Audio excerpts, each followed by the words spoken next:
health and prosperity unto you.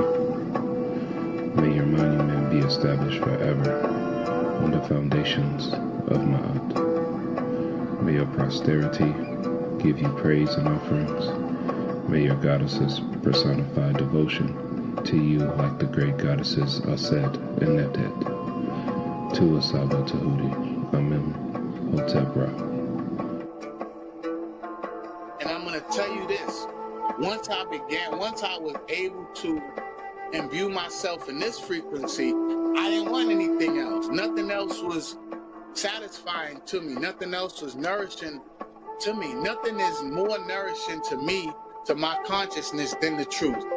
Once you are actually imbued with it, once you learn what the truth is, it's nothing more satisfying. So, Hotep Henu to you, Great Saba, for this Nefer class. Your discipline, your example, I've seen it demonstrated consistently week after week. Man, like he was on another platform, Tehuti, like I was telling you. He was on another platform. He was invited as a guest, and he was answering questions like he does now. It was like an interview. I don't even know what the name of the platform is, but I definitely encourage you to go watch it, because that was a Nefer class as well. Whenever Saba is on any other platform, he definitely represents. But he was on this brother's platform, and he had one of his vipers, venomous vipers, with him, and he was teaching, answering a question, and the snake bit him on his hand, and he continued to teach. He didn't even stop teaching. He continued to teach. That's discipline. That is consistency. So it happened so quick, right? That I didn't even realize that he got bit. I didn't realize that it was anything wrong. I actually had to go back and rewatch it, because he continued to answer the question. His discipline was that of such. He continued to answer the question, right? So that's the. I just want to say Hotep Henu to Saba. You definitely changed my life in so many ways, and I'm thankful. Since our first 101, my whole circle, I just did a whole circle in my whole life. I just feel so different now. My dejed been hurting me, so right now I'm doing good. I'm doing better. So I just want to say, with the hyperhidrosis thing, all I got to say is no sweat. You know what I mean? And a lot of people saying that, this is a scam, and, and it's definitely not a scam. I could say Saba scammed me in the good way, you know what I mean? So,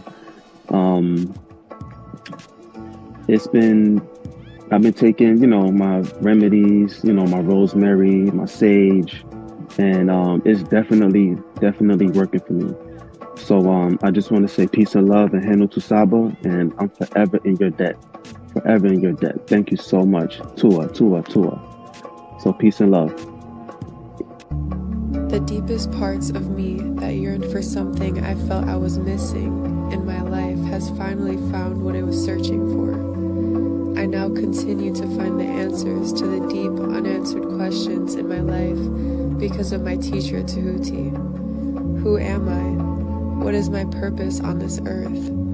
What happens after death? What is the truth, and how do I know this is the truth? Why have I been lied to so much in today's society?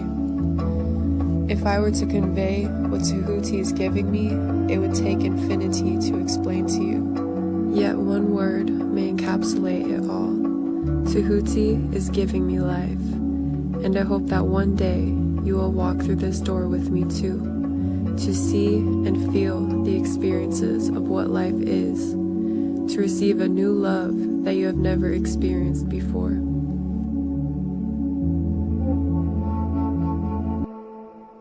I have learned to understand how you teach.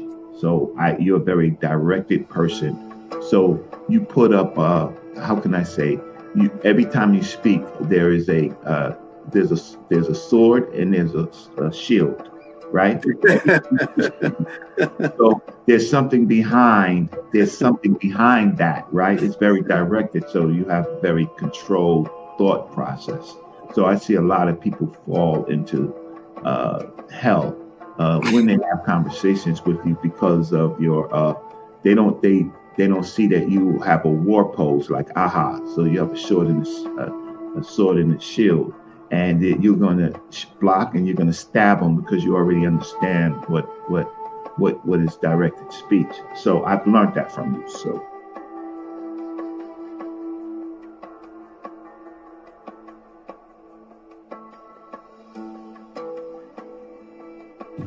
Hotep and new Sabo Tehuti. I wanted to say Tua for your 3rd year anniversary of the teachings of my yacht and your Tehuti pod class. I wanted to say head gratitude to you and your him team, my kid, your side Raj, your side T's, to your supporters. Thank you for your dedication, for your discipline, your consistency, and echoing my yacht and teaching us to do the same thing. For keeping the Sakim Eve and teaching us the Tamet Kuai and Pekka M Ku. It's a great honor, and I just want to give you my gratitude, man. It's been a great journey. I appreciate your guidance and helping me become a Ba'ank, a great netter, and taking care of my Oud.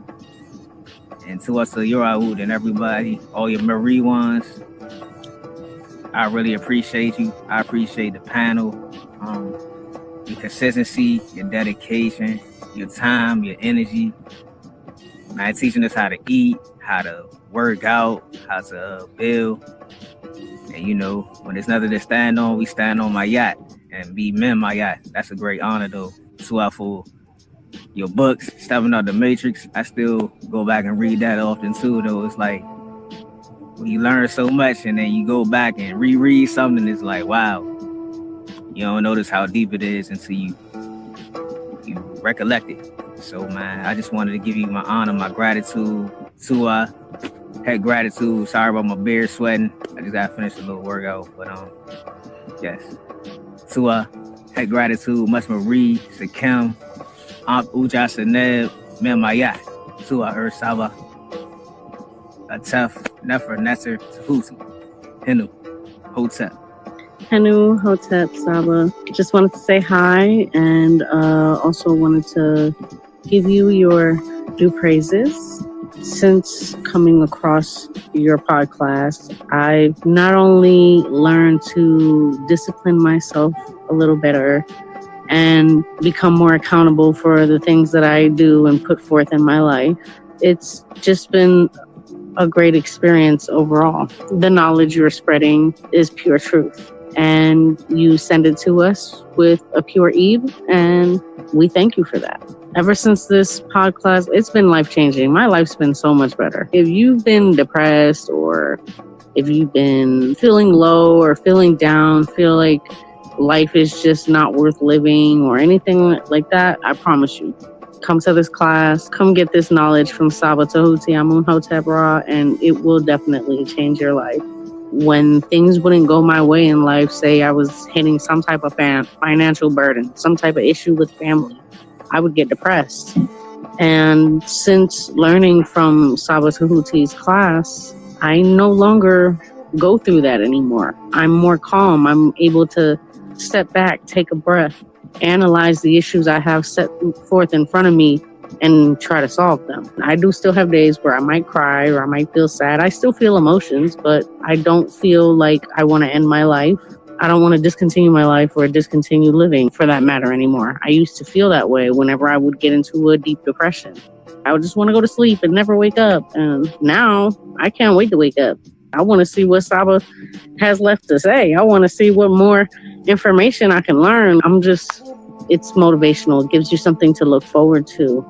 And not only that, but it helps with self-improvement. This is better than any self-help book you can find at the library, honestly.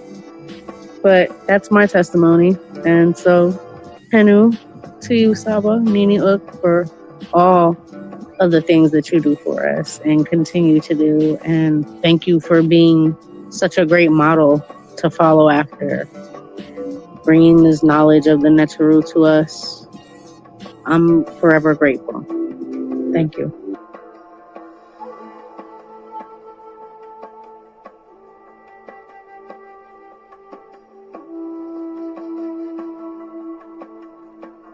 Yeah, we'll have to go through the details. Now, man, I'm just amazed. I'm just amazed, man. You're incredible, bro. You sit and you stand before us. Yo, the Tehuti, the real Tehuti. I truly believe that. Word. If you're the but look, I just want to say, listen, yo, Tehuti is a close brother of mine, excellent scholar. You know, y'all better watch out because he's gonna be straight chopping some heads off. Man, you got props from a Hebrew, bro. The oldest known spiritual book to speak on the afterlife. Get that Palo Santos burning. Start burning that Palo Santos and that sage together. You can mix them together in the bowl. They gonna need some frankincense oil in there. Oh my goodness. What's going on? What the blood seed, Lord? Brought out the holy tablet. Oh man. It's on. The Per M Haru.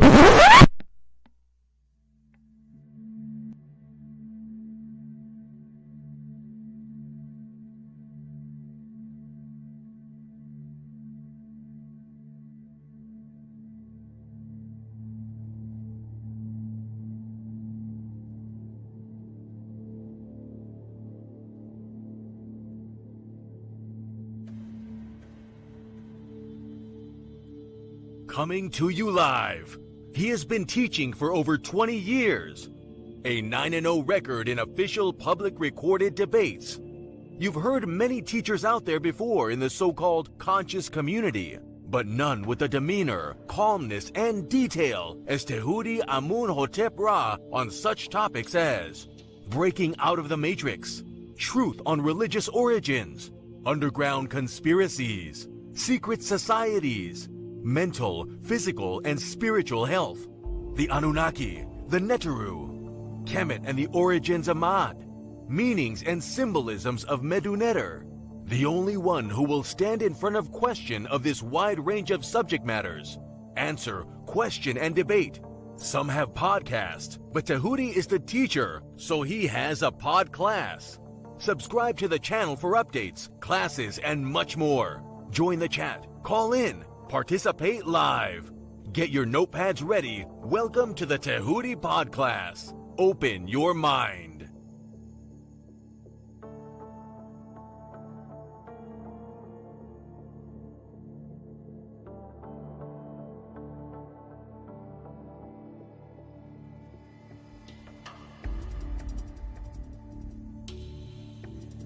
He has been teaching for over 20 years. A 9-0 record in official public recorded debates. Correction.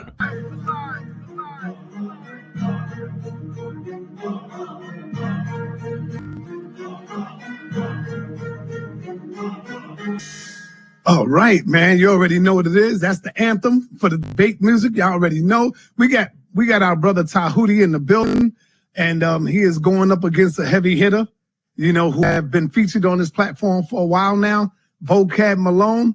I don't think Vocab, I hope Vocab put in his homework. I hope he knows a little bit about Tehuti and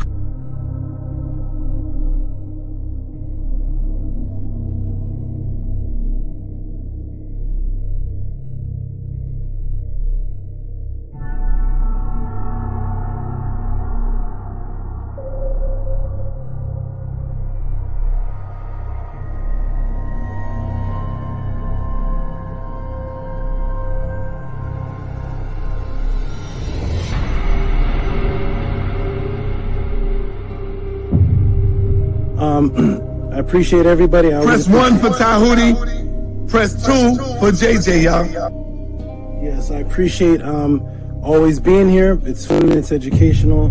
It's good to hear all these crazy views and just hear where people are coming from. Peace and love, everybody. Check me out every Friday, 7 p.m. Pacific on the Tehuti Podcast on YouTube.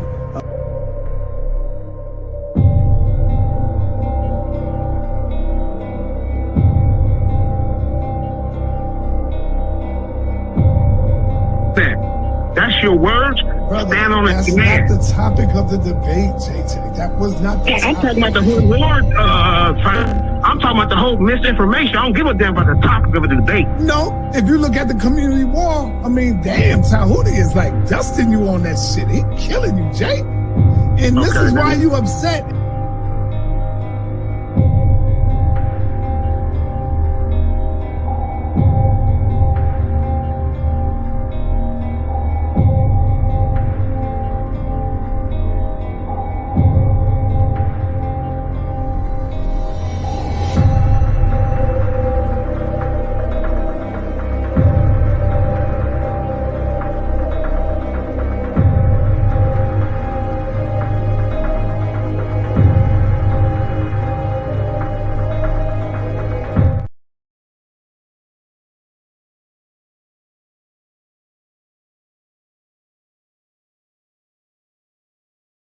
I'm gonna say what's up to JJ. Stepped on the screen for a moment. JJ, how you doing, good brother? You doing well?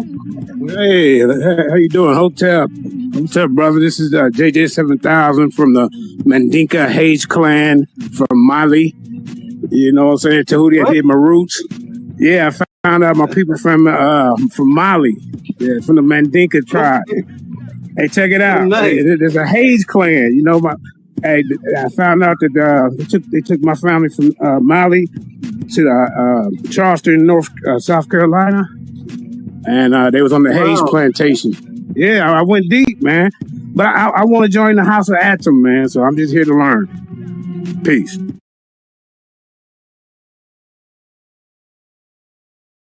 The correlation of her not being a literal person with having the sun on her head. I'm trying to link in why you're bringing up the sun is on her head. I'd love to know how you think that a literal person could exist with the sun on their head. So because this image has the sun on her head, therefore this cannot be a literal person. Is that your stance? That's exactly what I'm saying. And I also want you to recognize that I'm saying the same about a rule and the same about a star. Okay, great. Can I screen share, please? Yes, sir. So it's the brother Jabari. Remove Jabari. Sorry.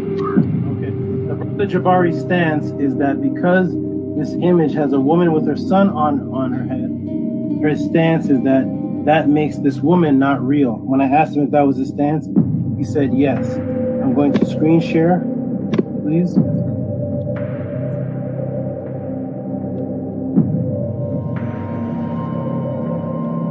That is the premise that we are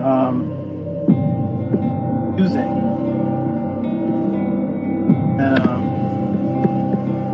I want to know is was Anksenamun a real woman, Jabari? Yes or no? Anksenamun, or was that a name? Are you referring to Anksenamun, the wife of Tutankhamun? Yes. Was that a mythological netter, or was that a real person? She was a real person. Everybody see my screen? Yes. Everybody see Anksenamun with the same sun on her head and the same two horns on her head that the statue of Upset has? Everybody, can you see that sun in her? Yes, we see it. Okay, this woman is Anksenamun. She has the sun on her head, the exact same sun on her head, and she has the horns on her head that Offset had on her head. And I made sure I asked Jabari clearly, what is the purpose of bringing up the sun? Is it because this woman has the sun on her head? Does that make this woman a myth or untrue? And he said that is his stance. Well, here we have a real person that the brother Jabari just acknowledged as a real person with the exact same symbol on her head, and nobody's going to ask what's the temperature of the sun. So we need to erase. Wait. Let me see. I got to finish though. I got to finish. Go ahead. You need to remove, Jabari. You need to remove the statement that you made. The premise that because you said because, and you agreed that because this woman has a sun on her head, then that makes her unreal. When Anksenamun is a real woman, and can everybody see the sun on her head? That's a real woman. So yes, real women are depicted with images of symbolic suns on their head. Can I ask you a question, dear brother? But as soon as you acknowledge, my good brother, as soon as you acknowledge that having a sun on your head does not make you unreal, and you answered and you agreed with your stance. I think you don't. You're not my question. You are not answering my question. You are not, and I know you are. That's because you have a smirk on your face, because you know you're not answering the question. And this is a simple question. In fact, you asked me when we started to go back to the question. I don't know to watch the videotape of being beaten, but let me show you the videotape again. Because we could have started someplace else. But you asked the question. And I started by asking you, how hot was the sun? All right. Let me say something. Let me finish on that. And I wanted you to explain to me whether it is possible for a literal person to have the sun on their head, and you are not answering that as yes or no. I'm not sure. That's your question. Is it possible? I've asked it like 7 times, brother. It's not possible, and that's why that is symbolism. Answer the question. You're not answering the question. Is it? No, Let me ask you again. It's not possible, but you set your premise already. This is 8. I'm going to ask it to you one more time, and hopefully you'll give me a clear answer. Is it possible for a literal person to have the sun on their head? No. Oh, good. Thank you. Okay, all right. Let me quick. Yeah, sure. Now, Jabari, you know I love you, brother. You did get hit with a straight right on this one right here. If the brother asks you, Jabari, hold on. In all fairness, the brother asks you Now, I agree. But because of the answer to you when he asked you the question, you definitely said the woman have a sun on her head, she can't be real. Brother then showed you a sun on the head of another who you did say was real. That's all it is. Hey, Jabari, Floyd Mayweather, the best of them gets hit with a jab, brother. That don't mean nothing. Come back and show the brothers and sisters out there why you are the Floyd Mayweather of the House of Consciousness. That's it, brother. It ain't nothing. This is the reason why you have to. All right. Hey, peace and Black Power family. Welcome to another Son of the TV, House of Consciousness, but y'all already know what it is. The brother making his way back to the House of Consciousness. He is now official House of Consciousness member. Welcome to the party, Brother Tehuti. He made his official step through the door a few days ago, taking on the Floyd Mayweather of consciousness, Brother Jabari. Most people in the got Brother Tehuti winning. Now, hey, majority rule. I can't be biased. I got to go with the majority, okay? Because I'm not the referee. So, don't get mad at me, Brother Jabari.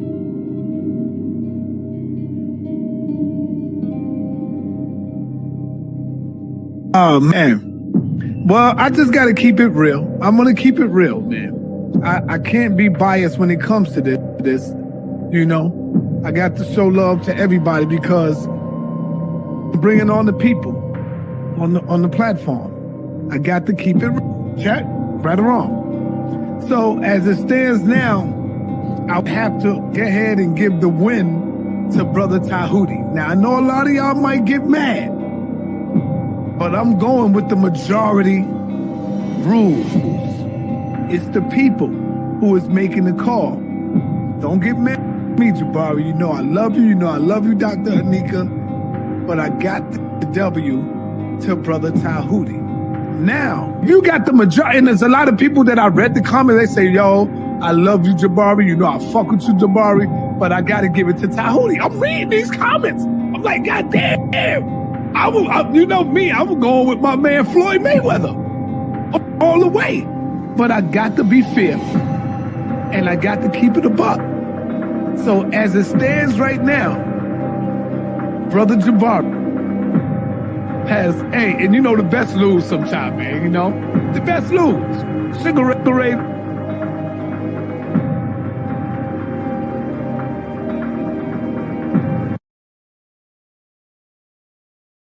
See, when you look at Floyd Mayweather,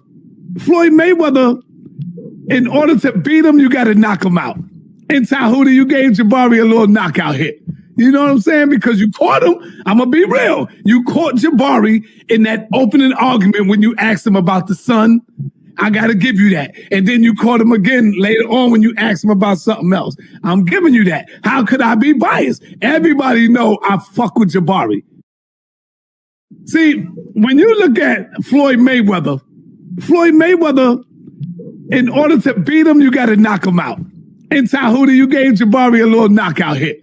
You know what I'm saying? Because you caught him. I'm going to be real. You caught Jabari in that opening argument when you asked him about the sun. I got to give you that. And then you caught him again later on when you asked him about something else. I'm giving you that. How could I be biased? Everybody know I fuck with Jabari. I just gave Floyd Mayweather his first loss to this brother.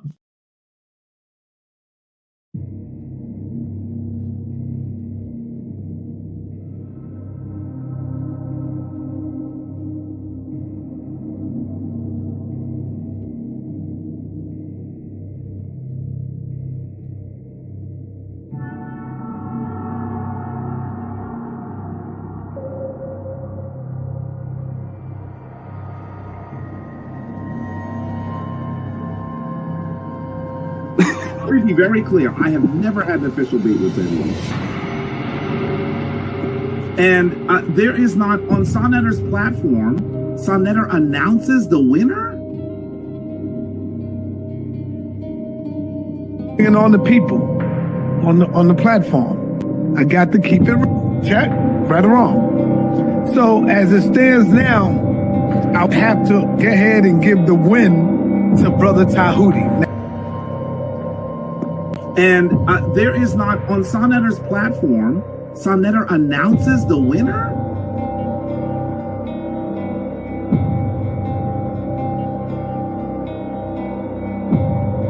We got Zion the Lion, and of course, we got Tehuti making his debut, coming in the ring with Brother Jabari. It wasn't, I'm not going to say a TKO. I'll just say a little jabby jab. He won by a couple of jabs, you know. He took some jabs, you know. And now, well, we got the rematch coming with Brother Tehuti and Brother Jabari coming back this Wednesday, 9:30 p.m. And I know Jabari is not going to take him lightly on this one. I know everybody is looking at Zion, Tehuti. To be very clear, I have never had an official date with Tehuti. And there is not, on Sonetter's platform, Sonetter announces the winner?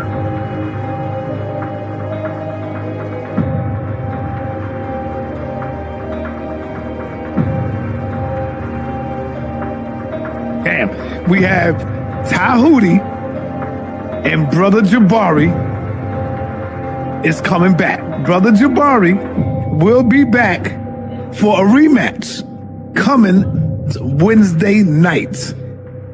I think Jabari was a little unprepared, got caught sleeping with the brother.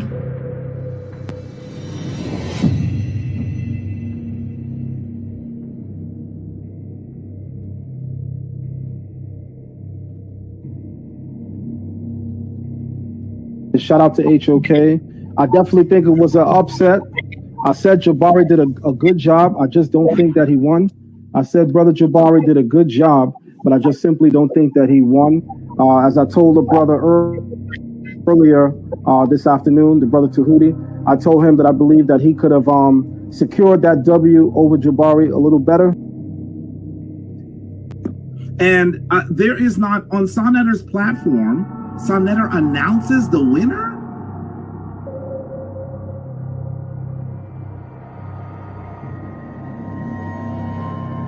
So, I just got to go with that. I just got to go with the win. We're going to be giving out some powerful trophies coming up soon. So now.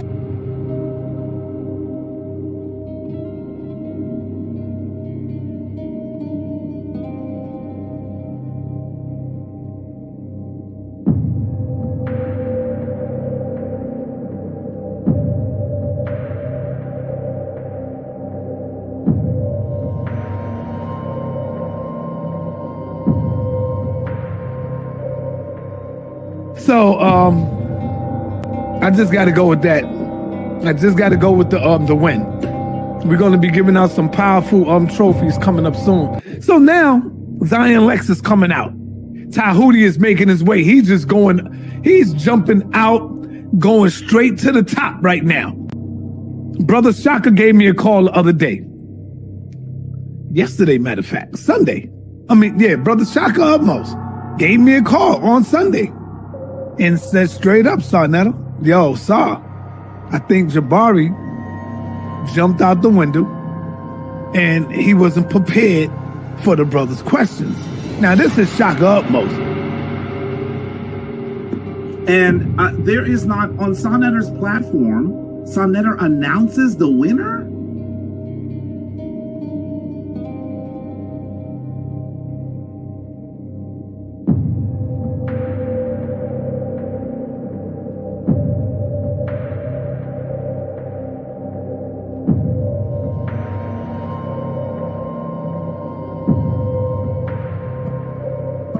Yeah, we got Zion Lex. We got Zion Lex tonight going up against Tehuti. Could this be 2 for 2 for Tehuti? That remains to be seen.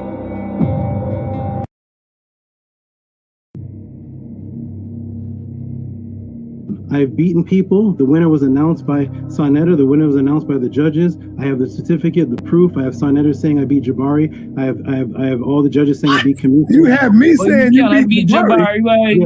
Yes. You got me saying you beat Jabari.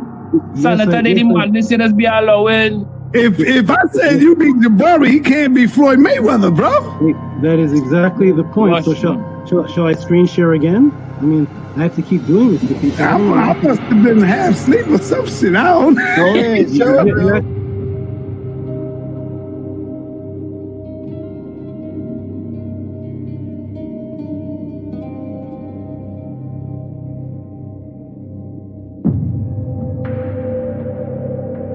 If I said you beat Jabari, he can't be Floyd Mayweather, bro. That is exactly the point. So shall I screen share again? I mean, I have to keep doing this to people.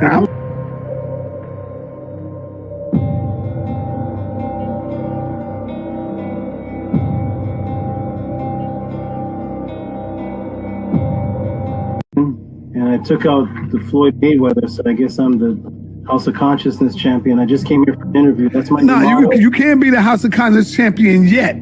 You got to go through some. You can't be the champion from one battle. You got to go through some scholars, brother. And now you face right now with Zion. So I'm sorry. When you beat Floyd, you don't get his title. I'm sorry. Go ahead, brother. I just gave Floyd Mayweather his first loss to this brother.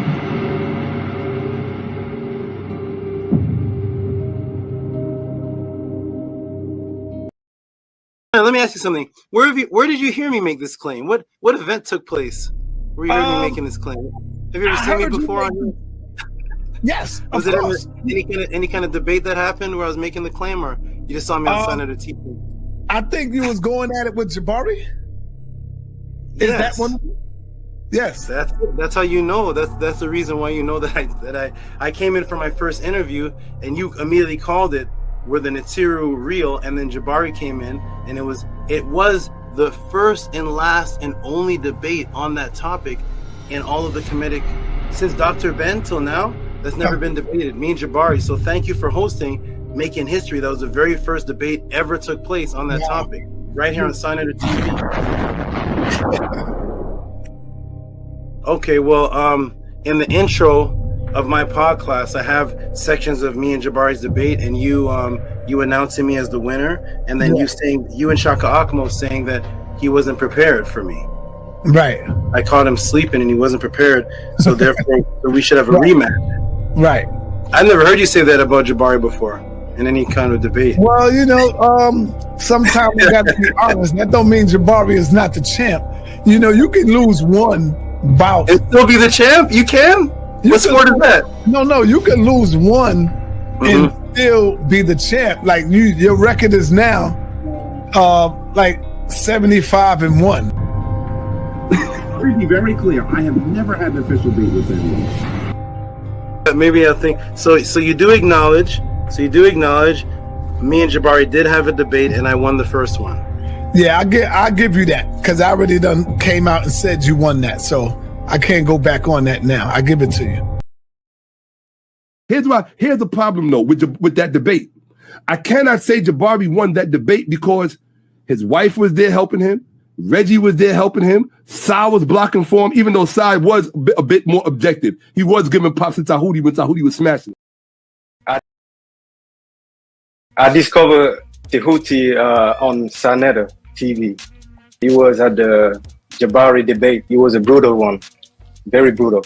And I was one of the Jabari follower, and Tehuti won me over. I couldn't believe that somebody that I call a teacher, master teacher, was making stuff up. Tehuti Arakuti, I overheard you while I was in the background. You said that you were would you say your heart was broken when you saw your master teacher making things up? Was that Jabari? Yes, sir. Somebody's making something up. When you went in to see the debate, did you go in saying, "Oh, Jabari's gonna wipe this guy off the scene"? Did you know that you had faith in him? Like, hey, every Jabari debate on Sonetta, he blows everybody away. So here's just another one, right?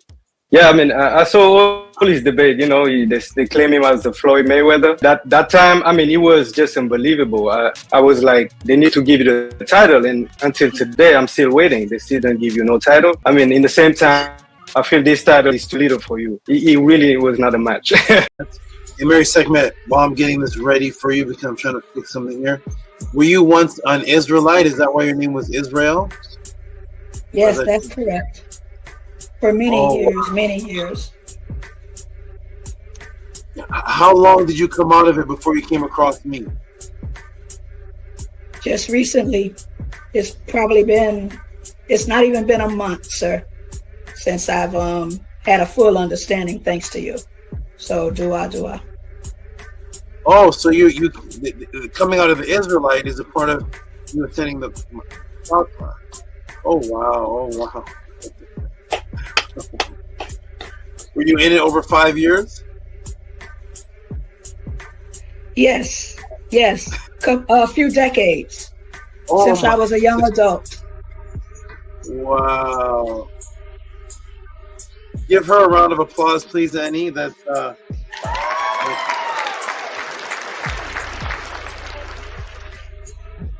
Oh, you're on mute, by the way. We didn't hear anything. Say it again. I'm grateful. I am really grateful. Wow, thank you for that. That's a great decades in Hebrew Israelite comes and watches the. And let me ask you this one other thing: how did you come across the pod class? How did you even know about this? Come across it? It was the debate with Jabari. I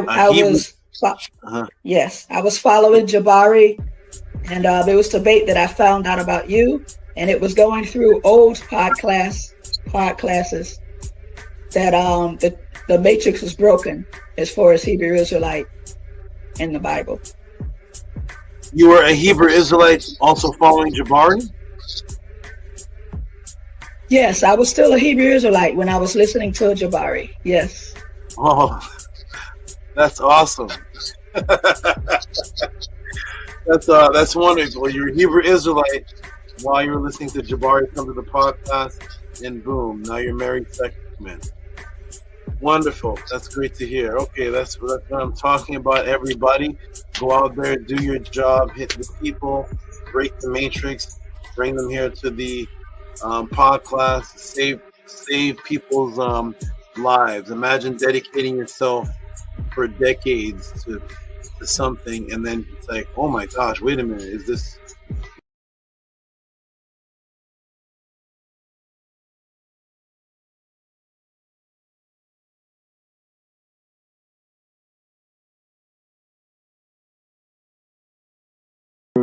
we were a great young group of brothers and sisters moving. You know what I mean? It just that things sort of went different, and we went to different black movements as we grew up.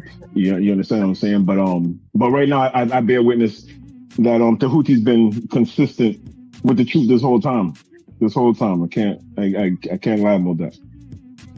That's a fact.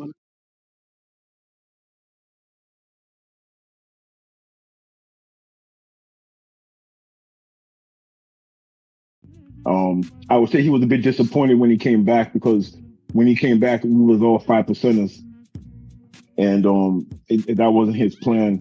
At the same time, it was just how things moved, and it just how things grew, right? So today, I'm just glad that we still building, we still here. You know, I still bear witness to the teachings that he was teaching back in the day. The thing is, too, what you're hearing right now, we was building about this like 30 years ago. You know what I'm saying? So it's amazing. It's amazing, and I never thought it would be like this. You know.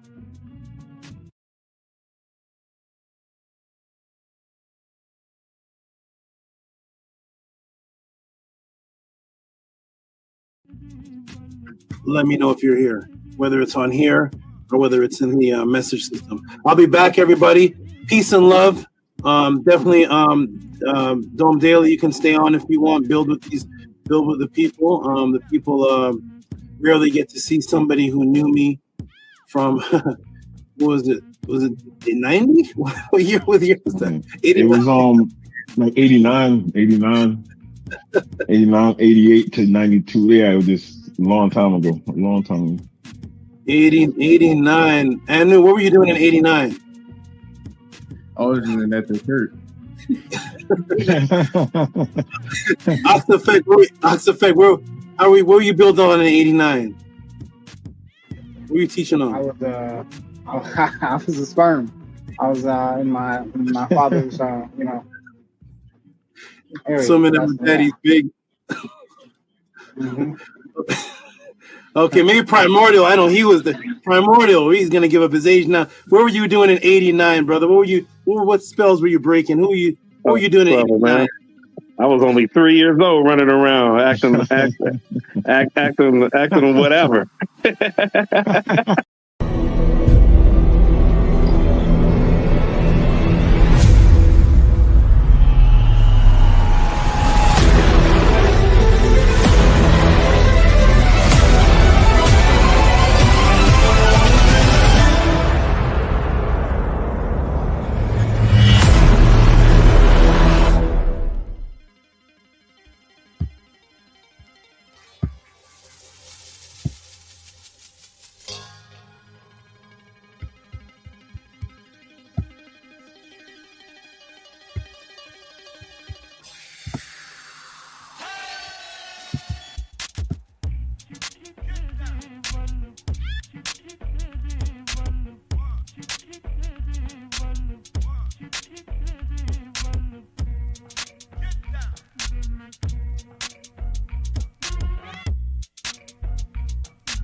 Okay, I'm glad I didn't know.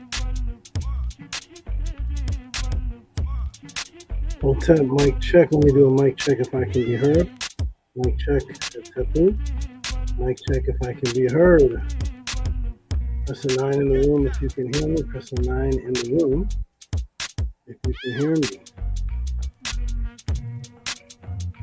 The chat has a delay on my side, so I don't see what people are typing as they live type them. It takes a minute or so, and I just go boop, and it pops up. So there'll be a little lag. That's I'm pressing on if you can hear me, and then I will eventually pop up on the screen. Excellent. Excellent.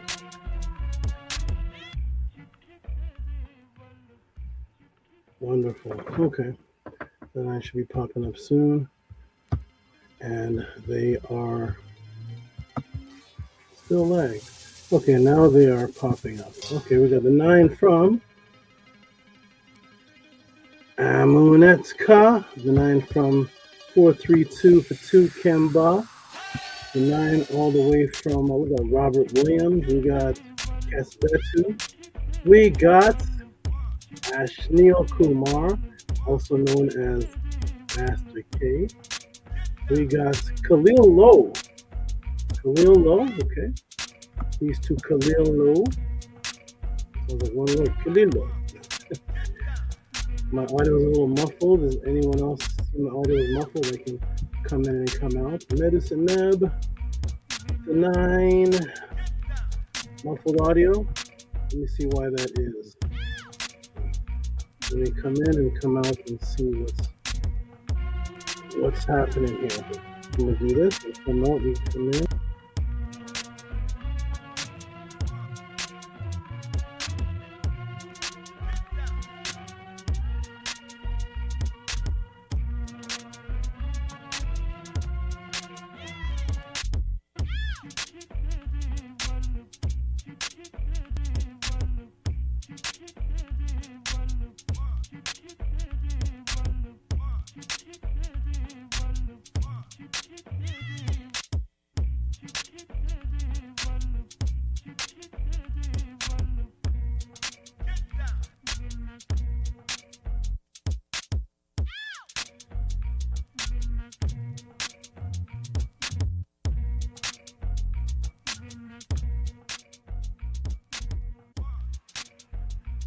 Okay, mic check, mic check. How is that? Is that any better?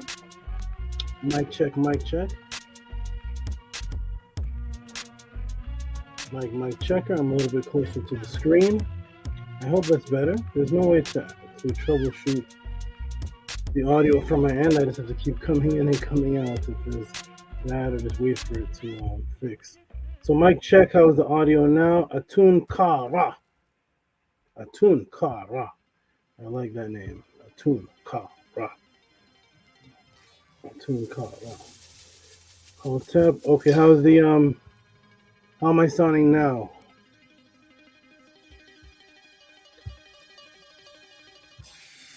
Not sure why that is. Very interesting.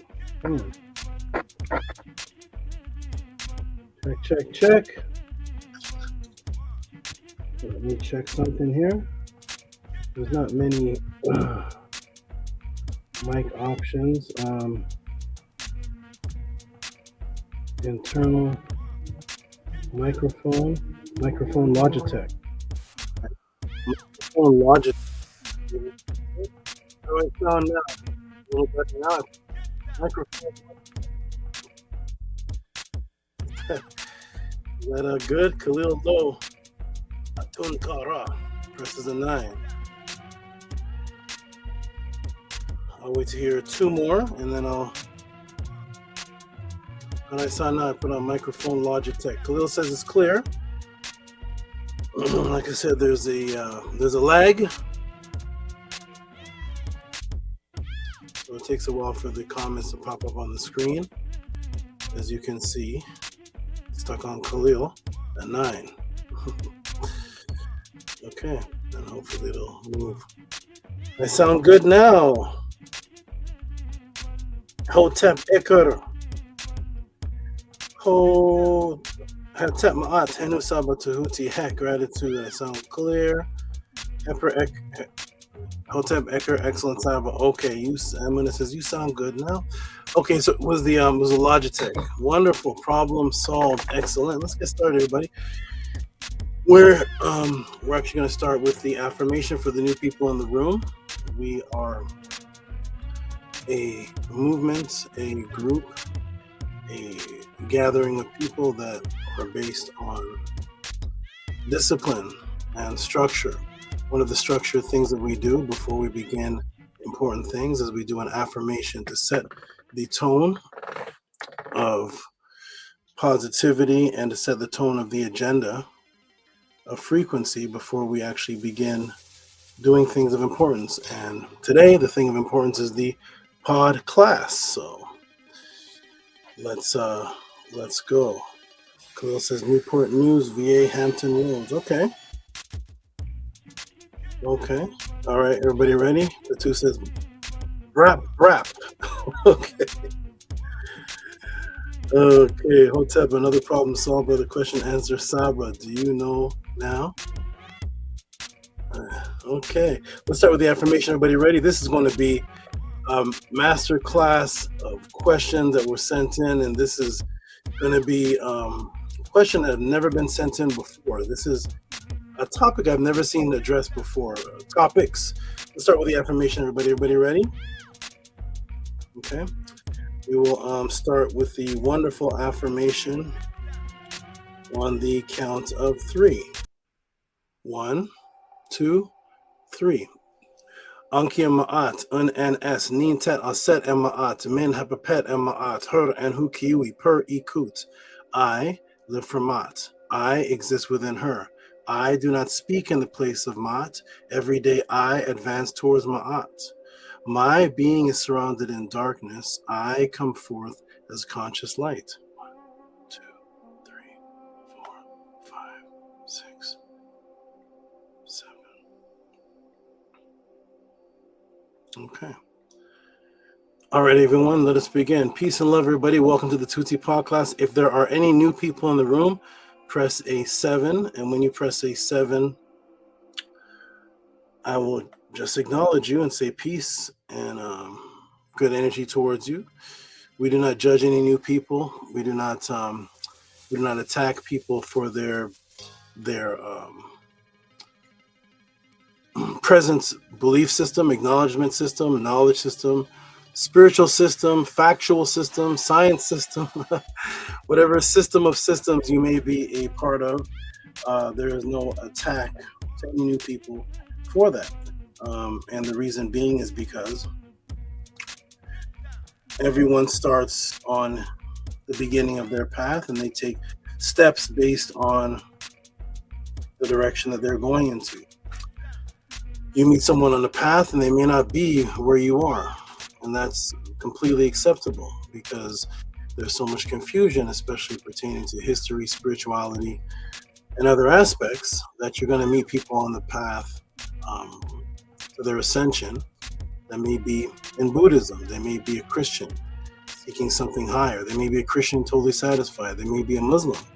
They may be in Ifa along their path. They may be studying Kemet. They may be studying ancient Sumeria. They may be studying Beelzebub, which we're going to be talking about today.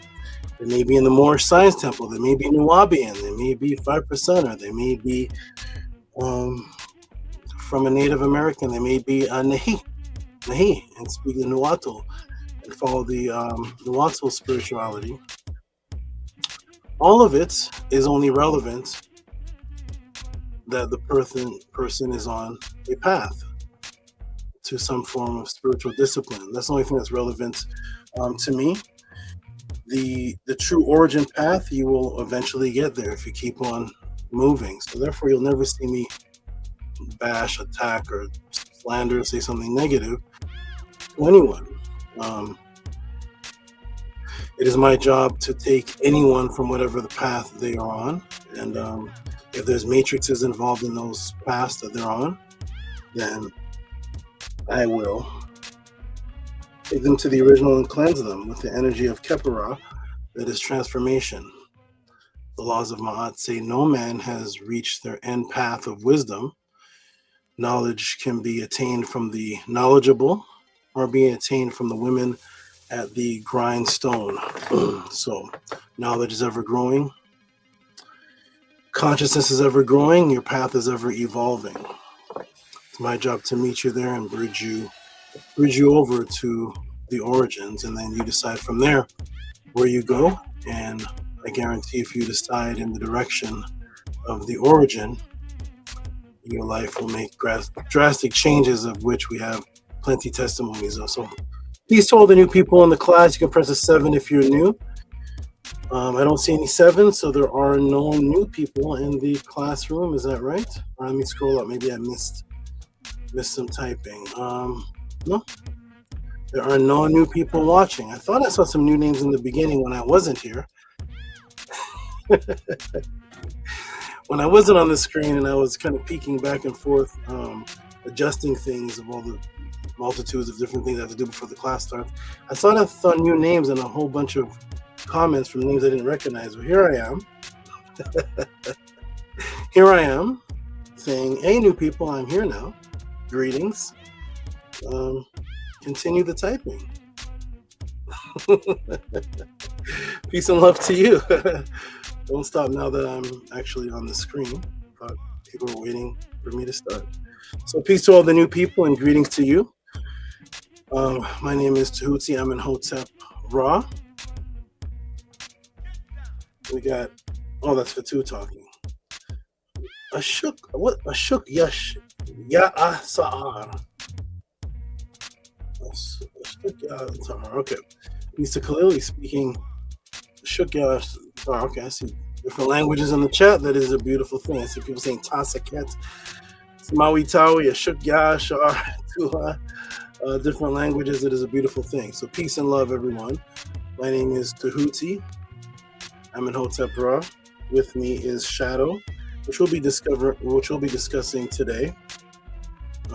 He represents the shadow body called the Kaibet, and I also call him Enigma because the scientists have not figured out yet what type of venom, what type of toxicity level, or what type of cocktail he has. They haven't figured it quite out yet, so I call him Enigma. And he's also Shadow, which represents the shadow body, which we'll be discussing today, that the Satanists are calling the Black Flame. We'll be discussing that today.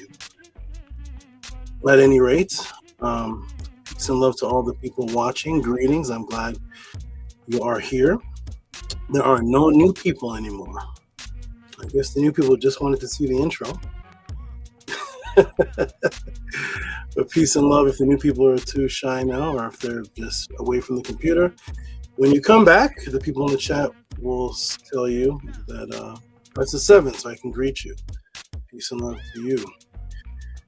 All right. So my name is Tehuti. I'm in Hotep Ra.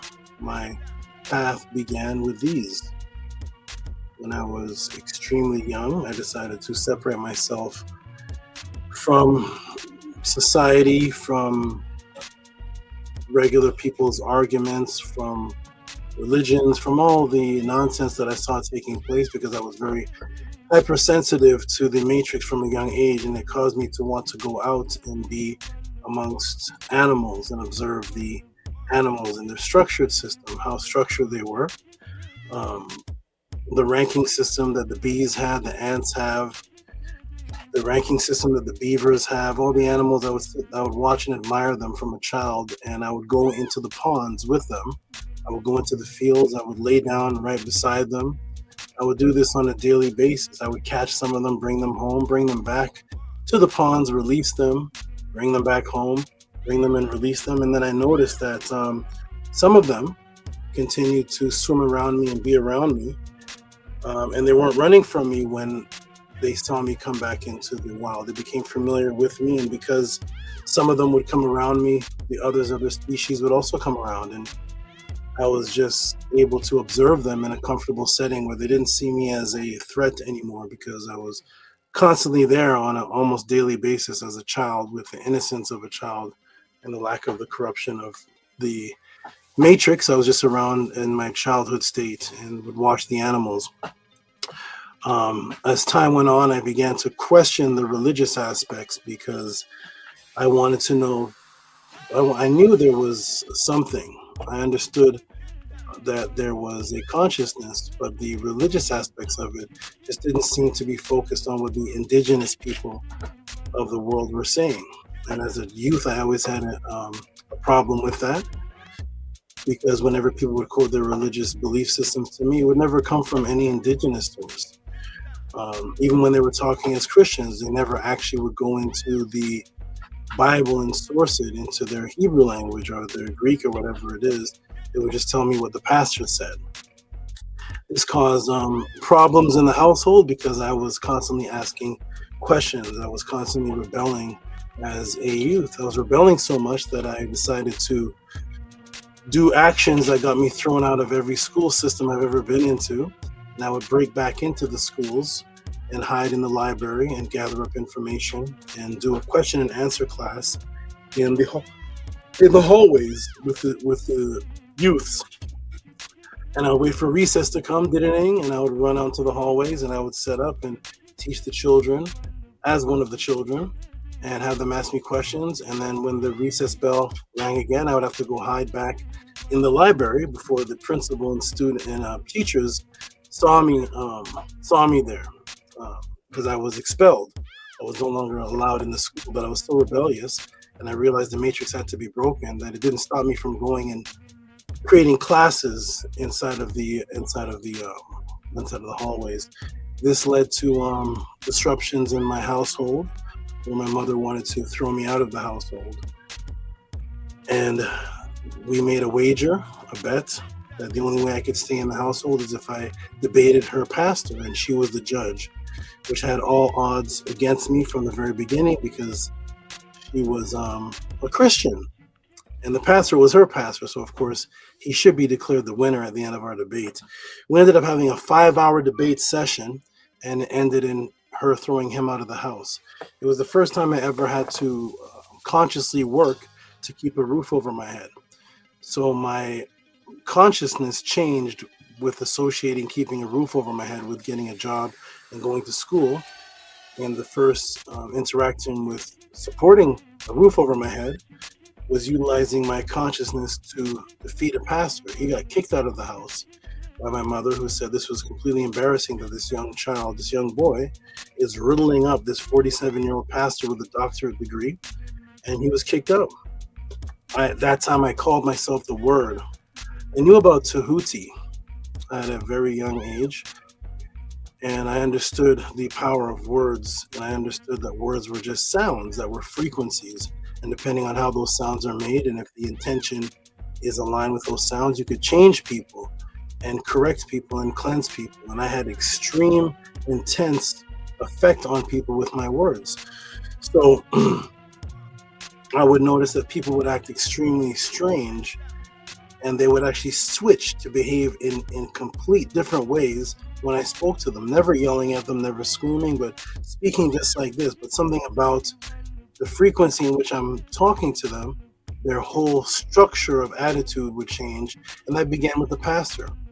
The next few mornings, I noticed a note on my door. And when I looked at it, it was a restraining order. The restraining order was for me. And I wondered, did I attack any children? Did I beat up a girlfriend? As a young boy, I'm wondering, why do I have a restraining order? On TV, restraining orders are for abusive people that are dangerous to the world. Why do I have one? I don't remember hurting anybody. When I opened up and looked at the bottom of the envelope, it was signed and sealed and notarized through the courthouse by the pastor. The pastor that I had debated had set a restraining order against me, not against him, but against churches. I did not know as a young boy that such a thing could be done. I didn't know that you could put a restraining order against religions, against properties that are religious based. I thought it was for hurting people. And so somehow I got a restraining order. First time I've heard of this in the world. And it's the last time. If anybody's heard of people getting a restraining order from a church for teaching and winning a debate, just type in the room and just present the source. But as a child, I was wondering, this doesn't happen. You don't get a restraining order for winning a debate. At that time, I saw that everything that pertained to me and the way that people react to me had to be completely extreme. There was no middle ground with me. So a restraining order because I won a debate was the very first sign of that. I continued on to go to the church that I had a restraining order against. and I would set it up and look at my watch, and I set up something called the snake style. And the snake style was that I would set up a situation that would trap somebody. And what I would do is I would go to the same churches that I'm have a restraining order against, and I would go there 20 minutes before the Bible study, and I would talk to the students and the deacons and the women and the men and the girls and the boys that were there who didn't know about me having a restraining order. And I would put all the debate topics that I destroyed the pastor with in their minds. It caused them to question the pastor when he came in to do the Bible study. I would creep into the corner and put my head down. He wasn't paying attention to me. He was paying attention to all the people that were now asking him the questions that was trapping him. And I set up this style because as a child, as a youth, I realized back then that the best way to cause a bridge between you and a person is not necessarily to debate them head on. That's effective too. But when the person themselves is asking the question to somebody they look up to, and the question is coming from themselves, and that person is staring, embarrassed because they can't answer, it actually has a stronger effect on the individual than if they see a stranger come in and debate the pastor. They'll have biasness, they'll have cognitive dissonance. But if it's their own self doing it, and I developed this technique as a child, and I will go from church to church, and I will continue to do this. Church to church in the evening times at 6, 7 o'clock. And in the daytime, I go from school to school, hiding in the library. So my job as a youth, as a young boy, was going from church to church on Thursdays and the weekends, doing this with the Bible studies. And on the weekdays, I would go from school to school telling my mom I'm going to school, which wasn't a lie. And I would set up classes in the hallways and hide in the library. Meanwhile, I was expelled from the schools. So I continued to do this and live this rebellious life, and I decided to take my family away from all the madness. And I ended up joining an organization, a very interesting organization that I have no qualms with, because at that time, as a child, as a youth, I saw this organization questioning people as well and asking them questions about their religions, and it seemed very good. So I joined it. I ended up excelling to becoming what was told to me as the top teacher, and the leader of that organization told everybody in the entire movement, if you want to teach, go learn from Amenhotep. Amenhotep will teach you how to teach. And he started saying that he was taking my information, and it caused a lot of disruption inside of the movement due to jealousy. I noticed it had a very strange effect on the other teachers there, because they came to my property with torches to burn all of my property, stating that if I continue to teach that's not from this organization, that they're going to burn all my property, like the witch hunt, or like the conquistadors would do to the natives. And I said, this is an extreme effect, and why am I having this extreme? Every time I have an effect on someone, it seems to be this completely extreme, like I've never heard of this before. Again, in the chat, if you've ever heard of anyone in a conscious organization being threatened with torches, that they're going to burn this young man's property and burn what he has if he doesn't stop teaching, go ahead and press a 7 in the room and then give a reference, and I'll definitely advertise that in this podcast today. If not, that's another thing that has never happened to anyone else that I know on earth. I've never heard that before. Why am I having this extreme effect? I ended up having to leave the organization because the teacher pulled me aside and he told me, he said, he cannot take people to where I'm going, to where I am. He says, you like to go to the source of things. You like to go to the roots of things. And if I take people to where your consciousness is, where you are in your mind, I'll lose half of the followers. I can't take them there. He used to say this thing to us: they have to learn to want they have to learn to want what I have to give. They have to learn to love something about learn to love what I give, so they can be prepared for what I really have to give. Something to that effect. And I said, okay, well, thank you. And he told the rest of the students that he's taking my information, but they had a problem with it. He said, it's unsafe for me. They threatened to put me in a body bag. I said, okay, this is not, I came here for purity. I came here for truth. I didn't come for body bags and threats and torches. This is not, as a young man, why I'm coming into awakening. I didn't think this was a part of it. So I left. As a youth, I would also set up classes I was so dedicated to set up, to break people out of the matrix, that I would actually break into buildings that were for rent, homes that were for rent. I'd break in through the window. I didn't have the money to rent any halls or stadiums, so I'd break in through the window. I'd go to the dollar store, buy cables, and I would run electricity to the houses that were for sale through the window, and I would knock down the for sale sign, drag it into the backyard, and I would go set up lights in properties that were for sale, and I would hand out flyers for a property that I could get arrested in. But I didn't care as a youth. I was so determined to break people out of the matrix that I said, arrest me then. I care not. I'm off of the grid. I can't. The police would pull me over. They'd say, you don't exist in our system. I said, I know I don't. I know, that's fine. I would continue to teach. And whether they arrested me or not, so be it. This is how dedicated I was and still am to breaking the matrix out of people. And I would put up the realtor sign back, and I would time for when he would start his day, and I'd put it up, take it down at 6 o'clock, put it back up so he could go show the house at 9 o'clock, clean up the place so that nobody knew that we were in there teaching. And I would do this on the weekends in realtors' homes. Thank you to the realtors for that, although you didn't know you were doing that. But thanks for providing that space. So I continued on this rebellious path to continue to teach. I had no money at the time. No one was giving reciprocity for these questions, for these answers. I was getting testimonies. My aunt told me, she said, you're not getting paid for this? She said, you're way better than these motivational teachers that you have to pay $50 to sit down in the chair with them. And she said, you're not getting paid? She said, what a shame. I said, no, I'm just doing it for the love.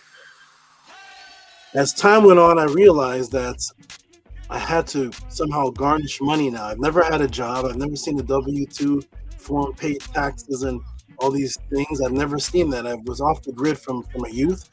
So I said, how am I going to sustain myself? At this time, I was a single father, and I have to dig into the couch to find coins to buy cereal. My aunt was beautiful enough to help me at a time pay the rent because I didn't have any money at the time. I didn't know about anything about money. You know, I was living just off of just teaching.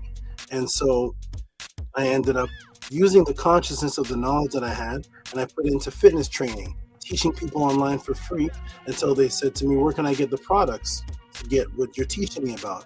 And I said, I have the products.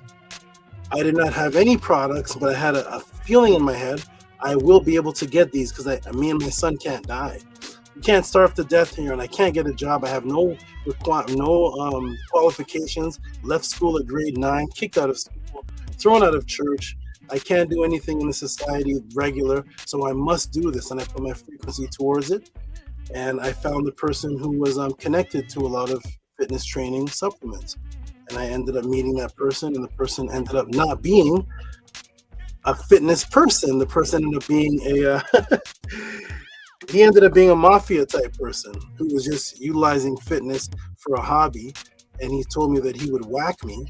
I didn't understand the language at the time, because he said he would whack me and put me in the lake over there with what's it called, concrete to shoes. You're going swimming with the fishes if you release these secrets, because he had all the connections to everybody wholesale and everybody, people across the world. And he said, I'll give this knowledge to you because I get a good feeling from you. You're a good vibe in it. I think he was Italian. He looked like Steven Seagal. You got a good vibe. If you release any of this information, and we're going to put you in the cement to the shoes, and you go into the fishes and swim with the fishes. He said, I don't really do this. I said, what do you really do? And he showed me what he had in his jacket. And he said, I protect the boss. I said, okay, I don't need to know anymore, but thank you for the knowledge, and I appreciate it, and thank you for the trust, and I swear, I promise I will not release this information. I ended up taking the money that I made from that, and I took it back to that group. They were called the Nubians, and I saw a lot of homeless people that were living in cars, but they had a lot of knowledge. They were teaching, but they would live in cars. Shout out to Dewan and Iggy Mike and all the brothers that I saved that were living homeless. And I went back to them and I taught them how to do aspects of this business, and I learned how to manipulate real estate and created a real estate company that didn't even really exist. But I learned how to do this inside of the Matrix, and I got them off of homelessness. Shout out to Dave McGee and all the brothers that were assisted out of whatever state they were in, and I got them out of their situation, and I taught them that. I said, well, you have to have knowledge of self, but you should also be independent of the man and learn how to make this money. Anyways, a lot of those people ended up robbing me by doing bad business deals, and I realized this very important thing. And that thing was, it doesn't matter how much money you get. The money is not what creates Black consciousness or consciousness in general. The money just expands whatever you already are. So I realized the solution to this isn't me bringing money to the 5%ers, bringing money to the Nuwabians, bringing money to the Moors, teaching them business. No, because they will just expand whatever they were. The focus is purifying the Eve, bringing the truth and making sure people can live a disciplined life first before they're taught anything about any kind of money. Are you wanting to purify yourself? Because they took the money and they were just wilding out and doing all these. I was like, that's not what I'm teaching this for. At any rate, I took the money and I invested thousands of dollars into magic. Tens of thousands upon thousands of dollars into magic, and secluded myself in a basement in a house that was here would be a $1 million house. I bought it for $500. I learned how to manipulate and use magic to manipulate the real estate business, and I bought a house for $500 that was worth, here where I live, about $1 million, but it was in Atlanta, so it was about $300,000 or so. And I built an underground, in the underground basement area. I turned it into a magic room where I could just go down there and do rituals and practice and be away from society, because I was sitting on some funds where I didn't have to go to work. I closed 3 real estate deals, sell some bodybuilding supplements, and I'd have 20 days to basically do nothing. And I would take those 20 days a month and I would seclude myself, cut myself off, and I would just do rituals and practice in this dark room for hours and hours and be down there with my animals and just come back out and perform magic for people for fun and bring relationships together. And as time went on, I started using this magic to actually build up students and do one-on-ones with people. I took the money that I made, I moved to California, and I ended up on the Killer Priest show because my students were telling me that there's people on YouTube that sound similar to me, and there's channels that are about knowledge, but they're nowhere near how I'm teaching. I started checking the channels out. I started checking students, teachers out, and I saw that some of them were using me. It was my voice. They would play an audio, and it was my picture, my body, and they would Photoshop their head. And I said, what is this? I said, that's me teaching. I remember that class. I remember the date. I remember what I was teaching. I remember the student that asked me a question. They took they were taking my audios and they were putting it as they were the one teaching, and they were calling themselves Amenhotep. And I was like, what is this? This isn't what Ma'at is about. What is this strange corruption that is that's happening here? And I would see people that I taught. Some of you watched them on YouTube, and they wouldn't mention me, and it was very, very strange. I was like, are people trying to erase Tehuti, or to erase my history? Why not just mention that that's me? Why say that it's you? I have no comprehension about that type of mentality because, as I said, I spent my years around animals. I didn't know about cheating, manipulation, and getting over on the brothers and getting all the different things. I never did any of those things. I was with my animals. I didn't know about you have the truth and you pretend that it's you. I don't understand those type of things. So anyways, I came onto YouTube. I ended up going on Killer Priest because I loved that brother for the music he produced, and he was raising up the people just on his lyrical influence. So I said, I'm just going to go on Killer Priest to do a master class for him. This isn't for the audience. I want to do something for him because he has had so much influence on people, and the audience will end up following it because I'm teaching what he sings about, what he raps about. So I went on Killer Priest, did a master class, and that exploded. It ended up he invited me there every week. The next week he gave me the show to run without him. He just gave me the chair and said he's not coming and I should run the show. That's the very next week I met him. The next week I was running the show. The engineer was dumping money in my hands from his wallet saying, you need to get paid. We've never seen anything like this in our entire life. Our subscribers are going up. It was a blowout. People were putting in super chats for $500. I don't know if that's happening today on the show, but they're putting in super chats for $350, $500. I wasn't getting a penny, which is absolutely fine because I didn't go there for the motivation of money. I went there just to teach Kill the Priest. But it was a beautiful explosion. People were asking questions. It ended up, the whole Monday ended up being me teaching, and all Kill the Priest could do at the end of the show was play music. He couldn't do his regular show. At any rate, I told Kill the Priest as time went on that I'm going to set up what you see here today called the pod class. This begins what you're seeing here today. After 36 years or so of me teaching for free and raising people up, and testimonies after testimonies, I said, I'm going to now do something different. I'm going to start to continue a YouTube channel, but my YouTube channel is going to set up something where I'm going to put myself at risk. They're like, what do you mean? Well, instead of what all these other guys I see doing, what they're doing is just setting up lectures and teaching what they want to teach about, I'm going to prove myself, prove what it is that I have within me. Each man and woman has a particular thing that they may do, and there may be their skill, it may be their discipline. Tiger Woods is good at golf. I'm not. Michael Jordan can fly through the sky with his tongue out and slam dunk balls. I can't even dribble. Each person has a certain aspect of them that may have them stand out. My aspect is my connection to the netter and the ability to go where I need to go to answer questions. And Killer Priest is like, what are you going to do? I said, I'm going to set up a class where I don't know the people, and I'm not going to teach on anything other than what they ask. And they're going to see an answer with footage, documentations, secret files, metanator language, Hebrew language, magic performed on the screen, hypnosis demonstrated, all type of levels to this answer that may take 45 minutes to answer. And when they're done, they can come to the screen and give a testimony on how that answer was not just deep knowledge, but how it changed their life a week later.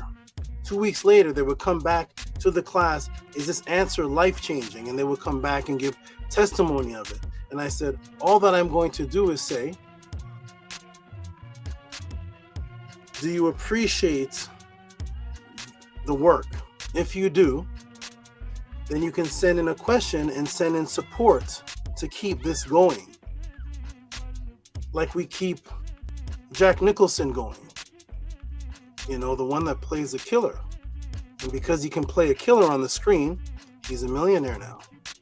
Like we kept Jason and Freddy Krueger. Millionaires now. What is their acting ability? Cha, cha, cha, cha, cha, cha, cha. Is there anybody in this room that can't play the role of Jason? What is the super skill to play Michael Myers? What is the super skill of that? Cha, cha, cha, cha, cha, cha. And now they're millionaires. We appreciated Doritos. Doritos are millionaires. We appreciated Krispy Kreme, Dunkin' Donuts, coffee, Starbucks, millionaires, killing people, Chucky, Nightmare on Elm Street, cigarettes, going to the club, hanging out till 4 a.m, killing ourselves, shots of Hennessy, smoking weed, drinking till we throw up, killing ourselves, and spending thousands of dollars. A new Nike shoe comes out, gotta get it, gotta get the new Nike. I researched Nike and found out that it would cost 60 cents to $1.50 to make a pair of shoes in China. I go back and see them on the shelf for $220. I said, no, I just saw these being made for $1.50 by Chinese women. They're not made here. What's so special about these shoes? Do the Chinese women add something special? Well, we believe that it is, and we support it. And now all of the actors that played horror movies, Halloween, Thanksgiving, whoever makes firecrackers, turkey on July 4th, all of that we supported, which was our death. I said, I want to disprove this. I want to reverse this. I want to prove that there's still people on the planet that actually appreciate life-giving things. All the TV shows of nonsense we supported. We know everything about Spider-Man. Everyone in this room knows everything about Optimus Prime. You know the planet he's from. You know Spider-Man. You know the Kryptonite, Superman's enemy. You know the difference between Spider-Man and Venom. You know all the names of the people in the Avengers. You know the difference between Magneto and we have all of that in our brain. We supported all of that aimlessly wandering. We know Jesus. We know Santa Claus. We know which part of the world he lives in, the North Pole. There's nobody in this room who doesn't know how many reindeers Santa Claus has, the name of Rudolph, what makes him a red nose, all these different things cluttered in our brains, and we supported them all of it, just death. And I said, let me see who wants life. Let me see if a brother can be appreciated more than the person who flips the cheeseburger and the French fries, you know, that kills you, and they get time and a half for flipping French fries that kill you, and we've all eaten the cheeseburger. Yum. We've all supported McDonald's. There's not a person in this room who hasn't supported McDonald's, Wendy's, or Murder King. We've all supported them. What has that food done for us? It's killed us, destroying us. So I said, what if this is life-changing? What if I actually set up something that is based on healing and knowledge and wisdom and guidance and something even deeper when you get even further into it? So I set up the Tehuti Pod class as a means, and the House of Aten as a means for people to cleanse and correct and send in questions and get the entire pod class dedicated to you. That means it's not a lecture based on what you came in that the teacher set up. It's based on what you send in. And then you get a book written for you. And the book is read on the pod class. And then you're given things to do that can change your life. And there's so much more. So the Tehuti pod class is a reciprocity class. The House of Aten is a reciprocity system. And it is kind of embarrassing as a brother doing this work that even has to be said.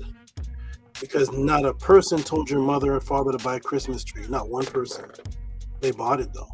Not one person came to your door to advertise any candy on Halloween. Your mother and father bought it though. Nobody advertised any crispy crunch, whatever it is that's in your fridge, and we bought them though. Nobody came to your door and said, don't go into the grocery store and just walk out with these things. I want you to pay for this sugar. Pay for this double layered pizza. And we pay for these cigarettes. Smoke all the weeds you want. Destroy your gray matter. Nobody is advertising these things and pulling you to do these things except for the TV shows that you're already watching and supporting. And if you didn't watch the TV shows, you'd never see a commercial. No Aztec has seen a commercial. Nobody in Amazon has seen any commercial for Burger King. The only reason you know about these things is because the nonsense TV that we're watching constantly puts these things in our mind. So for a brother to say, okay, I'm going to do it in reverse. Is there appreciation for it? As much as a Starbucks coffee. Coffee is one of the worst things you could ever put in your body. I'll do a class on it if you want. Is there anybody here that's not drank coffee or soda? We've all supported it.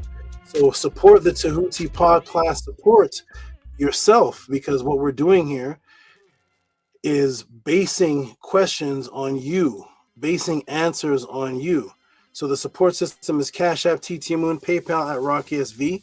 Questions such as, Saba, why do we see outside the visual light spectrum? Examples, sometimes we could see spirits and sometimes we can't. What kind of answer do you get? You get a complete half of a pod class dedicated towards you.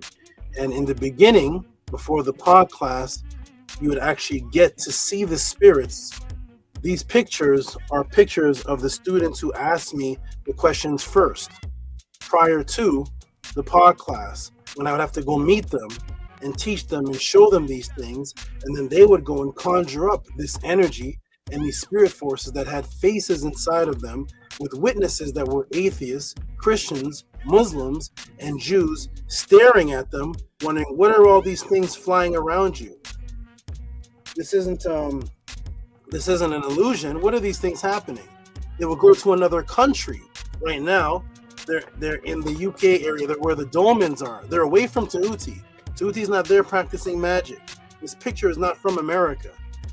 This is after the class, and now they're by the dolmens. They're in the UK performing the ritual there, and thousands of these faces and balls would swirl around and appear in front of them. And Christians, Muslims, Jews, and atheists, and whoever was there to just go see the dolmens, they would see these things and wondering, what is this? And this was a result of a Tehuti answer. These are not Googled images from Getty Images or Alame.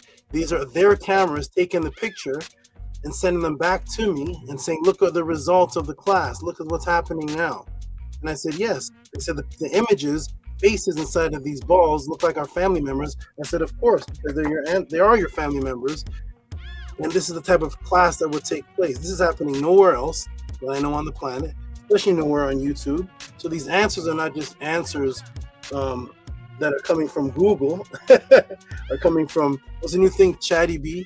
And it's not coming from none of those things.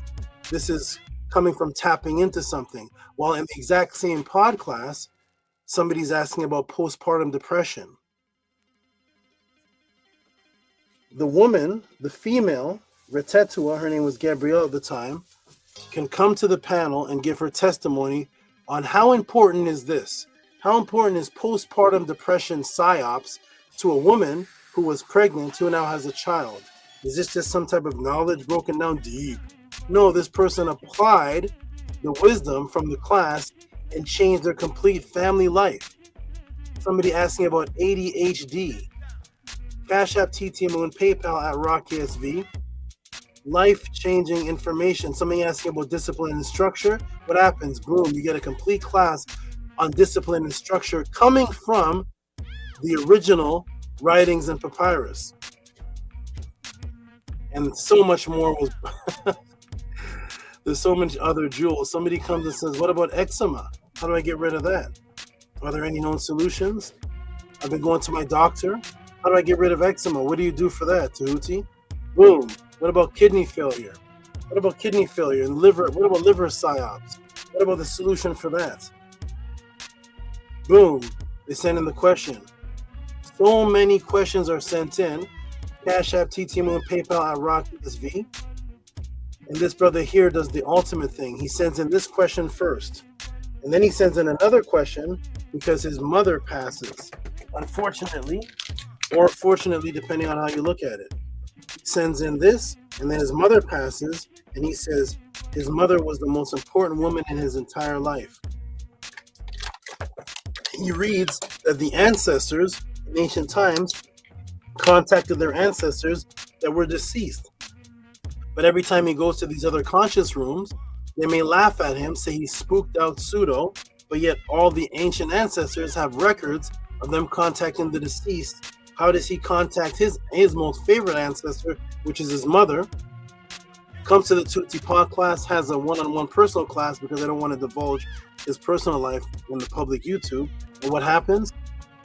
From then forward, he now has a continuous relationship with his mother and his other family members who have passed that now come and visit him. He has a connective communication that he can see and talk to and does rituals, and now they're coming to him and they're there with him. That was not happening prior to, because that is what all the ancestors did. There is no Aztec, no Navajo, no person from Kemet, no Yoruba, no Orisha, no Ifa, none of them that don't believe in contacting the deceased. Why is it all the YouTube guys, all the YouTube conscious people, when you bring up contacting the deceased and the dead, it's always pseudo spooky? We don't do that type of thing here. Well, then you're not following the ancestors. So these things about bringing spirits back, the deceased back, having energy, orbs, contact, come in the witness of atheists, they don't know what's going on with images of their faces in it. These are not just regular questions and answers. Somebody can say, I could do that too. Wonderful. I promote you do that. And please do that and make sure you come back with the testimonies because we want more of this. But until then, this is it. This is where that is happening. Somebody can ask a question about breastfeeding, spirituality and breastfeeding, and all of the psyops dealing with breastfeeding. This class was so deep. We went into the double spiritual symbolism in Kemet. We went into the actual breastfeed, the chemicals. We went into so many things in this class. And another young lady says, well, I've already been a mother. My child is already an adult. I'm going to ask about the cat in my house that Tehuti has never seen yet. This was an honest question, but it could have been seen as a curveball, but I know it wasn't because Minty loves me. But she asked a question about a cat that I never seen. Her cat was doing these extremely strange things with its eyes, and she sent me a question about her cat. And there was a pod class done on her cat, which gave the answers on not just her cat, but the anatomy of cat, ancient cats, the spiritualism of cats, the what's happening inside of the cat's eyes, why the cat's eyes shaped that way. This was a wonderful class, while the other young ladies getting an answer on breastfeeding.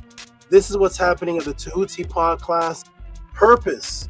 What is people's purpose? But what was the purpose originally? Did human purpose evolve? What is destiny? According to the ancients, not according to your new age or tarot card readers. What was destiny to the people that invented the word? Who invented the word destiny on this planet, the original word for it, and what was it according to them? This was a blowout class, and today, nothing changes. Question on this satanic group that is hijacking Ma'at Kemet. There's a major psyops taking place. When it gets revealed at the end, everybody's going to say, what in the world did I just watch? When you see what happens from the beginning of this class and you get to the end, and I reveal something that appeared to be an innocent person that was going to fly right by you as the class is going by, you're not going to pay any attention to this person. And when we get to the end, you're going to see that person is like the Kaiser Sose. That was the mastermind behind certain things. You're going to be like, wow, this matrix is really deep. Egyptian Satanic Temple that contacted Set. What is that? How did the Neter Ptah debunk the Satanic Church? What about the pentagram in this Transa agenda? You can figure that out. It's Transa agenda attack on children. What about the word Psyops itself? And we're going to get from there into the Kaibit, the origin of the Kaibit, the origin of the origin of the Kaibit, the origin of what the Satanists are calling the Black Flame, and we're going to get into Orwellian diametric matrix, Orwellian diametric inverse matrix, which I've covered some in class, but you're going to see it displayed in this class by the Satanists, and it's amazing that this is able to be done. But it's being done because of the mind's attraction to fantasy. So we're going to get into all that, everybody. I'm going to put the link in the room for the team to jump in. I'm going to step out for just a couple of minutes, and when I come back, we're going to go right into these answers. Support the pod class, Cash App, TTM Moon, PayPal at Rocky SV. Everybody that is a supporter that can, jump on the panel right now. I'm going to be relieved for just a moment, and when I come back, we're going to get right into it. Peace and love, everybody. This is a master class on multitudes of topics that's coming from questions on the Satanic Church, which is interesting because I've never actually seen a conscious or Kemet person or somebody in Ma'at. Have you? Asked and had to have done an elaborate class on Satanism. And this could be because most brothers and sisters or people getting involved in consciousness are not really interested in Satanism being a part of the options, right? There was a brother, I hope he's still around. I used to visit him. I visited him at his house. His name was Bobby Hammett. Hopefully he still is Bobby Hammett. I hope he's still around. And he would talk to me about Satanism, Beelzebub, and the goat Baphomet and different things, but he would not call himself a Satanist, and he would not be a part of a Satanic Church.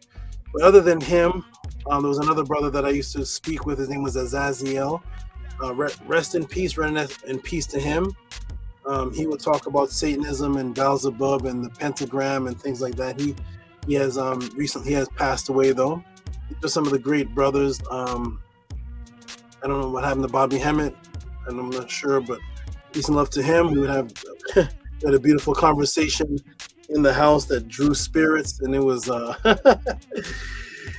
Bobby Hammett, peace. If you remember me from way back in those days when the having those discussions and arguments, and heat energy waves would be around, and the ancestor would knock your pictures of your ancestors off the wall in the next room. And there was a lot of energy would generate when me and Bobby Hemmick got into the room and would talk. But he would talk about Satanism, but not as a practitioner, follower dedicated to it.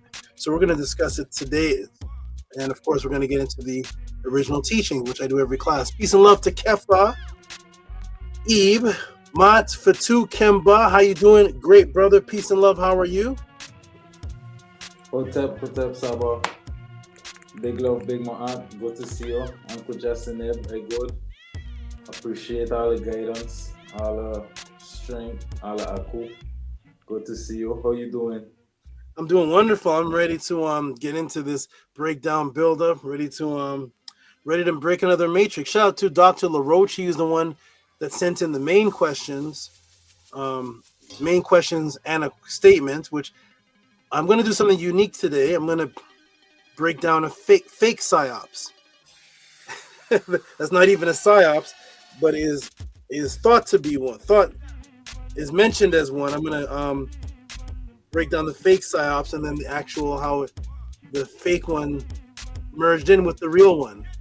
That's going to be interesting. Follow this. This is going to be like a detective class. It's going to be something where we get to the end of the class, you're going to be like, whoa, I missed that in the beginning. I guarantee everyone is going to miss something in the beginning that when I get to the end, they're going to say, oh, there's the real Psyops. That person? Oh, wait, what? It's going to be good. It's going to be adventurous. It's going to be really good. So we're going to enjoy this one as we do them all. But this one's going to be very, very nice. I'm doing great, brother. Thank you for asking. Yeah, Tua, Uncle Justin, I'm grateful to be here for another session, all the life-changing classes. I know this class is going to be fun. The last few classes was crazy, from the field of reeds to the purpose class with the breaking on the faith and yeah, Tua. Some serious classes lately. Wonderful. Excellent. There is Kesbetu. Nanya Setmer says, Tua to all the supporters. Don't donate. Thank you for showing love. Thank you, Nanya Setmer. Wonderful. Excellent. Oh, Kesbetu. I actually kicked him off. Done that. Okay, Kesbetu is here. Now I'm going to step up. Are you there, Kesbetu? I don't see you. Okay, Saba. Yeah, I'm here. I'm just in the kitchen whipping it up. But Uncle Justin, Saba. Uncle Justin, to you. Excellent. And your brother Kefa's there too with us. He's in the kitchen though.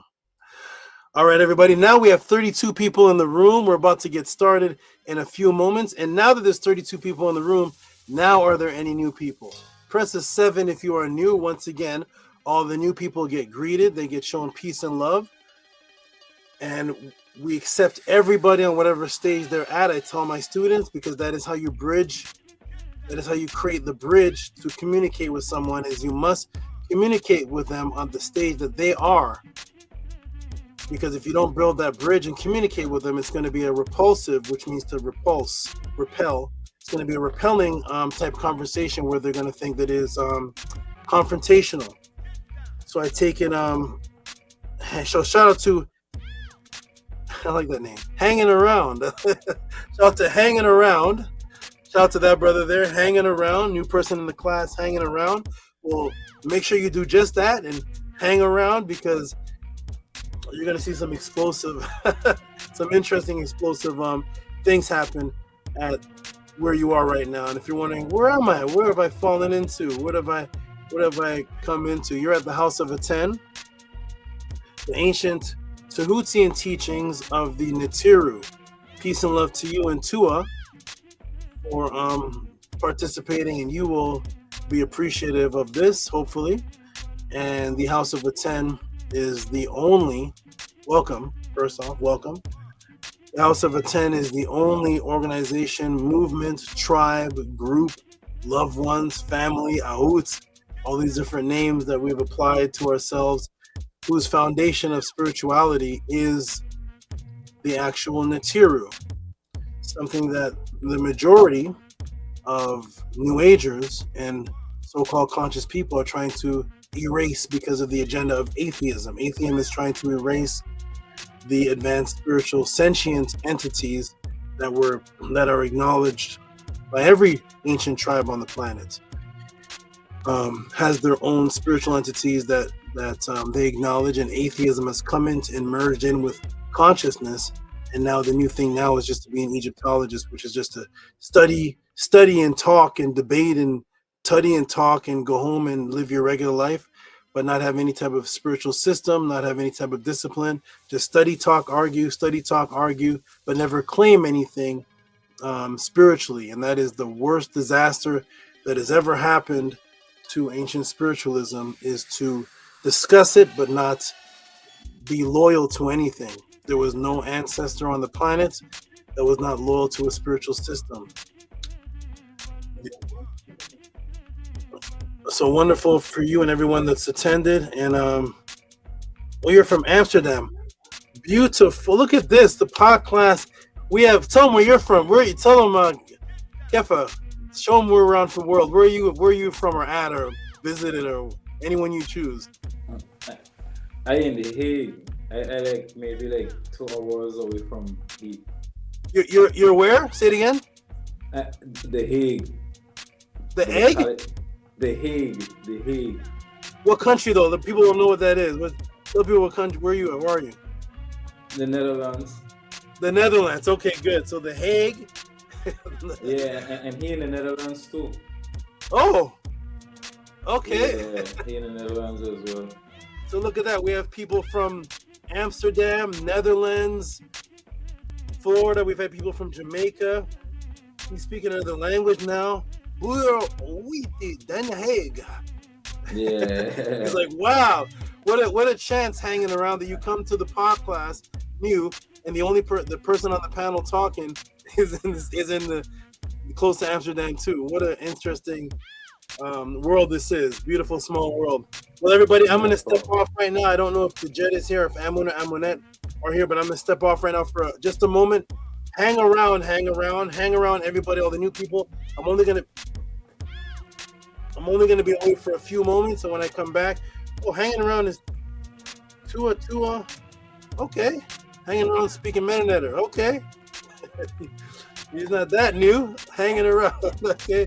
Oh, wonderful. I'm gonna step away, everybody. When I come back, it's gonna be some wonderfulness. We're gonna definitely vibe, break the matrix. For those who just stepped in, we're about to get into is Satanists are now plagiarizing Kemet, the Egyptian satanic temple that contacted Set, the Neter Ptah that debunks the satanic church, the pentagram, the transgender attack on children, the origin of the word Psyops, and the possible cover to a book that I may be coming out with. I'm deciding. Saba Tehuti breaks the Psyops. Psychological operations. I may take several jewels from the classes I've done, pack it all into one book, and just do that. So there it is. You see the Obey on there. You see Santa Claus, you see Jesus, you see the cameras looking at you, the eye, you see the people doing rituals, the Hanukkah, you see everything on there, all type of things on there. So get ready, everybody. Peace and love. I'm going to step out, everybody, for just a moment.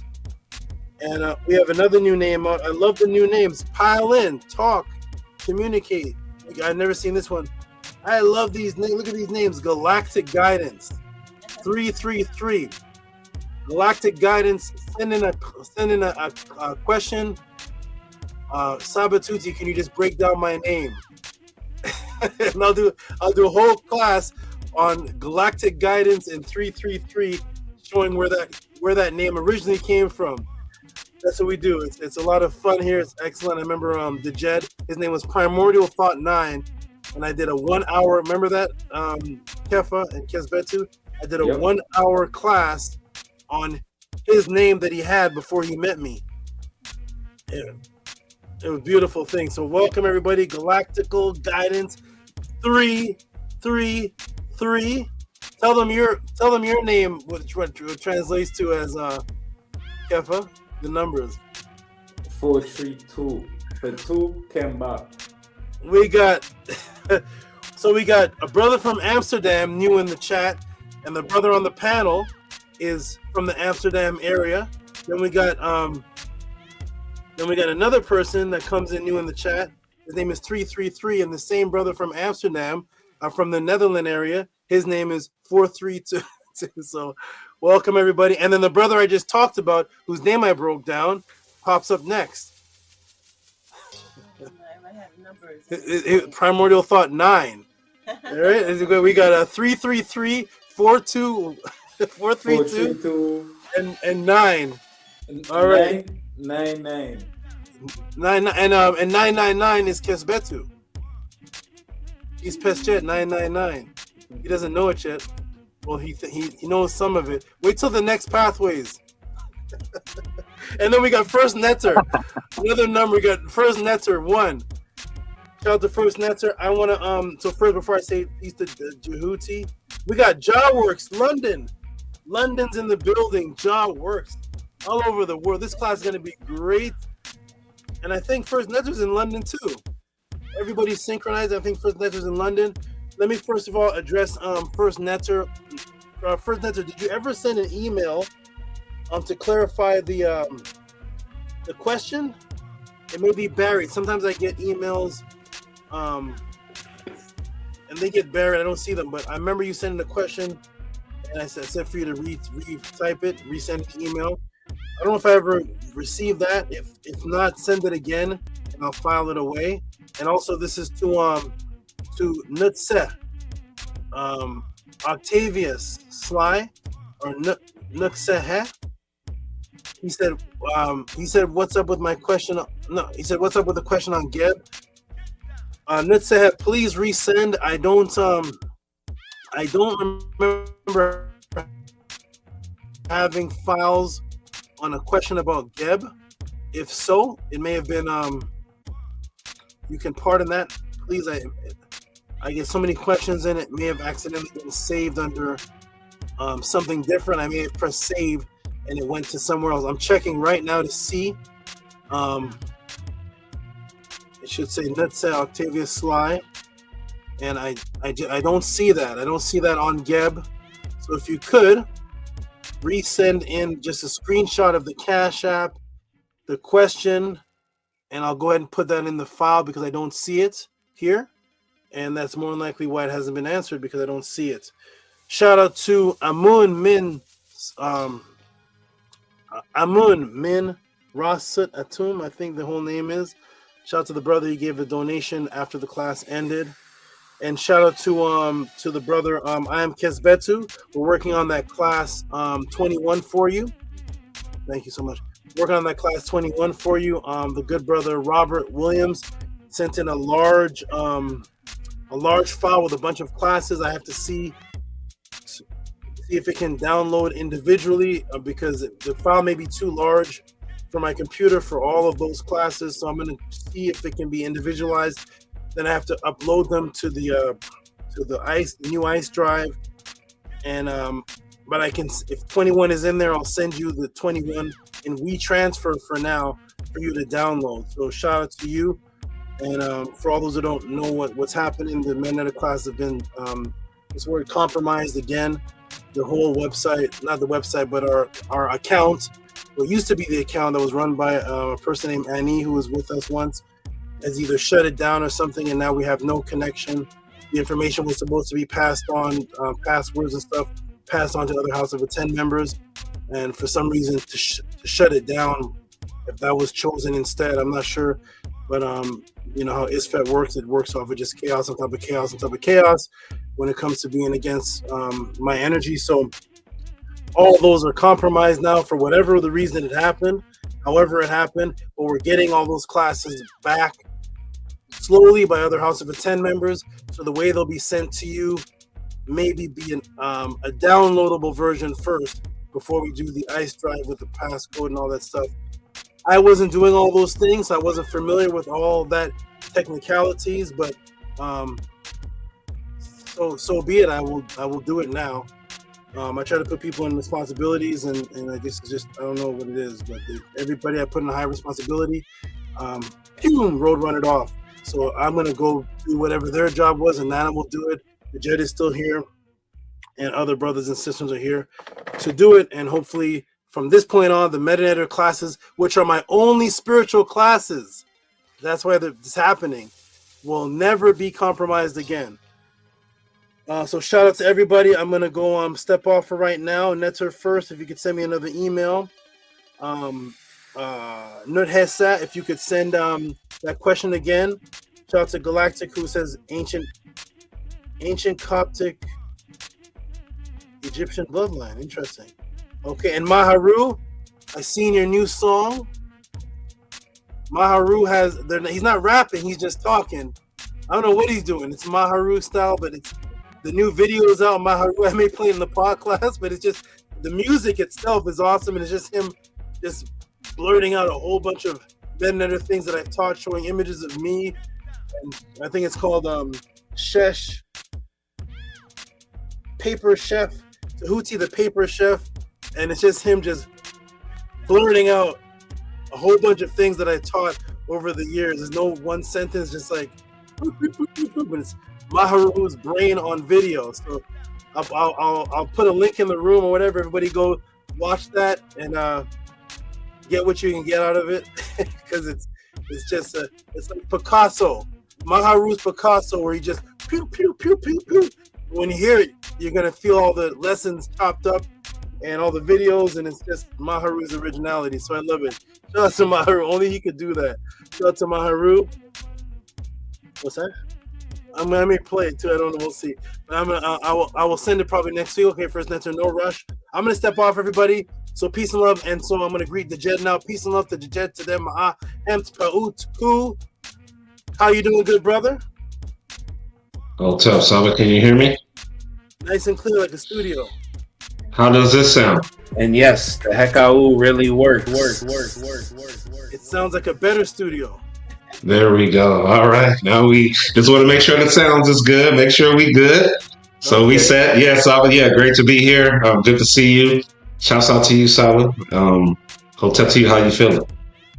Feel wonderful. I'm ready to get into this. I don't know if you or Kesbetu or Kefa have ever come across anyone in consciousness, Kemet, Ma'at, or whatnot, discussing Satanism.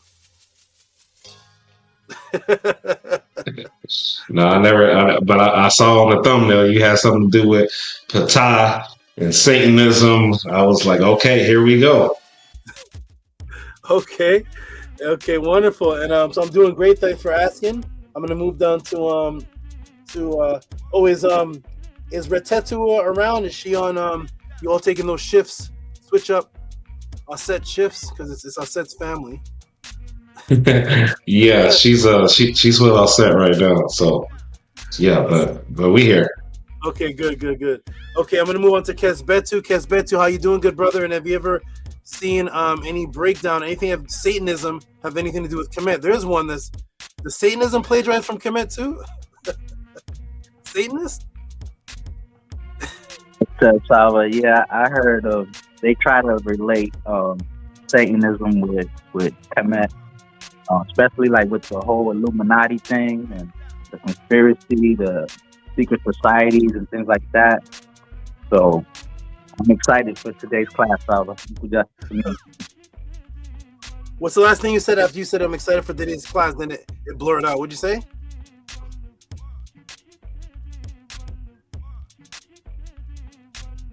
Uncle Jack, you heard me?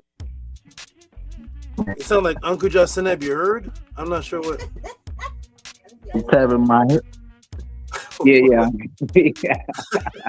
No, that is. I keep going in and out. Okay. But yeah, Uncle Jacineb. Okay, yes, wonderful. Uncle Jacineb to you. And as far as Maharu, jump on. Ask Saba can speak about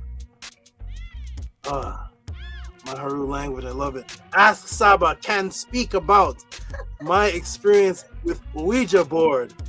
If you're asking, can you come on and speak about it? Absolutely, jump on, Maharu. Speak about the Ouija board. If you have a question about Have I ever done a class on that? The Ouija board? I don't know. I don't know. Next class, Ouija board. Let's do it. All right, so jump on Maharu, and you can definitely talk about your experience with the Ouija board. I've had Ouija boards in my house before. I've dealt with the Ouija board in that dark room that I was in. Definitely scared from people with the Ouija board and all type of interesting things. So jump on. I'm gonna step out now for about 5 minutes. You all build. This is a family. What's it called? Fellowship, build, fraternize. Angela Gates, you can jump on too. House of the 10, jump on. Show these new people that we show our faces. We have love for one another. And we are here. Min Ma'at forever. I'll be right back, everybody. Support. Cash App, TT Moon, PayPal at Rock SV. When you all come back, we're going to have a very interesting ride of a class, a very interesting journey of a class. You all going to, it's going to be very interesting. Cash App, TT Moon, PayPal at Rocky SV. Support the Tutti Pod class. Where's the thing in the corner? There it is. Tutti Pod class. What else to say? Where's the Cash App support? Ask questions. All right, wonderful. Something's blurred out. Let me see something. Tutti Pod class. Oh, donate, support, Cash App. Yeah. Yes, Cash App, TT Moon, PayPal at Rocky SV. Maharu was just on. And for those who don't know, for those who are in the audience watching, Maharu is the brother that asked the question about contacting his deceased mother and has had a relationship with her ever since. And here he is. The spirit and the flesh has arrived. Shout out to Angela Gates, straight out the gates. I'm going to step out now. Peace, Maharu. How you doing, good brother? You ready for... Have you heard of Satanism stealing from Kemet too? They're doing it too. Have you heard of a Satanist stealing Kemet? Uncle John Snip, Saba. Yes, I have. Oh, wow. Okay. Wow.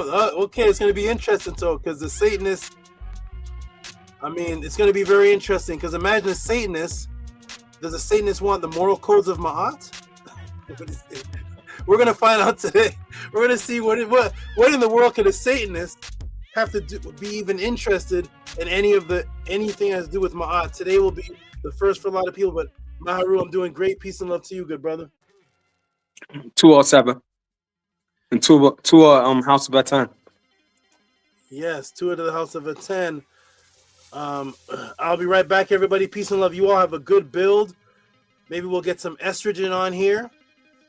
Peace and love to the House of Atton, the ancient Tuthian teachings of the Netaru. Jump on, ladies. Jump on, females. Let's get some estrogen in the room. And I'll be back, everybody. Peace and love. I'll be right back. You all build. Talk to him, Maharu. Talk to him about the Ouija board.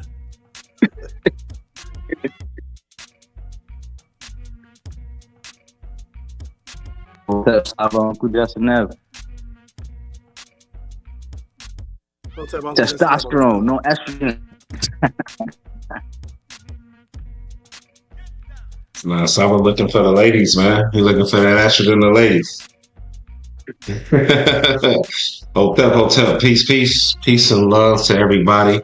Shouts out to you, Kappa, Maharu, Kesbetu, Uncle Jocelyn, to you, great brothers, Tua for being up here. Shouts out to everybody in the chat. We got people overseas in the building. You know what I mean? Everybody from all over here at the pod class. Shouts out to the great Saba, to the great Nani, to the great TT. Everybody, man. Hotep Hanu. It's always good to be able to experience another powerful pod class, to be here. Didn't know that Satanism was out there stealing. I thought, man, I thought it was all about, that in the Bible, man. What's going on? I thought Satanism had their own thing. What they doing over there, taking little things from Kemet, man? What's going on? I guess Kemet ain't safe nowhere, man. Everybody pulling from Kemet, man. So it's wild out here. Shouts out to all the Satanists. I guess y'all should learn from this podcast as well. If you into Satanism, treat yourself tonight and learn something new. Learn something new about your own little teachings. which is wild all in itself altogether. But yeah, it's always good to see what someone's about to bring to the table. And Tua, man, I'll pass the mic to Kefa. And Maharu, don't forget, man, talk about your Ouija board experience, man, when you get a chance, man. So shouts out, Hotep. Yeah, Hotep. Hotep, and Uncle Chastened, big love, big man to the whole Aoud. I don't know, we're back in it for another session. Salute to everybody in the chat, the whole family, all the big supporters. Who ain't supporting, support. Keep this here, NEFA sessions going on, especially all the last classes. Everything lining up. We have a good class to wrap up to tonight, so definitely grateful to be in the building. To Asaba for all the guidance, the power from here until the net cut and beyond, all the light. To her for the whole transformation, all of the hecker that you put in my life. In case people don't know, Heka is the magic, you know, that Saba does provide. So to her for providing all of that magic, all of the power. Yeah, big love, big ma'at. And good chastening to you and your whole Aoud.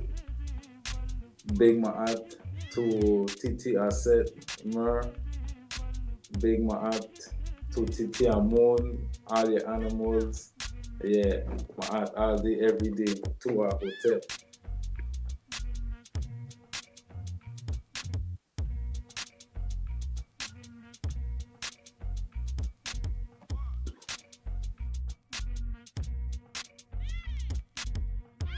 Yeah, Uncle Johnson there. Can I be heard?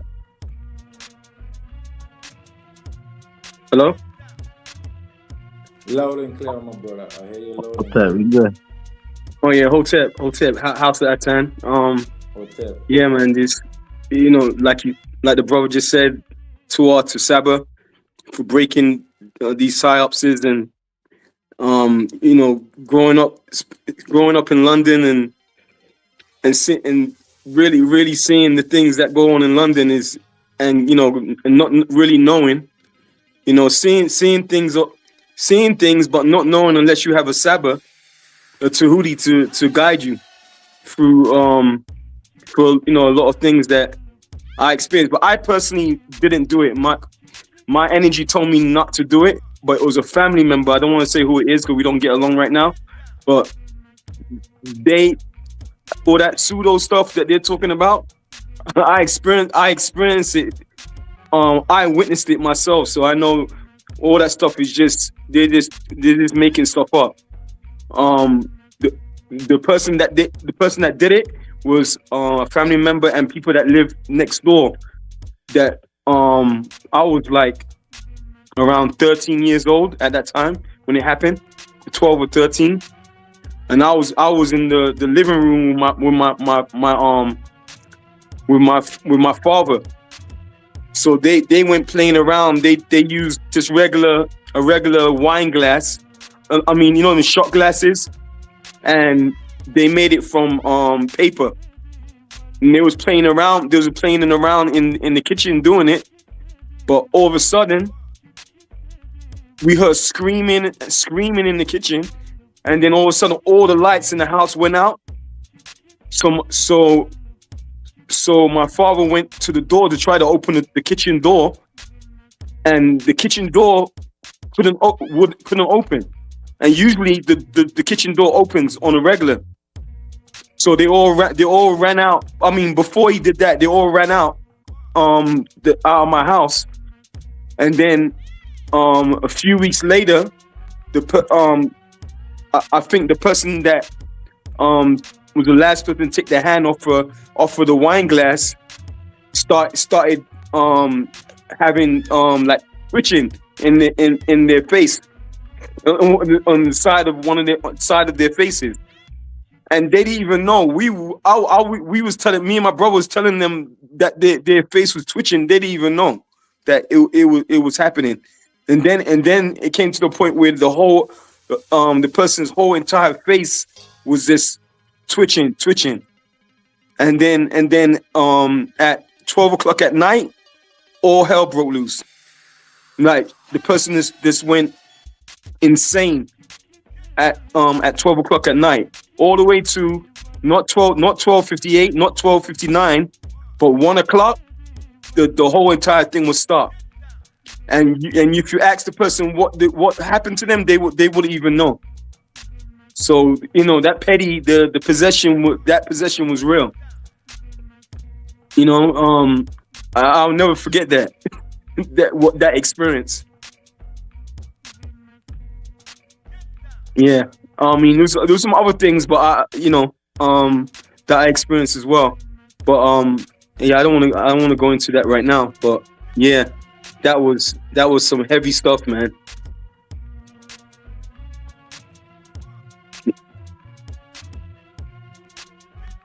Okay, what you think about the subject for today's class?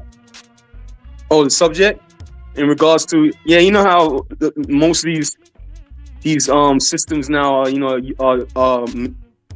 have been according to what we've learned from Saba, they've been plagiarizing and using it for Isfet and chaos.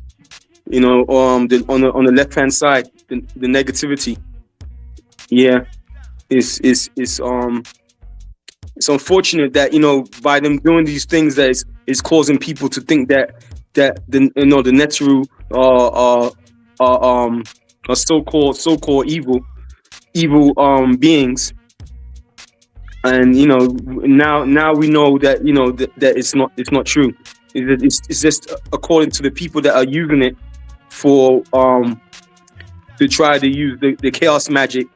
But meanwhile, they're in order, and they got everyone else in chaos.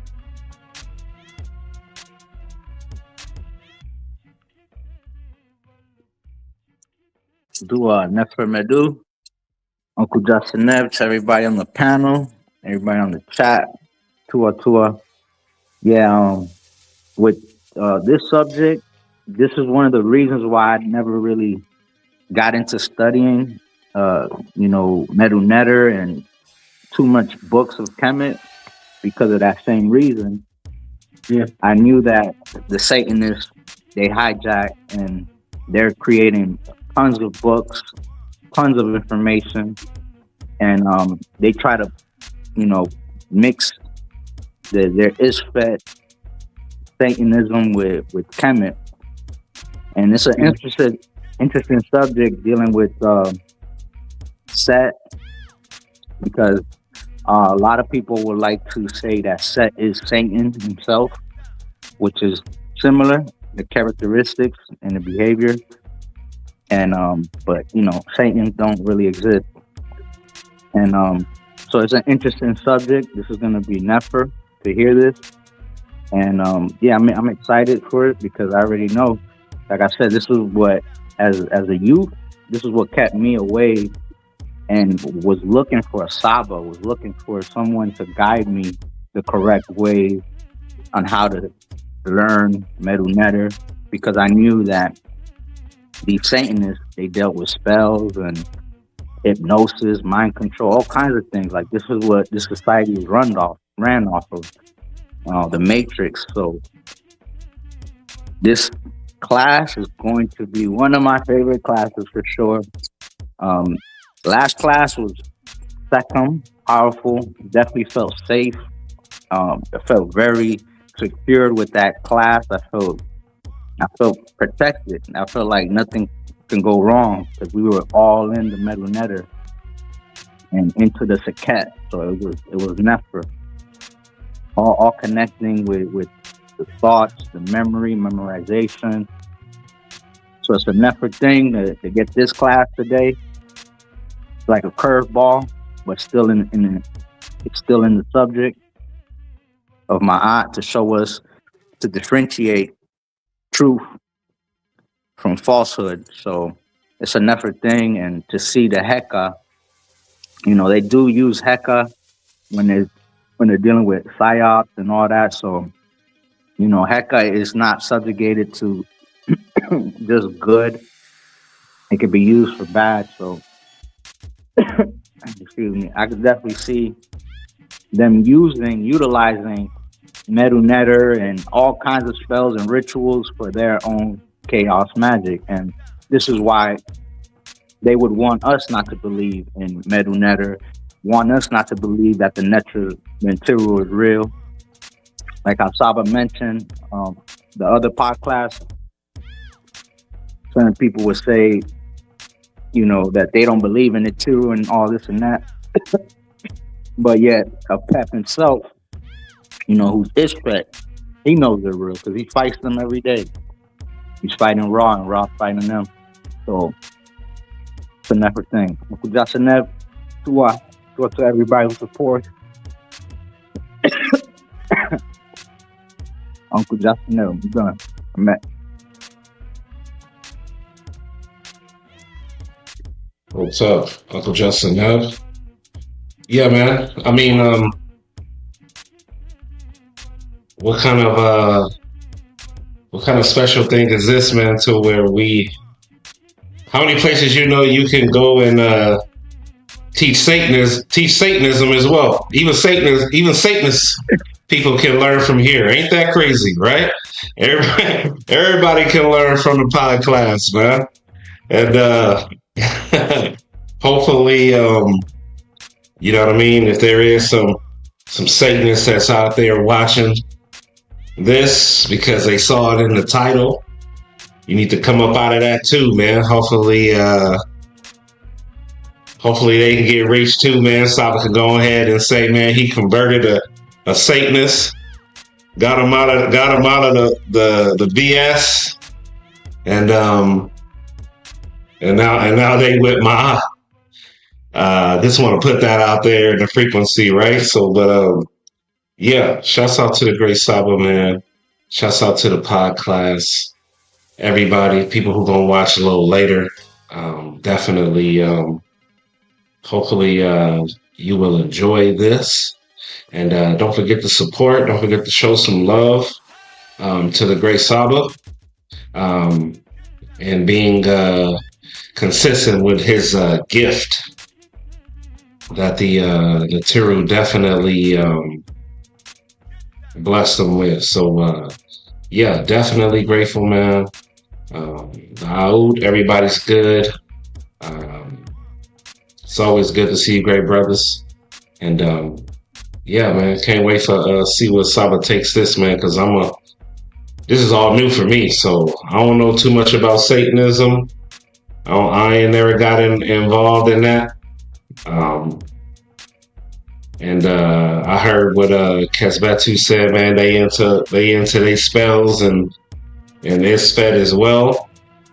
So yeah, I only know about this on the surface level, but never really dive deep into whatever that is, right? So shouts out to the great Saba. You know how he do. He dissect. He takes his fat and just completely dismantle it, and then and he shows you his he shows you the power of the Netiru, and how you can take light like this, pure light of the teachings of my aunt, and run off to go build whatever Isfet by taking some form of light and turn it into some falsehood, crazy stuff, man.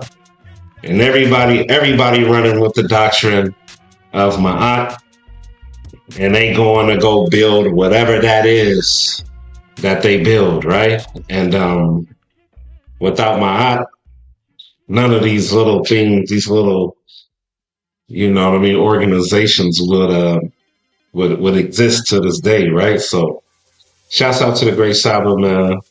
You know, he got his scalpel, he got his surgical gloves on, and he gonna get real surgical with it. So shouts out to the great Saba. Hold tight.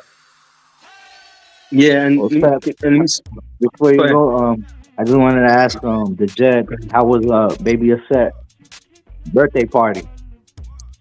Oh man, it was good, man. We had a lot of family come out, man, and you know what I mean, celebrate her. No birthday cake, none of that sugar stuff, man. She had her whole fruit platter with berries and pineapple, man. She was out there treating herself, man. She had a good time, man. So we just, everybody kind of give you that, like, oh, that's a little different. That's a little weird. Yeah, man, we doing things different over here, man. I'm very unapologetic about what anybody got to say, what goes on within the bird, right? And how we lead the out. So, but yeah, she had a good time, man. She's super happy, man. She's always smiling all the time, man. So, yeah, it went good, man. 2 for asking, bro. Yeah, and also I just want to make this clear too that practicing these things, you need a teacher, you need a Saba to guide you to do these things, because you do these things and you don't know what you're doing. It could be things can happen that you can't see. It can happen. So that's why it's good that Tehuti has this class and he's a Saba in the doorway to allow people to guide people. Yeah. Hotep. Greetings, Hotep, everyone. What's up, Nani? Hotep, how's everybody? Hotep, we good, Nana. How you doing? I'm doing well. I'm good. Yes. Thank you. Greetings, Maheru. I thought all this time I thought your name was Maheru with the K, the M-A-A-H. Yeah, well, it's still fine because it's still true voice. And I heard your what you sent to Saba. He played it, and I got to hear it, and I said he sounds so excited. You sound like just you want to spread the word, and you want to just every meta word, whether it's in order or not, you just want to share it. So I appreciate that. It was really never. Tua, Uncle Johnson, Tua. Yeah. Okay. Thank you, Tua. Yes. So I just wanted to quickly say, of course, support what supports you, everyone. It's good to see everyone on the panel, and it's good to see new names in the chat here. Let's see. So thank you for all those who show up, who are here, and also I'm Nani Setmer. Yes, I know my name is not on there, but I'm Nani Setmer, one of the moderators and the other things, and I also facilitate the SWG Sacred Womb Gathering. It's a women's circle. I have 4 of them in a year, and one of them, the last one, is one I do that invites everyone, including the brother. And so before I get into that, again, support. Please support what supports you. Very important. We just had an anniversary not that long ago in December, and it's still ongoing. If you want to support and donate for that, that was the 4th that marked the fourth year. So 4th year of the Tehuti podcast. And then, of course, there was the Pathways to Awakenings, and that was last year in October. That was the 3rd year of that. And there'll be another one this year.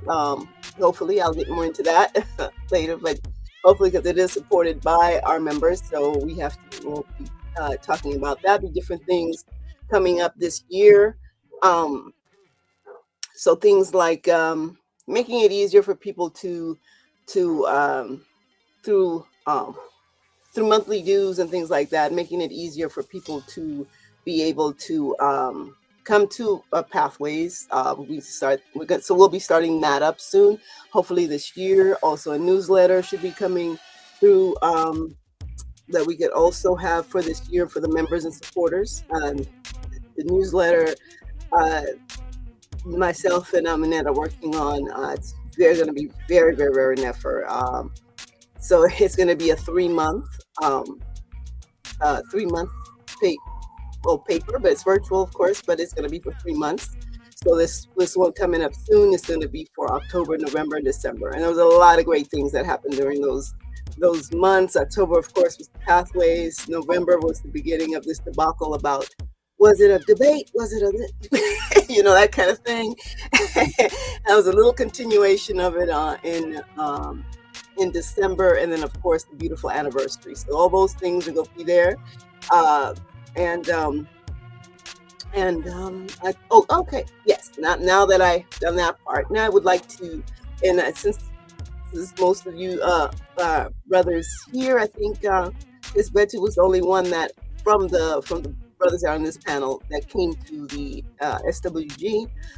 Sesh Het Pauti is the meta translation for it, and I picked that in particular because even though it also means sacred womb gathering, Sesh Het Pauti, but those same exact words could also be used for males as well, for the brothers. Because Sesh, as you know, could mean writing and writings and teachings on learning. So that's Sesh. Het is the structure or the home or the house. And then Pauti is the gathering or the company of people, the company of the Natiru, the Paut, the Pa. So, in next week, January 18th on Sunday, I'll be having a part 2. So, like I said before, it's 4 months starting August, September, October, and November. I have these sessions, and on the one in November, there was still more that was left. So the brothers asked and requested for a part 2. So I'm going to grant that, and we'll be doing that. And I invite you all that weren't there. I know Dijet and Tetua, you were not able to come because of I think it was Olivia. I think it was Olivia's birthday or something like that. Then, so you weren't able to make it. And so I'll be sending out more reminders and flyers so that you could all come in. And when Amunet and Amun come in, we'll I don't even know the full. Yeah, I can't do it. So I'll wait till she comes in, and then she'll share a flyer, so as a reminder, so everybody can see it. And this year, the way I'm doing it is to, if you are interested, just RSVP in the email. And again, like I said, I will be giving you that information later. Everybody's welcome, male and female.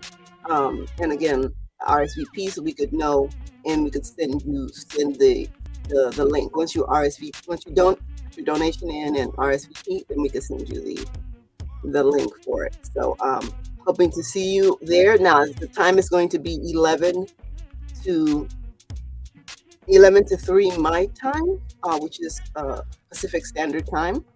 And I'm doing that because VRI, which he's in London, and Monroe will be attending. And so I want to make it a little easier for people that are that far off, because it's 8 hours away from me. So that's that's like 7 to 11 for people that are 7 to 8 hours away or what have you. So please, Maheru, Kefa, Dejed, and Ratitu, I know you guys are coming, right? I know you weren't able to make it the last time, but hopefully see you there. And sorry, a little bug or something. Okay, so yeah. So just and if Kisbetu, if you want to talk a little bit about it, let everybody know. Sure. Yes, definitely. It was a never experience.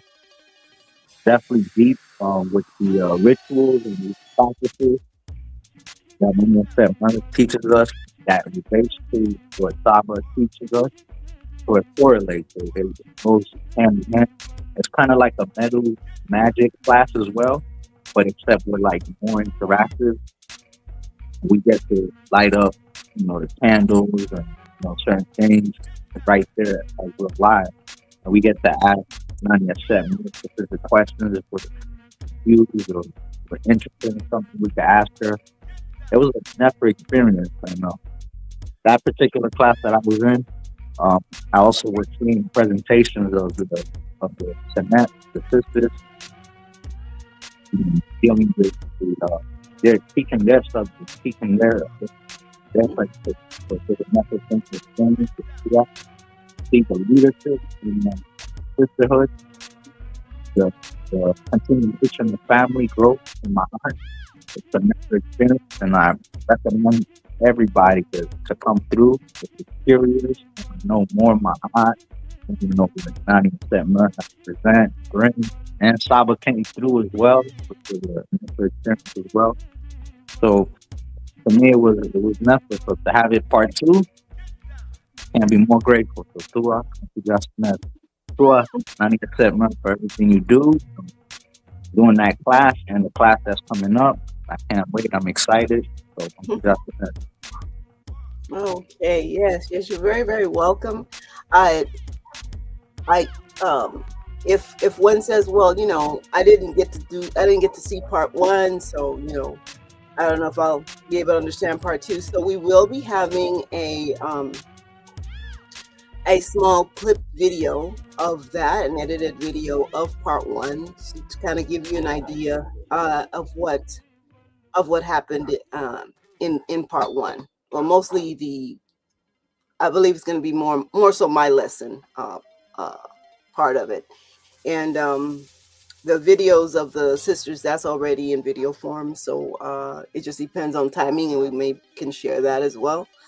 But yes, for time. So the class this time will be about 4 hours or so. Usually it's 5. But I'm gonna make it 4 hours. I mean, it may be a little extended, but not too much more.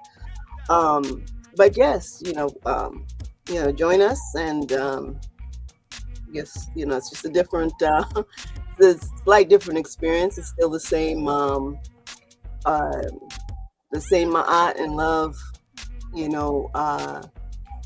there, but it's just in a more, I guess, intimate type, I'd say, setting, kind of close, because it's a smaller panel. Oh, and it's not public.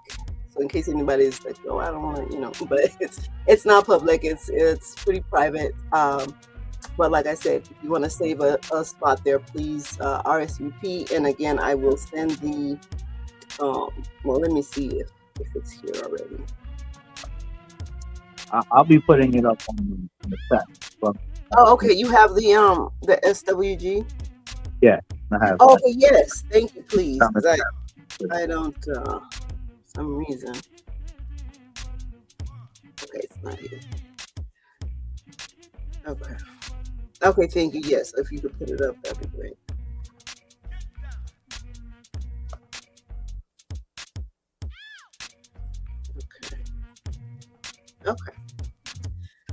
Okay, so I'm waiting for Saba to.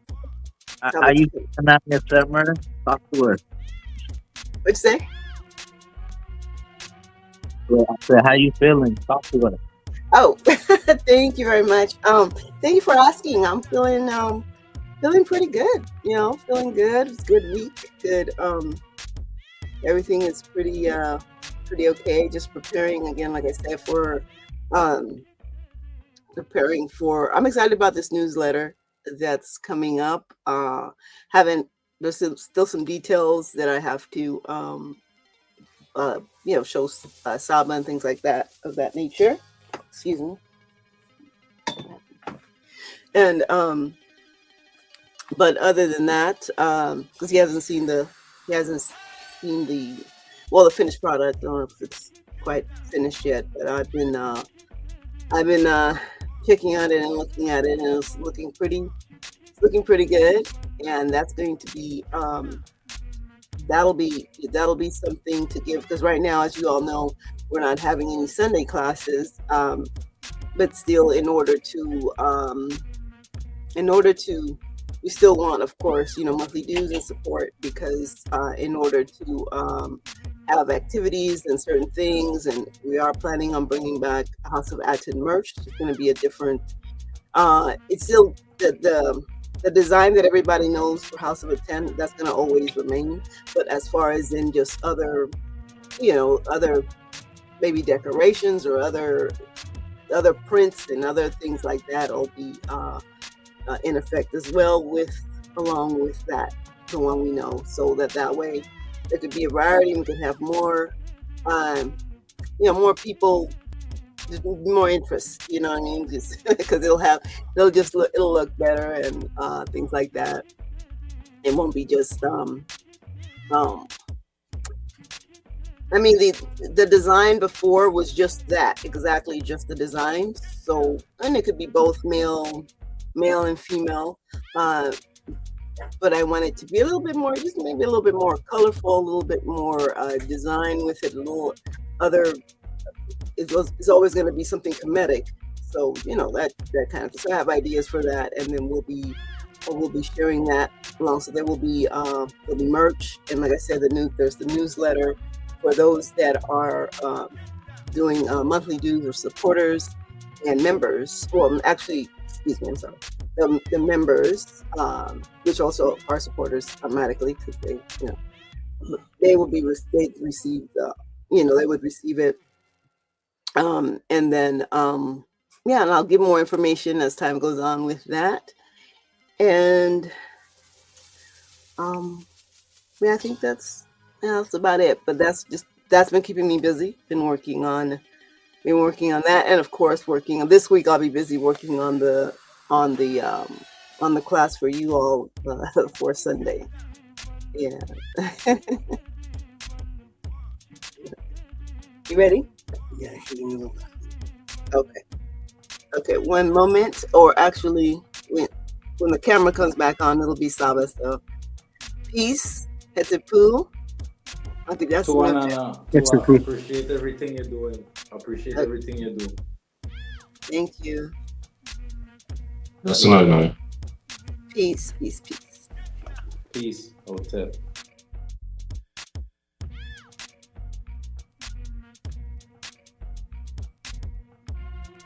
Hotel, yeah, that Ouija boy ain't no joke, man.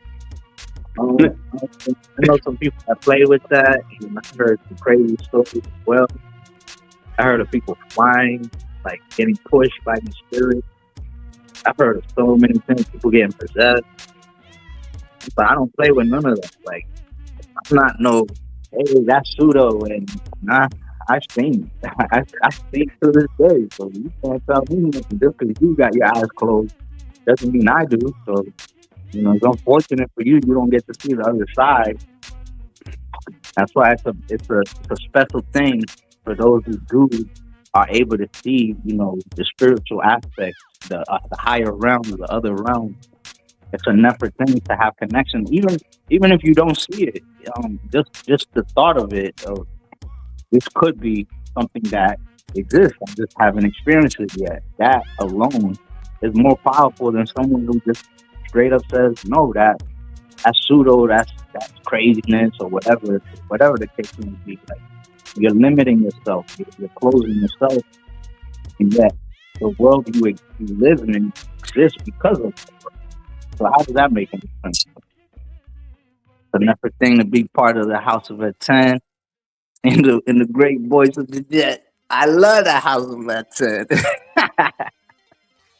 I'll be just at that. I was in the Network Kirk.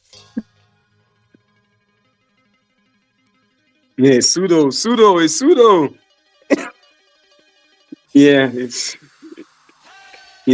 right. This stuff is real, man. The natural and the ancestors are real. It never to have a teacher like Saba to break it down, though. That's the most important thing. Yeah. Because you could see and you can see stuff and you don't even know what's going on unless someone tell you what is going on. So that what it says in the Papyrus in regard to the and what Tehuti taught in regards to the second death is real. You go into the Netica and you can get lost in the Netica. Correct. And now you could explain people those things and you could save them like that, because you have your own experience, and then Saba make your experience so clear for you now. and then you wake up now and it's like you see somebody going through something thing, you give them a heads up. No, it's not like that. It's like this. And even if they don't believe you, when they're going through it, they can remember what you had to tell them. Yeah, that's true. Yeah, very, very life saving. Yeah. I want to talk about another thing also that what I remember, this is before the person did the Ouija board and all of that. I remember it was me, it was my mother and my brother. We was in London, and this I don't know, it looked like a person in a hat, a tall hat with a stick, with a cane in his hand. Came to the door, because in our doors we had glass on top of the door, and then the rest of it was wood. And whatever it was that came to the door was banging down the door. So my mother, because she's she knew about certain things. She wanted to go downstairs, and she said she wanted to go and knock on the door. But me and my brother didn't want her to go downstairs. So we called our next door neighbors that live right next door to us. Our house is right here, their house is right here. We called them on the phone and asked them to look outside to see who's outside. They said nobody was there. But we're seeing someone banging down the door. But they're saying no one's at the door. So I mean, how pseudo is that, right? You can't make this stuff up, man.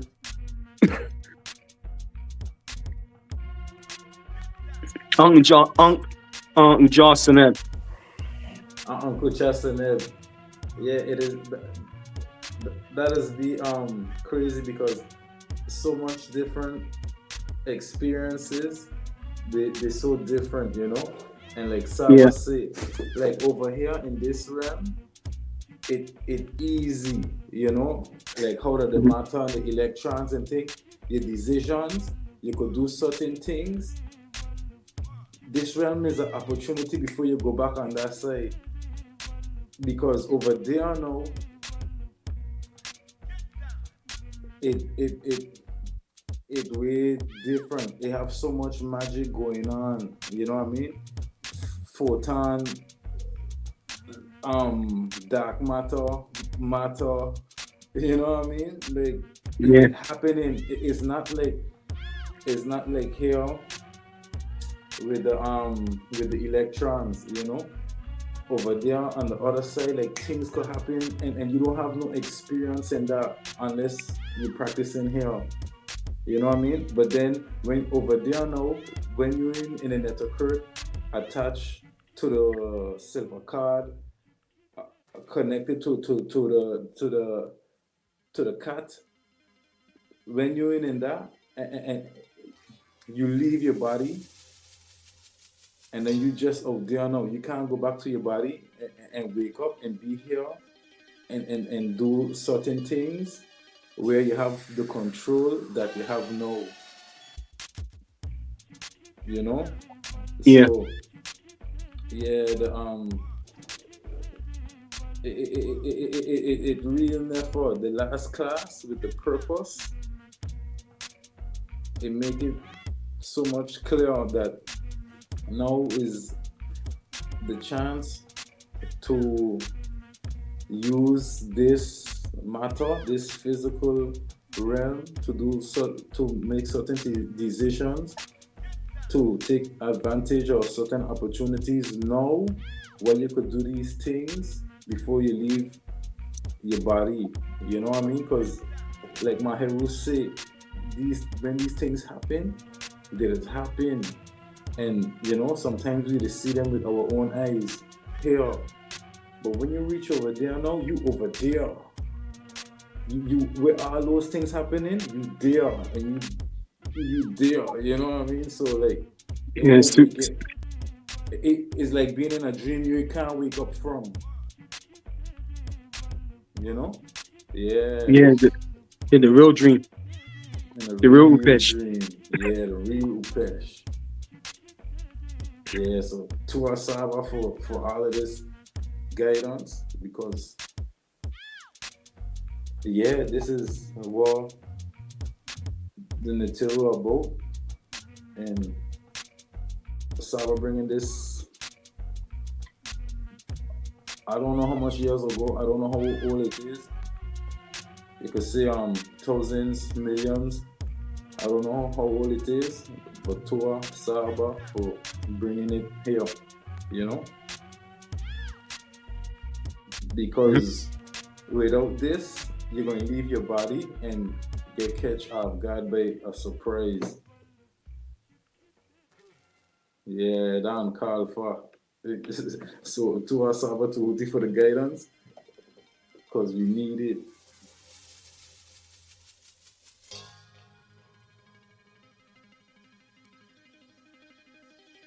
Yeah, that's true. Yeah. Yeah, I don't know nothing about no Ouija boards, man. First time I heard about a Ouija board was Bone Thugs and Harmony. That's the first time I heard about that. Never got down with the Ouija board. Didn't know. Bone Thugs make the Ouija board sound good. Yeah, they did, man.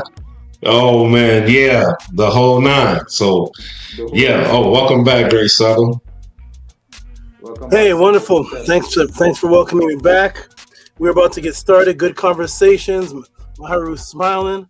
I'm glad you're still here, Maharu, smiling after all that chaos. I'm glad they didn't grab you and take you to the other side. They tried to. Yeah, the neighbor was saying we can't see him either. So I'm glad you're still here. Everything is good. And everybody, we're going to get started. I wanted to shout out before we start, say a shout out to this young lady right here, Angela Gates. I went back and checked the timestamps and the podcast YouTubes are timestamps. You all can thank Angela Gates for that. And I want to thank you, Angela Gates. The timestamp back. It's been about a month or so. And I want to thank Netter J for letting me know that my last two YouTubes, you couldn't comment, you couldn't see the chat. For some reason, YouTube put my YouTubes on for the children, and that cuts out the chat for some reason. So I had to go back in and fix that. So the chat should show up for this class today. Thank you, Netter J. We have a good team. Everybody looking out for everybody. Shout out to all the new people in the room. This is Galactic Guidance. I'm the estrogen here. Okay. I'm the estrogen here to bring balance, peace, and love. Okay, wonderful.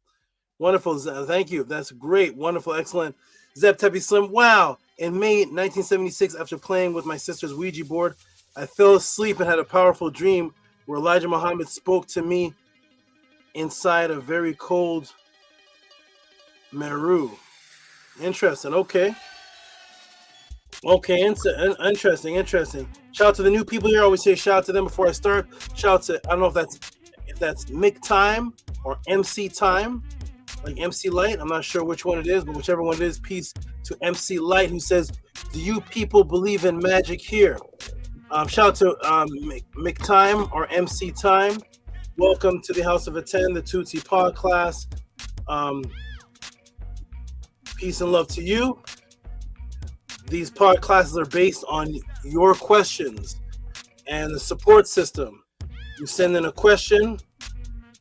For example, someone sent in this question here. You can send it in.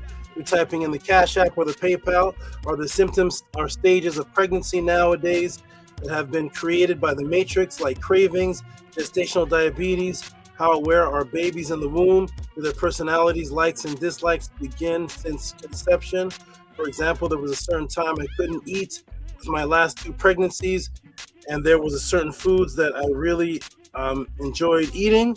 I had to eat my food in sections because if I combine my food in a certain way, it will cause me to get nauseous,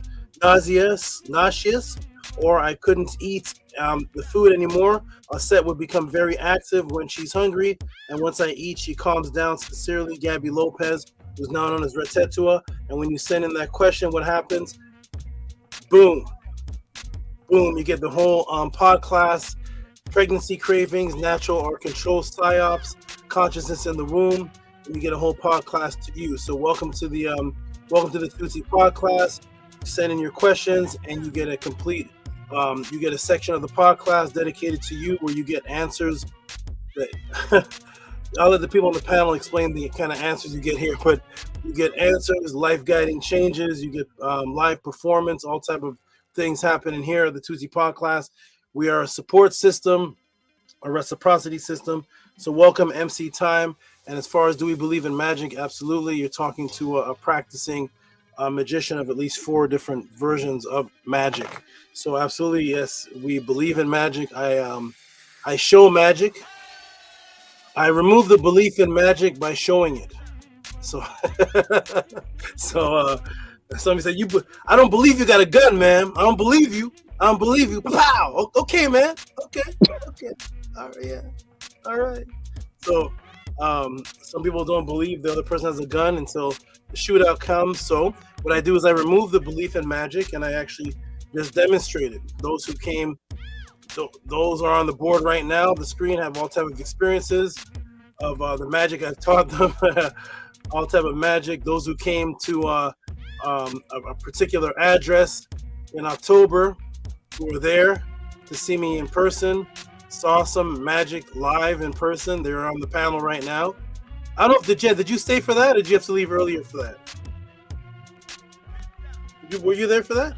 Oh, Saba. Yeah, I was there, seen it with my own eyes. Who left? And yes, the Hekau really works. Sorry, not you, Basa Tut. I think Basa Tut left. I think somebody left. Kefa, you left? Who left? Me and Basa Tut was there. Somebody left. I don't know who left, but somebody left. We were all there. Yeah, Somebody left early. I don't know who left. I don't know.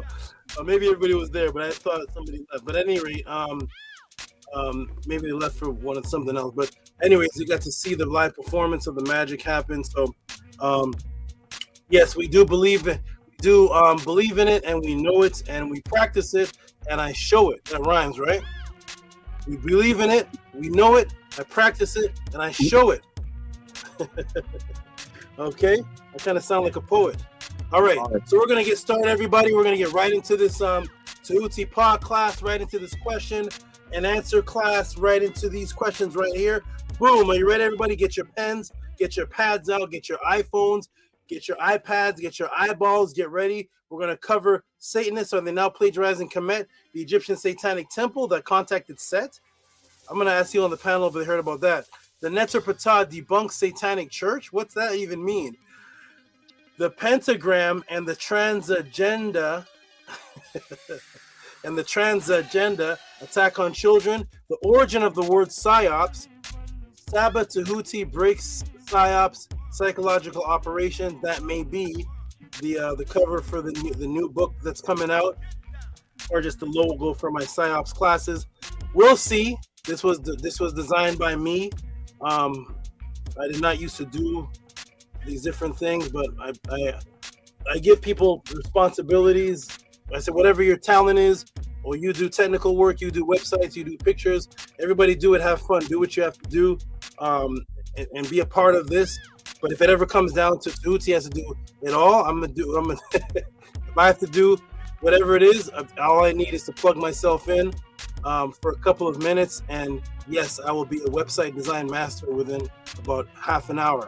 So I just plug myself in. I could do that. I could be the designer, the book cover maker, whatever it is. I just decide to be the Saba teacher. You want me to put out an album? Okay, I'll put out an album next week. Whatever you want, whatever it is, if I have to do it, I'm going to do it because I have the ability just to tap into certain things and just get it. So that's the cover. That's the new book that may be coming out. I'm deciding on putting on that book out or stepping out the Matrix part 2. I'll decide and see. But a lot of things are coming up. Mednetter class will be coming up. Hopefully the goal is the end of this month. It would have been a little bit sooner, but there was some altercations that happened that had to be corrected. But I'm here to solve all problems. So welcome everybody to the Tehuti podcast. Welcome MC Light. MC Time. And MC Time says, Mac man, you can't play me like Pac-Man. I'm not sure what's even happening right now. But shout out to Pac-Man and whoever Pac-Man is. Shout out to everybody that comes to the Tehuti podcast. Peace to everybody. He says, make your money, man, I'm out. Okay, peace and love to you and enjoy your time out. We're about to start this wonderful class, so everybody get ready. Imagine we sent it to the electric company. Man, make your money, man, I'm out. Right before you buy a cheeseburger. Make your money, man, I'm out of here. Give me that cheeseburger, I'm running. All right, shout out to the Jets, Adem Ma'a, and Pautsku. You can jump back in the chat. Peace and love. Before I start, the Jet or anybody, has anybody ever heard of Satanists trying to conjure up Set? Particular Nets or Set? No, I've never heard of that before. You're gonna hear about it today. Nupu, you heard of a Satanist trying to conjure up Set? Okay. Yeah, but like, so they believe in principles. So. Say it again. They believe in principles. They don't think Set is a nectar, so they conjure up the principle that they call. Okay. Because they don't believe in the truth. They don't believe in that. Principles, right? Yeah, it's principles. Okay, all right. Well, today is going to be brand new for everybody because you're about to be introduced to the Satanist movie that acknowledges and believes that Set is a sentient being, a netter, an actual thinking being, and they've moved to conjure him up. And we're going to get into all that. This particular group acknowledges Set as an individual being that speaks to them. We're going to talk about all of that. We're going to talk about all that. We're going to show it, and I'm going to destroy it, and then I'm going to build back up the truth. So here we go, man. We're going to get started, everybody. So the Jed, Sadem, peace and love to you. Robert Williams says, yes, I've heard of that. Ooh, okay. The Jed, Sadem, Ma'at, peace and love to you. We're about to get started. Kefa Ib, Ma'at, Fetu, Kemba, peace and love. We're about to get started. You can jump back in the chat. Maharu, peace and love to you, and thank you for your Ouija board story and the man outside the door that couldn't be seen. Shout out to whoever that guy was. Shout out to you, Kesbetu, New Patah, Samin Ma'at. We're about to get started, everybody. Peace and love. Jump in the chat. Let's get started, everybody. Welcome to the Tehuti podcast. Support the Tehuti podcast. Send your question in. We're about to get this beautiful experience started, and welcome everybody who is new. Shout out to everybody that is old, new, whatever you may be, Christian, Muslim, Jew. I want everybody right now, if you can hear me clearly, press a 9. Press a 9 if you can hear me, because once I get started, I may not check the chat every once in a while to see that I can't be heard. So I want to make sure that I'm heard now. Press a 9, and I'm going to put on the screen share. And if you see that, if you do not see the screen share, press a 7. So just press 9 if you see everything and hear everything. This is a test to make sure the screen share. Oh no! Come on, man. Hold on, everybody. 1 second. What is that?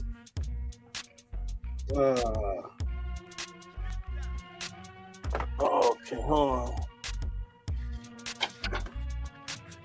Okay, fix that up. Some always strange taking place at the Tehuti House of Animals. Something always odd happening. Let's fix that up here. Oh, I see. Oh. Okay. Nothing stops it. 1 moment, everybody. Okay. Glad I can be seen. Glad I can be heard. I got the 9s from Fetu, Kemba. Got the 9 from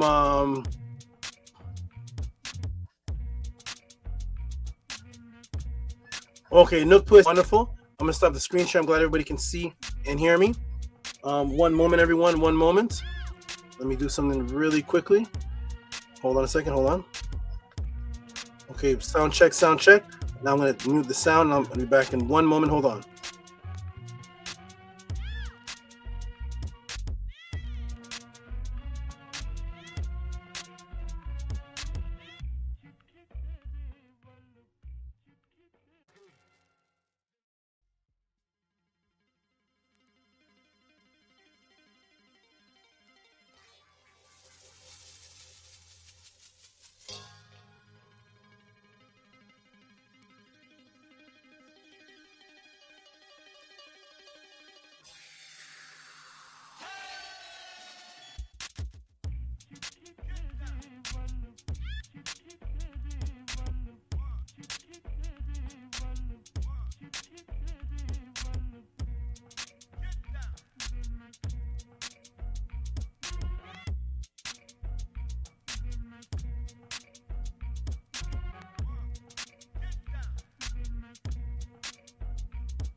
No, not right now. I got that one.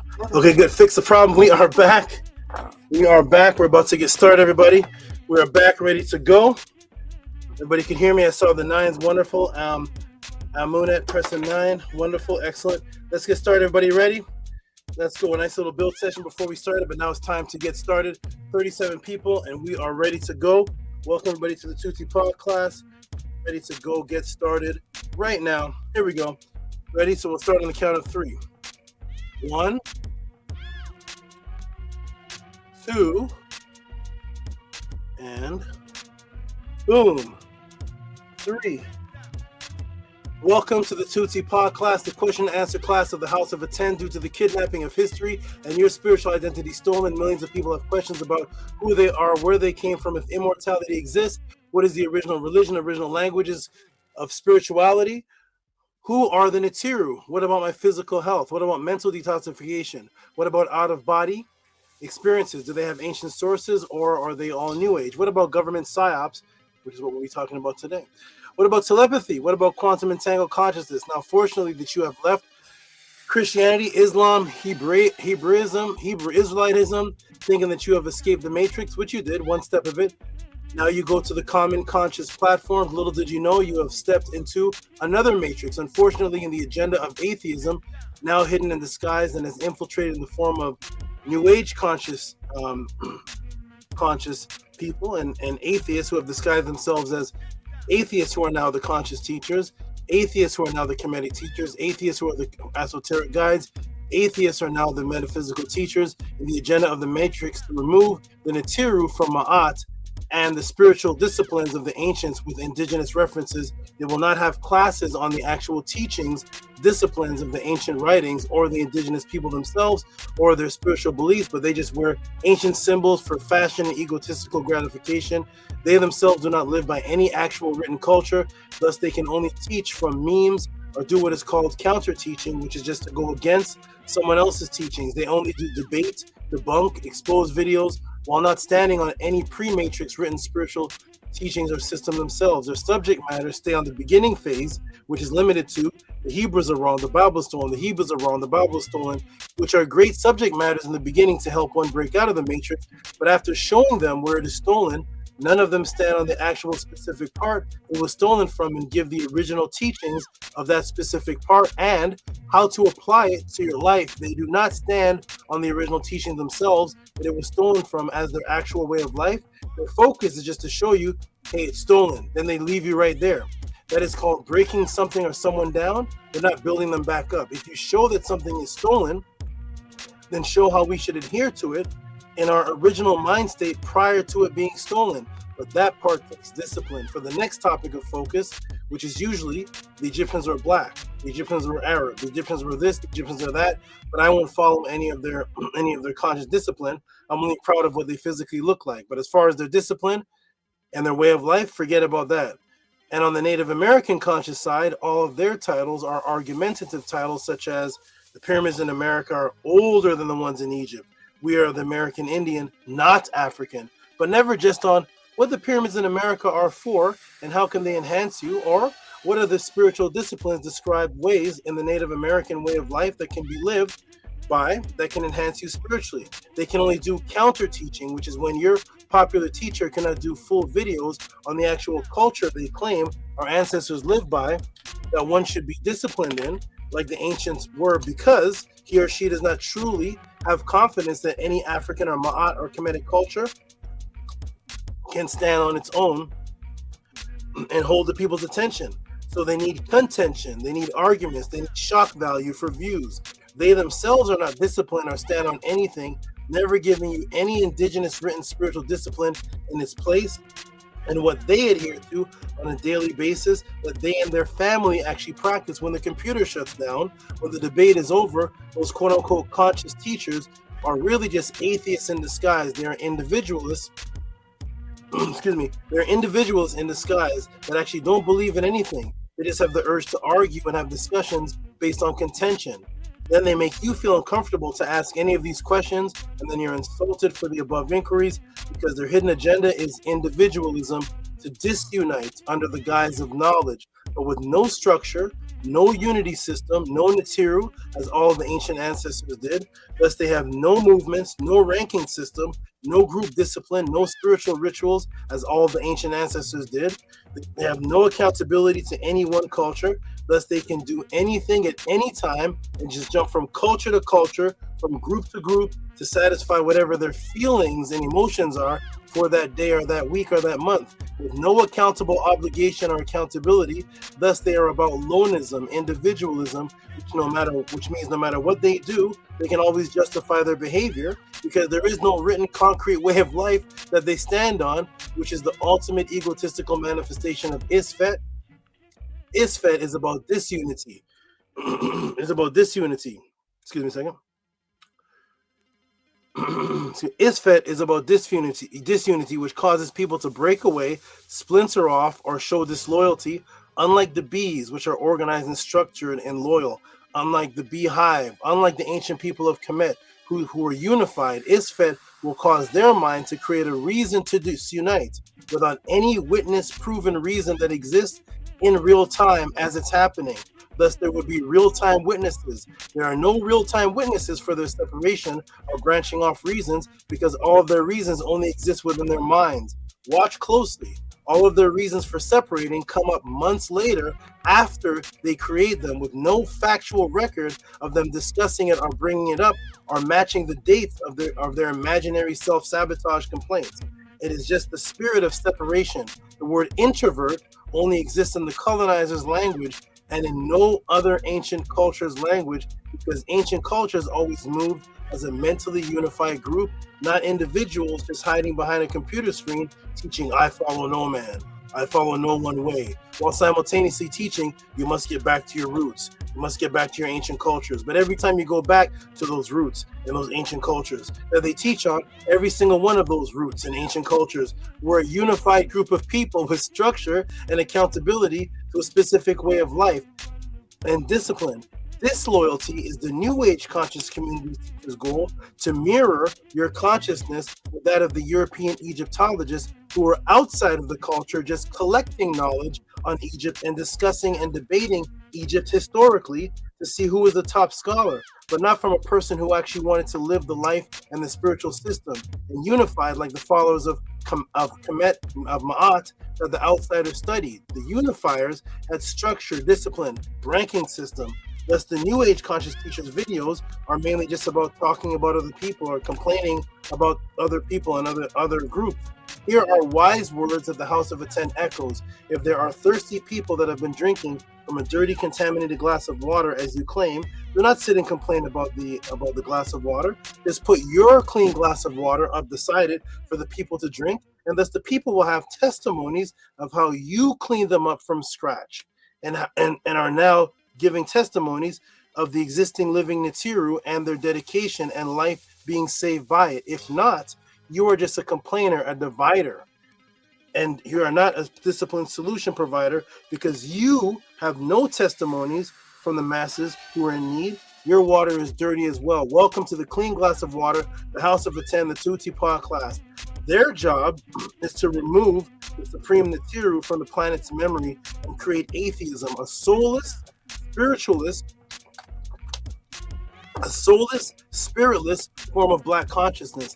My job as the very first reformer of the Nitiru on this planet that has been able to cleanse people out of the matrix of Christianity, Islam, Judaism, and mutated forms of Hinduism, Buddhism, and atheism, and bring them back to the testimonial acknowledgement of the Nitiru based on the ancient words of the indigenous people. I am the very first and the only to do this on this planet, and there's a reason for that. I will not allow the atheism to take over the minds of the innocent people that are searching for spirituality and then put their disease in them and turn them into atheists.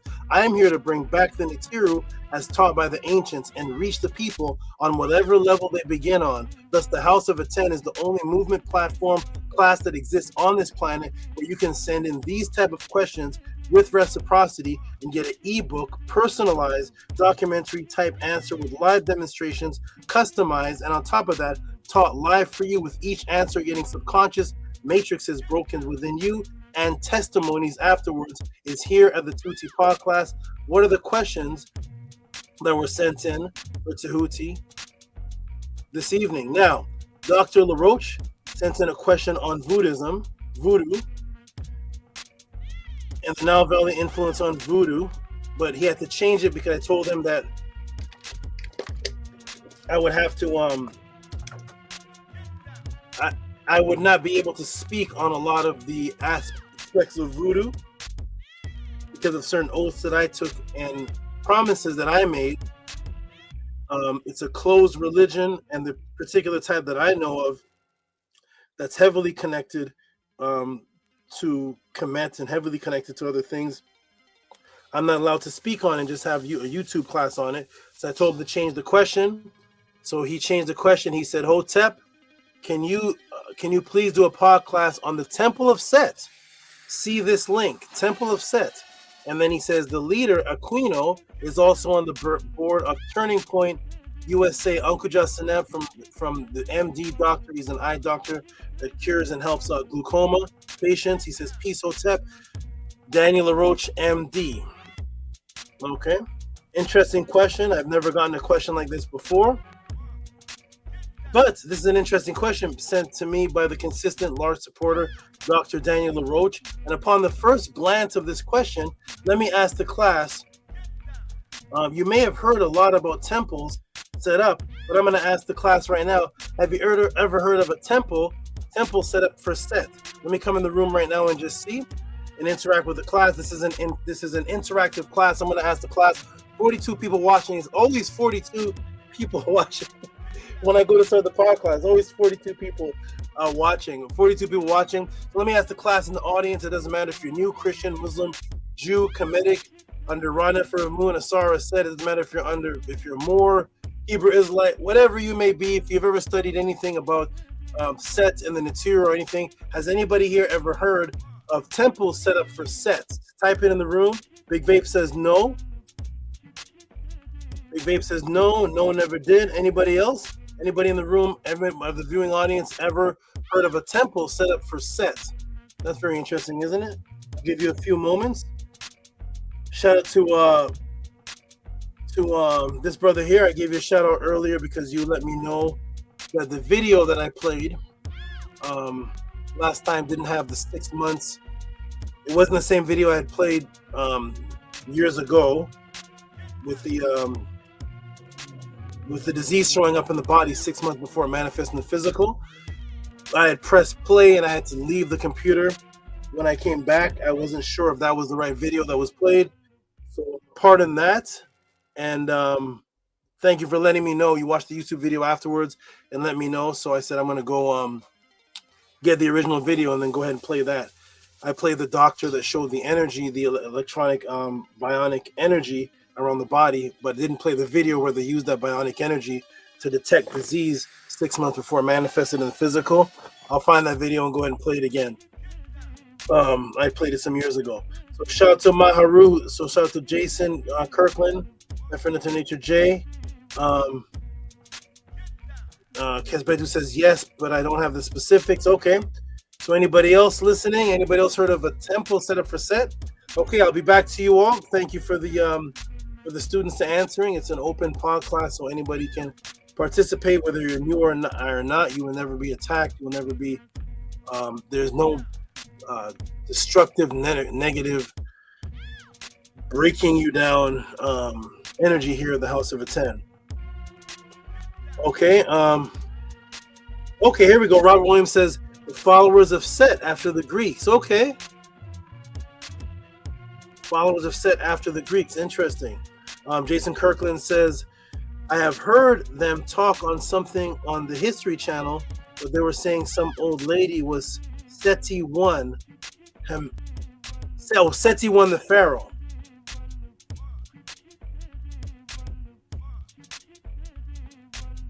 Who's that? Oh, that's Unk.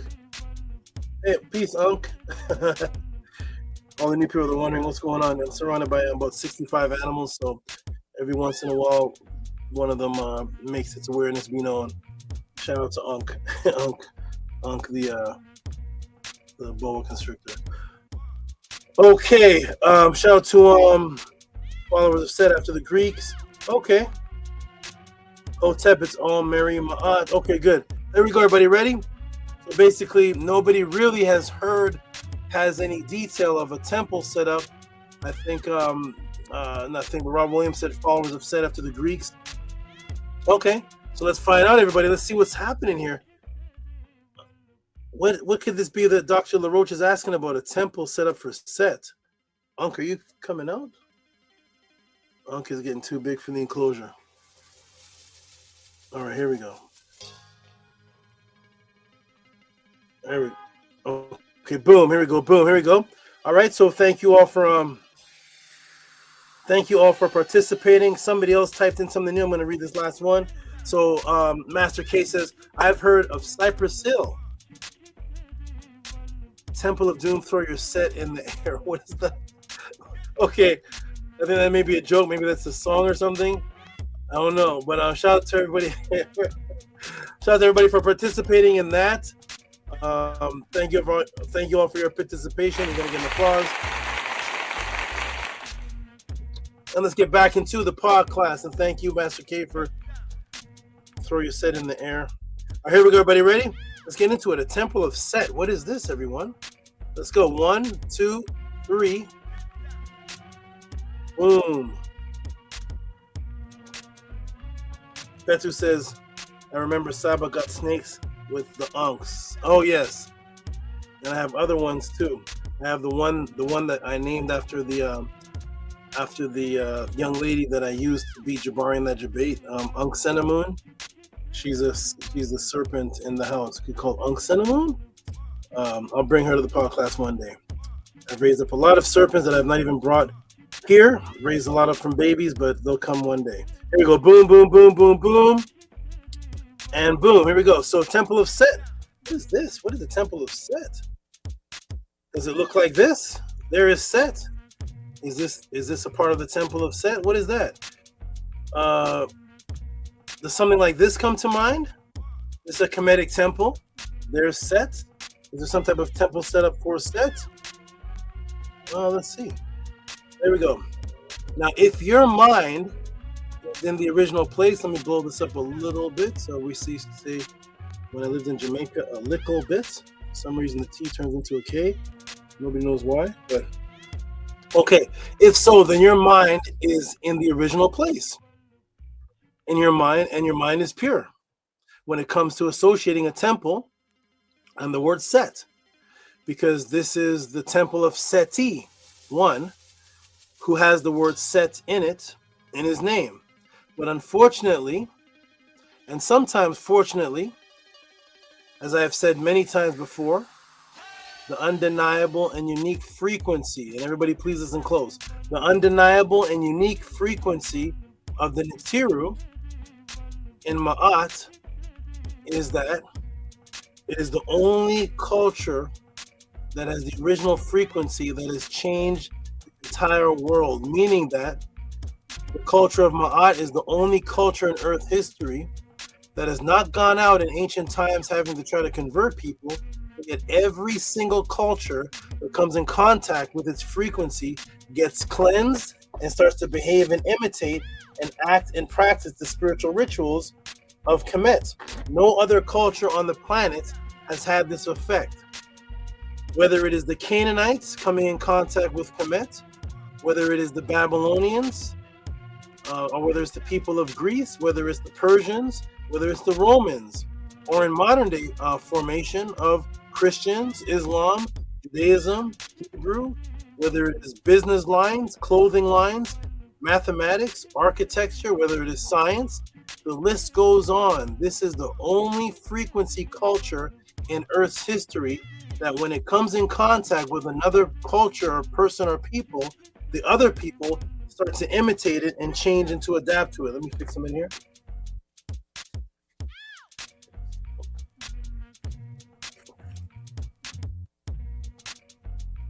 For example, every culture, whether it is ancient times or modern day, whether it is the creation of Moses having the 2 horns of Tehuti, which I did a class on that, whether it's the Canaanites, and as you can see the Canaanites imaging here, the Canaanites having the Kemetic Namuz on, having the Kemetic Atef beard on, whether it's them having the Atef crown of Asar, those are the Canaanites that came in contact with Kemet, and all of a sudden they start dressing like them, putting their arms up like them, imitating them. Whether it is the Ptolemies here in the middle, another culture, Greek culture, comes in contact with Kemet. Why did the Greeks not just overpower Kemet? And just like any conquistador does, the conquistadors overpower a tribal or a native country, and they force the people of that country to behave under their ways. But yet when the Greeks came in contact with Kemet, when the Canaanites came in contact with Kemet, here we see the Ptolemies out of Greeks have on the same namuz that the Canaanites put on to imitate Kemet. We see the Jews here with the the side lock here. We see the quantum physicists are using neath, which is a word that means to knit or string, and they're taking the concept of string and creating the string theory. And today's modern day quantum physicists are using the actual metanetter from neath from 5,000 years ago and using the neath metanetter letters to represent their quantum string. There is how you spell neath right there. They're taking neath's name and how you spell it, and there's the modern day quantum string symbols, which are the symbols of neath, which is an ancient word that means to knit or bring things together. It's where the word knit actually came from. Whether you go to Cornell University or the White House, Cornell University now has Sheshet tool for managing verifying companions of audio data. So it's a data collecting company, a data collecting program, and that's what Shesh was originally. It was the papyrus which collected data, and now Cornell University is using Sheshet as the data collecting program. It does every culture, no Hindus, no Aztecs, no Eskimos, nobody on the planet culture has had this type of effect on the rest of the world. Let me shrink this down here. It's the frequency of the Nibiru has created a phenomenon that has never taken place on the planet Earth ever back then, or even today. And this frequency phenomenon is that every culture in some form or fashion, when it comes in contact directly with the Nibiru or studying them, will take from them all the way up to today's quantum physicists, Cornell University, computer science, all the way down to the White House. And the list goes on. I have taught in many classes on this topic and have revealed a lot of these things for the first time. But today, when discussing the Temple of Set, there is one quote unquote religious or movement that no one really ever addresses when it comes down to plagiarism or the influence that we've covered of all these so-called positive movements.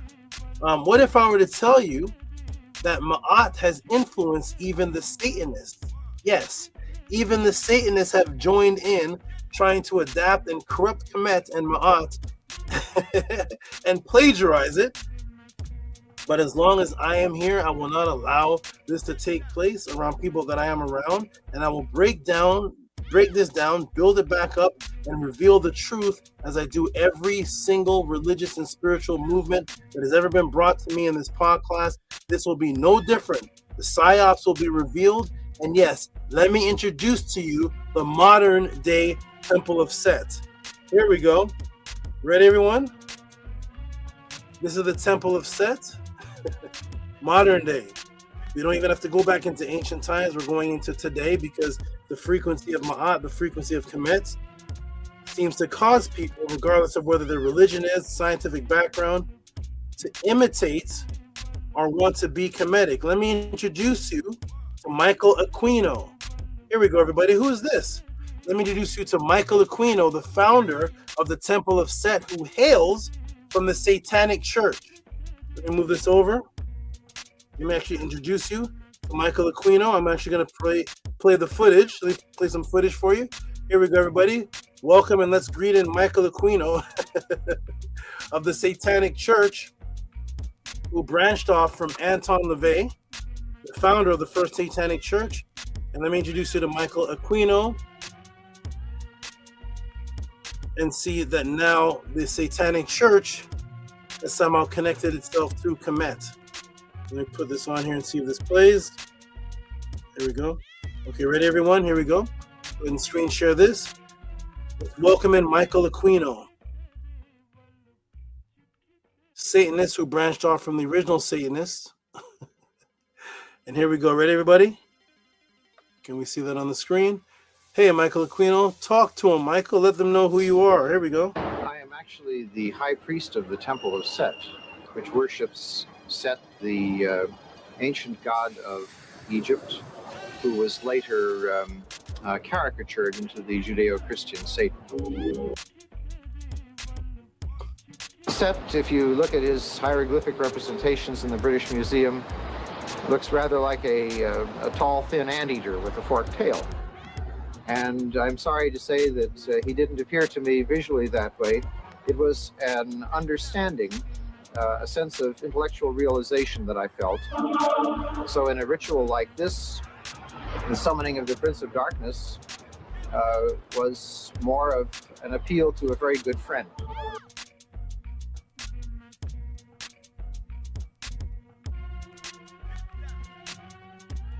Could you all hear that, Claire? You hear that, Kesbetsu? Did you all hear that pretty clearly? I can play it again if you didn't hear it clearly. I can play it again.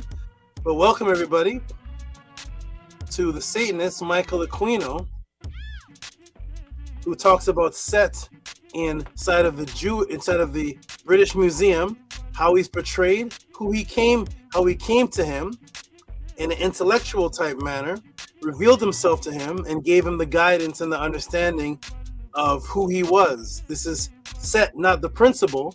This is Set, the sentient being, conversing with a Satanist, causing him to branch off from Anton LaVey and forming now the Temple of Set in modern day times. Welcome. Here we go, everybody ready? Here we go, boom, boom, and boom. We heard it directly from himself, Michael Aquino. Let's go, everybody. Boom, here we go. All right. There he is, everybody. Dr. Michael Aquino. The doctor aspect is going to become very relevant around the middle of this pod class, or maybe at the very end. So there's Dr. Michael Aquino, Temple of Set. So yes, the saga continues. The saga continues. The plagiarism continues. And of course, like the rest, they claim to have direct connection with the Nibiru that came to him to cause him to create the Temple of Set, the Temple of the Nibiru Set, as far back as 1975. Yes, of all the people on the planet that the ancient Nibiru could have come to, this is who was supposedly chosen to represent the Nibiru. There we go, everybody. There we go.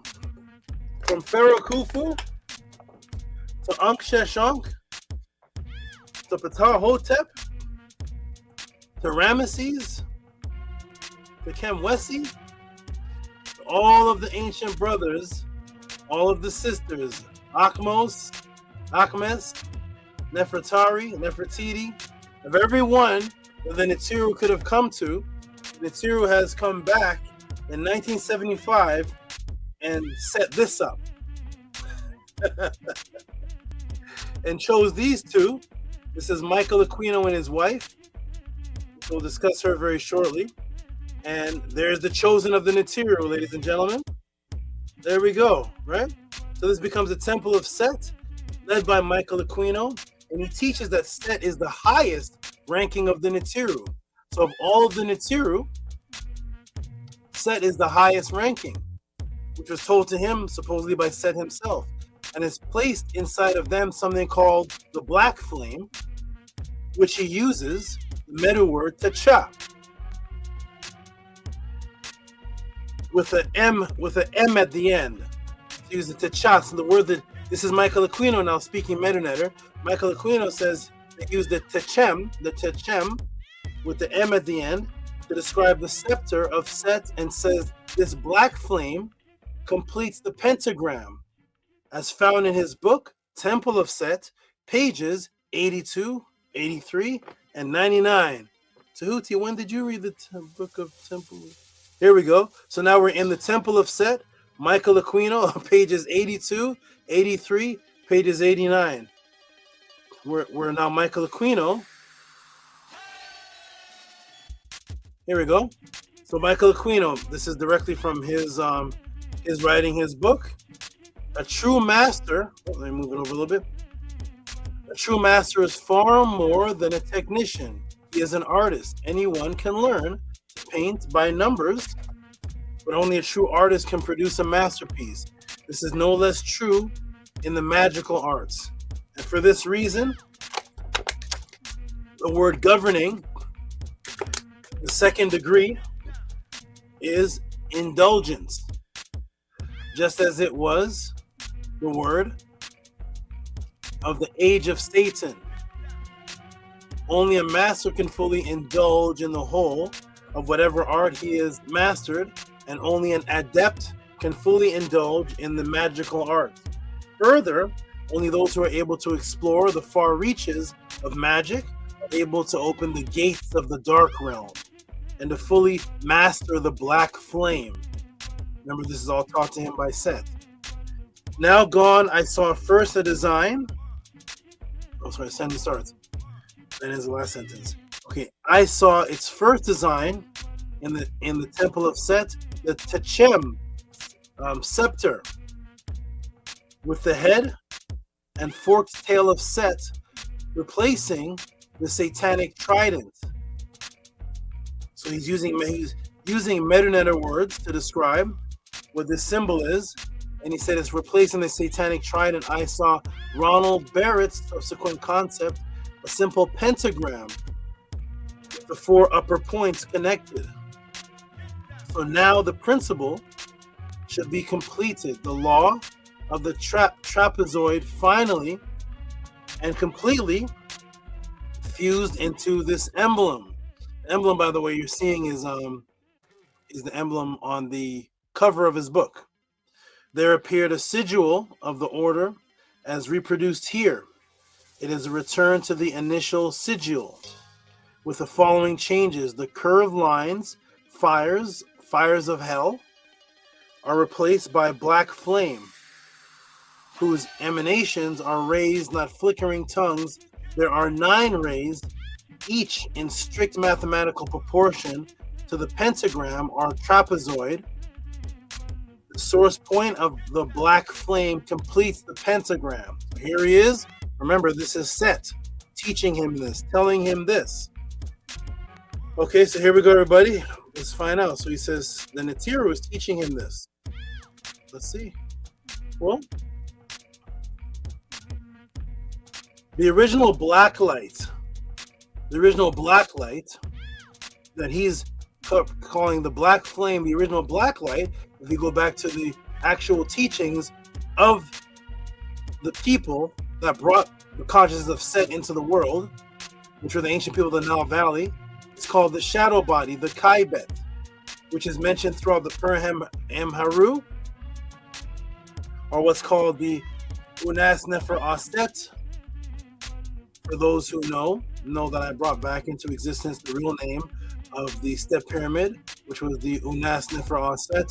Today it's miscalled the pyramid text. It's also called the Ara, which we see the black soul called the shadow body, which is associated with black light because of the circular symbol at the bottom, which is a black sun.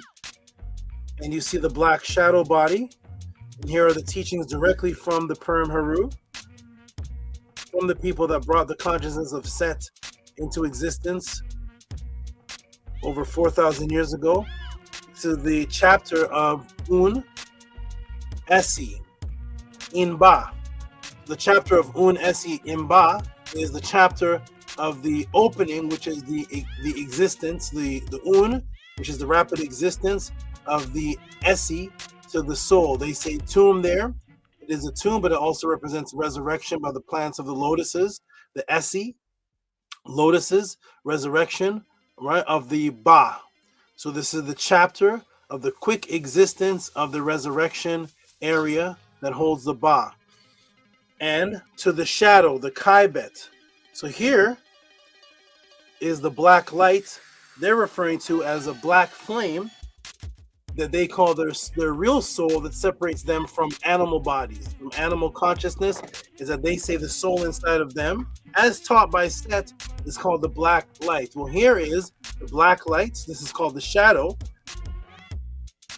And as I did a class on this before, I want you to please make note that the shadow is associated with Hertz M. Haru. If you look closely, you'll see the Kaibet, and right after Kaibet is Pert, coming forth, walking a journey on. 2 are from light, day, Heru, where you gain power over your body parts, Sekhem and Retui, which is power over the Ret. Ret is the word for walking. It's also the word for man. Saith Osiris the scribe. But I want you to note that, let me come to the screen because I don't need the screen to teach this. Come right to the screen. I don't need the screen. All right, so when I get back to the Kaibit, you're going to notice that the Kaibit, which I did a class on this before, the Kaibit is actually an umbrella. So you're going to see an umbrella. An umbrella represents in Kemet cooling down, the literal cooling down in a shade. Shade is actually where you get the word shadow. The word shadow comes from the word shade, and the Kaibit is an actual umbrella, and it represents cooling down. And why is this? Because there is no way the hot-tempered man or the quick-angered man can reach into the positive aspects of the Netzer Kurt or through the gates of Amenta. You have to be calmed down. This is why they came up with the concept cool-tempered. Tempered, which is your attitude, associated with temperature. That's where it comes from. So temperature is the temperament, and you can have a cool temperature or a hot temperature. But anytime they associate it with the word temper, it's always associated with hot, from tempest, as in some type of storm or something that's uncontrollable. The tempest, the storm, uncontrollable, which is what the ancient Menneter text compares the hot-tempered man to. They say his thoughts are like an uncontrollable storm, like a tempest, like the uncontrollable storm. And once something catches on fire, the lit temper, which is the lit hot-headed man, fire spreads fast because of the wind of the tempered storm, and the more wind that's blowing is the faster the fire spreads. So thus the hot-tempered man cannot cool himself down and calm himself down to think properly without the overflowing of the neuropenephrin and the opening of the potassium channels that I spoke about in the hindsight class. The opening of potassium channels in the neuropenephrin that starts to overflood the mind, which causes the mind the inability to cool and calm down, which affects what I described taught as hindsight. Focused thinking, or to go back into the reverse and going forward. You can't do that when there is an abstract flow going in different directions of testosterone and neuropenephrin, which knocks out the limbic system. And once the neuropenephrin knocks out the limbic system, what does that do? That affects the hippocampus and the amygdala, which knocks out the memory. So once it knocks out the memory, you can't make a proper decision on what you're about to do because your memory lapsed from what happened in the past. So thus your decision is sabotage. And thus your choices in life become sabotage, because to make a proper decision of the future, you must know what happened in the past. If the limbic system is affected and it's not calmed down, your decision for the future is sabotaged by you. So thus you have to calm yourself down. So the shadow represents the calm being on the other side, and the fact that the pure energetic templates called the Ka is a word that means double, and Ba is a word that means double as well. So the pure energetic template projects or echoes the bioenergetic projectable double, and the bioenergetic projectable double is the Ba, and so thus the Ba looks like the Ka, and the Ka looks like the Ka. So that's when you're in that realm, you can actually see your body parts. It looks like you, so thus it looks like an echo, which is exactly what a shadow looks like. And what creates a shadow? Light. That's light. So they're associating something of light creating an echo. That's exactly what your spirit body is. Your spirit body is an echo of light, but it looks just like your physical body on the first steps of the astral plane, on the first steps of the Netzer Kurtz, on the first steps of going into the Saba gates. It looks just like the physical, so they associate it with what echoes out that looks like you, that also represents coolness, a shadow called a Kaibit. Is that what Michael Aquino is talking about? Is that what they teach in the churches? Huh? Is that what's going on? Is that what the black flame is? Satanists, break it down. Come to the podcast and teach that. Let me hear about it. No. They just take a term because it sounds abstract. It attracts people. Christians talk about the light of man. We're going to inverse that, Orwellian inverse that, diametric revert that, and say black light. The black flame. You talk about the Christians, you talk about the light of the world. Jesus is the light of the world. No, we're going to talk about the black flame. Not knowing that the actual black light is an actual Kemetic term, but it represents following a specific way of life of discipline. of calming the self down, which is not taught in this inside this church. They don't quote one thing from Ptah. Here we go, everybody. Boom. You're lucky I wasn't there. Here we go. Boom, boom, boom. And let's continue on. Here we go. Let's go, huh? They represent the Natiru. Hey. Represent the Natiru. Come on, Michael. Keep representing. Here we go. So there's the Kaibet. So look at it now. Do you see the shade, the umbrella? That's right there. That's the shade. And what happens is associated with the cool breeze, because there is a fast tempered breeze, which is a storm. And what's the cool breeze? The cool breeze is the calm breeze that comes in through the nostril that people call today the breath of life. Every time, oh man, it's just extra bonus. So every time they tell you to meditate, when they tell you meditate, calm yourself down, what's the first thing they tell you to do? What's the first thing they tell you to do in a meditation? Relax. Breathe in through the what? Breathe in through the mouth? Nah. Huh? Tehuti, you're making it up. Where do they tell you to breathe in? Through the nostrils. Where does that come from? Huh? Where does that actually come from? When anybody tells you breathe in through the nostrils, breathe in through the mouth. Well, who did that and who taught that? Where does that actually come from? It's coming from the word kaibet. When one is calm, when one is in a state of panic, and when one just finished running, jogging, working out, having crazy sex, fighting, how are you breathing? Through your nostrils? Nah. You're breathing. Ask Nukpu, ask anybody. And you run a marathon. When you run a marathon, how are you breathing? Through your mouth. It's a natural thing. When you're calm and you're about to do a meditation, what do you breathe in? Through the part that naturally developed for you to breathe, to protect the molecules and the dust particles from going up into the head. That's why your nostrils has nose hair and your mouth doesn't. Here we go, man. So your nostrils has nose hair and your mouth doesn't, because once you evolve to stand up like this, you have to have protection, because originally your head was down like that, okay? Originally your head was down. Why? Because your aerodynamic, or your design of your body, your nose is going like this, sloped. Your head was like this. Once this had to develop nose hairs to protect particles from going up. So it's unhealthy to do quick lots of breathing through the mouth. Calm yourself down. Breathe through the nose, because you have to be more calm to breathe through the nose. Guess what the image is of the Medunetter right beside the umbrella in the word kaibet? What's that word? What's that image there? Huh? Ready? Let's see. Tehuti's making it up. No, your teacher just doesn't care about any of the ancient teachings, so he's not going to show you. He doesn't care. He doesn't believe in the Natiru. There we go. What's that? Bing bong. You know what that is? That's nostrils. That's the nose with the nostrils. That's a Kemetic Medunetter word. That's a Kemetic Medunetter image for nostrils, everybody. You see the nostrils? That's the breathing, the calm breathing. When you're calm, you breathe in through the nostrils, out through the mouth, in through the nostrils, because it represents the breath of life, and it represents the ability to have a sense. The difference between, again, we're not even off this section here. This is going to be a class here. The difference between breathing through the mouth and the nostrils is because one of the differences is the nostril has a more advantage than the mouth. Why? Because the mouth is meant for tasting. That means that something has to actually touch the taste buds for you to have the other effect that the mouth has. Now you can taste, right? The nose can do two things at the same time that the mouth can't do. The nose and the mouth can breathe, but what can the nose do? The nose has another sense. It actually can smell. What does that do?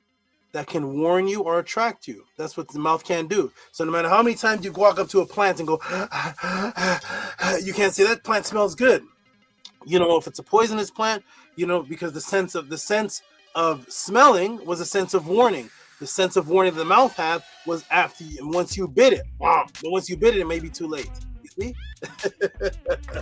Once you bit it, you're already too late. The sense of smell warns you before you bite it. So you smell.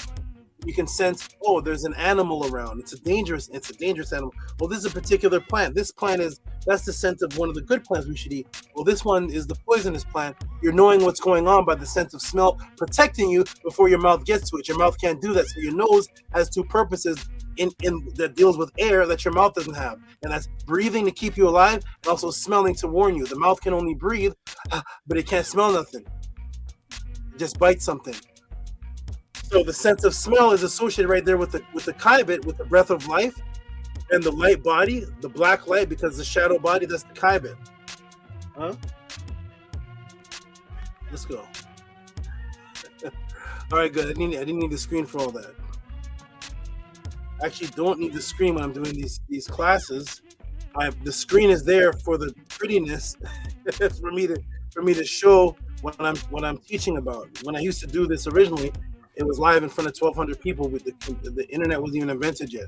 We had to come with all this. I had to come with all this from the top of my head, from the knowledge of it. Here we go, everybody. So boom, let's use the screen now. More advanced. You get to see the prettiness, and I get to show you instead of trying to draw it like back in the day. I had to pick up the chalkboard and draw the kai bit.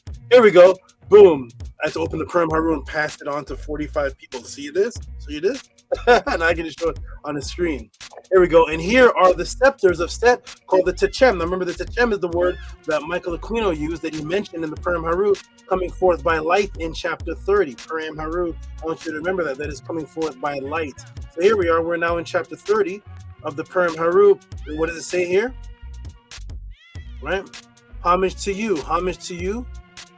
Homage to you, O the Netiru, who presides over the Enka, the divine clouds, that has exalted by your scepters. There's Techem. There's the Techem, that is the cobra, that is the resurrected cobra that is shown to the side. It's a particular type of cobra. There's one cobra that when it raises up its head, it flares out. That's the monocle cobra, the Indian cobra. Several different species. And there's another cobra in Kemet that raises its head for sight and doesn't flare up. That's a Techa. It's a Techa type cobra. It can flare up. When it raises its head, it doesn't have to flare up. So there's the Techem scepters right there. That's the word that he used. Now speak ye fair things to Ra, make to prosper. So there's the black flame, and there's the Techem source to the Purim Haru. Yet is associating these things with. Let me move over. Okay, here. Yet Michael Aquino was associating these things with Satan and the pentagram. That does not match. So what is really going on here? Where are these things associated with Satan and a pentagram? Where in the Purim Haru do we associate the Techem scepters and the Kaibet with a pentagram? Where is that in the writing? It doesn't exist. Yet Michael Aquino will grab these terms, and then all of a sudden we see that it's associated with Satan and the perfect pentagram, the interlocking one, by the way. This does not match, and is really going. What is really going on here? Why are there so many, now including the Church of Satan, that are taking common ancient Kemetic, or as they call it, Egyptian terminology, but then you find several things that do not match and are not sourced to any ancient Egyptian writings there? What is actually going on here? Here we go. So we go from the Purim Haru to this. Where is this in Kemet? Where is this in the writings? This is the Church of Set, right? And on top of it is Anton LaVey, who he branches away from. We're actually going to find out something about him in Kemet shortly, in the middle of the class. But where is all this in the coffin text? Where's all this in the Metanetta? Where's all this in the Purim Haru? Where's all this in the pyramid text? Where's all this? So, okay, first, before we get into the real psyops and Kemetic plagiarization, let's get into what's called the fake psyops. What's the fake psyops? Fake psyops is when something is stated without verification and then is echoed as a part of a conspiracy that actually does not even really exist. So it's a psyops that becomes popularized through the masses, but the psyops itself doesn't even exist. So that is what we're going to call here a fake psyops.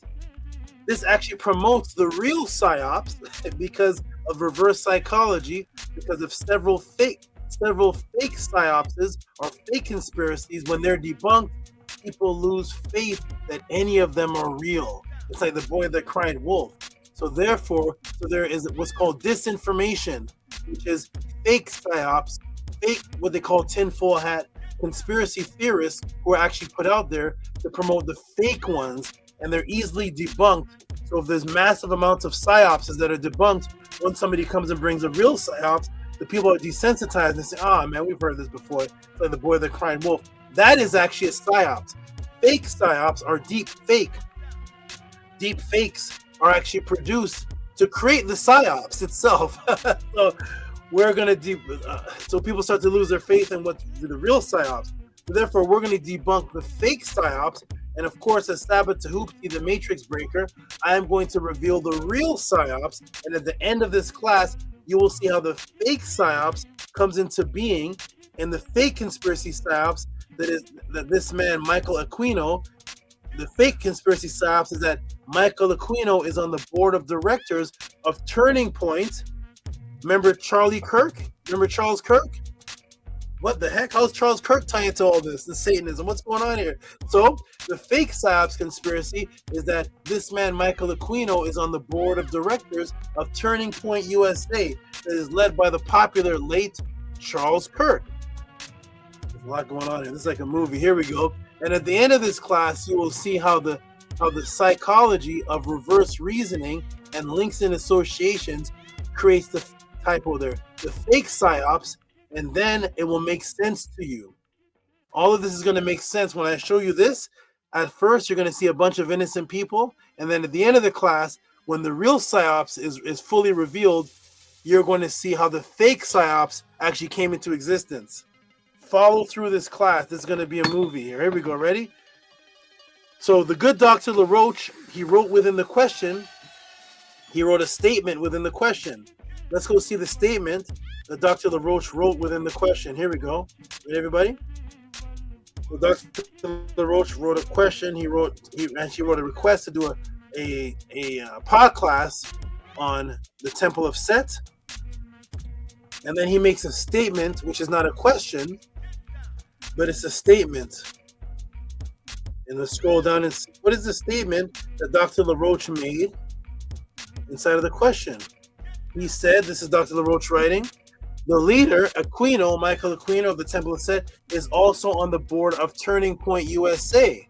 So that's not a question, that's a statement that Dr. LaRoche is affirming, and he's making a statement. He's not even asking, is this true? What's happening? He has confidence that this is a fact he's stating. The leader, Aquino, is, when you say this is, that means that you're standing on it, is also on the board of Turning Point USA. Now we're going to break down the fake Psyops. Now I will simply take you to Charlie Kirk's Turning Point USA under the section of government. I'm going to take you to the section of governance. I'm going to take you to Charlie Kirk's Turning Point USA under the section of governance, which falls under the board of directors, and you will see the board of directors and some of the advisory council, and the rest is too long to list by name. And you will notice that there's no Michael Aquino mentioned. Here we go. Hey, Charlie Kirk. There we go. We're right on Turning Point USA's board of directors cover page. Here's the Turning Point cover page. And we see all these names here. See all these names here, and now underneath it is an advisory board. The advisory board is the full advisory board is too long to put here, but Michael Aquino is nowhere on this advisory council, so he's not on the board. He's not on the board, and he's not even on the council. The statement that Dr. LaRoche made is he's on the board. So I took it a step further. So maybe Dr. LaRoche is also talking about the council, because there's a Turning Point board, and then there's an advisory council. On the board is very few people, and he's definitely not on the board. And that answers the question right there. So that's the end of that. He's not on that, but I took it a step further to say maybe he saw him on the council. And here's the council. There's a lot more, but none of them are Michael Aquino. Michael Aquino's name is nowhere on here. Adam Brandon, Al and Lisa Hartman, Alfredo J. Molina. And there's a reason why I'm reading these names. You're going to see at the end of class. Ali Hanley, Paul Valley, Peter Theron, Rebecca Dunn, Rip McIntosh. What an interesting name. Rip. Okay. Robert Rubin, Roman Buhler, Sally Wagmacher, Scott Streimer. I'm going to leave these names up on here for a moment. I'm going to come off the screen, and I want you're going to look at these names here, and you're going to see these are the names of the people on the board of director and the advisory council. One moment, I'm just going to give you a minute to get these faces and names in mind. You'll see why in the middle of the class. Let me come off the screen for a second. Get those faces and names in mind. When we get to the end of the class, we're gonna see how the real Psyops created this fake Psyops. I'm going to come off the screen for just a moment. Hold on.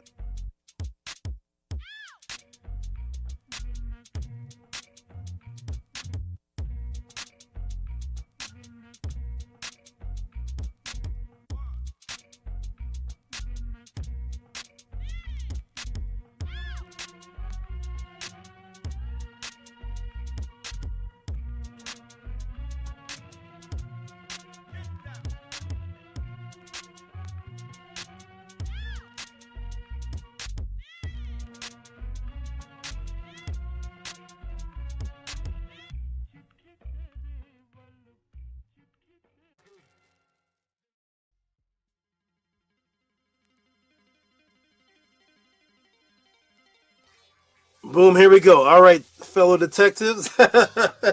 Let's break this matrix. You got the names, you got the faces. All of that is going to come into play at the end of the class, because the fake Psyops that Michael Aquino, the Satanist, ex-follower of Anton LaVey, set up the Church of Set, and now this would be a great conspiracy if now the Church of Set leader is actually a part of the decision-making of the board of Turning Point under the other controversial man, Charlie Kirk, but he's not under both. But you saw the names. We're going to get to those people a little bit later and see what created what. Here we go. Because you know what he's here for, to break this matrix down and to build it back up into the truth. Here we go. Boom. You got the names. Snapshot them. You got the faces. Snapshot them, because they're going to come back. They're going to come back at the end. Here we go. But Michael Aquino is not one of them. So how did this, so let me ask the question, everybody. How did this false statement become popularized? Why did it become popularized? Where did the term Psyops actually even come from? Did Tehuti make it up? Are the church or temple of Set actually following the ancient Egyptian way? Or is it itself a part of another Psyops? And would you like to know how the frequency of the temple of Set actually originated 3,600 years ago? The frequency of the temple of Set that you're seeing from 1975 actually originated from the frequency of some that took place 3,600 years ago and is becoming continued, and why? And would you like to see how all of this ties into Orwellian diametric reverse Psyops frequency? But of course, for all of that, what time is it to get into, everybody? What time is it? Let me come to the screen. What time is it to get into, everybody? Because this is about to be... Are you ready, everybody? What time is it? What time is it? Type it in the room. What time is it? What shall we get into right now? I know the new people are like, what? What's happening here? Spirit to the next. What's happening? What time is it to get into, everybody? Because we're about to get into it right now. Are you ready? I'm going to leave this up on the screen for a moment and let you all type what time is it. Let me put this up on the screen. And when I come back, I'm going to read what time is it to get into, everybody. Here we go. Boom, boom, boom. And I want you to read what we're about to get into. Read this carefully. Look at these people and read this carefully. Can you see it? I'm going to come off.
Okay, you got everybody? What time is it? Let me check the room and see what's going on here, everybody. Let me just put the whole chat up on the screen. What time is it, everybody? What time is it? You got it? Who's overdrive? What? Are you ready, everybody? What time is it? You are absolutely right, everybody, because we're about to step into all of that and more. It's about to let the movie begin. What time is it? Everyone, you got it. Let me put on the screen the people that are typing. Boom. Tehuti overdrive. Tehuti overdrive. Tehuti overdrive. Tehuti overdrive. Tehuti overdrive. You are absolutely right, everybody. And yeah, you're right. Let's go.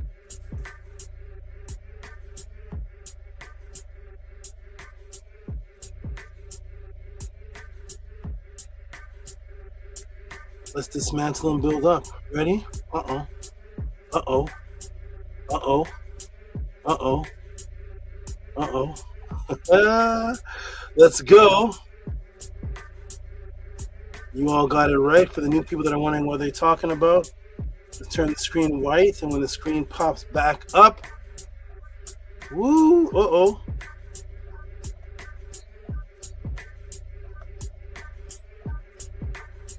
It is time for boom. Tehuti overdrive. Are you ready, everybody? Here we go. Let's get the fonts bright. Now, if you have been coming to this pod class or have been learning from me for years, typo there, for years, you will know by now that I have popularized the term psyops. It is mentioned in almost every single class to the point where people may think the word itself, psyops, and the meaning, which is government or secret society conspirators coming together to control the minds of the people through mass psychology deception, type food, religion, misinformation, is a concept that I invented. Well, where did this term psyops actually come from? And the concept of controlling people by the masses, by manipulating their minds, where did it come from? Was it Tehuti? Let me take you to the actual U.S. government army. There we go. Let's enroll in the army. Be all that you can be in the army. Here we go. Become a master of influence. Psychological operations, psyops. Soldiers use expert communication skills and unconventional tactics to support U.S. Army objectives. Huh? Psyops? U.S. Army? Psyops soldiers support Army missions by using intelligence, interpersonal skills, cultural sensitivity. I want you to please note the underline in red. Cultural sensitivity, foreign language, proficiency. They need to know other cultures' language. They need to know the cultural sensitivity that affects the actions and opinions of foreign individuals, groups, and governments. Influence with information, military information support operations. So now it's called, so they changed it right now to update. PSYOPs, or psychological operations, has been changed to MISO. MISO is military information support operations. The word PSYOPs became too scary for people. I'm going to show you the PSYOPs officers saying that literally. Here we go. So the MISO, now PSYOPs have been turned into MISO. MISO missions involve sharing specific information to foreign audiences, influencing their emotions, influencing their motives, influencing their reasoning, influencing their behaviors of governments and the citizens. This can include your cyber warfare and advanced communication techniques across all forms of media. So what is PSYOPs?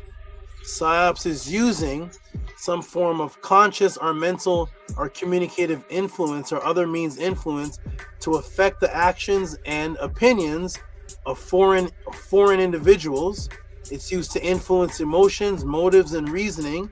It's used to influence or change your behavior, and it's being done through all forms of media.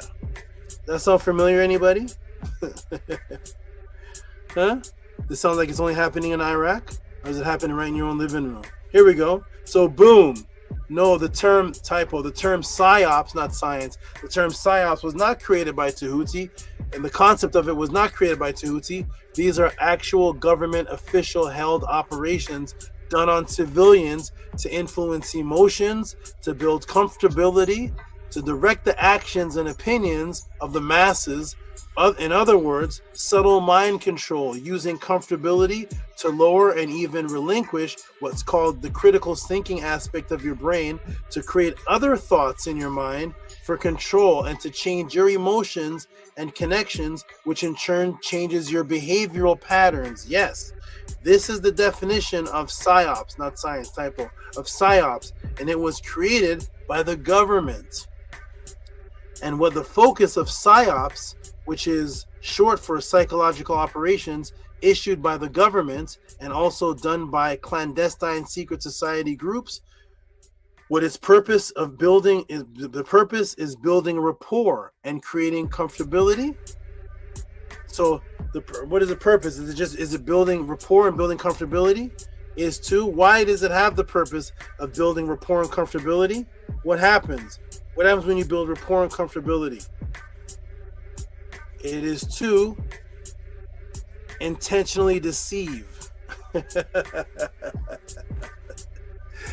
You build comfortability and rapport and break down the person's mind so you can intentionally deceive. Military deception missions, psychological warfare, to deliberately mislead. You all are seeing this and seeing the term enemy forces, and some people are saying he's talking about the Iraqis, he's talking about the Saudi Arabians. That's the war going on. Deceptions and missions, psychological warfare to deliberately mislead. Okay? In combat situations. So it's the art of deception while making you feel comfortable. Yes, psyops are psychological operations. Intention is to deceive and create psychological warfare and to deliberately mislead while having parts of your mind feel comfortable and familiar enough to follow the deception, because a relationship is being created while simultaneously a second agenda is at hand. This is the official definition of psyops coming from the government. Mind control on the masses as stated directly by them. Now that you know this and understand that I am here for the purpose of showing you what psychological warfare is being performed on you, because of course the intention of the enemy is for you not to know it's being performed on you. That's the focus. You don't know that the psyops is happening to you. I am here to lift the veil of that so you can know. Because understand, when they're talking about the enemy is anything opposing their agenda. Anything opposing the powers that be's agenda, psyops is used. Of course, you rising to power and getting back into your consciousness, into getting back into what you originally were, that will cause the complete breakdown of the United States of America. Thus, that agenda is the enemy of one that wants to keep the control of the masses while misleading you to believe this is talking about Saddam Hussein.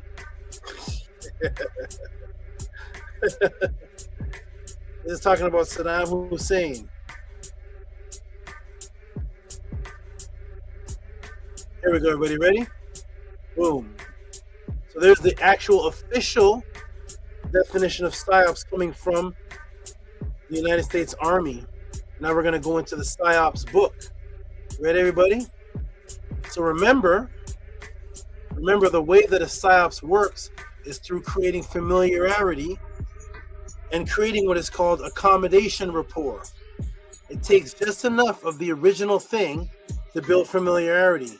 So the way a psyops works is a psyops has to have just enough of the original thing. That means that a psyops doesn't work if there's no original thing already believed, already accepted. Okay? So the Psyops takes the original thing that's familiar to the people, and then it adds on top of it the agenda of where it really wants you to go to. So that's why it's called a psychological operation, because it works on your psyche of building rapport with foreign people or foreign thoughts or foreign agenda. Any agenda coming in that is going against the agenda of what's being established right now in this United States of America, that is a foreign agenda.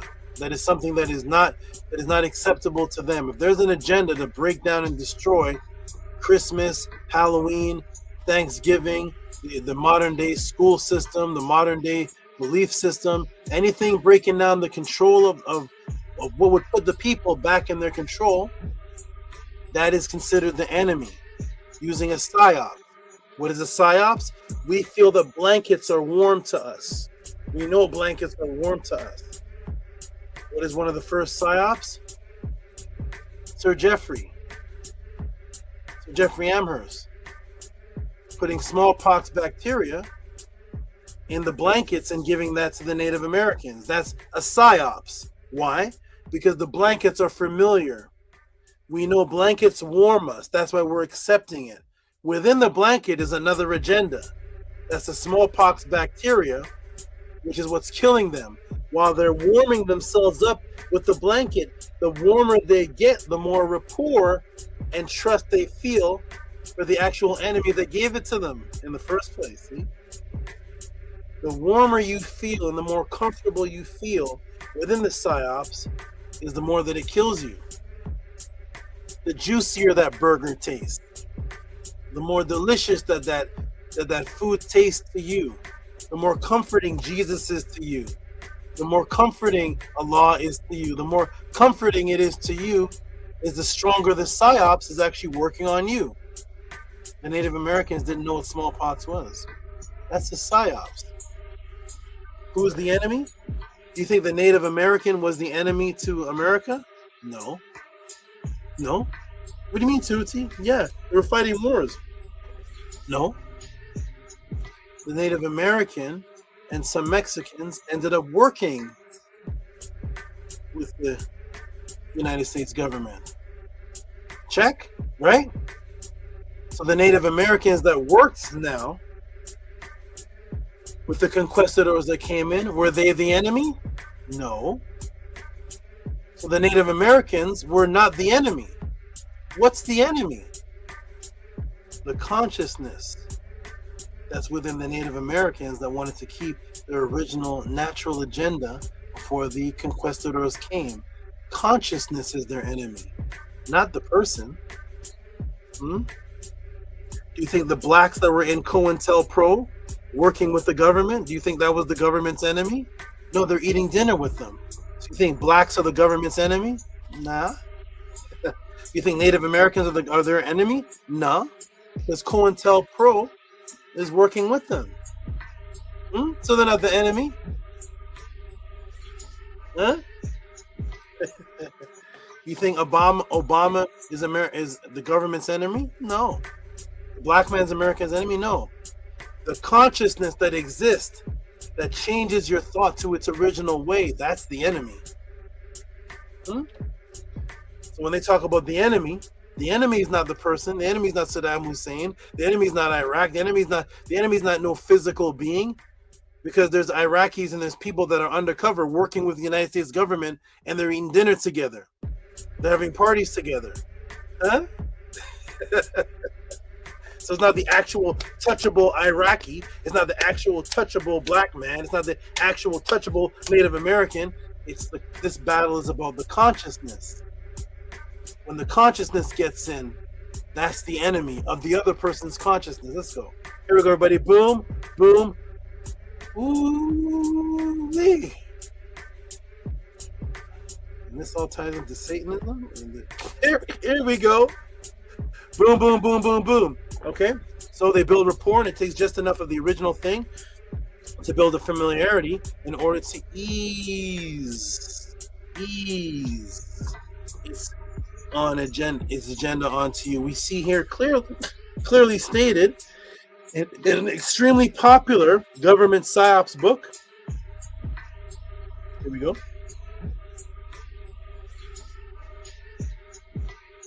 An extremely popular government psyops book called From Psyops to Mind War, Psychology of Victory by Colonel Paul E. Valley. Let's see what it says in this psyops book. Ready? Let's blow it up.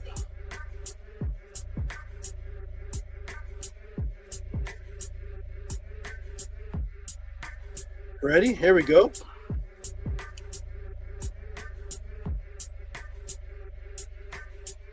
So here we go. All right.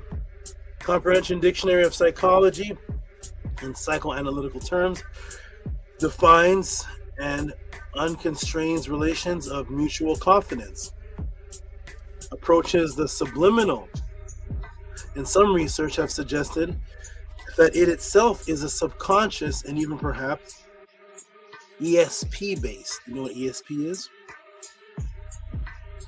ESP based. Why does one believe the television newsman more than another? Why do you believe one television newsman more than another, even though both may report the same headlines? The answer is that there is rapport. In the former case, and it is a rapport which has been recognized and cultivated by the most successful broadcasters. We have covered the statement of inevitable truth and the conviction behind the statement, which are qualities of mind war operative himself. The recipient of the statement will judge such message not only by its conscious understanding of them, but also by the mental conditions under which you receive them. That's the rapport. You're receiving the smallpox blanket because you're under a mental condition that it's a gift. The theory behind brainwashing was that physical torture and deprivation would weaken the mind's resistance to a suggestion. And this was not true to a point, but in the long run, brainwashing does not work because intelligent minds later realize their suggestibility under such conditions and therefore discount impressions and options and calculated accordingly for the mind to believe in its own decisions and must feel it made those decisions without coercion.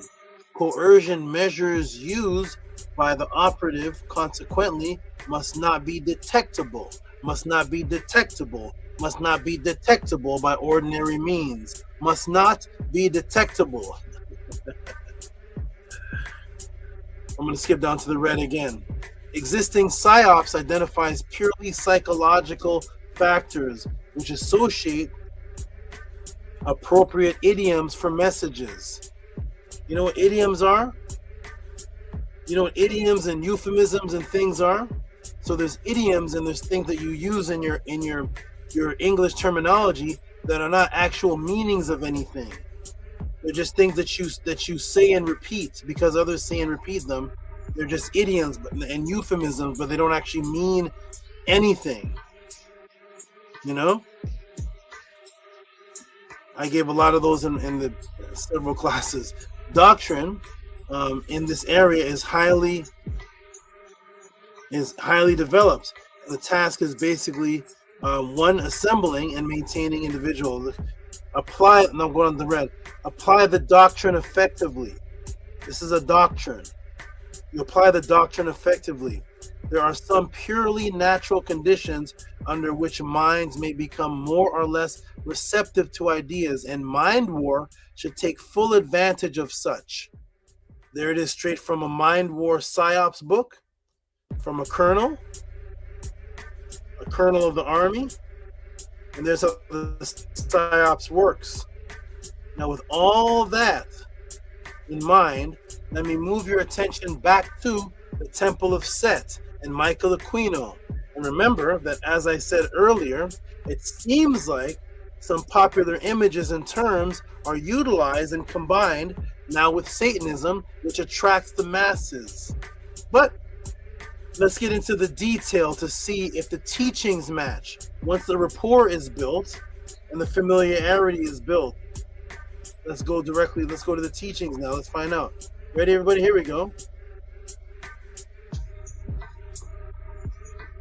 Now, where does Michael Aquino say he sources the spiritual foundation for the Temple of Set? And from what does he say about where the Temple of Set stands on towards good and evil? Now, this is very important. These two things right here. Where do they source their spiritual foundation? One, get that in your mind. Two is what is the Temple of Set's stance on good and evil? Ready, everybody? Let me play that footage for you. What is the Temple of Set's stance on good and evil? And where do they say they're sourcing their spiritual system or knowledge from? Here we go. We're going to go to Michael Aquino, now a little bit older, at least in the video. But now he's actually passed, but in the video, he's much older than the first one. Gonna look a little bit different. We're still going to notice though his eyebrows being designed up into horns. Ready, everybody? Here we go. Ready? Boom. So the question is again, where does he source his spiritual system from? Very important. What's the foundation of his spiritual system? And what is his stance on good and evil? Here we go. Ready?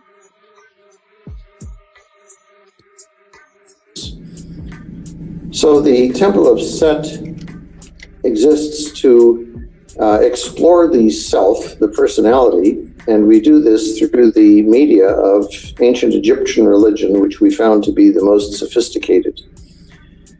So what you see in the Temple of Set is not anything with an agenda towards good or evil per se.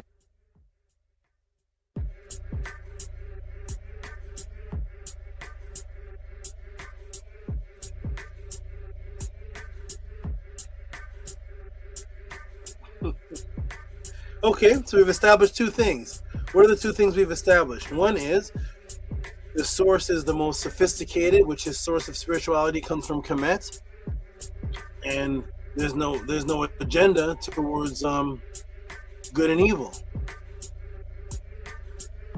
There's no moving in direction either way, per se, as he says. Okay, here we go. Ready? Here we go, everybody. Boom, boom, boom. And remember, he got all of this directly from Set. There we go. Boom. We're directly from his mouth. Right here.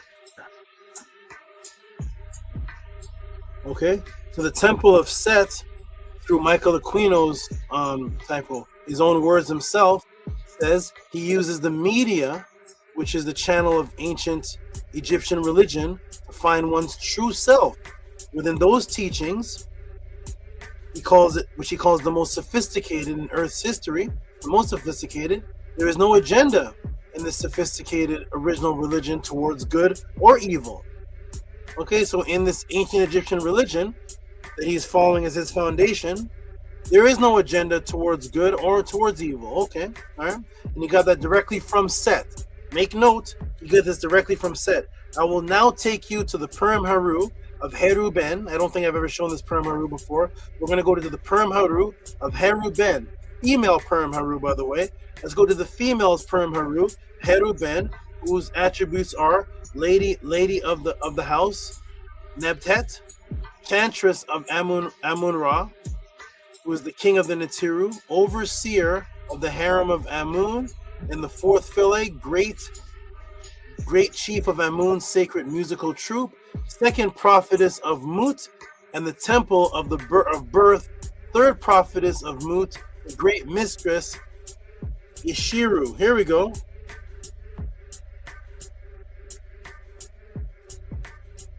There she is in her stance and her death color. What do we see here? Now remember, Michael Aquino says in the Temple of Set, which he's basing on the Egyptian religion, find oneself. It's the most sophisticated religion. He got the information about this religion from Set. He said in this religion, they don't move towards good or evil. Okay? And he got this from Set. Here we go. And this is what happens within all of my debates. So here we go. Let's do it. Who is this, everybody? We're in.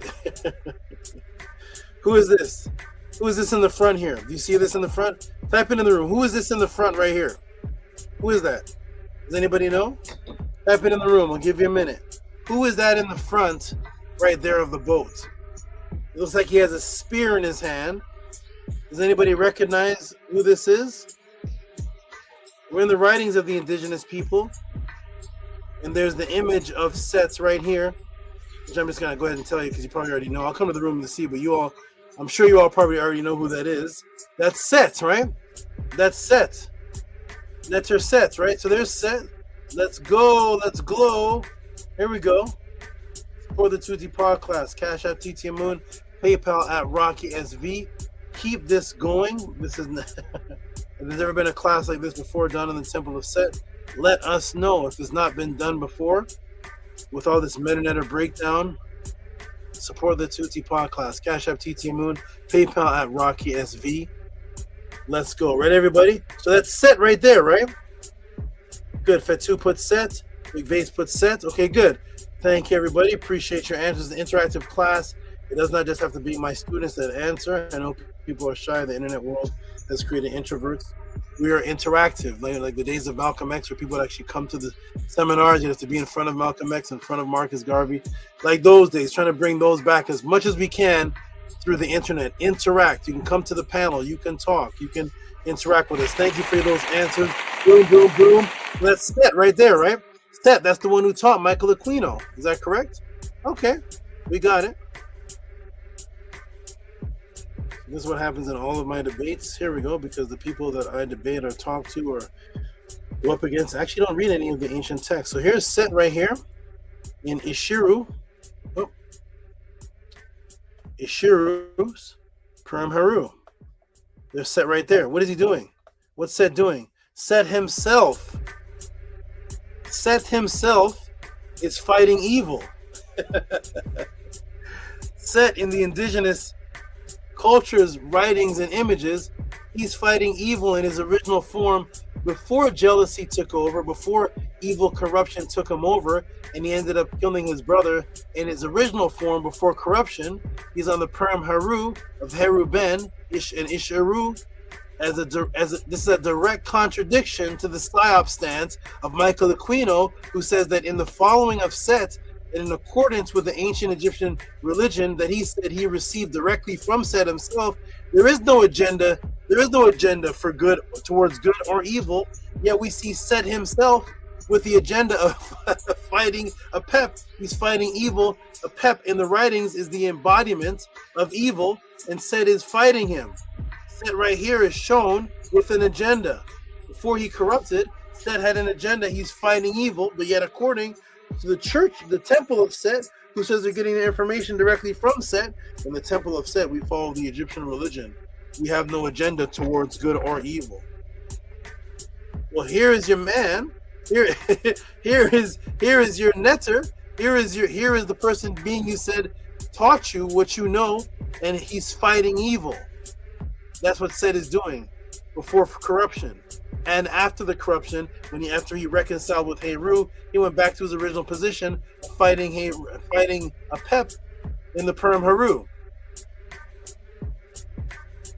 Yet you follow Set. You follow Set and say you're following the ancient Egyptian religion, which teaches to have no agenda for good or evil. That's not what we just saw there. Changing the indigenous people's writings. And how did we depict a Pep? How was a Pep depicted? This is how the evil one or the evil energy is depicted with what? Spirit of the neck, spirit of the neck, spirit of the back, spirit of the head.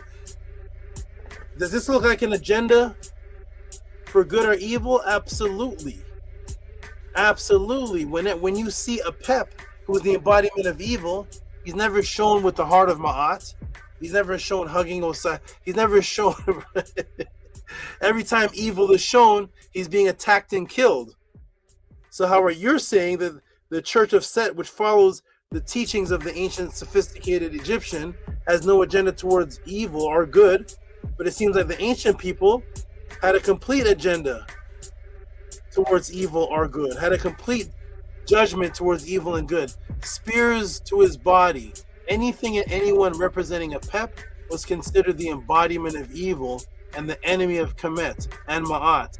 Thus, the teachings of our most sophisticated culture, the real teachings, was definitely against evil. Michael Aquino is lying on the culture as usual, but already has the people's rapport and connection at that time, so no one is investigating the lie, because even up until this day and time, your current so-called studiers of Ma'at and Kemet, other than the House of Tehuti, other than the House of Aten under Tehuti, we're the only ones basing our spiritual teachings on the actual writings of the indigenous people when it comes to the knowledge of the Netiru. No one else really believes in the Netiru by the actual written words pertaining to them. I am here to rectify that. Anytime you hear these so-called conscious Kemetic teachers, when they're teaching about Netiru, do they actually go to the writing? No.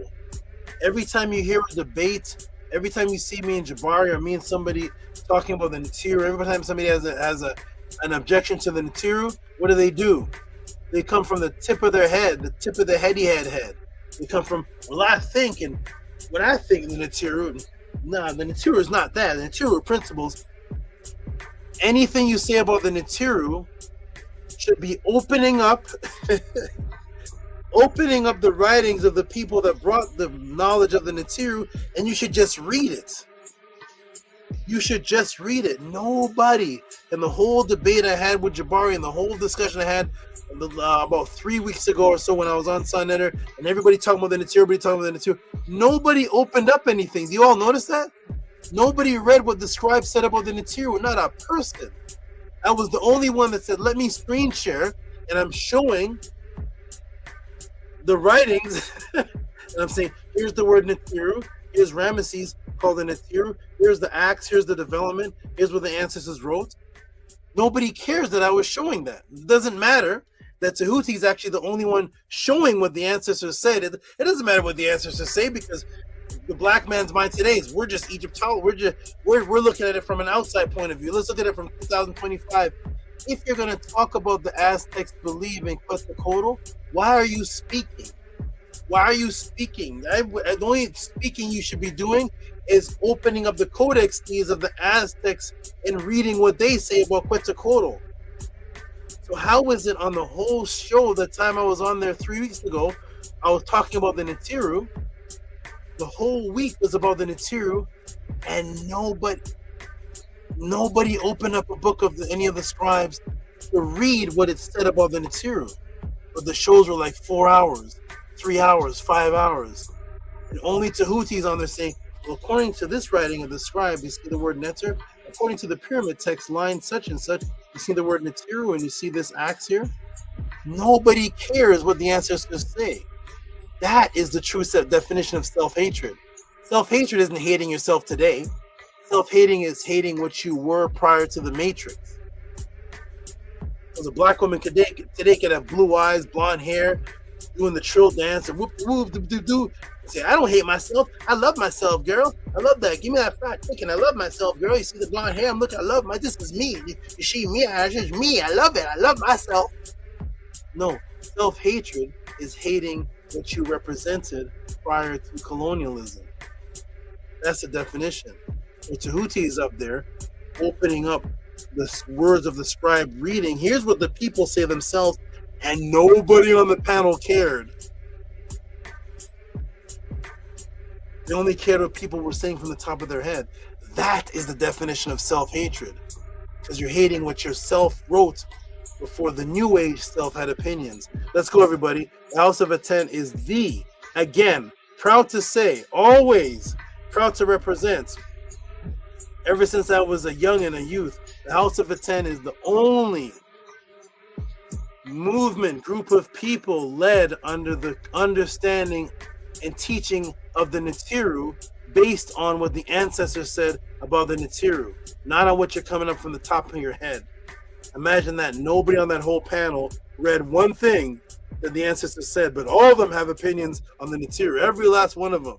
The Natira, you believe in it. I don't know. Natira was like something in my house. It's a statue, and the Natira, something. The Natira was like the birds and there's a principle of read something, brother. What did Ptah say about the Natira? It doesn't matter what Ramesses said about the Natira. I should believe you, who was born 30 years ago, over Ramesses, who was there. It don't matter what the ancient blacks said. It matters what me said now. Here we go, everybody. Boom, boom, boom. So there it is.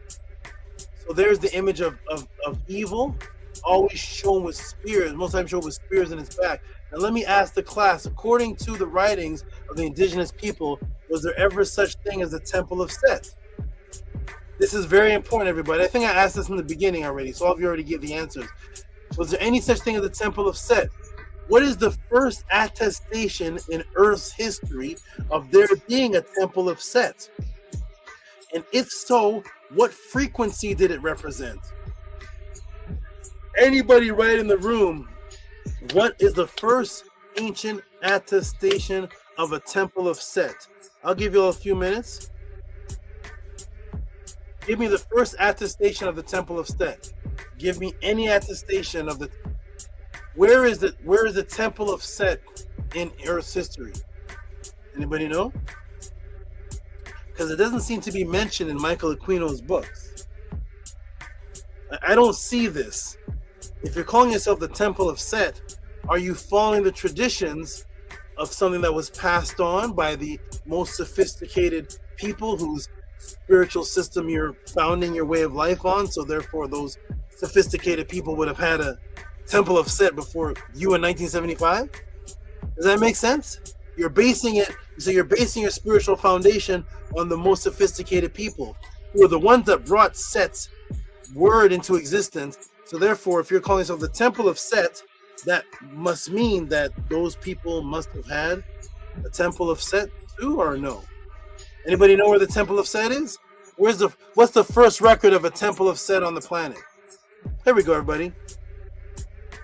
Because Michael Aquino led a whole movement called the Temple of Set without showing everybody what is the first attestation of the Temple of Set. But you're going to find out today, January 10th, 2026, according to them, what the first attestation of the Temple of Set is. Don P says, I don't know. Nukpu puts up fire. No, let's get it. Here we go. Temple of Set. Let's see what the first attestation is. Because of course the original people would have had to have written about such a temple if there was one. And yes, they did. And you're going to find out January 10th, 2026. Here we go. With frequency. So what is? Here's Set. He's drawn on a temple. He's drawn on something. He's carved actually on something. Okay. Was there ever such thing as a Temple of Set? What is the first attestation in Earth's history of there being a Temple of Set? And also, what frequency did it carry? Because remember, according to Michael Aquino, the Temple of Set has no agenda towards good or evil.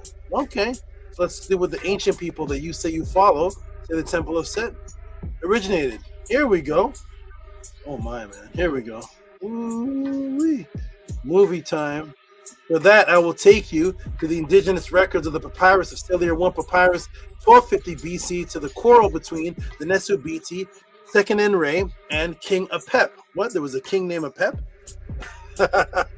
This goes back to 1600 BC, yes, which is what? 3,600 years ago. Remember I said the frequency goes back 3,600 years ago? So yes, 1600 BC is 3,600 years ago. As you can already tell by the name of the king Sennacherib was arguing with, whose name was Apep, that king was on the side of exalting evil, Isfet. He was the king over the invaders of Kemet, of the Hyksos, mispronounced today as the Hyksos. So who was it?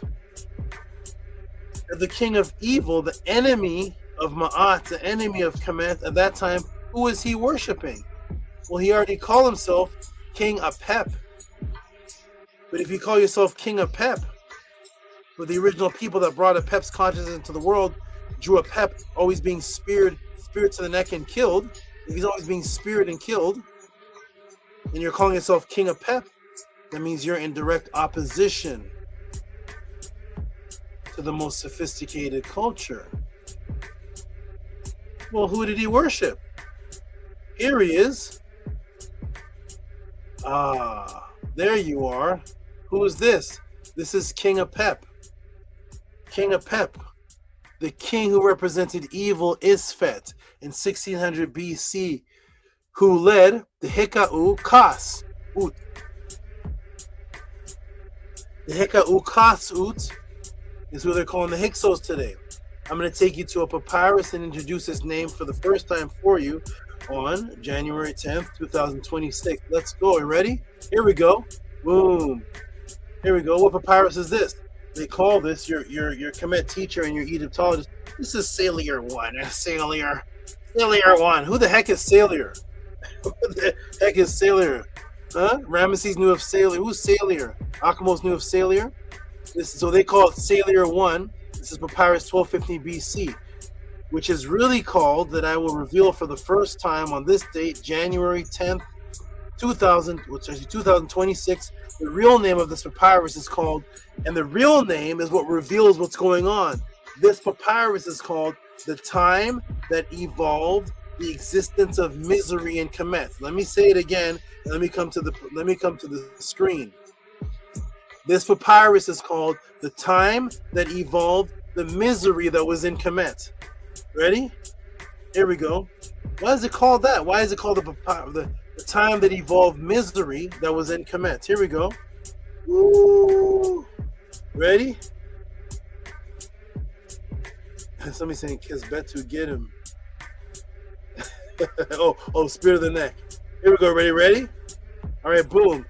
Here's this papyrus. So this papyrus is called The Time That Evolved the Existence of Misery in Kemet. So obviously he's talking about some type of evil that was introduced. So what worship was brought into Kemet, which people are miscalling Egypt? What is it that evolved the misery of the land? Something came into Kemet that evolved the misery of the land. What was brought in? Let's go directly to the writings themselves. Here we go. Ooh-wee. Here we go. So who did King Apep worship? Here we go. King Apep took Set as his master. You see? Set Emneb. That's Set for his or from the Neb, the sustainer. So see? You see the Nesut, which is the Epep, the evil. See the serpent there? The evil to do for. He brought Set as his master. You see that? So here we go. He no longer served any of the netter. You see that? To go for the netter, all in the earth's entirety, except for Set. You see Set? So this papyrus is called the evolution that brought the misery into Kemet. And the evolution that brought the misery into Kemet was a king named Apep who brought the worship of Set. He no longer served any of the other Netiru except for Set. That's what brought the misery. Boom. Yes, the worship of Set, according to the hands of the indigenous people, is what was brought in by the ruler who installed the worship of Set. That's what evolved into the existence of the misery, the worship of Set in Kemet. That is what caused this Set worshiping. And what was built, and what was the agenda of building it, according to the words of the indigenous people themselves. Not the New Age temple of Set. What did the indigenous people say the purpose of the temple of Set was originally? What did they build originally? Here we go. Here it is. He built a temple, beautiful workmanship, next to the domain of the king of the Set. And what did he do? He gave offerings to bring daily for Set. And what does it say here at the bottom? What was the mission? Remember I talk about Orwellian opposition? To bring something that the people are comfortable with because they're familiar with it, but the actual goal is the frequency of opposition. What was the purpose of the Temple of Set? It says the purpose. It says wearing garlands like what is done in the temple of Ra Herakuti, just opposite of him. You see that? The Temple of Set was brought in, and the worship was to do what was being done in the temple of Ra Herakuti, just the opposite. To take something and to do the opposite. The agenda was to bring the opposite of what was already there. Thus, Ra Herakuti, the top of Ma'at, the king called himself a Pep, the fighter of Ra. The Ra Herakuti temple set up there.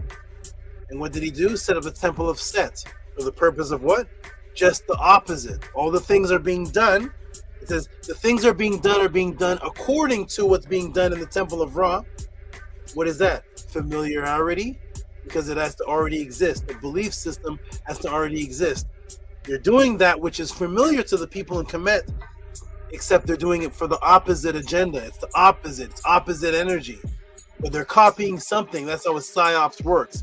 For a psyops to work, something has to exist originally. Then you take what exists originally, build a rapport, imitate it, looks familiar to the mind, but your goal is just to do the opposite of what's being done there, but yet it looks like you're doing the same thing. There's your first psyops in Earth's history. There's your first psyops right there in Earth's history. Brought in by King of Pep to imitate, do things that are similar accordingly to what's being done in the good area, but to do the opposite and bringing in Set, but it's the copy of what's being done good. There you go. You can't just bring in something original. It has to be a copy of something, and then you bring in the true agenda. Because the copy of something, when you're copying something, it makes it look like it's familiar to the indigenous people there. But what you're really bringing is Set, which brings what? The misery of Kemet. Oh boy, man. Here we go. Just the opposite. Just opposite. Here we go. Boom. Ready? Here we are.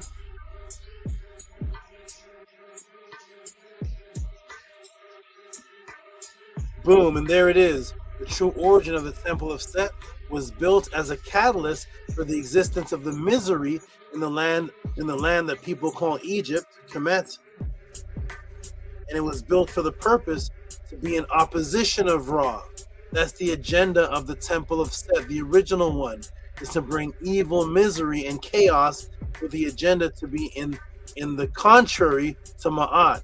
So being that it is the true historical origin of the actual original frequency of the Temple of Set, then can that be true and also this be true again? The origin of the Temple of Set is to bring in evil and the opposition. So can that be true? And also this be true at the same time? So the Temple of Set exists to explore the self, the personality, and we do this through the media of ancient Egyptian religion, which we found to be the most sophisticated. So what you see in the Temple of Set is not anything with an agenda towards good or evil per se. Can that be true? That's the Temple of Set. I just looked up the original Temple of Set. The agenda was pure evil. The agenda was for the king to call himself a Pep, which was the manifestation of evil, who was only shown with spears in his head, spears in his back. And then they set up the Temple of Set to imitate that which was done in the Temple of Ra Herakuti, just the opposite. That sounds like a full-fledged conscious agenda of evil, but yet you're saying Set came to you. Set came to you and set up the Temple of Set, where there's no agenda of good and evil, but it's based on the principles of ancient Kemet. Well, then just show me where the Temple of Set frequency started in Kemet. It started in the papyrus called That Which Brought the Misery to Kemet. Is misery something good? Here we go. Boom, boom, boom. Ooh-wee. Here we go. We're still going. Here we go. Screen's going to turn white for a moment. We're going to do that. We're going to expand the screen. Then it will come right back to us. Let's move down. Boom, boom. Here we go. Ready, everybody? This is the chaos.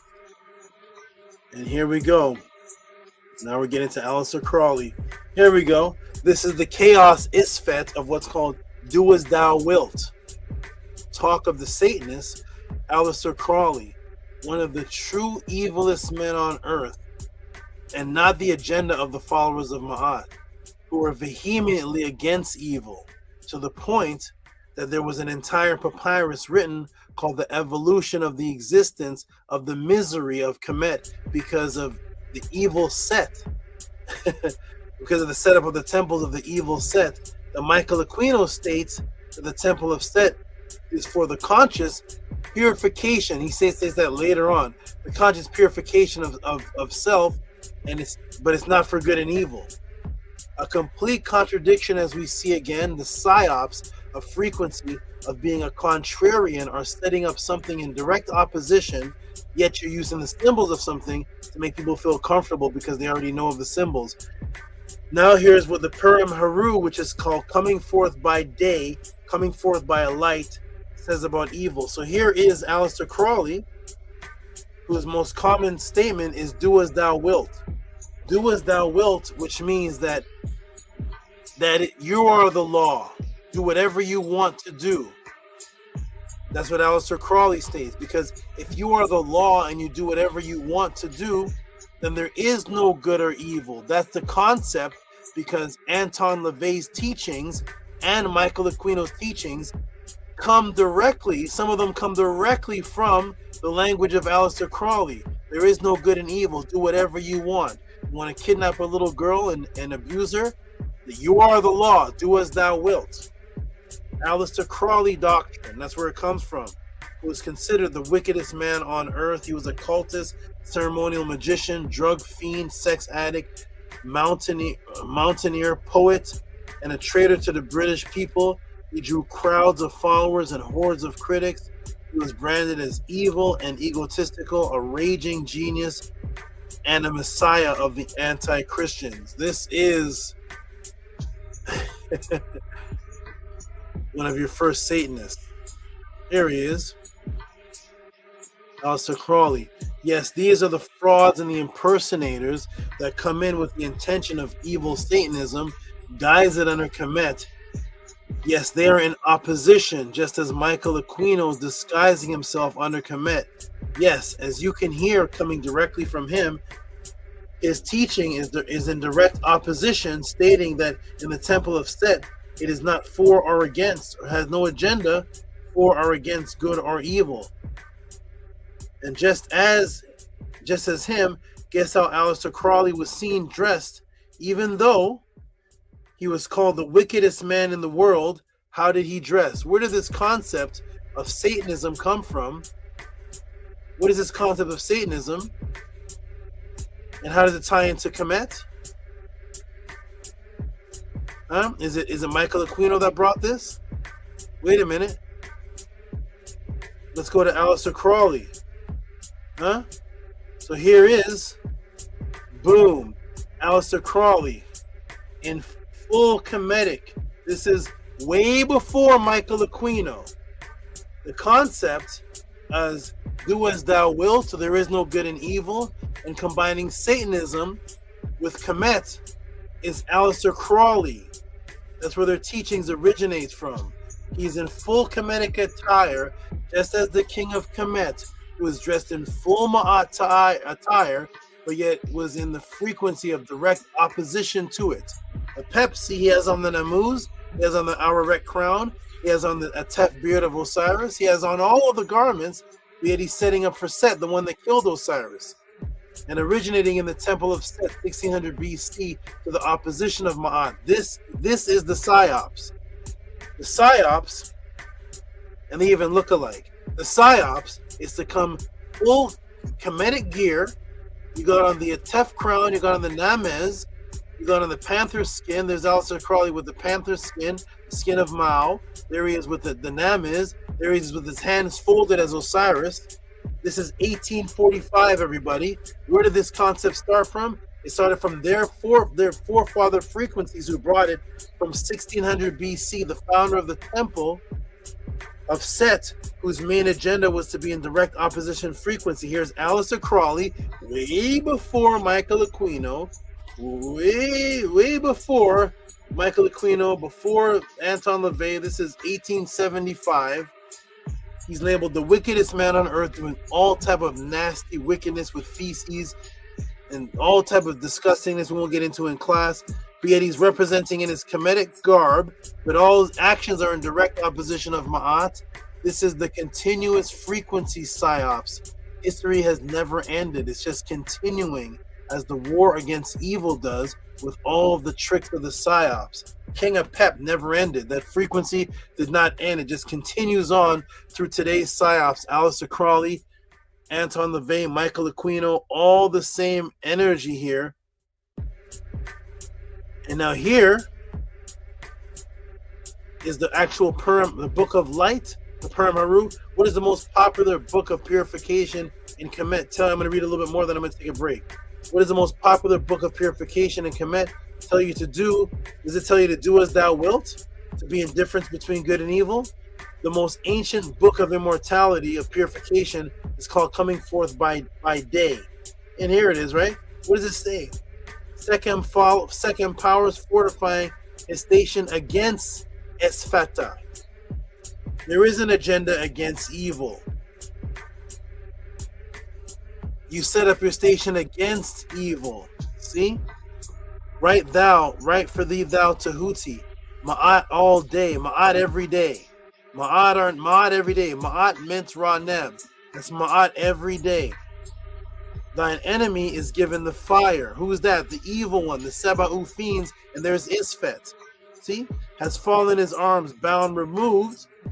Who's removed? Who's removing him? Ra, his legs, the sons of the impotent revolt. Never again shall he rise again. So as you can see, Ra, Herakuti, and Isfet were enemies. We have the king of the Hekakasu, called himself Isfet, sets up the temple of Set. Because the agenda was to imitate, the Psyops was to imitate on the outside, look like you're following Ma'at. It says they did everything that was in the temple of Ra, just opposite. It was the opposite energy, which represents the coming forth by light. Coming forth by day was the original book, which clearly states it stands on evil, and evil in opposition to the Psyops is to the spiritual system of Ma'at. The Psyops of Isfet is to have something that looks familiar to the mind, to build comfortability and rapport due to the mirror neurons in the mind. The mirror neurons like rapport and comfortability because it like things that look like itself. When you walk into a room and everybody smiles, you start smiling.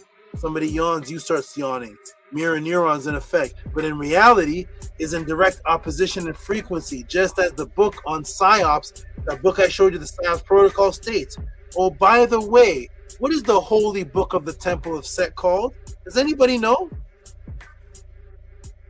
Anybody know? Everybody type it in the room. What's the holy book of the Temple of Set? Because we know that we had the book of immortality called the Purim Haru. That's called Coming Forth by Day.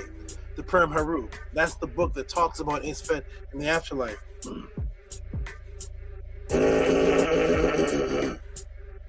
So that's the book of immortality. So he says he's following the ways of the most sophisticated spiritual system of ancient Egypt. So the most sophisticated spiritual system of ancient Kemet, its most important mobile book was called the Purim Haru, Coming Forth by Day. There was a papyrus called That Which Brought Forth the Misery of Kemet, where they did the opposite. Set was the enemy, they worshiped Set. Apet was the enemy, they worshiped They worship Apep. So guess what the holy book of the Church of Set is called? Ready, everybody? Woo, here we go. Boom, boom, boom, and boom. Ready? Here we are. This is coming forth by day. Thurim Haru. What's the book of Set called? Michael Aquino. The book of coming forth by night. Huh? What happened? Coming forth by night. Boom. The New Age Temple of Set, which has no stance on evil, which is in direct opposition to the book that they claim their spiritual values are based on, which is the book of spiritual values of the ancient people coming forth by day. Their book, instead of day, has night, which of course is the direct opposite, just like Apep did in the past, the direct opposite. They're falling directly in line with Apep's frequency. There's their holy book, everybody. Coming forth by night. Huh? Coming forth by night. What is that in opposition of? The people of Kemet going forth by day. So their holy book, coming forth by night. They're doing exactly what King Apep did in 1600 BC. Taking what's familiar, but the agenda is to do the opposite. They claim Set is the highest of the Neter. And at the same time, they claim that they follow the Egyptian teachings. Well, let me take you directly to the words of our ancestors who brought the Netero's consciousness to this planet and see what they say. Let us go back to what they say was a time before Set. We're going to go back to the records of Kemet before Set existed, before Set came into being, to the creative energy force. It was a creative energy force that's responsible for all of these things listed, which would include the eventual creation of Set. And there's no way that Set can be superior over this being, over this Neter that I am speaking of, which is Ptah. Let us see what the ancestors wrote themselves in the Shabaka Stone 701. So the Temple of Set says that Set is the highest of the Neters. They say that they follow the ancient Kemetic way. Well, let's find out what the ancient Kemetic way says. What did the ancestors say? I am telling you right now, the words of the ancestors are the enemy to all these New Age groups, all these New Age people. The enemy is the words of the ancestors. Here it is. Ready? It is the tongue which repeats the thought of the heart. It's the heart is the former of all the Neteru. Atum, and his 9. There took shape in heart, there took shape on the tongue, the form of Atum. For the very great one is Ptah, who gave life to all the Neter. The very great one is Ptah, who gave life to all the Neter, and their cause. I thought the Neter were principles. The principles have cause. Here we go. Who gave life to all the Neter, and their cause, through his heart and through his tongue, in which Heru had taken shape as Ptah, in which Tehuti had taken shape as Ptah. Thus the heart and tongue rule over the limbs in accordance with the teachings that it, which is the heart, he, Ptah, is in every body. And it, the tongue, he, Ptah, is in every mouth of the Neteru. All men, all cattle, all creeping things, whatever lives, thinking, whatever it, he, she wishes, commanding, whatever he or she wishes. Sight, hearing, breathing, they report to the heart, and it makes every understanding come forth. As to the tongue, it represents what the heart has devised. Thus, all the Neteru were born, and his 9 was completed. For every word of the Neteru came about through the heart devised, through what the tongue commanded. That's the description of Ptah. Thus, Ptah would be over Set, the one who I quote. Ptah, who gave life to all of the Neter. Thus, all the Neter were born. That's what the ancestors say. and to the Purim Haru, coming forth by day, not coming forth by night, coming forth by day, 1250 BC, where it speaks of Ptah, who was also called, Ptah's other name is Ta-Tunen. And of course, I gave the breakdown of Ta-Tunen and build up in the Menender classes. So here it is. What does it say about Ptah-Tunen? Ptah-Tunen, the one maker of mankind and the substance of the Nitiru. So Ptah-Tunen is the substance, the maker of mankind and the substance of the Nitiru. Yet Michael Aquino is telling us that the highest of all the Nitiru is Set. Where is that in the indigenous teachings? The indigenous writings of our ancestors is the enemy of all New Agers. It's the enemy, and that's why none of them teach from it. None of them, not a one, teach from it. They can't, because the frequency is not with them. As soon as they open it up, it will contradict their teachings. So it is clear and obvious that I have just made known, according to the words of our ancestors in Kemet, that Ptah is well over Set in positioning, and Set came about long afterwards. Set comes about long afterwards, long after Ptah. Some may say, well, maybe Michael Aquino and his wife and the Temple of Set, maybe they didn't know about Ptah. Well, let me show you the most popular statue of Ptah, which goes back to 1390 BC from the tomb of who? Set Nakat. Here it is. Here's the tomb of Set Nakat. And here's the image that you see of Ptah that's the most popular. Here's where it's coming from, the tomb of Set Nakat. So here it is. See this image right here? Get familiar with this image. Then I'm going to take a break. Okay, so maybe the Temple of Set, maybe Michael Aquino and his wife maybe didn't know about Ptah. Maybe they didn't know about Ptah. Okay. Bing bong.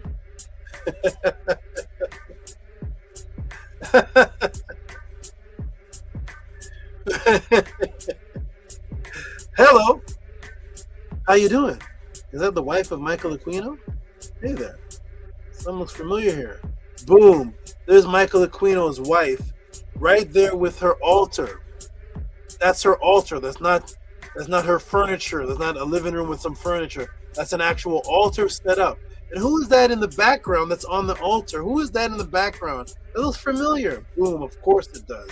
That is the exact same image from the tomb of Set Nakat from 1390 BC of Ptah.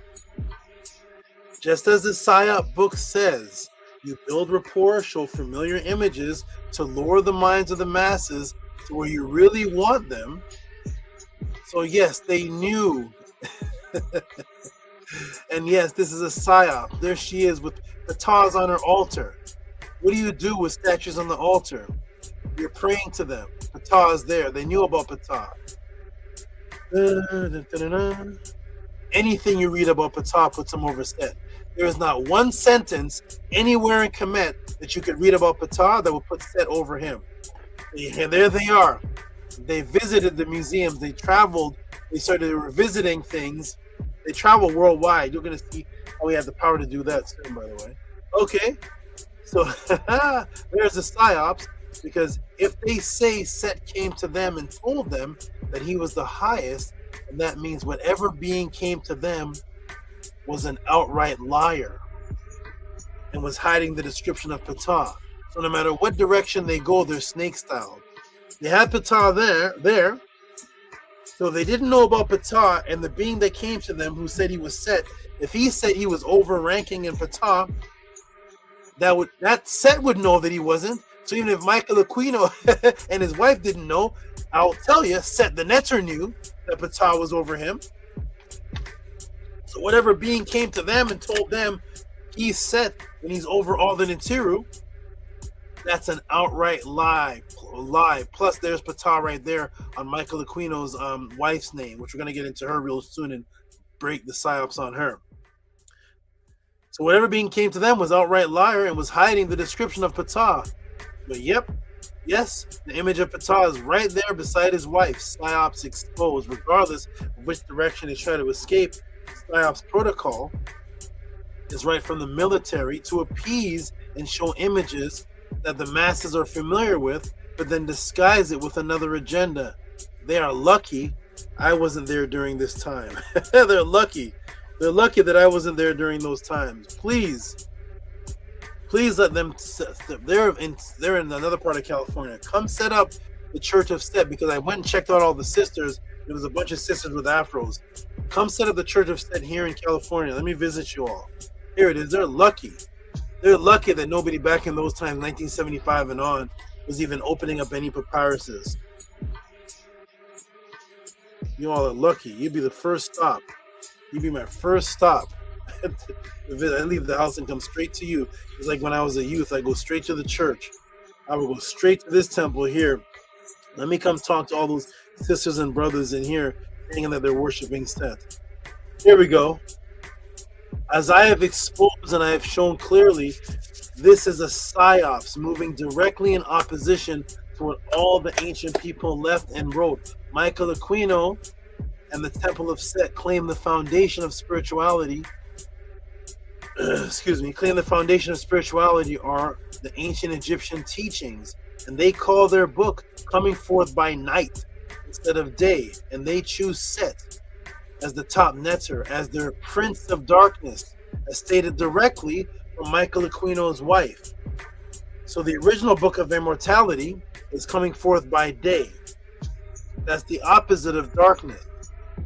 That's why in our affirmation we say we're surrounded by the darkness, but we come forth as conscious light. You don't want to stay in the darkness. The book is called Coming Forth by Day.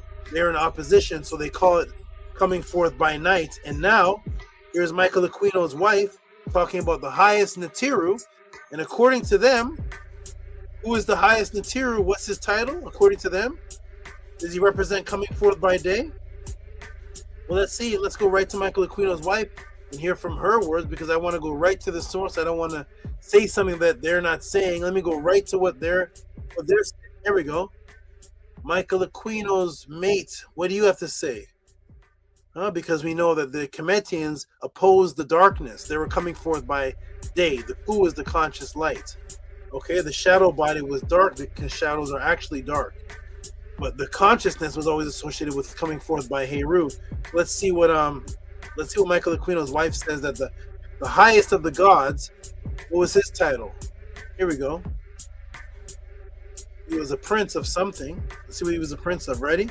Here we go. Talk to him, Michael Aquino's wife. Is that there is this sentient being, which is the Prince of Darkness, or Set. So they said the difference, and I'm gonna tell you what was said before that. So she was discussing what's the difference between her and the Satanists. Why did they break off with the Satanists? That the Satanists, let me stop screen. The Satanists have no supreme sentient being over them. Anton LaVey had no supreme being. Michael Aquino and his mate broke off. He said the main difference between us and them, and us and the Christians, is that we do have a supreme sentient being, Set, and he's the Prince of Darkness. The Prince of Darkness? Huh? Your book is coming forth by night, all in opposition. Heru is called the Prince because he's the son of the king. He's the heir. He's the Au. He's the heir. But he's the Prince of Light. He's called Light. His name means light. He's the Prince Light. Prince Heru is the Prince of Light, the Prince of Light. Your being is called the Prince of Darkness, but he's the highest of the Natiru. And he told you that. Coming forth by night. Direct Psyops started in 1600 BC, which happened to be called the Temple of Set. Here we go. Put me back then. Put me back in 1975. Yeah, what? Throw me back in 1975. All the sisters I saw had afros. They all look like Kemet. You should see the Temple of Set. A bunch of sisters with afros, unks on, and Kemetic pendants on. With this, they're with this though, not by the hundreds.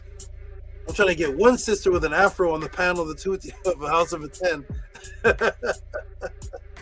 They're with Michael Aquino by the hundreds though. because the energy is not to like what the original. Self-hate means you don't like what the originals brought. You like the new age edition with the mutation that attract all the sisters with the afros, huh? Where's too many sisters with afro on the podcast panel? It's complete. Everything is in reverse now, everybody. Everything is in reverse now. So there we go. Everything is in reverse. They flock to that. Brothers and sisters flock to that. Go look up Sammy Davis Jr. Go look up Sammy Davis Jr. Do you all know Sammy Davis Jr.? Do you know what church Sammy Davis Jr. went to? Huh? I'm gonna put it in live. Sammy Davis. Sammy Davis Jr. I'm gonna put it in live here. Let me go. Here we go. Sammy Davis Jr. Let me pull up images. I'm gonna do this. This isn't even part of the pod class. I'm just adding this in now. Sammy Davis Jr. Here we go. Ready, everybody? Sammy Davis Jr. Hey, Sammy. Who are you with? Imagine Sammy Davis Jr. Who would be the modern day Sammy Davis Jr. today? And imagine that person as a supporter of the House of Attend. Never. Who is the brother equivalent? Who's the woolly-haired, melanated brother equivalent to whatever status Sammy Davis Jr. was, whatever the money was, whatever the Hollywood status, whatever the status he was, who would be his equivalent today? And you'll never see that person a part of this. You'll never see that person a part of this. But Sammy Davis Jr., who does he flock to? Who is he a part of? Can I show you? Hey, Sammy. Who's that you're with? Huh? Michael Aquino. Huh? Michael Aquino. And Anton LaVey, the father of the Satanists and the founder of the Church of Set. And who's in the middle? Hey, brother. How you doing? Where are you today? Where's the Sammy Davis Jr. today? Supporting the Tehuti pod class. Where's the Sammy Davis Jr. hugging Tehuti? Cash App, TT Moon, PayPal at Rocky SV, asking what can he do for the House of Attend? Never. Never. Where's the woolly-haired sisters in the... Never. They're all with these guys, though. You should see. If you ever saw the Church of Set and the people that was there, the brothers, the sisters, woolly, big afros, Ankon, you think it was a straight Kemetic, you think it was the Asara Set Society. You think they're about to pull out Purim Haruz and talk about Black Power and talk about the ancient Kemetians. You would think they're talking about that. They're with these two. They're with these two. All the industry guys, the brothers and sisters with all the money, they're sending their reciprocity to these two. Not to the House of Attend, though. To these two. Huh? That's where Sammy Davis Jr. is with. Hello, Sammy. How you do? There he is. Sammy Davis Jr. with Michael Aquino. Huh? Because the energy is not to be attracted. Self-hatred means you're not attracted to the original thing you were. You're attracted to the mixture and the mutation.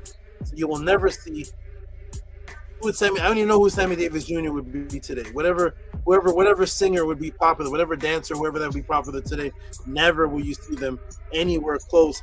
The people that were with me that I used to educate, they would tell me they can't be known to listen. They would tell me they can't be known to be associated with me. They were sending me support. They were supporting me. They were supporting me. They're on the TV shows that you watch. The TV shows that you watch. Tehuti was their guide. And they're on the TV shows. The reality shows that you watch, they're there. They told me straight up front, I can't be associated with you. You can't be associated. So when they show the guy on the TV show, which I'm not allowed to say because I didn't agree with them, when they show the person on the TV show that brought them up, it's another person, and they say this is the person that brought me to this level, and it's your popular people on TV, but it's really Tehuti they're meeting Tehuti, and I'm guiding them, and I'm training their body, and I'm doing these things for them. But they told me I can't be associated with you. Huh? That's how it works. Welcome, everybody. Welcome. Can't be associated with me though. Here we go, everybody. Boom, boom, boom, boom, boom. Ready? We're going. We're still going. I'm going a little bit more. I got to take a break. This is the longest before I've ever taken a break. We're almost done, too. So there's Michael Aquino's wife. There she is. How you doing? How you doing? Huh? Ooh-wee. Oh, my goodness. This is about to get good at the end. Watch what happens at the end of this. So there we go. So let us, hold on everybody, one moment. I'm gonna keep this on the screen, but just hold on one moment. I have to come off the screen, but I'll keep that on the screen. Hold on.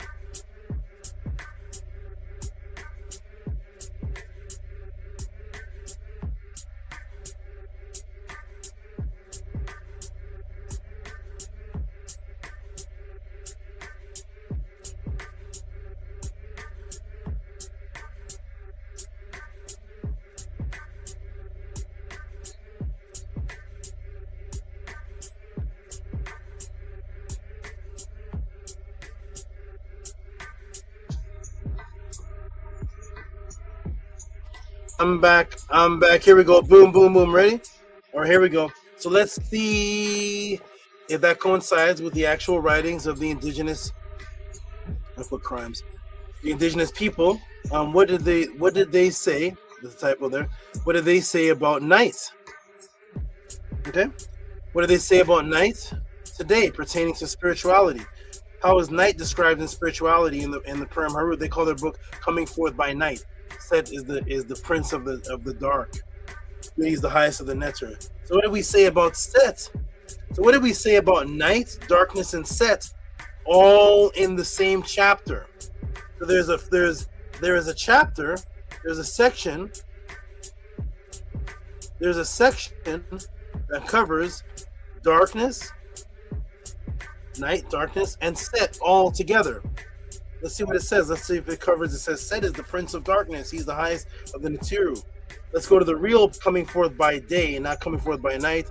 And let's see the spiritual teachings of what we said about Set, darkness. I'm going to take you directly to chapter 132 of coming forth by day. Here it is right here. Ready? Here we go. All right, Michael Aquino's wife, I'm going to say peace to you because you need to get out of here, man. Get out of here.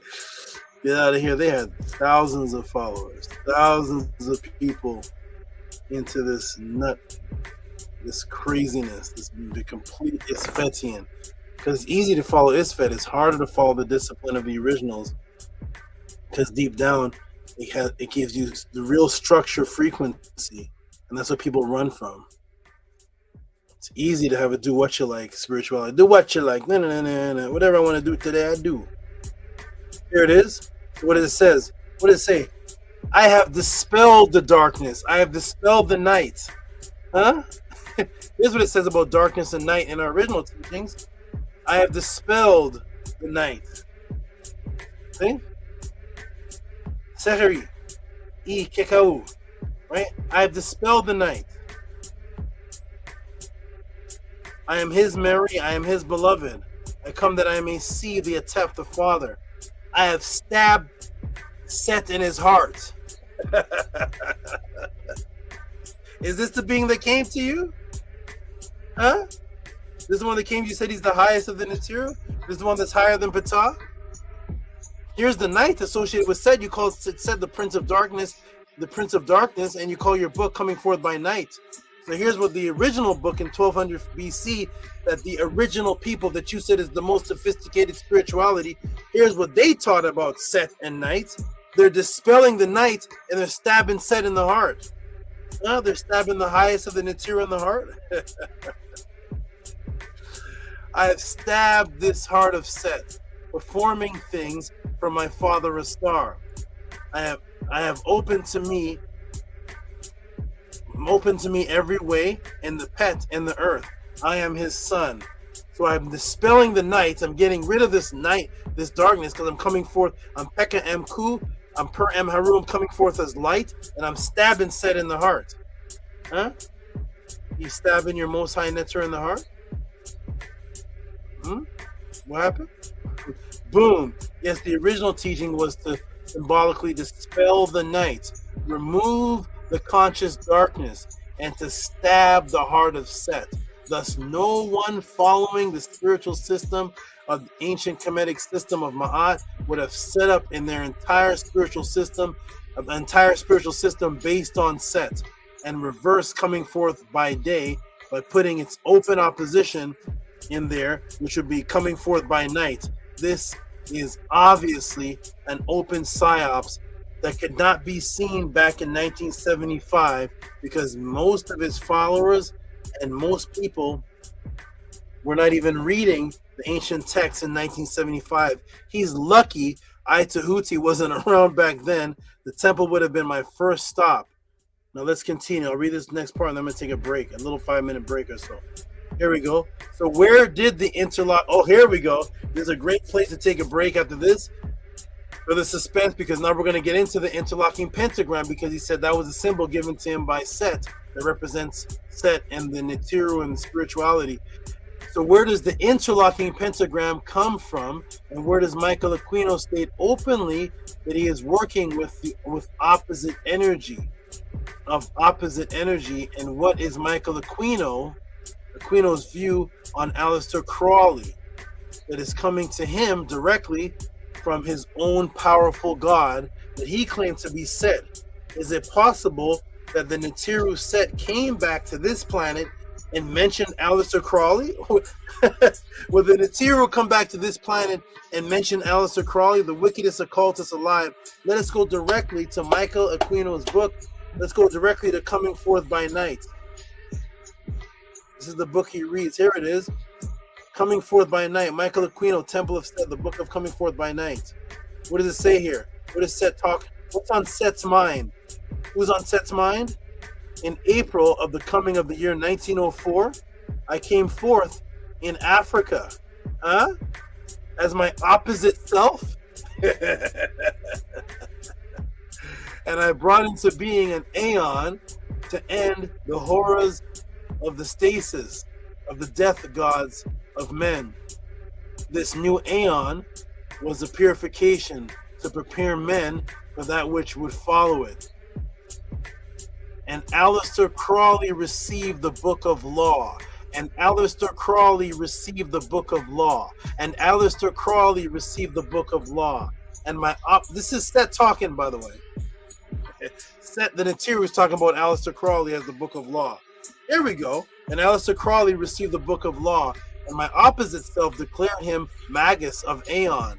But Hor, my opposite self, everything's about opposite. My opposite self is strange and fitful presence. Is a strange and fitful presence.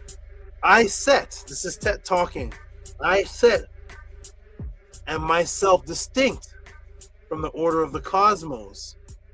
And I am ordered and of myself, in and of myself. Were I was when I was once a part of the cosmos. I could achieve identity only by becoming what the cosmic order was not. This is what the brothers and sisters were into. Sammy Davis, hello. By Or, I canceled the imbalance, leaving a void which true creation would take form as Set. Set is talking about Aleister Crowley.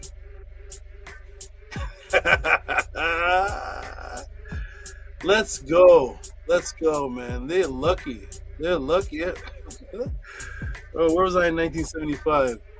Boom, there it is. They are openly telling you the psyops that is in place. It is of the opposite energy, the same thing that was written in the evolution of the misery of Kemet about a pep. He was doing everything that was in the Temple of Ra, just the opposite. Here comes the Temple of Set, and what do they focus on? Everything is the opposite. The opposite. I came forth in Africa as my opposite. The opposite. Everything's about the opposite. And he's talking about Aleister Crowley.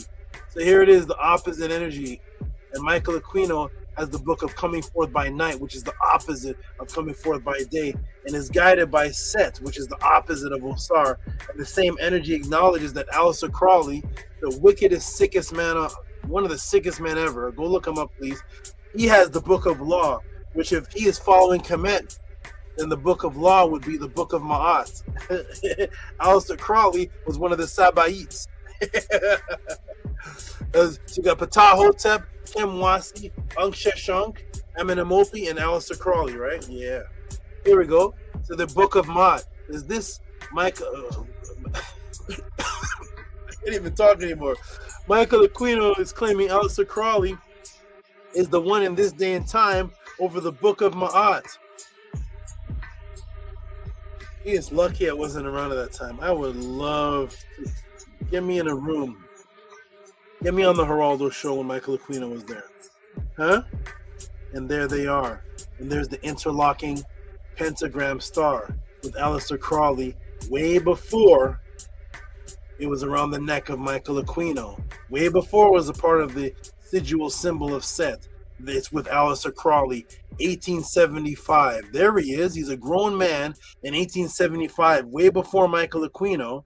But yeah, Michael Aquino is saying that Set brought. No, Set didn't bring you the interlocking five-pointed star with all these symbols. You got it from Aleister Crowley.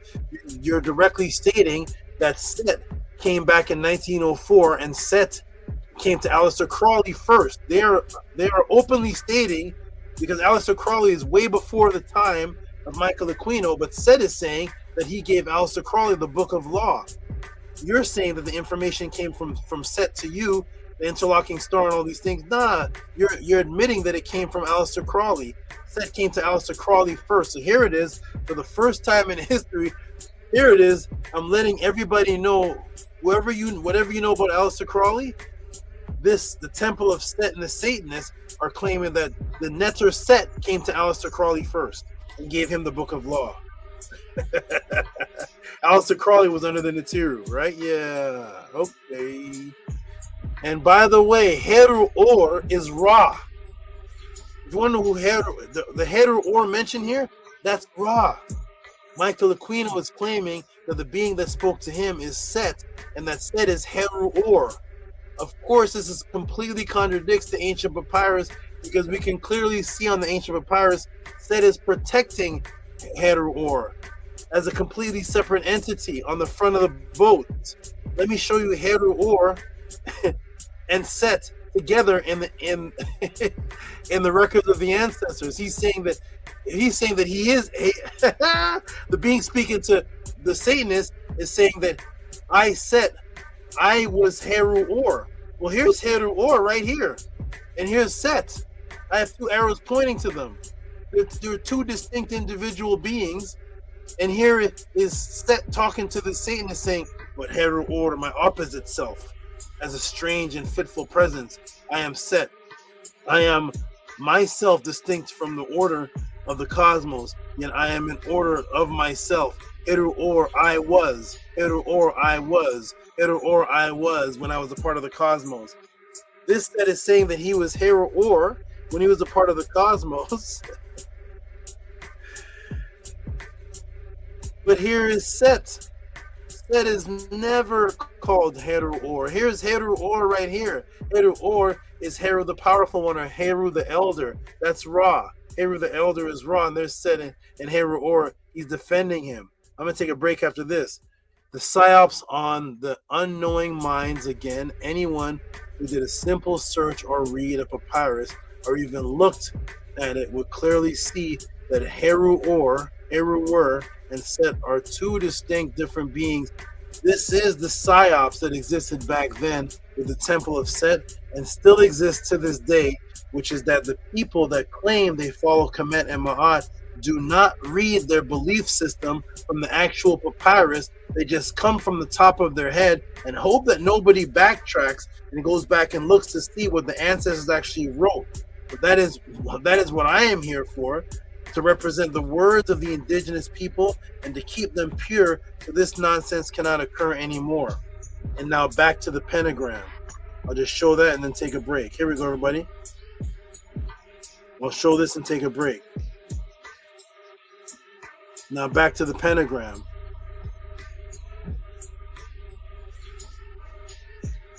Here we go. And who's the pentagram focus on? Here we go. Back to the pentagram. This is what they say Set brought It represents transsexual transgender agenda, which is why you will see its origins in 1862 coming from Eliphas Levi. It will show the goat head with forms, with forms. It says a typo here. With its forms, and it has the body of a man and female gender breasts. So this is why they put this image always in front of you, whether it is in News 11, whether it is on shirts, whether it's in the Leviathan image. And here's the image. I'm going to take a break right here. This was the image brought by Eliphas Levi in 1862. This is before Aleister Crowley and before Michael Aquino. And it was a 5-pointed star of Baphomet, which represented the transgender agenda. I'm going to pause right there, everybody. And then I'm going to show you the children after this. But I'm going to pause right there and take a break just for a moment. I'll be right back. Here we go. Woo! Wee! Ready? They put the link in the room. I'm going to be right back. I just have to refresh myself and come right back. This is... Shayed is going crazy, right? Huh? Come to the panel, Shayed. Tell them how you feel. Tell them how you feel, Shayed. He's like, oh my goodness. There's a link in the room. I'm just gonna step off for just a moment. We got 50 people, so you know I'm gonna be right back. I'm gonna be right back because it's about the side's about to get thicker and thicker and thicker. I put the link in the room. Jump in. Ooh. The Star Trek symbol, right, T-Dot? Oh my gosh, man. Oh, T-Dot. T-Dot is Tamara Allah, right? Yep. T-Dot. Yes, email me and let's fix that situation there. You're welcome. Galactic Guide, you still here? And I'm not done, don't go anywhere yet. Galactic Guidance, you're welcome. It's about to get the Psyops and where it's going to go to and who's over all of this that you see is going to be shocking. Okay, we got Kespetu in the building.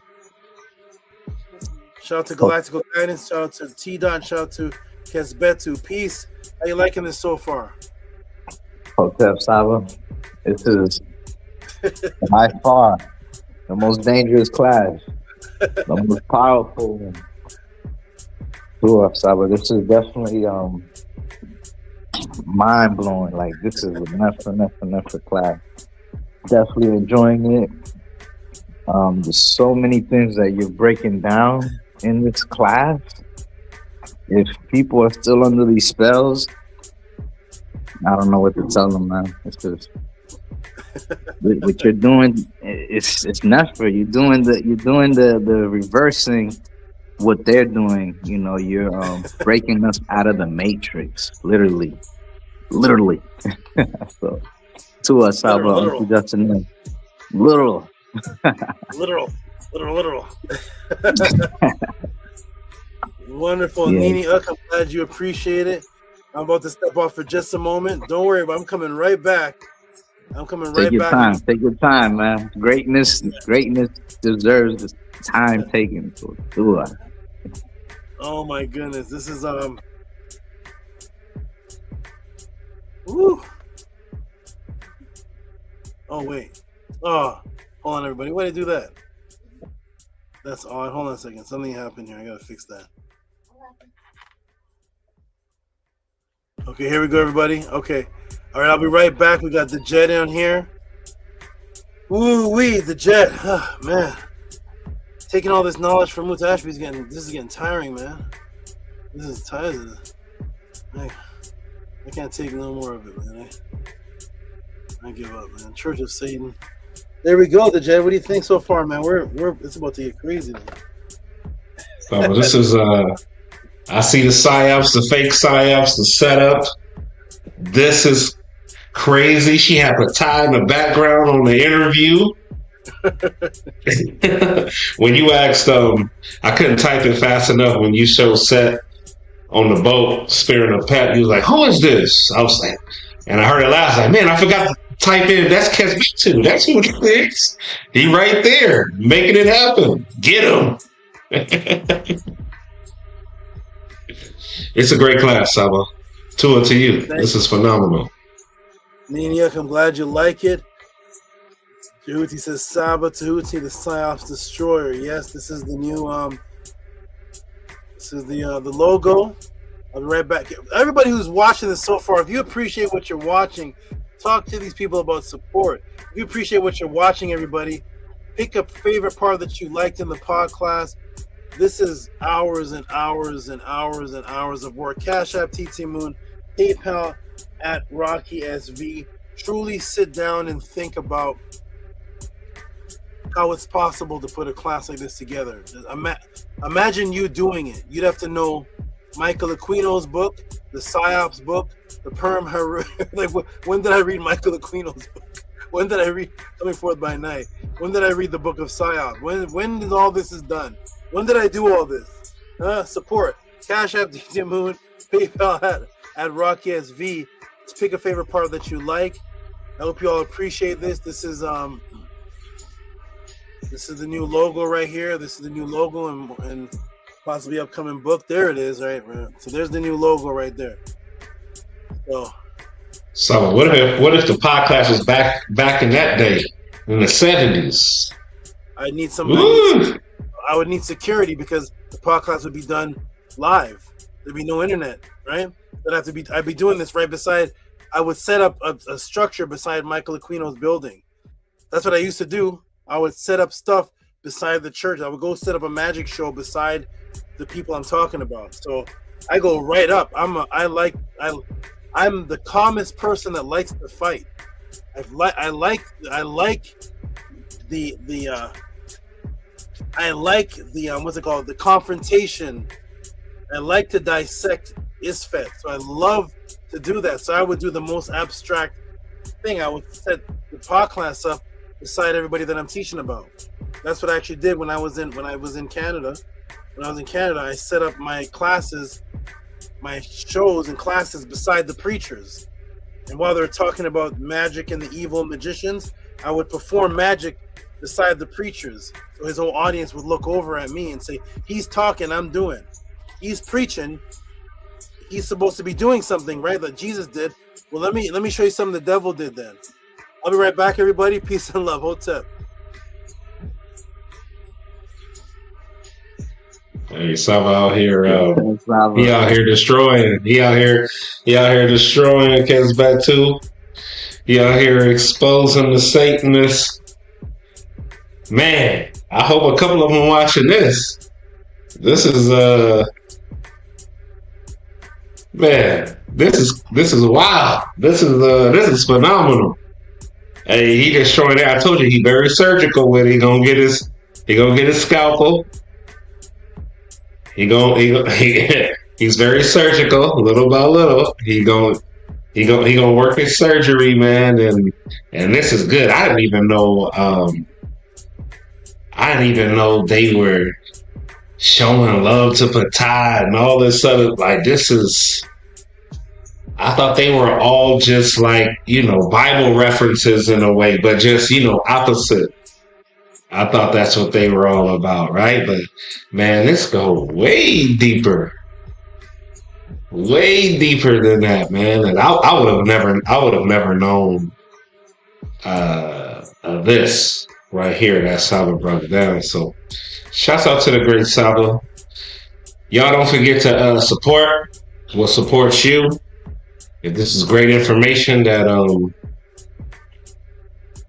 this is great information for you, don't forget to support, man, and send in your donations.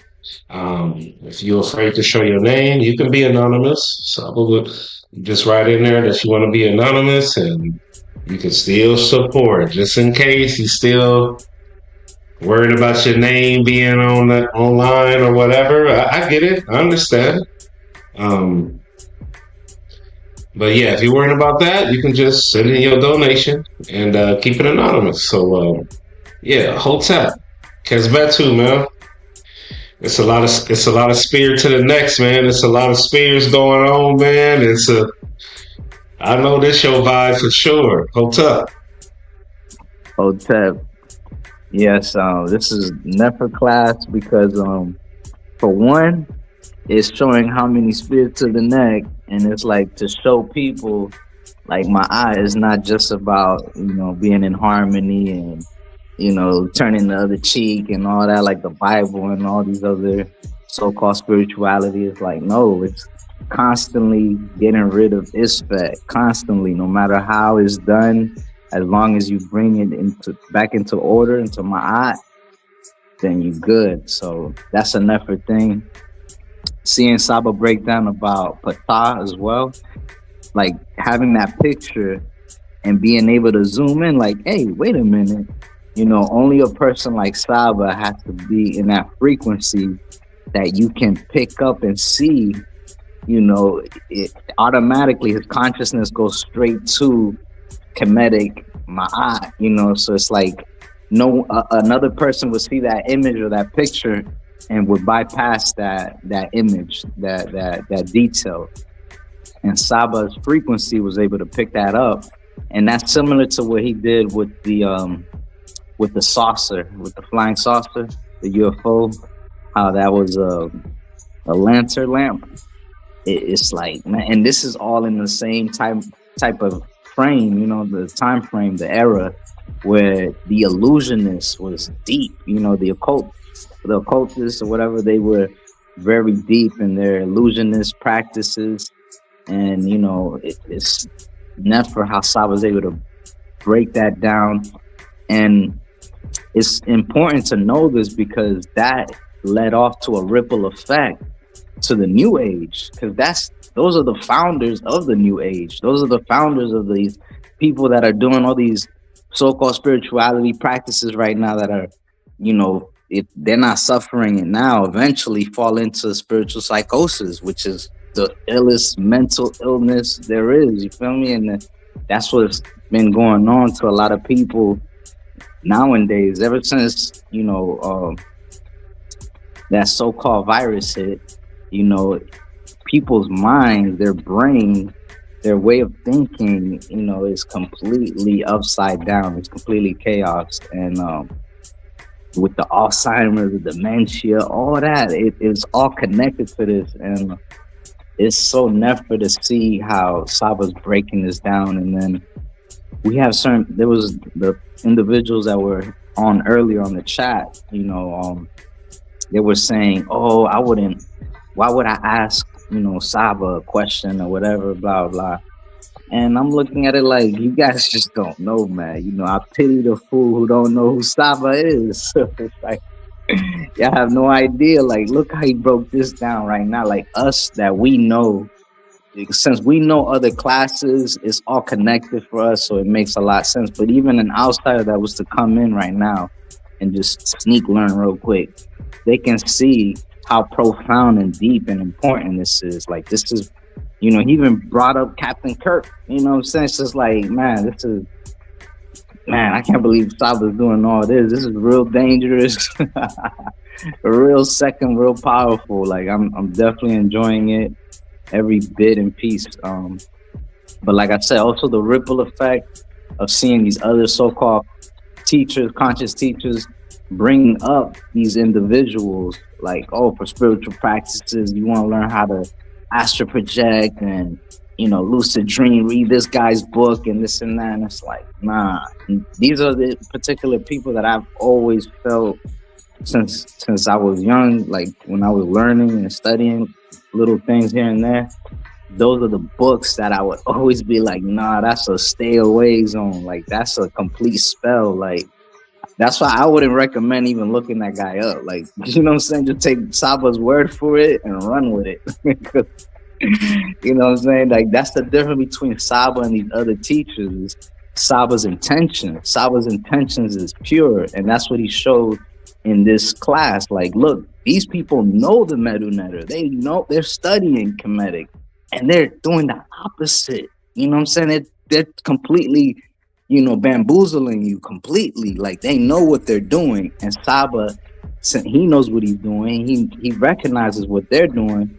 And with that, you can see, like Saba always says, you compare the glass of liquid. You know what I'm saying? You could drink this Kool-Aid or you could drink this pure water.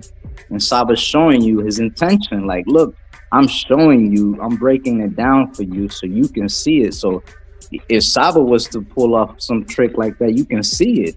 So he's showing you, so you could obviously see that that's not what's going on. So, I pity a fool who doesn't see that. And it's a shame because like certain people, I look at that like, what world are you living in? Like, are you living in a world where everybody's telling you the truth? You know what I'm saying? Where everybody's, looking out for you at their best interest? Because in my world, it's definitely not like that. So when I come across individuals that have that pure intention, I hold on deeply to that. Like I appreciate it because I acknowledge what world we really in. So, you know what I'm saying? Like people who don't recognize the truth, the realness that Saba's bringing is, it's insanity. It's just, but it is what it is. So then they in their little matrix and they spell work, like how Saba was mentioning with the breaking down in this guy's channel, the House of Confusion.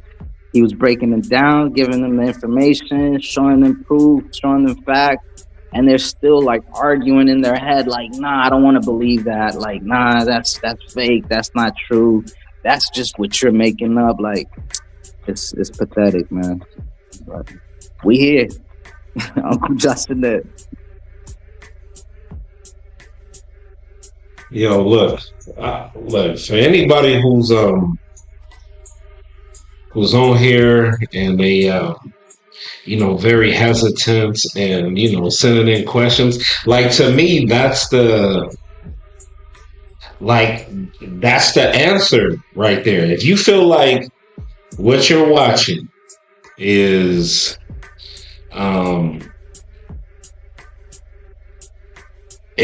false, or you just can't really grasp it, and you're here and you watch it, or you feeling a little skeptical about, sending in some form of payment for your attention. My thing is if you have doubt, just send in whatever question you want.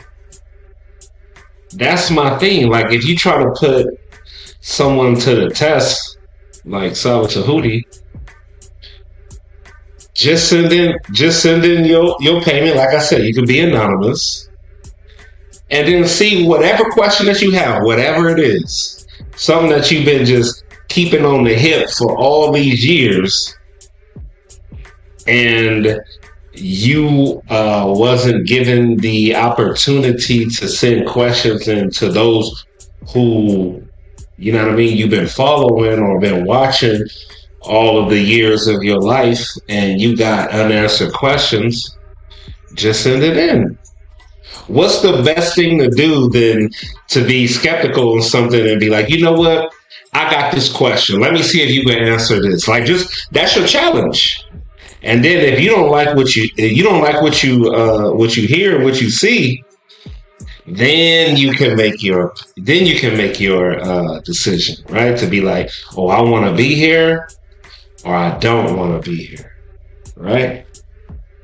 So that's what Saba Tehuti is talking about when he's like, oh, you'll give your money to something that's killing you slowly, or you can send it here. Like, what you got to lose?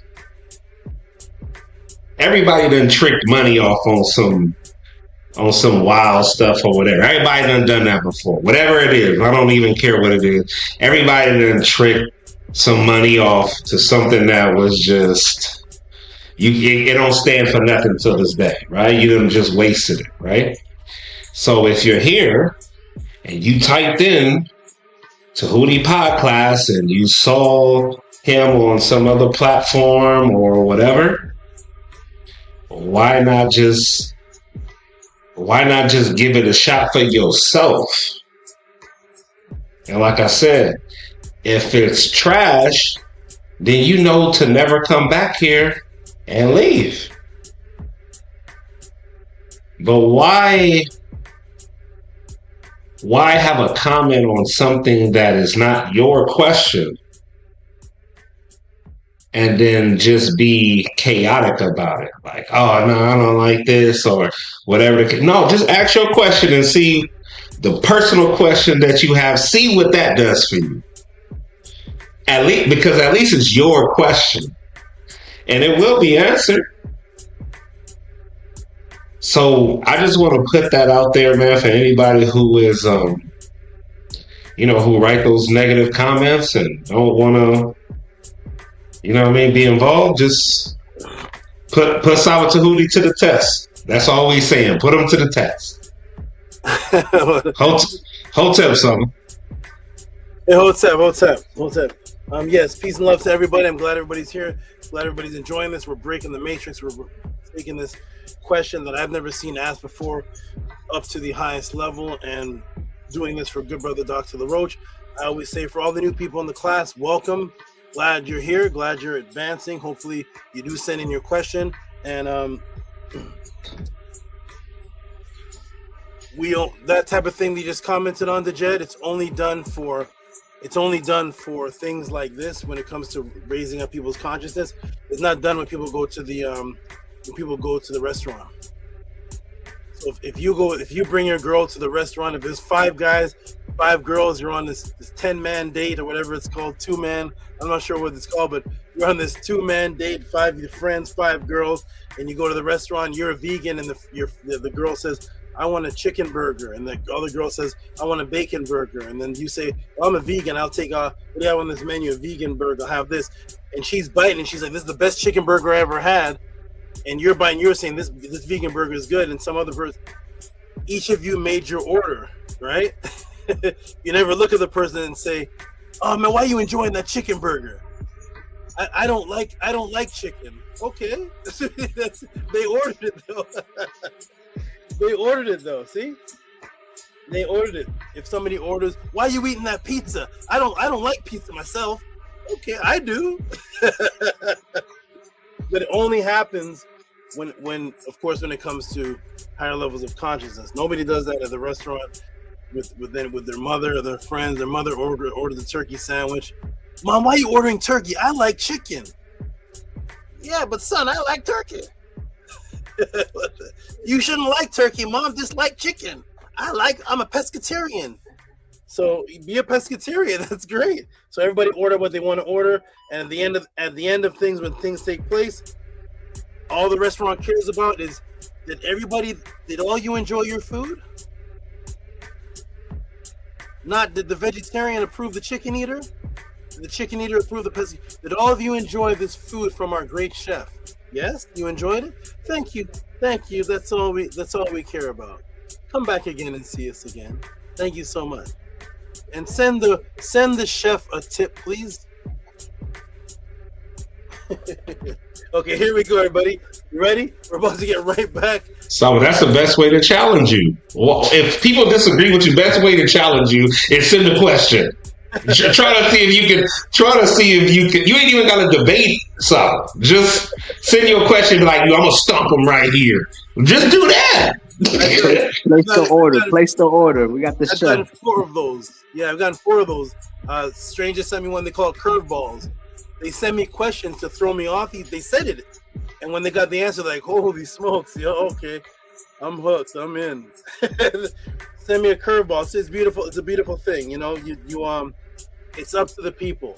That's why I set up this podcast purposely so that nobody could critique anybody else's question. So nobody could say that information is useless to me. What do I care about that? It's not your question.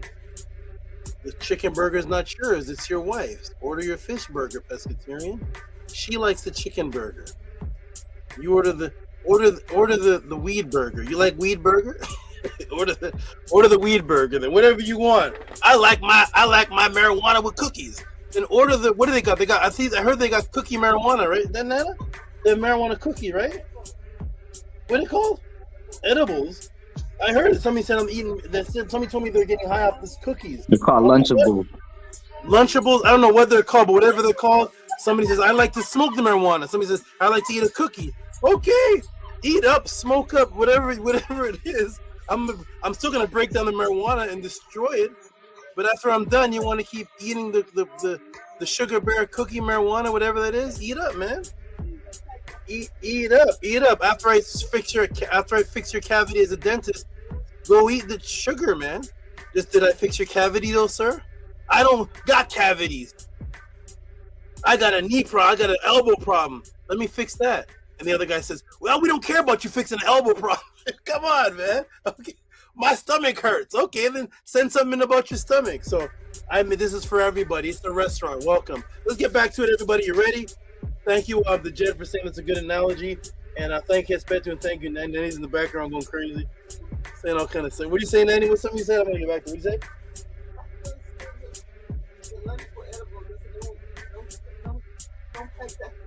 Yeah, I don't know what that is. Lunchable edibles. I'm so glad I spent my years with turtles. I spent my time with turtles and snakes in the forest. I didn't get to experience Lunchables, whatever you all eating, marijuana, weed, burgers, whatever it is. I never seen marijuana until about 4 years ago. I didn't know what it was. It stunk. I never got that, so I'm glad, and that's what took to create me. Now that I don't have that in my system and I don't have all those things people refer to, I'm like, I have to ask Nana, what's that? What's that? What's that? I was like, what's that? Kespedi said something about piff, and the piff? That's some, it's a cigarette? I don't know. I wasn't around it, man. I set up a dark room in a mini mansion, and I spent my years down there performing magic. I didn't hang out with all this stuff. So let's get back to it, everybody. Piff it up, whatever you're talking about, as long as you don't raise your consciousness and just get it right, please. Please be disciplined. I don't know what that is. Whatever it is, if it's bad, get rid of it. All right, let's get to it, everybody. Peace and love to you, the Jets. We're going to get started. Peace and love to you, Kesbetu. We're going to get started. Everybody in the chat, let's get ready. Get your iPad, get your iPhones, get your eyeballs. We're about to get right back into it. Let's go. Let me put the timer back on because all I care about is uplifting the people, raising the people.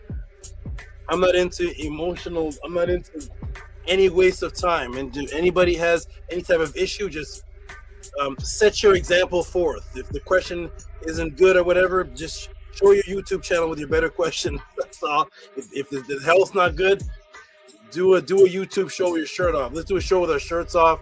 Let's do a show with whatever it is. Just set the example. Let me have a teacher. Let me follow you. How do we get in good shape? How do we get in good mind shape? Okay, let's set it forth. What's your answer on the Temple of Set? Let's see. No answer? Then stop talking. There we go, everybody. Ready?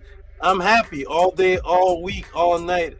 I'm happy about it because I know that people appreciate this. Here we go. Boom, ready, everybody? Here we go. Boom, boom, boom. We're right back into it. Here we go. Boom. Timer back.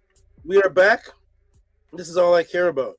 All I care about is the uplifting of the people, everybody's personal insecurities. Bing bong. Here we go. It represents transsexual. So why? Because the animal that's shown was introduced as the first animal with a pentagram that is a pentagram that is associated with male and female gender in one body. So the pentagram is on the head, and also the pentagram is the head, and that's why you'll see on most of the images of this pentagram, what they're calling a star, it's actually pointed downwards. If you notice here, it's pointed down here because it's made to trace out the shape of a goat's head, and that's why it's pointed downward. The concept of a pentagram shaping the goat's head and being on the goat comes from this right here. Okay?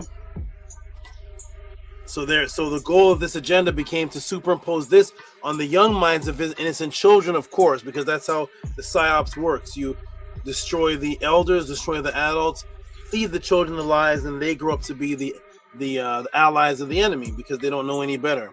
So the children growing up don't know any better, and that's why the Psyops is performed on them, preferably first. It's performed on them first, or to get them first, because the adults are going to die off. So here we go. So we can see in the statue of the Church of Satan. So now we're going to go to the statue of the Church of Satan that has Baphomet. And how do they depict Baphomet in the statue of the Church of Satan? Boom, with two children. See? So boom, with two children. Then they have to set this up in front of a government building. They set this up in front of the it was either the White House or the it was one of those government buildings, but they had to show it with man's chest. So if you look at this, you'll see it's a man's chest.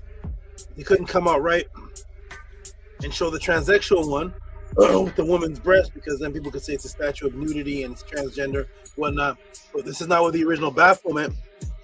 So why did they change it to this? Because they obviously know that this chest belongs on this body, this one over here doesn't.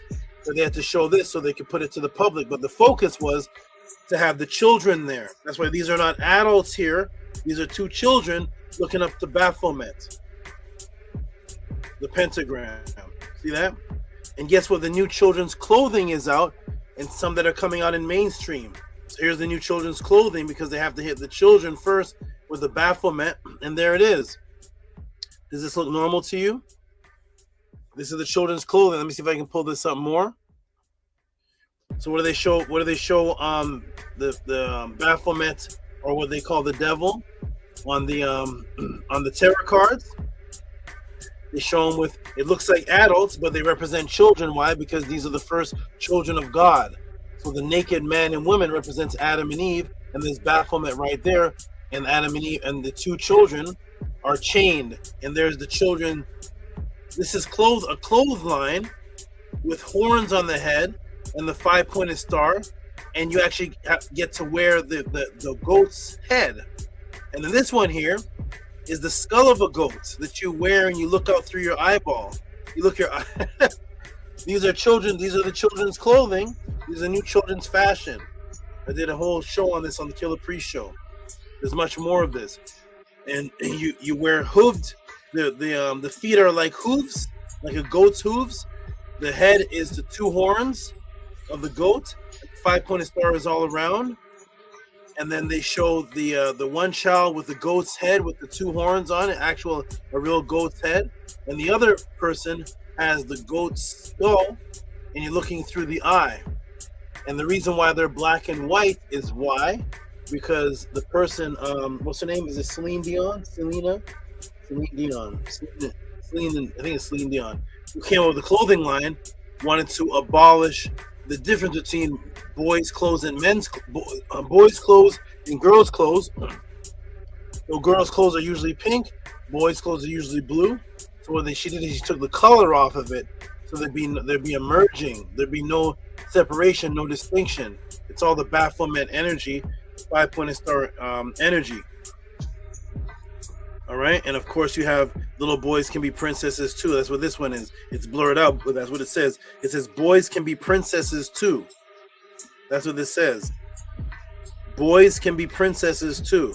There's the agenda. So yes, the Baphomet, 5-pointed star, trans agenda, all brought in and initiated by Satanists, used by Anton LaVey, the founder of the Satanic Church, and Aleister Crowley, and now used by Michael Aquino, who is trying to disguise himself as if it is from ancient Egypt and represents Set and the Nibiru. And here they all are. And there's Sammy Davis Jr., if you ever wondered. Nana was just saying, I know that Sammy Davis Jr. could do things that other blacks couldn't do back in 1960s. He went under the two superpowers. One was he went, remember he was a Jew, he went in as a converted Jew, and then under the Church of Satan, the Temple of Satan, the Church of Satan. There he is, with the founder of the Church of Satan, the founder of the Temple of Satan. There's the interlocking star. There's the interlocking star with Aleister Crowley, way before these two men were these two men were babies. Here's Aleister Crowley, right here, and there's Anton LaVey. You see him wearing the pentagram. And there's a Temple of Set. There's the pentagram right there. And what two symbols does he have on his books? Two goats. You see that? Two rams. He made sure the two rams are set in the middle. And there's two rams. And there's a pentagram that represents the ram, which is the goat, which the original one is a transgender being. The goat of Baphomet. All right? There's Anton LaVey's Satanic Bible, and there's the goat of Baphomet on the front. You see that? There it is right there. All right? So the Psyops, the psychological operations, directly under military protocol, that's where it originated, which is to get familiar with what the culture of the indigenous people, their beliefs, and then elicit strong responses to find their vulnerabilities and then building rapport through their already known beliefs. Again, let's go directly to the military information support operations, which was originally psychological operations, aka Psyops, directly from the military section B. I hope this comes out clear. It does. Perfect. Here we are. So here is the other book, the other Psyops book, which remember they changed it from Psyops to MISO. So here's which is military information support operations. You see right there? And what does it say? It says MISO, which is Psyops studies, are unique in format. However, other military intelligence products can contain similar information. In general, studies profile the significant features of a country and its people to provide an analysis of the influences that drive the attitudes, values, beliefs, and behavior of different social, occupational, and ethnic groups. Who is ethnic groups? Brown-skinned people. Who is ethnic groups? Indigenous people. So they're studying the values, beliefs, and behavioral differences, social, occupational, and ethnic groups. You see, discuss issue that elicits strong responses from who? Of the indigenous population. They assess the attitudes of who? The ethnic groups and the indigenous populations, identify vulnerabilities, and suggest ways and means to influence the people. Which people? The indigenous people. They take other people's cultures, use that to stimulate mirror neurons that make people feel accustomed to something that is popular and that is familiar and that is comfortable, and then they ease in their agenda. This is the Psyops directly from the U.S. military on how they take over small populations. They keep talking about indigenous people, small populations of indigenous people. This has been going on ever since the colonizer has been interacting with the Native America through Jeffrey Amherst and the smallpox blankets. And now they're doing it through subduing your mind by pretending to be a culture. They're pretending to be a culture of indigenous people, then stealing from it, then mutating it to get power over the people for the hidden agenda that goes back also to the 5-pointed star and the influence over children. So what image do we see Anton LaVey typo there? Anton LaVey placed under who's the founder of the Church of Satan in the picture. I will let you know. This will let you figure it out. Here's the popular image of Anton LaVey and the 5-pointed star, and you tell me what's there underneath it. Here's the 5-pointed star and Anton LaVey, and what's there? Baby, the child. Why? Huh? That's the focus. That's the focus. It's the children. So there's the baby, the child, right under the right under the pentagram, and there's Anton LaVey putting his hands towards the little baby's head. You see that, everybody? Can you see the Psyops? Can you see it at place? Boom. Let us continue. There it is. Pentagram and the children. It's never stopped. It's continuing from its origin. Pentagram and the children. You see it? Pentagram and the children. Children's pajamas. Pentagram. Children dressed as goats. Pentagram. Children there under Baphomet. Pentagram. That's the focus. Pentagram and the children, because it represents the transgender, which if you can get that into their minds as children, you know the rest. Here we go, everybody. Boom. And even though Michael Aquino wants you to believe the difference between him and Anton LaVey, who founded the Satanic Church, is that an Egyptian god came to him, and thus he, who is Michael Aquino, is the one bring it to the Egyptian spiritualism. Okay? And he is using Egyptian symbols. Okay? Let me move this up a little bit. Okay? And he's the one bringing the Egyptian symbols, and he's using Egyptian symbols.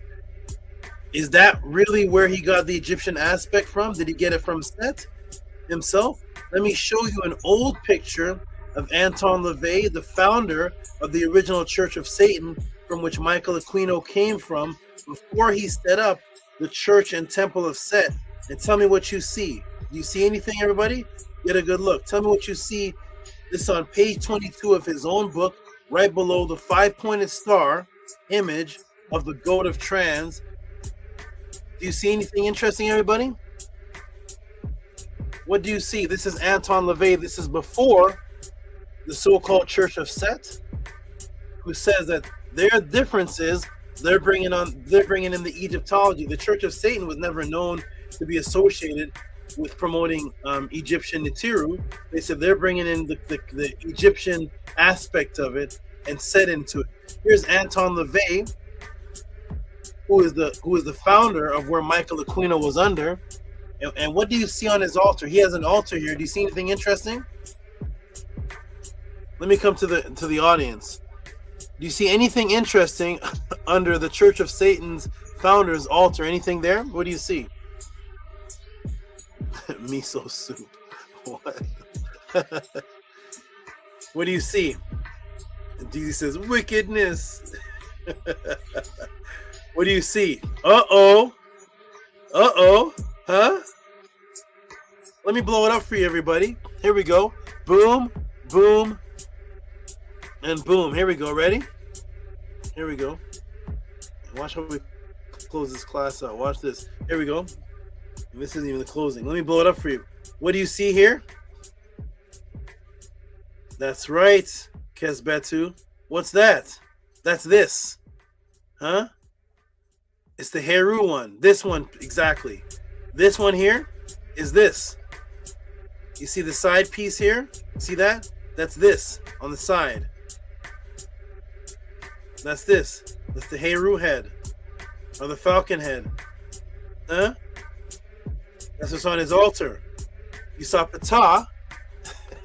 Look who's like, honey, come in to see that. You saw Ptah on Michael Aquino's wife's altar. And they say they're the ones bringing in the Egyptian aspect. That's one of the differences.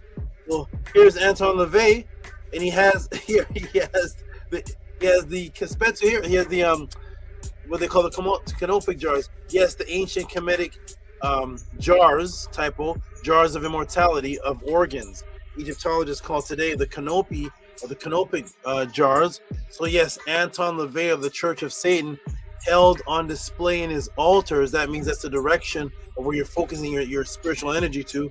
On his altars, ancient Egyptian icon symbology, originally before Michael Aquino. And that is where Michael Aquino got the idea from, not from the actual Nibiru set coming to him, motivating him to change the symbols of the Church of Satan to ancient Egyptian way, because the symbols were popular and attractive to people and built rapport and familiarity in the common person's mind. That is the Psyops. They were both using Egyptian symbolism.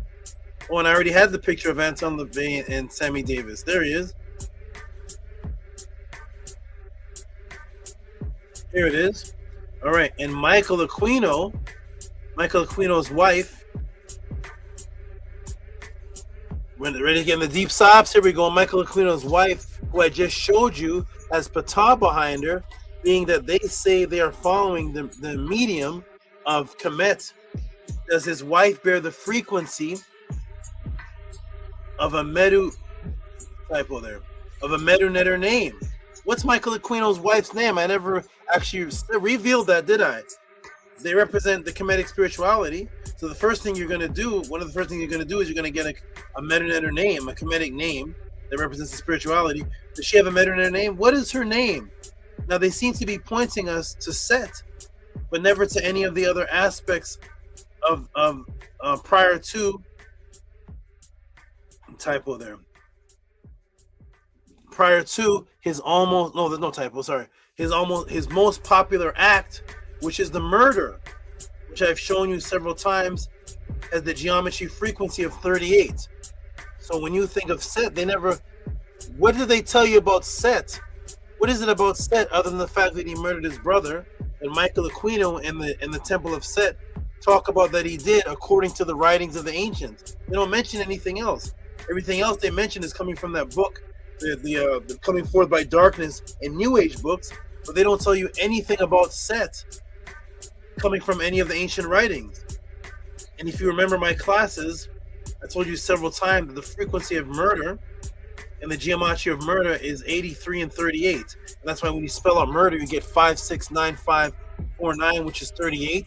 And when you spell out death in gematria, it's 4, 5, 1, 28, which is 38. It's a coincidence. Tehuti made a coincidence. So murder is, gosh, people are, man, I don't know what else to do. Give them a burger. They'll be happy. Murder is 569549. That's 38 in gematria. By the way, gematria is the language of the Kabbalah. All the Jews acknowledge it. They're the ones that created it. So death is 45128. They both equal 38 and 83. Okay. So yes, Set was the first. Why? Set was the first in ancient Kemetic history to bring the frequency of death, 38, by murder, 38, into existence. So if you study Kemetic history, it takes you back to a time of the Zep Tepi, to the actions of the Natiru, and before there was any Kemetic war, before anything like that, the first murder in recorded history in Kemetic teachings was Set. He was the first murderer in the teachings. So that's his number in gematria. Death and murder becomes 38, the same exact number, 38 and 83. It represents Set as the first murderer in the Kemetic teachings, the Kemetic writings, because of course the Jews study the Kemetic theory. The class on that anyways. Here we go. So in Kemet, the frequency of the female was the opposite. It was based on that which brought life. Typo. So she was called Mut, which it was mother on this side, and Mut, which was mother on the other side. So the word Mut was mother when somebody was born on this side. And when somebody died, the word for death in Medunetter, when you're being born back into the afterlife, the same word for death was Mut again. It was Mit, Mut, Mat, Mit. Are all the same word. It means mother because you're reborn on the other side. So Mut was a word for life on both the physical side and the spiritual side in the afterlife. And our Set was called Het Heru, which was the house of the baby, which was the house of light, not the house of darkness, the house of light, that which was the baby because she held life, which is light. Life is life, and life is light. Life is light, right? Mut in the Kemetic teachings. Mut was associated with the breath of air. Remember the kaibet, the nose, the breath of air. So Mut was associated with the breath of air, and so was Aset, shown by the flapping of the wings, as it says the wings provided the air for Osiris. So Mut was associated with the breath of air going into the nostrils, which equals life, which gives you the kaibet, as seen in the writings of the indigenous people in the Purim Haru, coming forth by day, not night. In chapter 15, what does it say here? Here it is. I smell, remember the kaibet, the smell? I smell the nefu air coming from thy nose. That's the breath of life. And the wind, there's air again. Coming from what? Coming from the mother, the female energy. You see that? So per emutka, there is the air from the kaibet, the nostril again, breathing through the nostril, the air of life coming from the nose, that's the fentka, and then the mehet, which is the wind again, the air. And where does all this come from? Comes from the mut, from the female, the mother, making glorious my beautiful being. What is the word for beautiful being? Ku, which means what? Light. Night, light, making strong thou. Oh, thank you. Making strong thou, right? Light.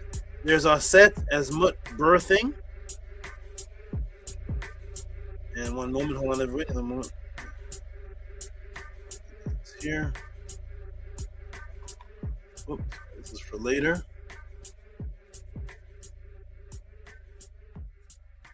This is for later.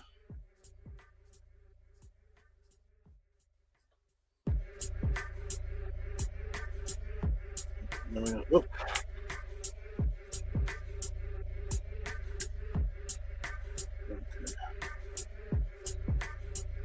Not snake. What's the other way?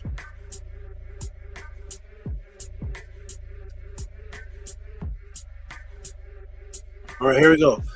So there it is. So Mut is associated with the air, and there is Aset on the birthing stool. That's her name, Aset. And there's the same. The image frontwards. giving birth to the Mesu, the Messiu. That's the children, the born children. You see? So I was conceived. The word for conceived is the woman pregnant. You see that? That's the woman pregnant is the word for conceived. So the woman always represented life and the breath of life and the heir to the child and the birthing. So women in the ancient culture, in our original culture, represented life. Okay. Now, does the Temple of Set follow this principle? They say they use the ancient, most sophisticated spiritual teachings of Egypt as their medium. Typo there. Yeah. Well, they focus on Set, who was the first one to bring death, who we know equals 38 in gematria. Well, for sure, the wife, who is the mother symbol of the Church of Set, or the Temple of Set, would be Michael Aquino's wife. She'd be the top wife in the whole movement. She'd be second in charge, and she'd be the first female, the first lady. So thus, if they are following the precepts and the frequency of life, her name must represent life, right? What is her name, by the way? Let's see if it's Medunetter. Is her name Medunetter? Being that they claim to fall that way. Now her birth name is Patricia. So her birth name is Patricia. When she started following Set, or started following the Temple of Set, or started following this way, she changed her name. What is her name in the Temple of Set? Because she wasn't born with that name. What was her name, by the way? Michael? And who is this? Lilith? Michael and Lilith Aquino? What? That's a Medunetter word, everybody? Lilith? Go watch my class on Lilith and tell me the frequency of that. They say they're following the ancient Egyptian way to the public. They changed their name. She changed her name. Is that a Medunetter word, Lilith? Is Lilith mentioned anywhere in the papyrus? Who's Lilith? What's Lilith? Lilith? That is not an ancient Egyptian frequency. That is not a word coming from the Medunetter. Is that a word that represents female energy? Remember, female energy in the ancient way is life. Her name is Lilith. Who's that? Let me go to the Lilith. What chapter of the Purim Haru is Lilith? Lilith. Let's see the energy they're following. What is Lilith? Here we go, everybody. Ready? Here we go. January 10th, 2026. Let's see what Lilith is. Lilith. Must be the energy of life. Lilith. 696-971. 38. Murder. 38. Death. 38. Huh? There's your Lilith. There's your Lilith. Boom. The frequency of death. A female with a name claiming that they are following the medium of Mot, which of course carries a frequency of the opposites. The opposite. This is what's called a Orwellian diametric inverse Psyops. They're using the frequency of Ma'at, supposedly, but women in the frequency of Ma'at represent life, and the woman, the second woman in charge, the woman after the leader, is named Lilith, which isn't a Medunetter word, and it equals 38, which is death. Boom. There we go. They're lucky I wasn't there. And remember, the Psyops protocol book that I've been quoting throughout the class, showing you that the system of protocol is the exact ecosystem of the Temple of Set and the other Psyops works. Remember this, everybody? There's a Psyops protocol book. Huh? Ready? This is the book I've been quoting throughout the class of how the Psyops works. Well, let me show you something else very interesting about one of these government books of instructional Psyops. I'm going to show you something right now, everybody, that's very, very interesting about one of these government books, these Psyops books. Are you ready, everybody? Press 9 if you're ready. I want to see everybody's still here. I'm going to show you something because I showed you step by step how the Psyops works directly from the government's words from their book. If you can hear me, press the 9. Let me show you something extremely interesting about the Psyops book. This is going to be one of the most powerful things. This is the most powerful thing I'm going to show about the Psyops book. What could that be? What could that be? There's T to the dot with a 9. There's Amunet with a 9. Nukbu with a 9. Come on, sneak learners. You can type 9 too. I know you're watching. I don't follow Tehuti. I don't watch Tehuti. Press a 9. It's okay, sneak learners. You can press a 9. It's okay. I'm not going to yell at you.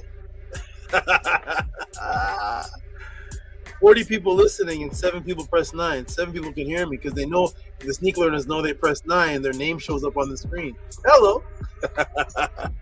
I don't like Tehuti. I'm setting up a debate. But I'm going to watch him for 2 hours.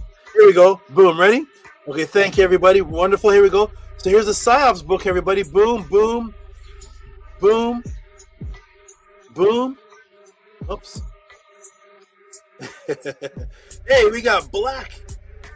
Is that Black G's Up or Black Guess Up? I'm not sure, but whatever it is. Peace to the new name. Black Guess Up. Black G's Up. However it is pronounced. We always welcome new people to the room. So welcome to the House of a 10. Welcome to the Tehuti Pod class. Black G's Up or Black Guess Up. Welcome. Here we go. Hey, everybody. Black G's Up. Black Guess Up. However it's pronounced. Okay. Boom. Are you ready, everybody? So boom. So here's the Psyops, everybody. That says, if you can one day, please uncover some of the mysteries of Oshawa School of Murder and Mayhem. Anything you want, T-Dot. Send in the one day could be next. One day could be 2 weeks from now. Send in the question, and there's that one day. So yes, I can one day. Any other day that you would like. Here we go. Ready, everybody? So here we go. Ready, everybody? Boom, boom, boom. Watch what happens here. Everybody tune in now because this is going to be a part of the class. It's going to be mind twisting. Ready, everybody? Here we go. So remember, everybody, remember the Psyops protocol book that I've been quoting throughout the class, showing you that the system of protocol is the exact system that the Temple of Set and other operations work. Here is the Psyops book. Well, let me show you something else very interesting about one of these government Psyops books. This one particular.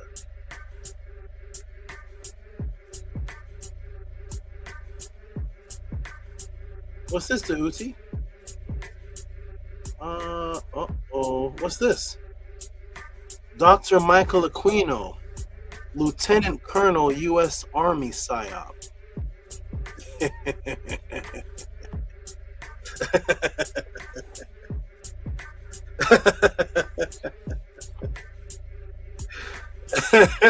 I'm just going to let that marinate for a moment. I'm going to come off the screen for just a moment. Hold on. Just stare at that picture. Michael Aquino, Lieutenant Government Army PSYOP.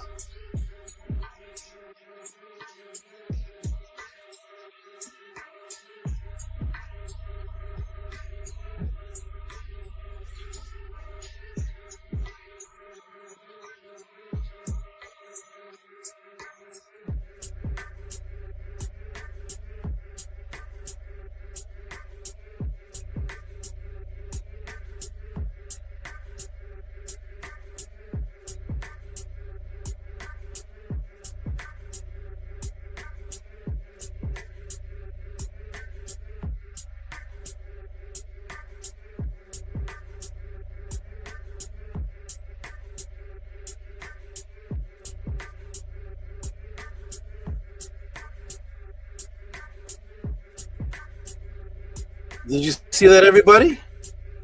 Shall I show it again?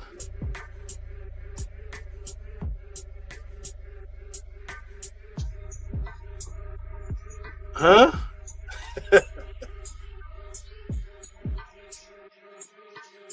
Dr. Michael Aquino, Lieutenant Colonel, Army PSYOP. Dr. Michael A. Aquino. You see him today? Who is that, everybody? Who's Michael Aquino?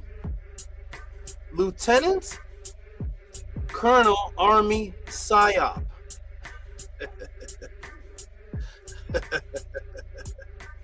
That's his title. Huh? What? Michael Aquino, Lieutenant Colonel, U.S. Army PSYOP? let's go to the introduction.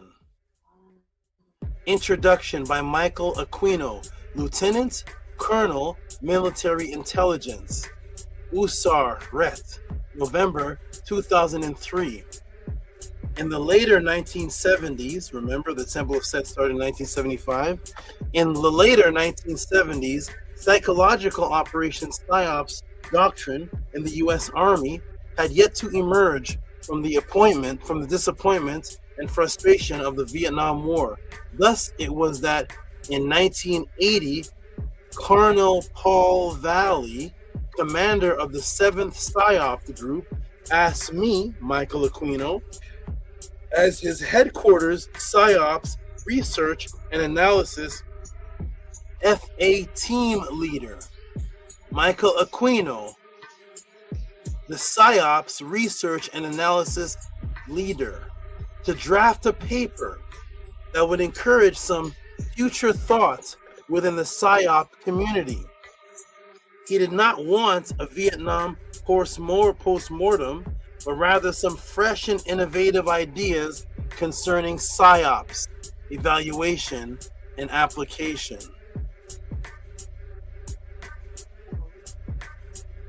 Is anybody still watching? Oh, evolution. Thank you.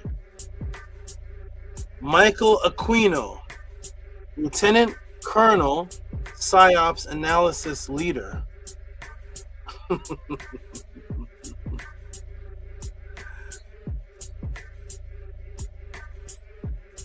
Yes, Michael Aquino, leader of the Temple of Set, is the author, typo, of the Psyops book that I've been quoting, because he was the official Psyops government agent. Lieutenant Colonel Michael Aquino, an official government Psyops agent. There he is. Hello. Huh? I was showing you the old pictures. Here he is. You see the eyebrow still pointed up? This is what he was at the same time as he was Black Magic Temple of Set, Michael Aquino. He was the leader of the Psyops intelligence. Michael Aquino was the co-author of the Psyops book. Let me read it now, because I cut out that part earlier. From Psyops to Mind War, Psychology of Victory by Paul E. Valley, who was the commander that requested advice, because Michael Aquino was the leader, with Major Michael A. Aquino, Psyops Research and Analysis Team Leaders, Headquarters, 7th Psychological Operations Group, United States Army Reserve, Presidio of San Francisco, California, 1980. Written with Paul E. Valley. Does anybody remember that name? Let me remind you, I showed you that name at the beginning of this class. Remember I told you in the beginning of the class?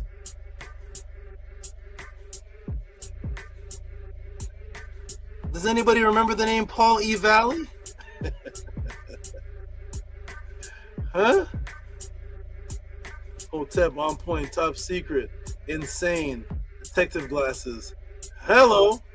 And when it says, wow, DZ doesn't know what to do but laugh. He's just laughing. This is chaos.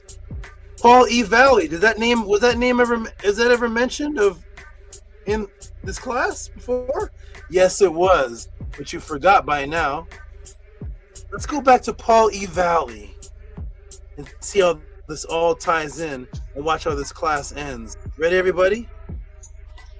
Paul E. Valley is the commander of the Psyops group, who requested to be advised from the leader of the Psyops group, Major Lieutenant Michael Aquino, Psyops Analysis Researcher of the 7th Psychological Operations Group, United States Army Reserve, Presidio of San Francisco, California, 1980. Written with Paul E. Valley. Who's Paul E. Valley? There's Michael Aquino with all his declarative badges. Huh? The Psyops leader. There he is. Michael A. Aquino, Lieutenant Colonel, U.S. Army Psyops. I never did tell you where he worked, right?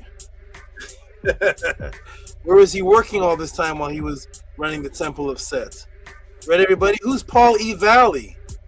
What is Tehuti about to reveal about Paul E. Valley? Turning Point. Remember the board of directors? Remember the U.S. Remember the advisory council? Uh-oh.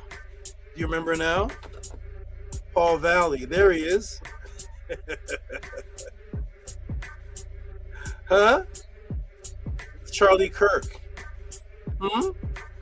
Boom. Yes. It was Paul E. Valley who was on the board of directors, Dr. LaRoche.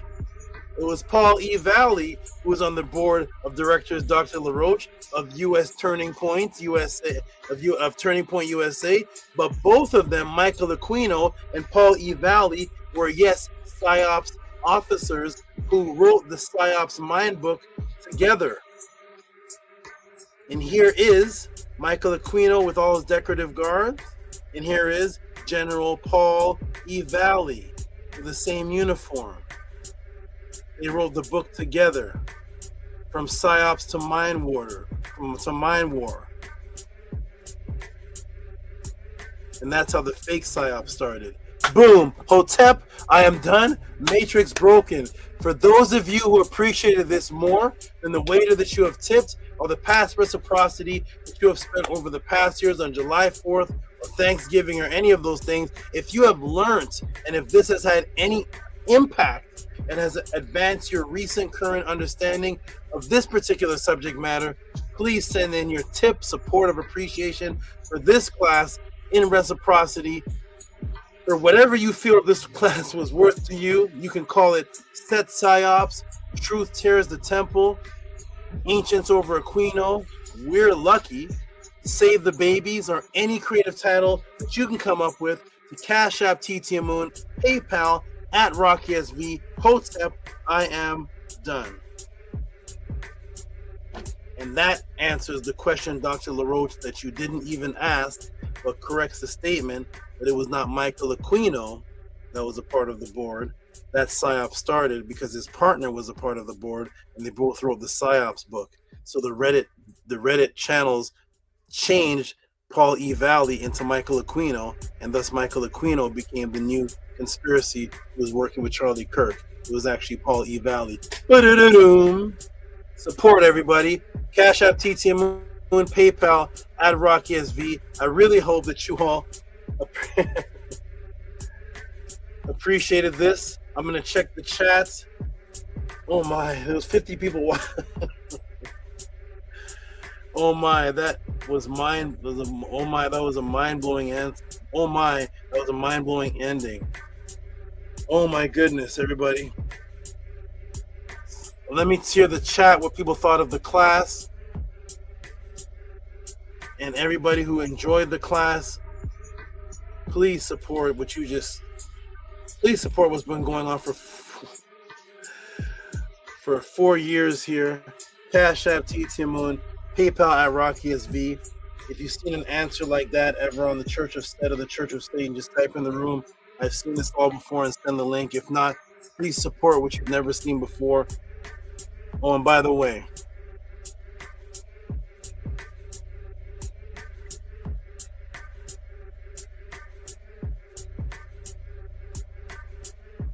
I don't know when it does that. 3 hours and 19 minutes. That's what it should say. 3 hours and 19 minutes. That was the answer. Cash App TT Moon, PayPal at RockySV. There was 40 people in the room when I ended. Slowly dropping down to 37. Before you drop off, can you please show reciprocity and appreciation for what you appreciated and watched for 3 hours, if you were here and appreciated this at all. I'm going to put the link in the room.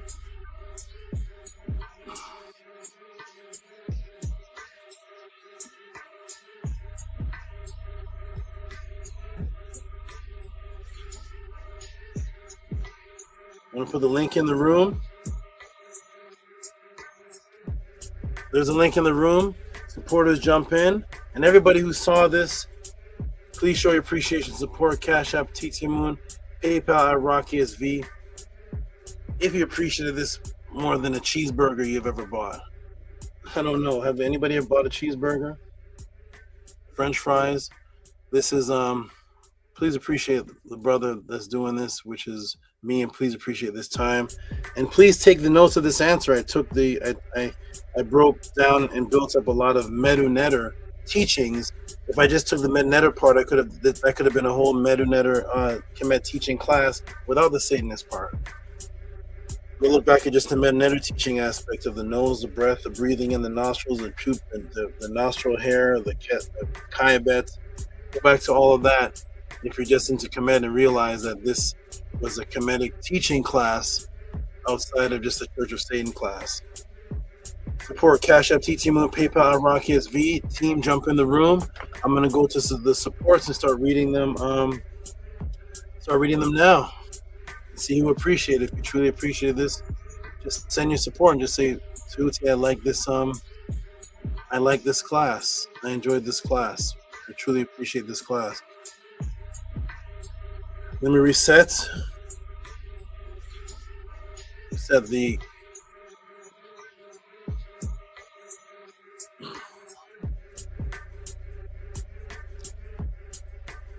Okay, there they are, Amunet. Oh, there they are. Let me come on. Let me move this off the screen. You can't even see me. Okay. All right, everybody. Cash App, TT Moon, PayPal, RockySV. Support the Tutti Pawn class. Let me make sure. Hey, why is it not off the screen? Okay. Okay, boom. Support what you all just saw, everybody. Cash App, TT Moon. Oh, wrong thing. Cash App, TT Moon, PayPal at RockySV. If you appreciated what you just saw, please support and keep this motivated and keep this moving. I haven't seen one in yet. I don't think, unless I'm wrong. I reset it. Hey, Amunet, peace. There it is. Peace, Grace Alba. 12 for this beautiful, fantastic class. 12 for uncovering the deception that these people have, and the way that you put the class together, showing that I forgot his name already. The lieutenant, the colonel, that he was the one who wrote the Psyops book, and he also made Temple Set, founded the Temple Set. 12 very much for that. It is interesting because once in a great while I'll research some stuff about those weird organizations or hear something about them. Like you said, people that are in Ma looking for Ma aren't really interested in it, but you did a great job with this class on making it interesting and linking it back to the culture and how they have stolen from us and manipulate people to be a part of that. So thank you very much for this beautiful class. Definitely very beautiful, exquisite, detailed, and matrix breaking. So very much. Nini, glad you appreciated it. And Amunet, I don't know if you've heard of any of this stuff before, and No, Salvatore, very much for every single thing that you brought forth today, for answering the question in the way that you did, and for the gifts that you have, that you give to all of us, that you show forth and bring to the people on this earth. I appreciate you for that, and I really appreciated the jewel that you said of hating yourself and what that really is. And that really stuck out to me. So go out for that very much, and go out for your excellence.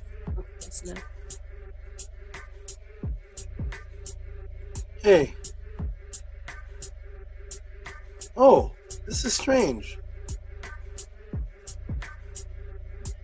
I was wondering, how come I don't see any supports yet? I just see one, and it's okay. So first, thank you, Amunet, for your beautiful response. I'm glad you appreciate it. Something just happened strange that caught my attention on the Gmails, and I was like, how come there's no support in? What's the? And it sends one Gmail, and it shows a few of them. It's scrolling now, as opposed to usually it's individual Gmails, but now it's just one email, and it's like 1, 2, 3, 4, 5. That's odd. That's different. That may make it easier because now I can just scroll, put it on the screen share and just scroll one, scroll down. That's different. I don't know who's what. This internet stuff is weird to me. Okay. All right. Robert Williams says he's gonna. I will continue to support. Let me go ahead and read the support. And Tua Amonet, for your appreciation. It is very difficult for the people watching. Imagine waking up in the morning and doing a class on someone's question that you knew no one else woke up thinking about, and having to make that interesting, having to make it into like a movie. Nobody this morning woke up thinking about who woke up thinking about the Temple of Satan? Raise your hand. Who woke up? I came across. It was funny because I had Upesh, where Dr. LaRoche asked you a question, and then when I was scrolling through YouTube to listen to something at work, popped up a video on the Temple of Satan. I actually went past the video. Yeah, so who woke up thinking about that? Nobody. So I have to create a class. I have to be the one to make. It's a restaurant, and I'm not doing the separate orders for people in one thing. I have to make the vegetarian be interested in the cheeseburger, and the pescatarian interested in the turkey shawarma. Yeah, so I gotta make it interesting. They call it the paper chef. So I'm gonna go. So it's support the Tuesday Pod class. If you truly want this to stay, I'm gonna go ahead and show some of the supports to show the new people, because I see the numbers drop from 50 to 34. You know, it's a strange world, but I'm gonna go ahead and show some of the supports that were sent in. One moment. So first we have hiccups now. Tamara Law. Oh, this is nice. I can just scroll. I think. Let me see if this works. Let me see. Oh, excuse me. Hiccups now. Yeah. Let me go ahead and show some of the supports that have come in. Galactic Guidance 333 says, amazing class. Thank you for all. No, amazing class. Thank you for all of your hours of work, energy, and supreme wisdom. The great Saba will be sending reciprocity. Many blessings of love. Blackheart, Mind Blown, and the Vesica Pisces. Thank you, Galactic. And I think you sent a message up at the top that I used to teach you in Cincinnati. Something like that. I'm not sure. I have a lot of students all over the world, but shout out to you. I appreciate the support when I see it. And when you send the support, if your Cash App name or PayPal name doesn't say Galactic Guidance, put that in there so I can see that it's you. Maybe a completely different name. Shout out to you. Okay, I'm going to go ahead and show this support now. One moment. I'm going to come off the screen for a moment. Hold on.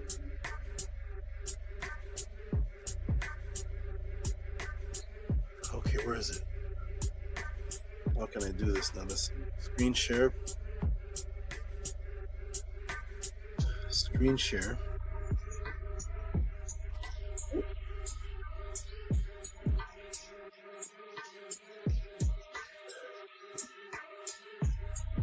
Okay, I can't. Okay. I'll still have to cut and paste it. Okay, here we go. The first one is from Tamara Law. T-Dog. Hey, T-Dog, you found a way to send... Wait.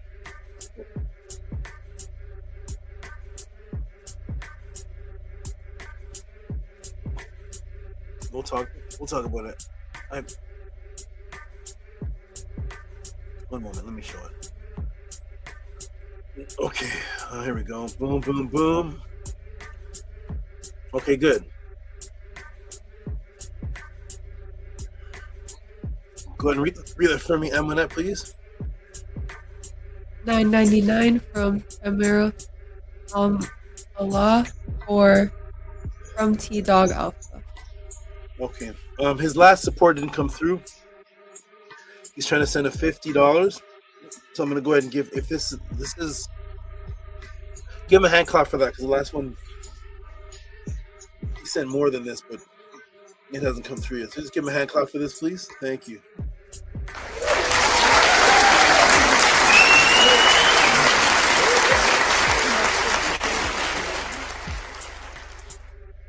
Yes, anything over $20 gets a lot of noise. And thank you,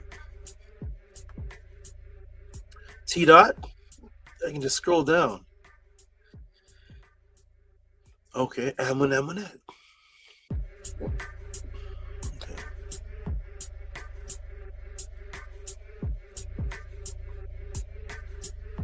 Oh, the T Dot one didn't save. Hold on. This has a. There's two. T Dot is one. Okay, here it is. Let me go ahead and show this. Shout out to Amonette. Go ahead and read that for us, beautiful people. $45 for Tua for setting the record straight. Back to Ma'at. That's what I was going to call the class, and I forgot. I was going to call the class setting the record straight with like set emphasized. And I put these other titles on. I forgot. That's the title. Thank you for sharing my consciousness somehow. Give yourself some noise.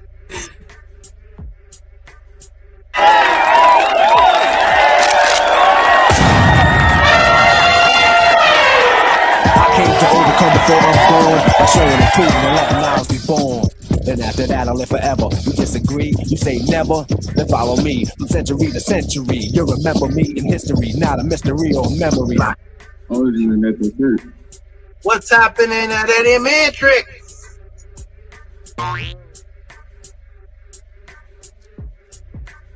Thank you for that orchestra. That was funny. Thank you. All right, we're gonna go to the next one. Oh my goodness. We're gonna go to the next support, and then I'm gonna step away for just a minute and get rid of these hiccups. I'll do something to my brain to get rid of the hiccups. This is strange because I have to. Is it showing everything? Okay, Tamara Law. Robert E. Williams. And TT, if you're listening, check the PayPals, please. That has to be checked manually. I see Sarah. I see Robert E. Williams. Okay.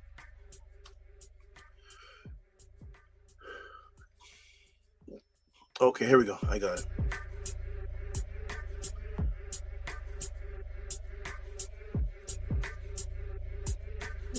All right, go ahead and read that and give him some noise, please.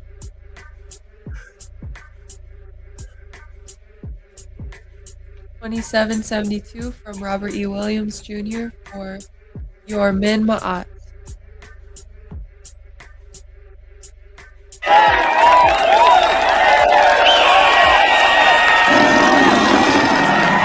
And yes, the HOUSEOFATTON really works.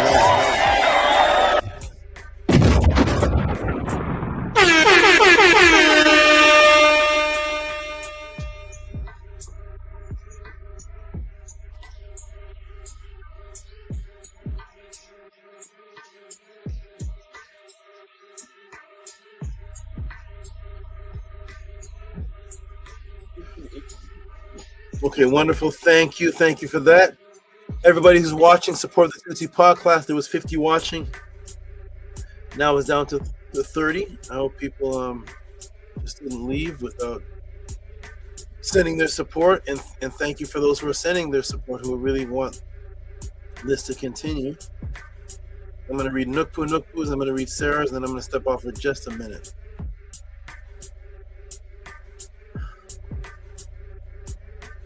Okay, here we go.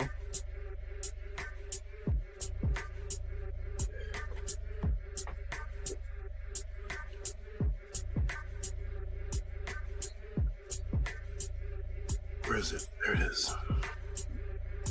Okay, Nookpoo. There it is. All right, read that for us, Nookpoo, please. Sure. This is for myself, Nupu, Peshbetu Nupatasa Mima'at. I sent in 999. Hotep Saba, the chef of restaurant of the House of Attend. It was a mush spell that I got to take out the O. But what do you say? You're the What? chef. Because I put chef of restaurant, but I forgot to take that off and just put chef restaurant of the House of Attend. Okay. But they know what I'm saying. They know what you're saying. Nookpoo gets several. Kesbetu gets several supports. He probably has another one in here somewhere from days ago. So let's give him a hand clap for that, please.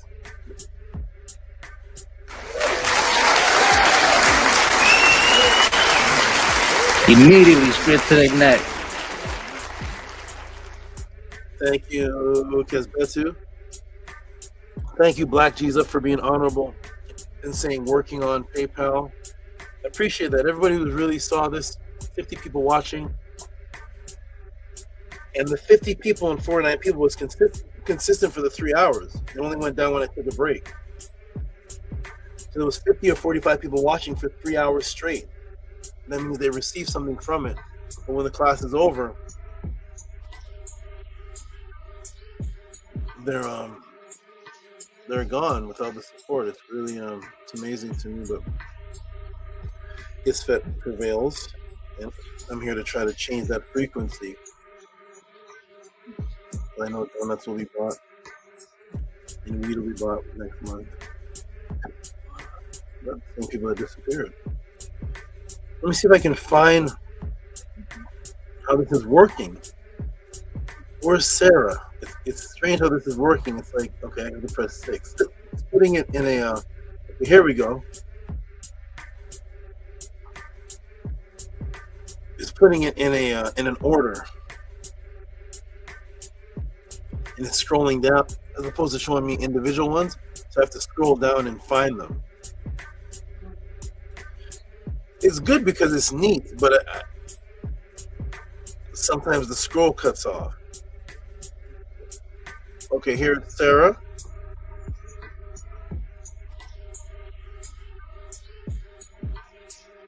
I'm going to read this and then I'm going to step off for just a minute, everybody. I have to do something to my brain to change the hiccups. Okay. I have to go do some brain operation. Okay, here we go. Why is Eminent smiling? All right. Oh, you like that? I have to go do something to my brain to get rid of the hiccup. It's a mental thing I have to do to get rid of physical things that happen to me. I have to go into where it is and do something. I'll break it down to you in a minute of the class. All right. Shout out to Sarah Jean. Amu, could you read that for us, please? Yes, I can, Sabra. From Sarah Jean, $30 for XXX. Next. Give her some big noise, please.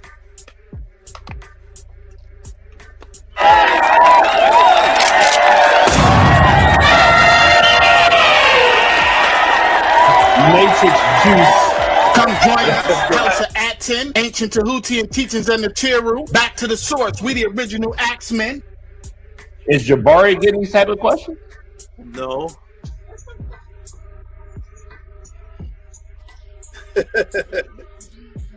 I said no.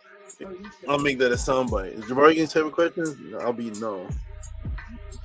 Shout out to everybody. I'm going to step off for just a moment. Those of you who have watched this class, support Cash App TT Moon, PayPal at Rocky as these. Do what you can. Do your part to keep this functioning. Support the Tutti podcast. Support life. Support that which benefits, educates. It's the last thing that's happening like this. Let's not just make it so that Freddy Krueger and Jason and Michael Myers gets the reciprocity. Support life. I'm gonna go do something to get rid of these hiccups, and I'll be back in about 3 minutes or so. I'll be right back. Hotep. Whatever, Saba.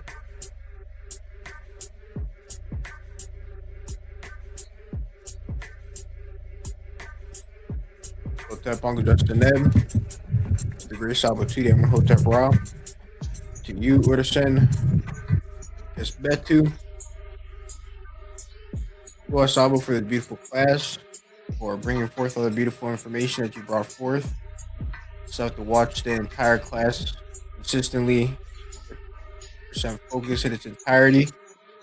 I did get to listen to a lot of it though, and definitely was interesting. Very interesting class.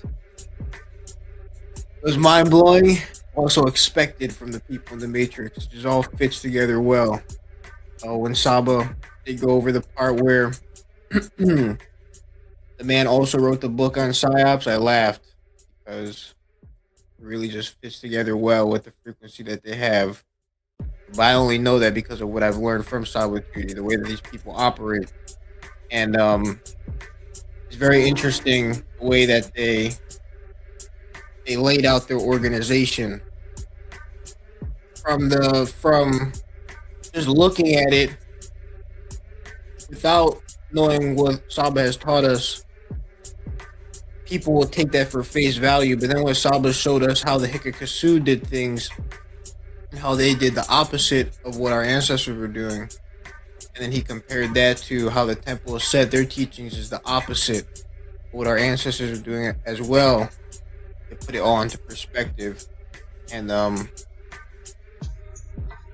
really odd that these people do this. And like how Saba, he dropped things in the class that are like teasers, like the Turning Point USA thing. That was very interesting because I've seen so much stuff on that, so many like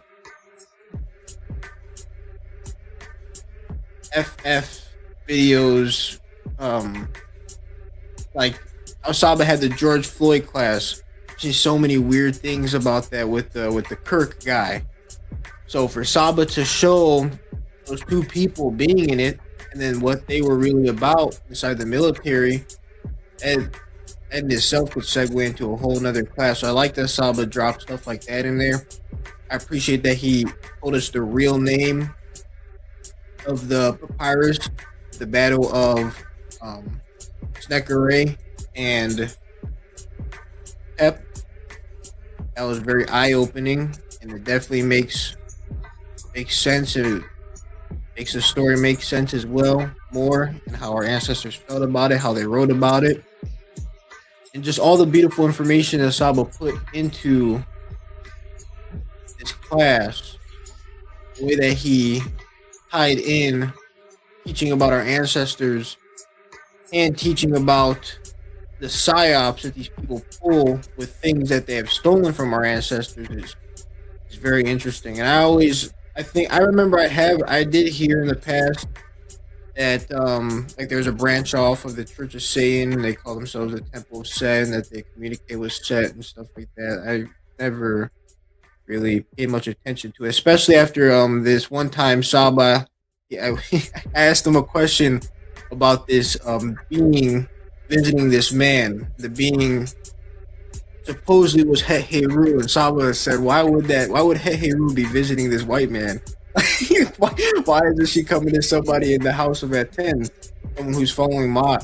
Ever since he had said that in the podcast once, when I hear about Set going to these people, I kind of always just dismissed it. But it does make me curious who really, what really was talking to them, telling them that stuff. I made a joke with Namunet that it's like some early Egyptologist who passed away, and he's like, "Oh, I got all this information. I'm gonna make them worship me." It just he's just told them he's set. But it's very, very interesting. I wonder what they're really speaking to. Atua Sabo for this beautiful class, and welcome back. Okay, nice to be. I'm echoing somewhere. Nice to be back, Tua, for your great words, and Tua to everybody who is supporting. Did Amonette leave? Or am I just not seeing her? Someone's screen share. She's here. She's making the soundbite. You said. Okay. All right. I'm gonna go throughout the supports that have come in. Shout out to Sarah Jean. Shout out to you. Everybody, please support this if you all, and not just send in support, but also find out also what you can do to continue this to move. You may have connections to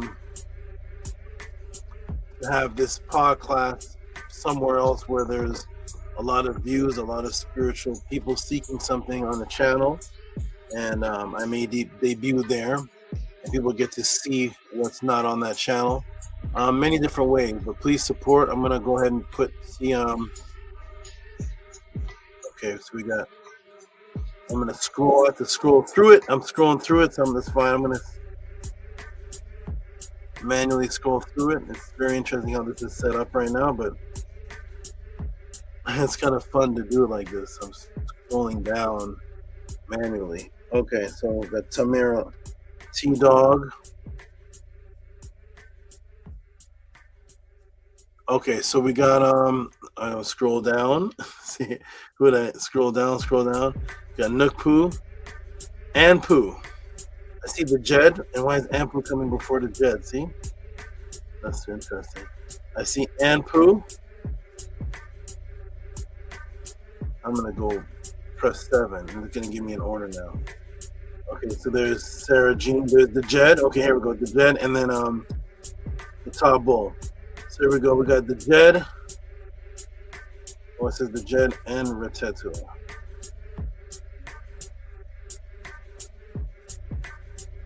Okay, the Jed and Retetua. Oh, I see now. Okay, got it. Okay, here we go. Shout out to not just the Jed, but they're out. There we go. Boom. Let's give some big noise to our sets out. The Jed and Retetua. Let's see if it's saved. Everybody who's supporting, I greatly appreciate. I mainly appreciate that you all want this frequency to exist. That's the main thing I really appreciate more than anything, that you all want the frequency to exist, because I was doing other things prior to this. And where is it? I was doing other things prior to this, but because I saw the people truly really appreciated this type of guidance, I cut the other things I was doing off and focused on this. I was doing other things though, but I do appreciate that people actually want this type of frequency. When I was first putting these things together, I didn't actually think anybody wanted this. I thought everybody was just happy with all the stuff that, all the service level stuff on TikTok and stuff. But anyways, shout out to the Jet, Sadem, Ma'at, Hempoku, and Kesbetu. Could you read this for us, please?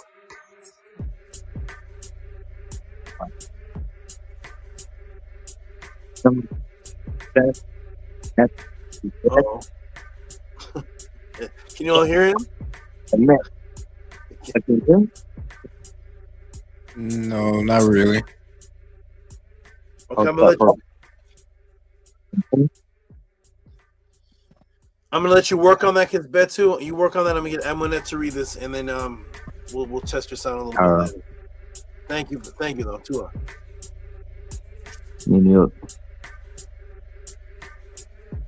$35 for Tua for today's class from Dejed and Retetua with a Hanufist, a Purple Eve and Rock. Give them some big noise, please. Thank you. You are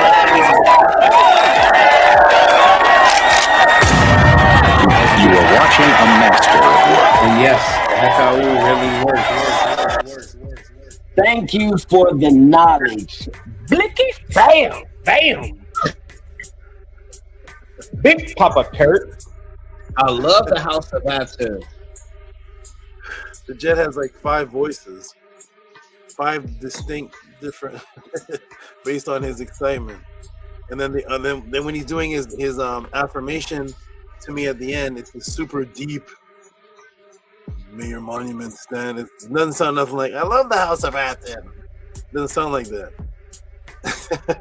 Shout out to the Jet and his 5 voices. Okay. All right, everybody. We got oh, I see what to do. I'm gonna click this. Okay, big vapes. I see how to do this now. I see what Cash App is doing. I have to click the number in the Gmail, and it will show me everything in order. So I see it now. Okay. So shout out to Big Vapes. He's a consistent supporter. And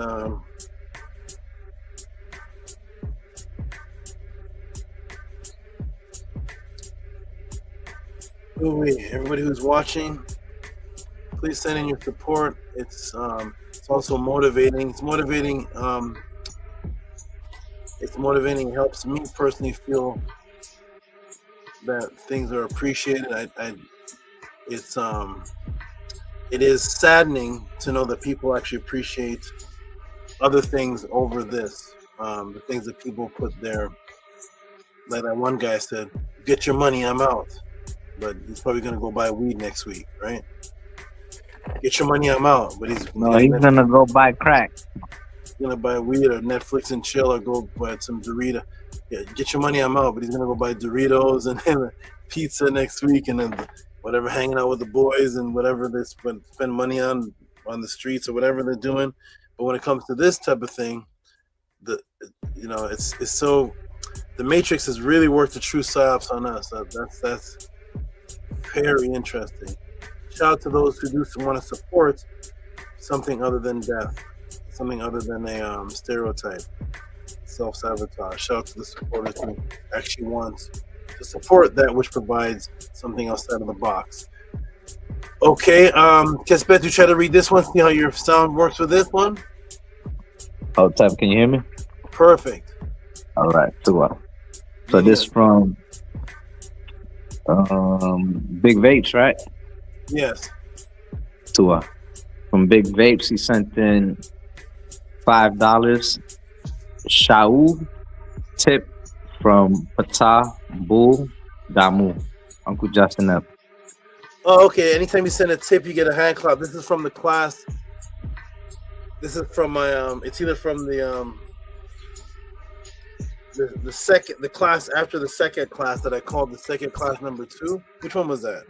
What class did I do? I'm gonna bet you. Was it You did about the purpose for the last class. Yes. Okay, that must be from that one.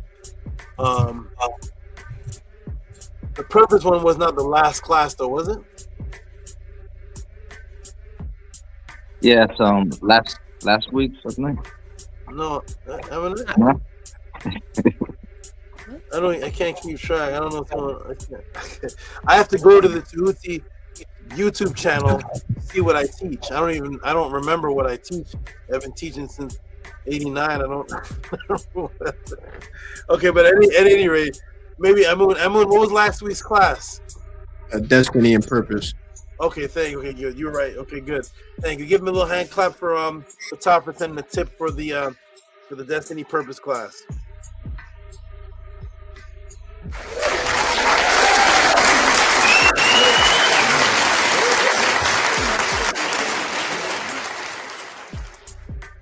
Okay, and also if Nutse or Octavia Sly is listening, I announced it at the beginning of the class.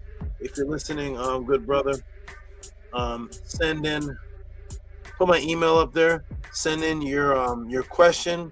You said there was a question about Geb. I don't have that in my files, but screenshot and send in where you sent in that question, and I'll definitely get right on it. and see what it is. I don't see it in my files. That's why it hasn't been answered. So, Emlyn, are you able to put on my email on the bottom of the screen? Put on the email? Yes, I can. Okay, good. All right, this one is from where are all the great supporters? Where's everybody? Robert E. Williams again, and I see Vortex Ninja. All right, where are the monsters at? Where are the monsters? Robert E. Williams is one of the top supporters. Appreciate the big consistent support coming in from Robert E. Williams as always.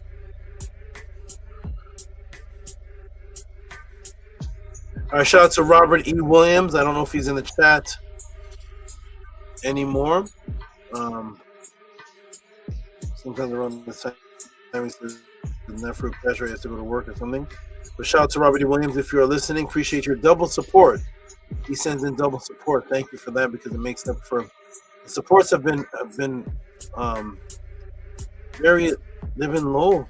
They've been low as of last few classes have been very low. So I appreciate you, Robert E. Williams, for sending in extra support for those type of situations because my classes have gotten longer. So maybe the more that I'm putting into it is actually maybe the people's attention can't hold for that long. If I did a class, maybe 45 minutes an answer, it's hard for me to do that, but 45 minutes an hour answer, maybe that's what everybody wants, and then boom, the support can be given, then I get to the next question, another 45 minutes. It's difficult to me to do that because I get so overwhelmed with I get a lot of information for each question. But I will do my best to keep these answers maybe to an hour to keep the people's attention so they can do the support. Because it seems like the longer I teach the class, the more information, the less support I'm actually that's coming in. Strange how that works. Everything else is in the matrix. When you do more of it, the support is when you work more than your hours. Don't you get something called overtime? 1.5 hours. With Tehuti's the opposite. Okay, it's a weird world. I'm in the opposite world. I'm in a weird opposite world. Okay, Tehuti is here. I had to go and step back, so I had to go. I feel better now. By the way, I had the major hiccup, so I had to step away from the screen, and I do this. I had to separate my rib cage and put it back, and weird stuff I got to do. But I open the rib cage, put it back, and now my hiccups are gone. I did that in my brain. All right. Yeah, everything's chopping up. Okay. All right. Oh, let me show the support. Here we go. Support. We got Tehuti fixing his things. You can go ahead and work on that, Tehuti, and I'm going to go ahead and show this Robert E. Williams. If this didn't show up on the screen. All right, Betu, could you read that for us, please? Tua. This is from Sakem Sen, Robert E. Williams. He sent in $33.72. Mind-blowing research. This was amazing. And then he put the hands clapping with the mind-blowing and the hands clapping. Tua, people just to know. Thank you for reading that, Kesbetu and Amun and Amunet. Robert E. Williams from Big Noise, please. Supporters, come through, please.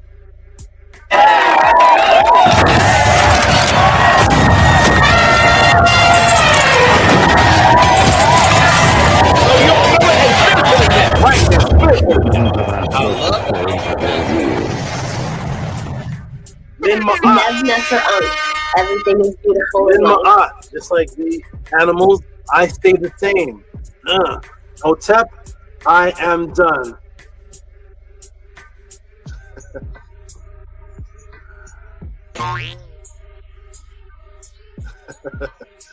All right. All right. Fun sound bites. Excellent. Shout out to everybody who supports us, all the great people whose lives are changing because of this. And I'm going to welcome in Tehuti. Tehuti, is your microphone still chopping up, or how's your sound over there? All right, how am I sounding now? Oh, you sound pretty good. It's a little low, but you sound good. It's clear but low, but I can hear you. Am I still low? You're good enough to. You're very clear, so it's fine. What's going on, man? Did you get to see the class? Yes, I did. Class was amazing, phenomenal. I'm glad you appreciate it. It means a lot to me to be able to take something you were never thinking about this morning and have people say that was amazing, wonder, awesome, crazy. And I promise nobody woke up this morning thinking about the Church of Satan. Nobody woke up this morning saying, man, I wish Tehuti break down the Church of Satan today. Like, nobody cared about that. I took something you didn't care about and made it mind-blowing. And that is the goal. To make everyone love every piece of knowledge. Every class has to be loved, and I appreciate that you all truly love. If you love the knowledge, you would just love every class. It wouldn't even matter what it's about. I would love, when you go to a buffet, I used to just pig out because I just like the food, and that's like, let me take 5 ounces of shrimp. I'm feasting because I'm loving the food. So if you love the knowledge, you're gonna love all of this, and I'm glad you all appreciate it. What is this?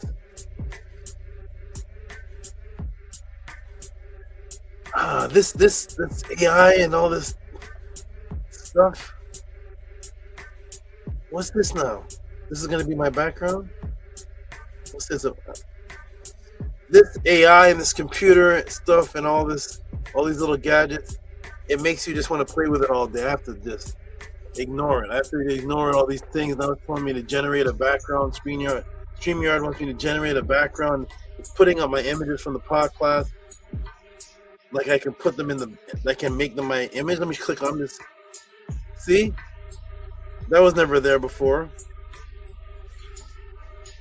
Look at this stuff. Chop it up. It's giving me, let me pull back. I don't want to. It's like child fun. It told me I can make an image. I don't know. I'll deal with that later. Anyway, shout out to everybody that's supporting. Tehuti, you're back. I'm glad you appreciated the class. Let me go to the rest of the great supporters, everybody. Keep the energy up. Keep the support up. I don't know if I've seen any new ones come in since the ones I've read. Let me go to Vortex Ninja. Amunet, did you? No. You didn't send 2, right? Maybe it's just not doing it in order. I already read. You sent 1 and I read it already. You read it already, right? Amunet? Yes. Okay. All right, here we go. And by next week, whatever Mendender classes can be salvaged, they should be the problem of whatever should be salvaged will be solved by next week. So you all still keep ordering your Mendender classes, and I will just tell you the ones that will be available and how they'll be sent to you.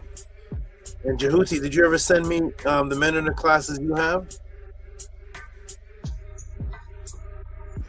It only allowed me to send 1 class because the other ones are over the gigabyte as far as when I tried to send it through WeTransfer. Okay.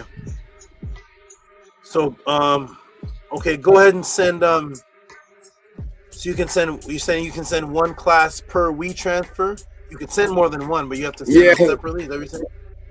Yeah, because some of the classes are like over like 2 or 3 gigabytes, and WeTransfer only allows you to send like 2 gigs at a time.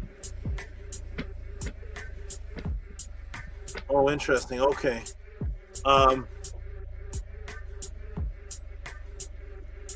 Robert E. Williams knows how to solve that. I think he sent me some connection to his whole drive. I don't know how he did that, but it's a link to the drive. Oh, okay.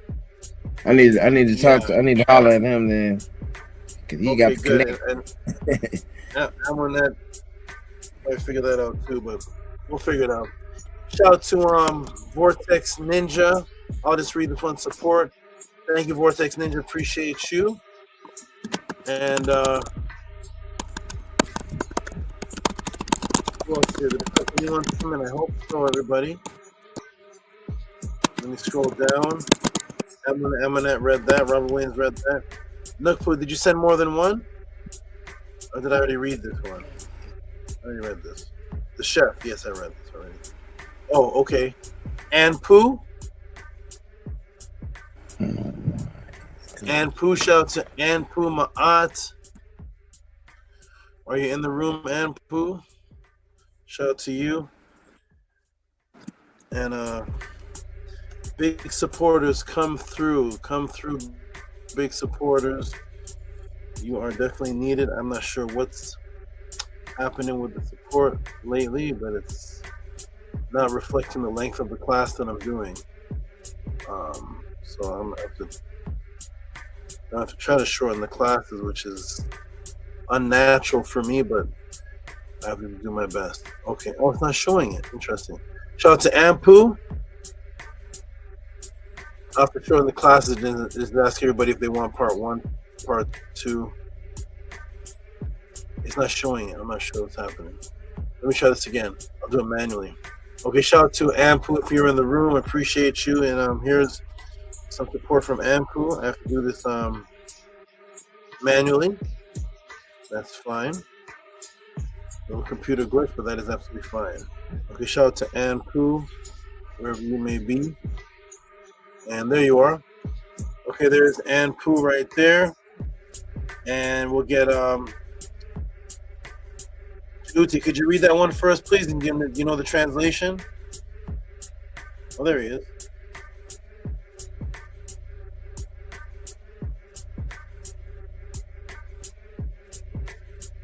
Okay, I'm not sure if he's on the screen anymore. Oh, Tehuti, you're on mute. Can you hear me? Oh, yes, I hear you. Yes, now. Okay. Yes. We got $10 from Ampu Ma'ateka. It's Tua for the knowledge, or thanks for the knowledge. Okay, thank you for that. Appreciate that. Thank you, Ampu. Hey, that's a new translation. We'll say that too. Yeah, I've been saying that. I guess no one caught it when I be saying Tua for the knowledge. Yeah, okay. Because Tua is T2, right? Yeah. All those words were just T. Tua is T2. Okay. Yes. Thanks for the knowledge, boss fee. Well, it's Ampu, and thanks for reading that, Tehuti. Appreciate you. Bro, okay. Okay, we're gonna go back to and scroll, and I'm gonna read a couple more. Then I'm gonna take a break. And everybody who saw the class, just truly support and appreciate. I don't know why it's clicking off. Is that all the support? No. Did I read them? Wait a minute. 1, 2, 3, 4, 5, 6. Oh, that's not right. Something is off here. If there's anybody who sent in support that I haven't read yet, please let me know, because it's telling me that's all the support that was sent in, but I can't believe that at the moment. Something must be glitched off. Maybe the PayPal. Oh, here's the PayPal. This is from Tehuti. Okay. Let's see if this comes through.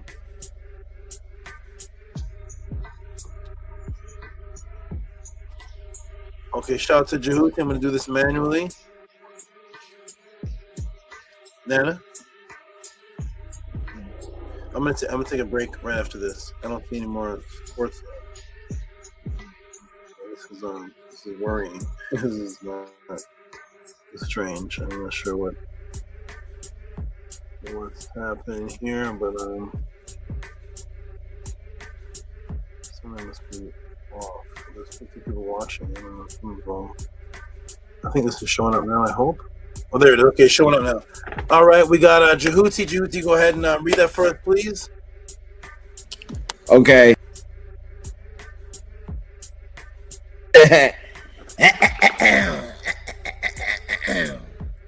Okay. What's that? I don't even like That's this. the new class. soundbite. It's a new soundbite. I don't even like this class. seen the title and said I'll pass, but the way Saba delivering this conscious crack make a psyop pusher wanna run like a dine and dash. What's going on? I'm trying to digest what this is saying. Oh, there's more. Oh no, that was just some extra wording. Oh, you're giving instructions to someone else if they read. Yeah, right. In case I couldn't make it on. Okay, wonderful. Okay, shout out to you. We'll give you a hand clap. Give him a hand clap for that. That was creative and different. I should have more. Thank you for the knowledge. What did you say, Tehuti? You got cut off. I should have like two more. I'm not sure why it doesn't come in like back to back to back. I sent them back to back, so okay. I guess PayPal does it differently. Anybody who sent in support, and if you haven't seen me read on the screen, type in the room and let me know the Cash App name, and then just email the picture, because let me check on some. Let me check on the PayPals. The PayPals we have to do manually for some strange reason. I always have to check with TT to see. Okay, let me check with TT. Greetings, TT. Check the PayPal. Let me see if there's something that hasn't shown up yet. TUA. Okay, everybody. I'm gonna take a break. Hopefully, the other two PayPals come in, and anyone else who sends.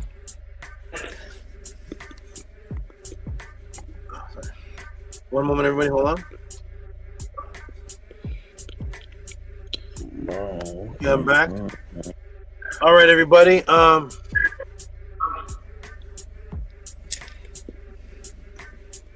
Yeah, read what Amonette said. Tehuti. Yeah, that's how we did it.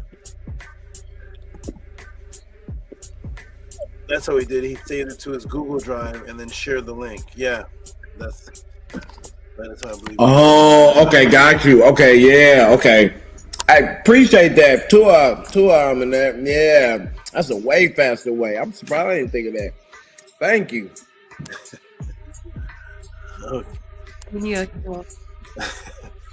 Okay, everybody. I'm going to take a little break right now. Hopefully, the rest of the supports come in. That's very odd that I don't see them. Custom made tees. Look. Thank you, custom made tees. Thank you, everyone who's supporting. You're truly you're saving the pod class. You're saving the pod class. This is actually it's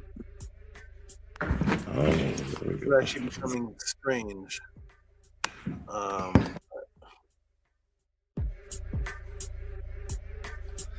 It's actually becoming strange. I have to find out what I'm gonna have to create a new system and shorten the class or something. But the number 45 to 50 people. Oh, what was that, Juicy? The screen did some shake. Did you do something, or was that the screen? No, you were saying you were going to shorten the class. I was like, no. Oh, wow! The whole screen, the screen on my side like this. was shaking. Yeah, was that? Did you do that? No, I actually didn't. I was just shaking my head, so I didn't know. Oh, okay. On my side, the screen, the whole screen was like saying no or something weird. It's strange. You know, AI. What that was. I don't know what happened. One time in a Manitoba class, I said I'm done or something, or what? Some class I was in, and I said I'm done, and the screen shattered on your side. So my screen physically didn't shatter, but I said I'm done or something, and the screen shattered. Amuna and Amun can explain it to you. It shattered on the viewer's side, but nothing physically broke. But the screen broke on the StreamYard. You all remember that? Yeah. So who knows? Energy's interesting here. All right, we got custom made tees. I don't know how custom made tees came in before Jehuti's.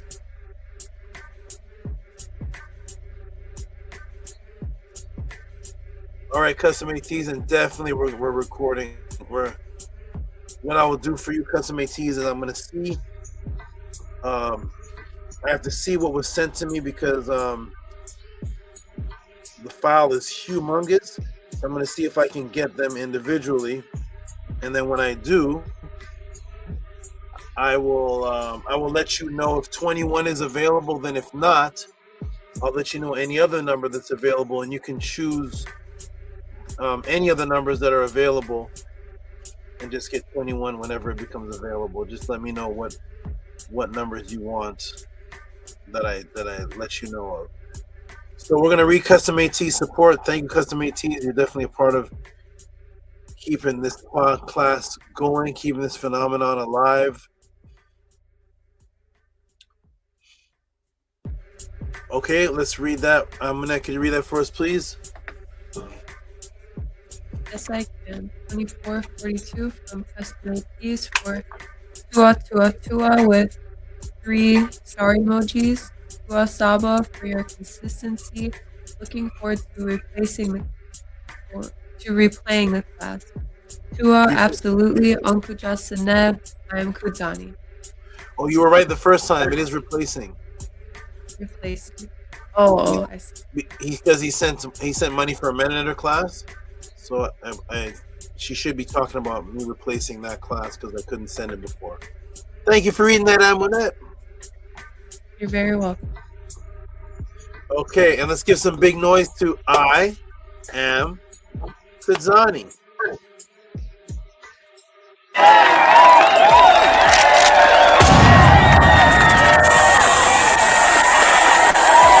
All I'm offering is the truth.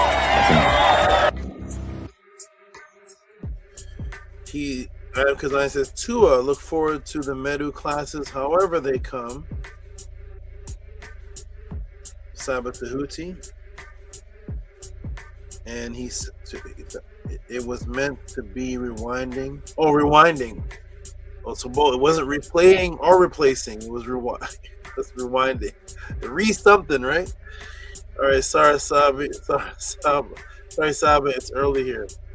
And look at this. I'm Kudzani says, I just made the class. So I'm Kudzani just came into the class. It's over. And his first instinct, send support.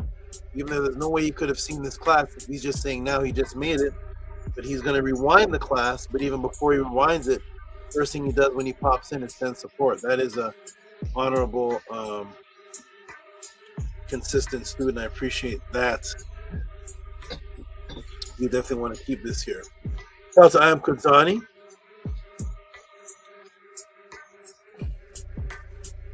I think I've just seen Jehuti's pop up now. Oh, here's Galactic Guidance with the I said Jehuti because he always gives 1111, and Galactic Guidance just gave the same. Galactic, yeah, she says Galactic Gratitude. Okay. The sister is Galactic Guidance. She sends Galactic Gratitude. All type of galactic things happening over on that side. All right, we're gonna give her a hand clap because I believe this is her first. I've never seen a support from Galactic Guidance before. We're gonna give a shout out.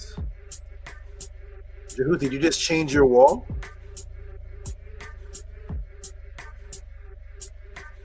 Is that a screen? Is that a screen backdrop or is that your wall? It looks real. And you're on mute. I'm trying something new. I'm just playing with the settings and it just changed my background. Okay.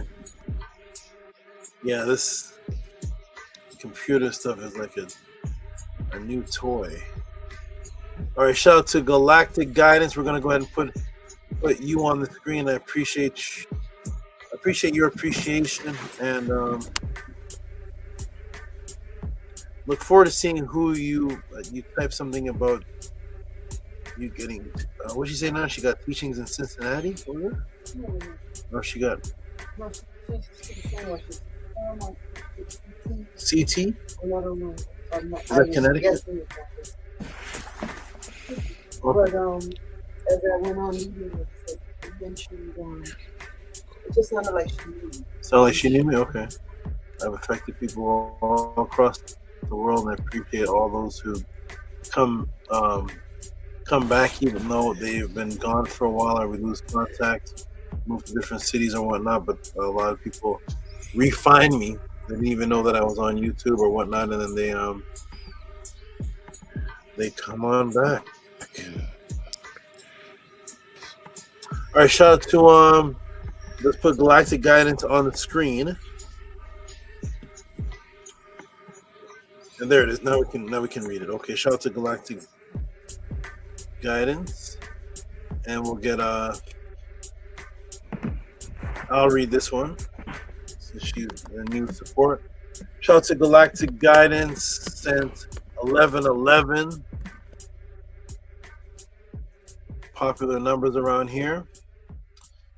And she says Galactic Gratitude.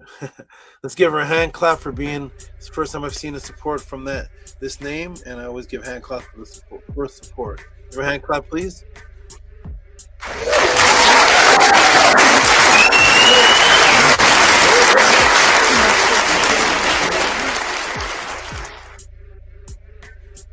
Thank you.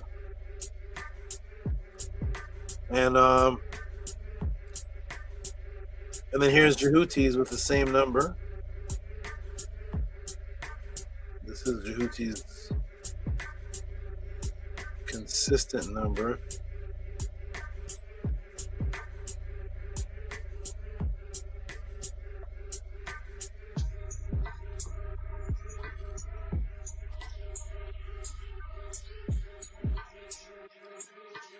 I've seen a lot of this last few weeks. I've seen a lot of old names come back. I saw one old name. I saw one long name, and somewhere in there it looked like it said I saw the name Jody. I don't, but it was a long. Did you all see that? It was some long name, but somewhere in there did it say Jody? I did see her in the chat. And it didn't just say Jody, right? It's some long thing. Yeah. Yes. Okay. Yeah. It's interesting. Gonna see Beverly come. You all remember Beverly? I don't know if you know. Okay. All right. Shout out to so many people. All right. Shout out to who is this? Jehuti. I'm gonna have to do this manually. All right. And Jehuti has the. Okay, here it is.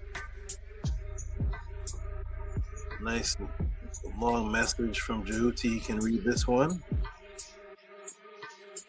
There you go, Jehuti. He's always rhyming. Yeah, the last one rhymed too, and it's just turning into like bars, like tracks. Put them all together, you get a song. Oh, go ahead, Jehuti, read this one. Yeah, this is gonna be another battle rap. Okay. Jehuti and Rob with $11.11 can gain 1 million jewels from his draft. To be in Tehuti's presence, there's only one way. Make sure you take the right path. 2026, all hits don't miss. Psychological operations make ignorance bliss. And yesterday, your girl flew me. I guess you can call that a kiss. All right, we got complete songs being made by Jehuti. Now this is number 3. I don't even remember number 2. We got number 3. Number 2 should have came in a long time ago. Okay, interesting. Everybody's getting creative. All right, give Jehuti some hand clap for that, please.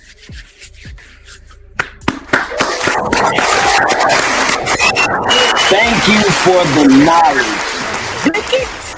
I love the House of Atton.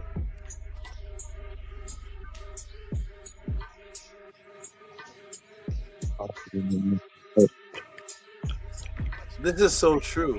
I like this, Judy. Thank you. To be in Tehuti's presence, there's only one way. Make sure you take the right path.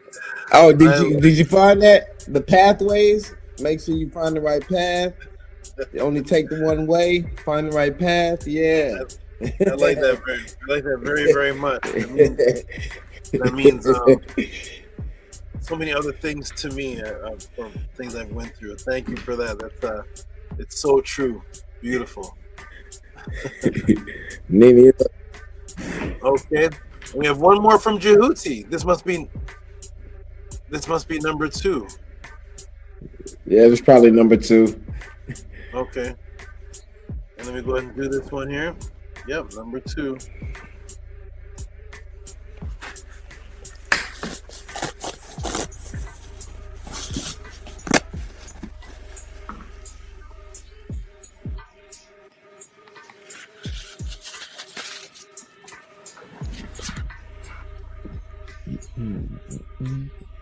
Okay, let's see if it pops up now.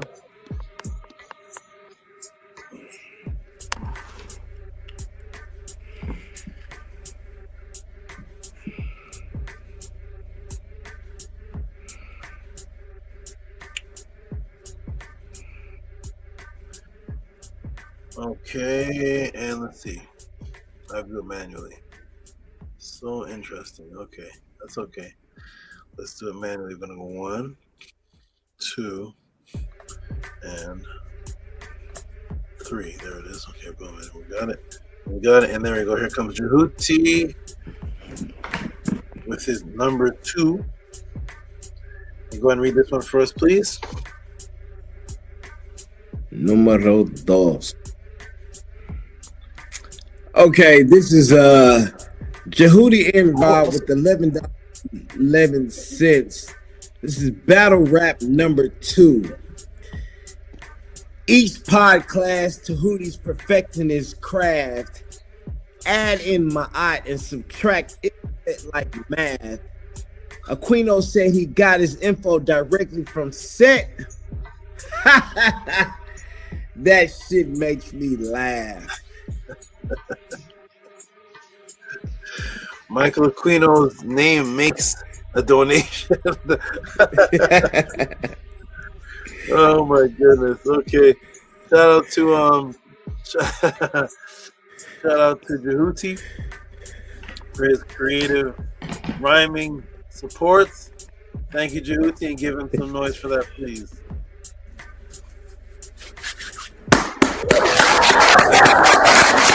And yeah, that's how it really works. Thank you. Yeah, we're here, and we're the best. I was waiting on that one. And yes, that's how it really works. Did you say thank you, or was that a soundbite of you saying thank you just now? Oh, I said thank you. Okay. Okay, excellent, everybody. I hope Black G's Up figures out what's going on with the PayPal. I appreciate you. Thank you, man. And ladies and gentlemen, hopefully when I come back, there is some more support sent. I know Bastard usually sends it camera. and or he sends it the next day. Shout out to you, Bastard Touch. But people, everybody watching Tuesday podcast, those great supporters that are consistent, I appreciate you. The support definitely has to 50 plus people watching. The support definitely has to reflect much more than what this is. This is not to the people who gave the support, not the supporters who gave today, but those who just watched and ran away, and those who watched and just went to whatever other channel. I just hope in this history, during this time, there is, in this population of 7 to 8 billion people, and the amount of people that go to football games, and the amount of people that watch horror movies, and the amount of people I see in line at Popeyes in the drive-thru coming out to the street, I just hope that this does not signify that when it comes to the knowledge and wisdom directly from Kemet, from the scribes, and just not even just that, just all that I'm doing, I hope this doesn't mean that there's only 18 people on this planet that appreciate this. This is mind-blowing to me, if that's the case.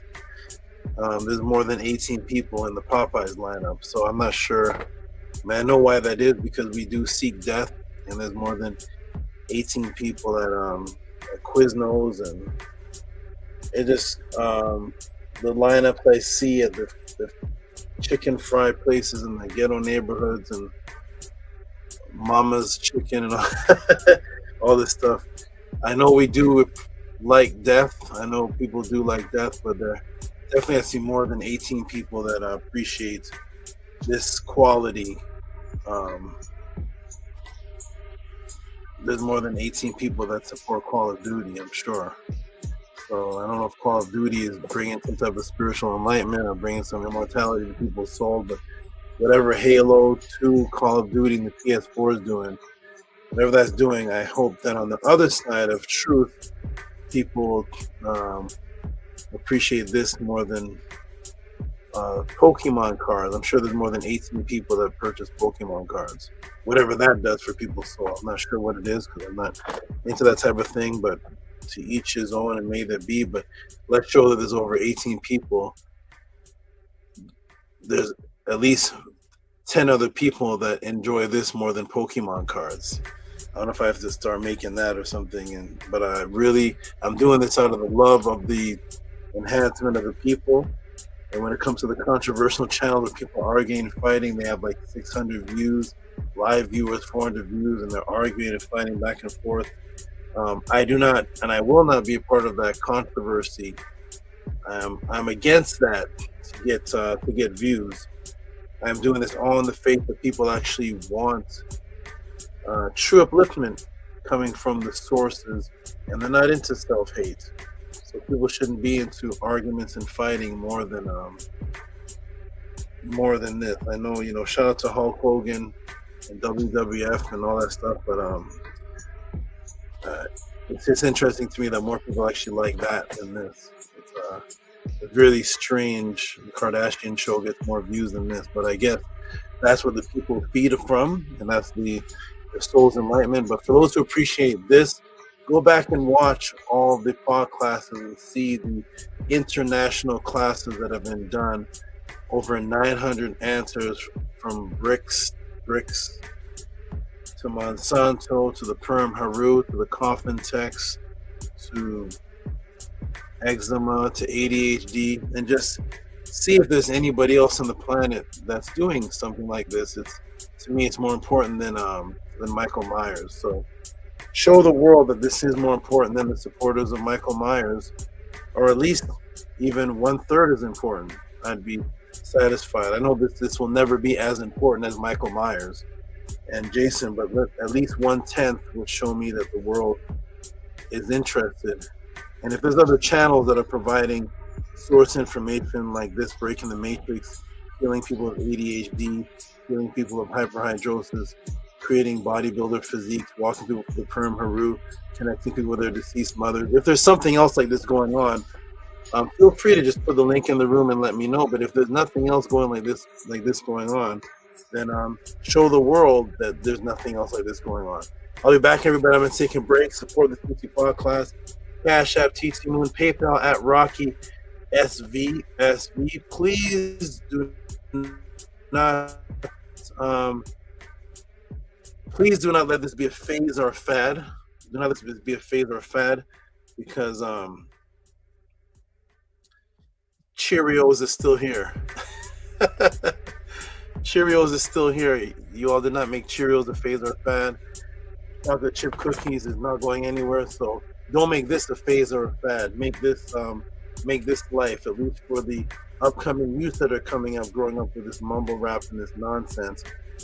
Show them you want to do this for them, even if you feel that it's too late for you. But support the Tehuti podcast, support the House of Attend, keep this moving and motivating for me to continue for this on this high caliber. Yes, I could train people on television and train bodybuilders and meet up with them and do all type of other things, but this is my true love. I've been doing this since I was a little child, a young child in the high school, in the school hallways, getting kicked out of school and still going to school, breaking into the libraries, just to teach the other youth. So keep this up. Please don't let ISFET and don't let the AI eliminate this, because it's distracting your wants for other things. So appreciate all those. None of this goes to the supporters already. You all are great. Tehuti, Amun, Amunet, Kesbetu, and everybody who's already supporting. Keep up the good work, and everybody else, just multiply this knowledge to other people before it's not here anymore. Teach other people, let other people know about the podcast. Get me on other channels where there's several people searching for spirituality, but they're not getting this. They're getting all the, what do they say, the unk is the brain and all this other stuff happening. The Sheshet plant is a marijuana plant. All this, they get 8,000 views. So I'm not going to lie to the people and tell people Sheshet is a marijuana plant and the unk is the fallopian tube. I could lie and create the stupidness and get a lot of views and a lot of support because I'm creating hype. And but I'm here for the truth of what the ancestors brought into break this matrix. Keep it going. Peace and love to everybody. I'll be right back. Hotep, my aunt, and I'll be right back. Hotep. Peace for now. Enjoy your break, Saba. Peace, Hotep. Thank you. I will. Thank you. You do, Saba.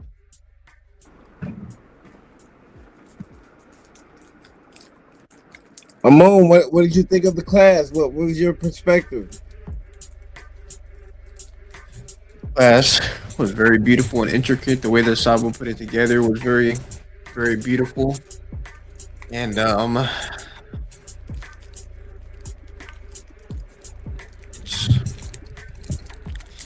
it's interesting how, like I did say this earlier, but it's very interesting, and it does make sense how the person who started the temple set did as well write that book on Psyops. Right. I would like to see. I personally haven't seen many pictures or anything. I haven't looked for many pictures of followers or anything like that, but you get a better understanding of how many people they actually got with that psychological operation. It'd be good to see how many members the temple set has, stuff like that. Yes. Very interesting. And it like how Saba said as well, so there's a lot of brothers and sisters that were in it in the past. I wonder how much of the psychological operation was targeting specifically melanated people to take away from the other groups that are happening at that time. Oh. Yeah. Because there's so many other movements happening. Yeah. There's so many other movements happening at that time, and instead they bring this out, which is a perverted version of what the melanated people's ancestors would be doing. Right. Attract them to it and take them away from other movements that are trying to liberate ourselves, our consciousness, our mind, body, matrix. So I wonder how deep it went. It makes me think about the talks that they've had in the back rooms and stuff like that, and for Saba to show how the temple set, how the Michael person, I can't remember his last name, Aquino? Yeah, Aquino. You know how he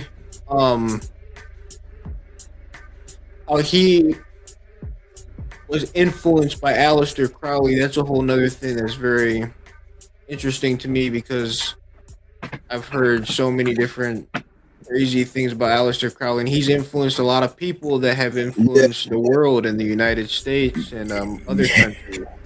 Yes. And they say him himself. They say that he was working for MI6. He was a double agent. Really? Yeah, supposedly he was a double agent for the British and for the Germans. He did a whole bunch of stuff, but supposedly he he did a whole bunch of different things. I won't get into it all the way, but I didn't know that. Yes, he was a part of the intelligence agency. He helped the United States get into World War I and a whole bunch of different stuff like that. And he also is famous for influencing one of the men who helped create NASA with Jet Propulsion Labs, the rockets, a whole bunch of different stuff like that. And that's very interesting. This is a question I've wanted to ask Saba. NASA has this whole section, and certain parts of the military have this whole section where they have special patches. These patches have super occult symbols on it, all these weird symbols on it, and a lot of them they practice what they call Enochian magic and stuff like that. It's trying to summon angels from the Bible and stuff like that, and they're inspired by Aleister Crowley, and Aleister Crowley was inspired by John Dee. If you don't know who John Dee is, gotta watch the Shakespeare class Saba did. Okay. Saba did a class on Shakespeare, and I won't spoil it for you. I'll let you watch yourself. You hear Shakespeare and you're like, okay, what can I learn about that? That class is mind blowing right there. That is a very, very much so mind blowing class. Really, I'm gonna put that on the pre-save right now. Yes. The Shakespeare class? Yes, that class is literally mind blowing, and it shows a lot about this magic stuff. It's very mind blowing. But there's so many different things that connect to this class and the whole Temple of Set thing, and then the transhumanism and the Baphomet. Saba has talked about that on various different classes. There were Killer Priest classes Saba talked about it on. I have every single Killer Priest class, and what I notice is that once in a great while, one of them gets removed. I can't find the class. Yes. The most recent one that was removed was about astrology. I used to be able to watch that class. Now, when I click on it, the link is still there. When I click on it, the class can't be found. But I know Saba went over transhumanism in the Travis Scott class. If you've seen that. Have you seen that? No, I haven't. Oh, man. You have so many great classes. I wish I could watch them through your eyes. It says Shakespeare. You speaking of that class? Can you repeat yourself? I'm sorry. You're cutting in and out. It said Shakespeare Mason Bible. Yes. Okay. Phenomenal. And then Saba did a really matrix breaking, reality shaking, scary type class on Killer Priest. It's one of the most famous classes. It's the Travis Scott ritual class. It's when, if you remember, Scott ritual. If you remember, Travis Scott had his Astro World concert, and a certain amount of people died. It was a big thing. Yeah. Saba Tutti was requested by Killer Priest to do a class on that, and that class is mind blowing as well, and that goes over some of the transhumanism stuff. Man, that happened in my city in Houston, Texas. So wow. I can imagine. And that goes perfectly together with the class Baphomet and even the hat you're wearing. You would definitely want to watch that class. It goes together with George Bush and all these other people, with them throwing up the horns and all these different things. But it really makes me think how deep all of this goes with the psychological operation thing? What are the conversations like inside these back rooms that people are having to control the world, to hypnotize the world? You're right. It's very interesting. And then there's so many different groups as well vying for power, vying for the population, for the minds. They're doing it against each other, so they don't all necessarily work together, but they have common agendas and things rhyme between them. So you have like the Temple Set, but then you also have Bohemian Grove. What are those people doing, and how do they connect with the Temple Set, and all these various different things? And then one of the parts I love that Saba put this in here, is the military part. Everyone thinks it's like how Saba pointed out. He said, "What was this dude, Mike? What was this guy Michael doing while he was in the Temple Set? How was he getting paid? Oh, he was in the military, right?" So a lot of these people, it's not like a separation between the quote unquote occult life and then the civilian or military life. It's all integrated. So senators, the governors, they are in these Freemasonic lodges and things like that, and people in these different organizations, they are in the military and various different things like that. And then when you really think about it, where's all the technology come from? Where's all the techniques come from first? It comes from the military, and from their research, mainly from our ancestors. It's like you think about the computer. The computer was made by DARPA in the military. It was used to calculate how to drop the atomic bomb on Hiroshima and Nagasaki. It was a weapon of war, one of the most top secret weapons ever. And here I am right now speaking to you on the computer. And they have all these various different things that they do to control people. Like it makes me wonder, the psychological operations book, how much of that was tested on an MK Ultra? Right, like how much of that did they use, and now they're using it on us. Right. So, this class is very extensive. That's why I did say earlier that Saba stuck to the topic. He also gave us little jewels on the side, like Charlie Kirk. What's with that? Right. It looks one way to us, and then it looks a different way to somebody like Saba. Or if you see little things pop up on Instagram or YouTube, or people show how Bullet does this and just all these different things, and for Saba to show how Aquino and the other man as well, who's part of the military, they're on the board of directors for that company that he was in. It really makes you think. This person passes away, right? Affects so many different people. We don't even know the outcome fully of that yet because it's still playing out. And then two people that are controlling the company are literally people that wrote books on how to manipulate people. It's crazy, man. Like, what the heck? Yeah, it is really crazy. Really crazy. Really Do you think makes these me people wonder.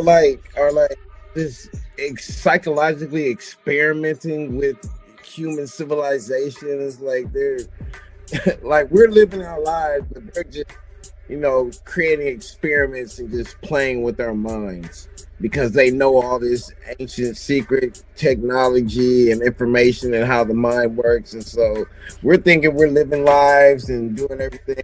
They're psychologically playing with us and trying different techniques and seeing how different things work and how we react to it. It's like it's an experiment to them. That's exactly what I think it is. I think some of the experiments are on a larger scale. Some of them are on a smaller scale.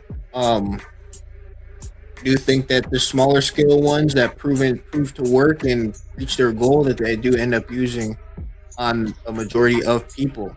Just like I brought up MK Ultra. With MK Ultra, they're testing LSD on people. They first did it on people inside of prisons and insane asylums. One of them being Charles Manson. And then after that, they did what's called Operation Northwoods, where they dropped buckets of LSD on people in St. Louis, and everyone started hallucinating to see how they would react, see how they would do things. And then they progress and they create derivatives of these drugs and chemicals, and they use it to control people's minds and amongst so many other different things. It's like Nuku pointed out, Saba had the class with the Nordics, and you had that man, I think his name is Billy Meyer.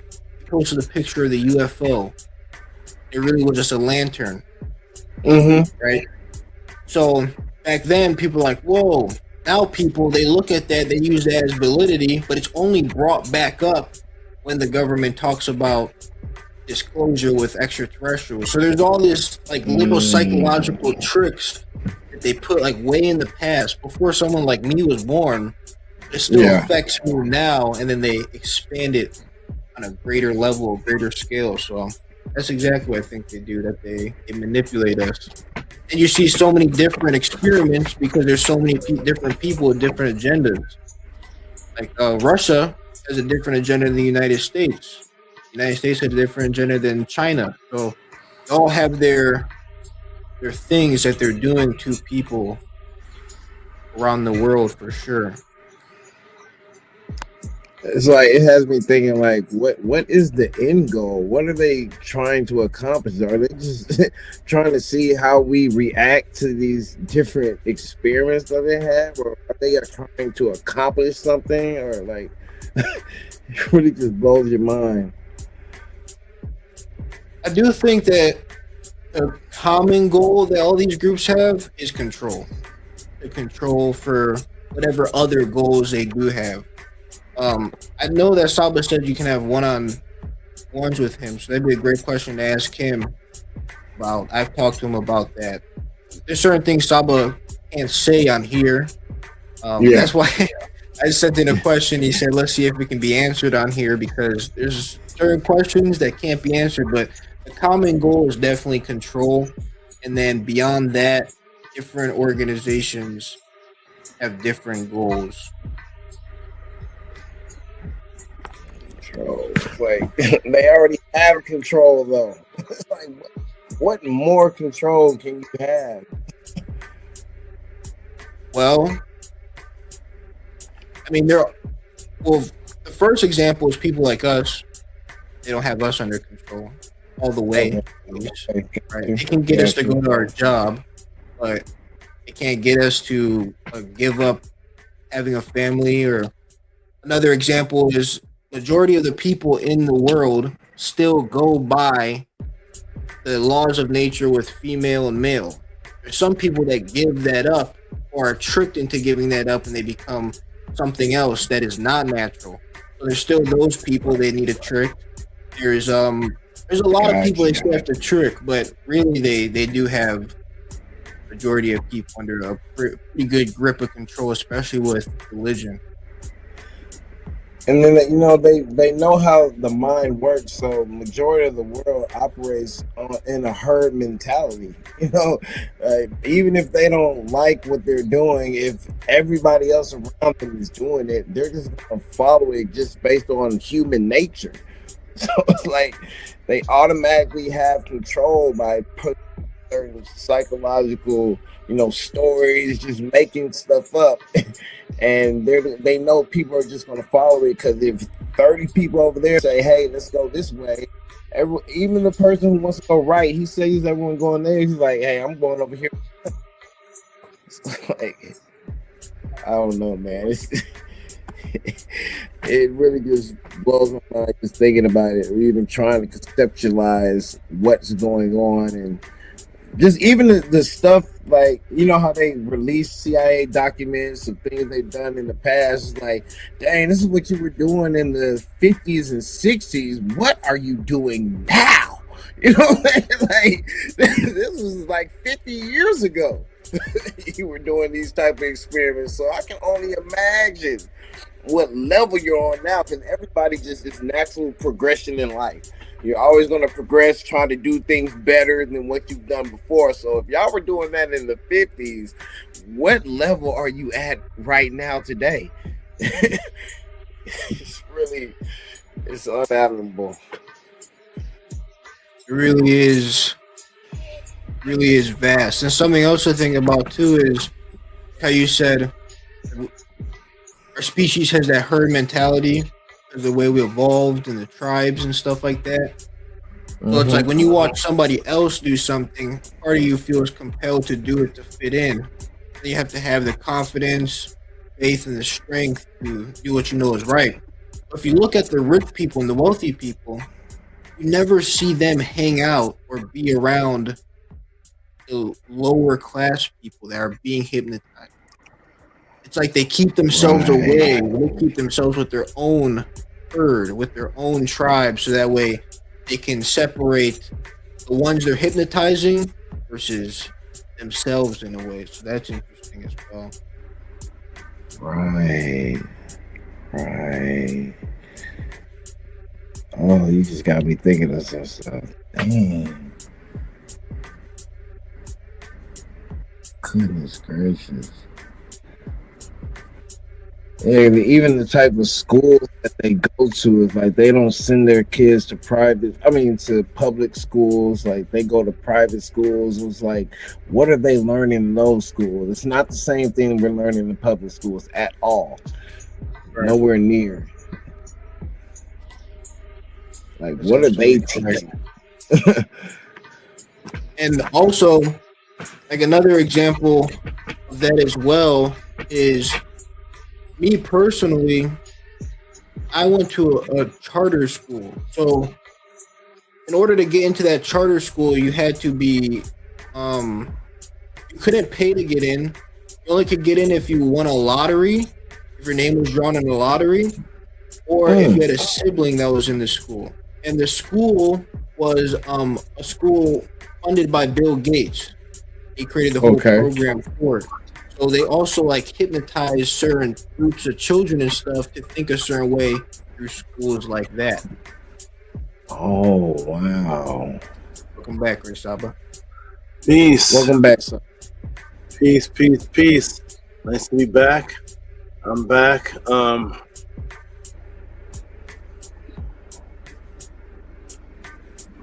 Okay, good. I'm back. Okay, but I'm gonna check these reports, and you all make sure when I step away, definitely talk to these people about supporting the podcast. Let them know. Some people maybe just be tuning in; they don't even know what's going on. But definitely talk to these people. Let everybody know who's watching that they should definitely support what it is that they're seeing and appreciate what it is that's going on. Because I'm gonna refresh the page, and in that whole time I was gone.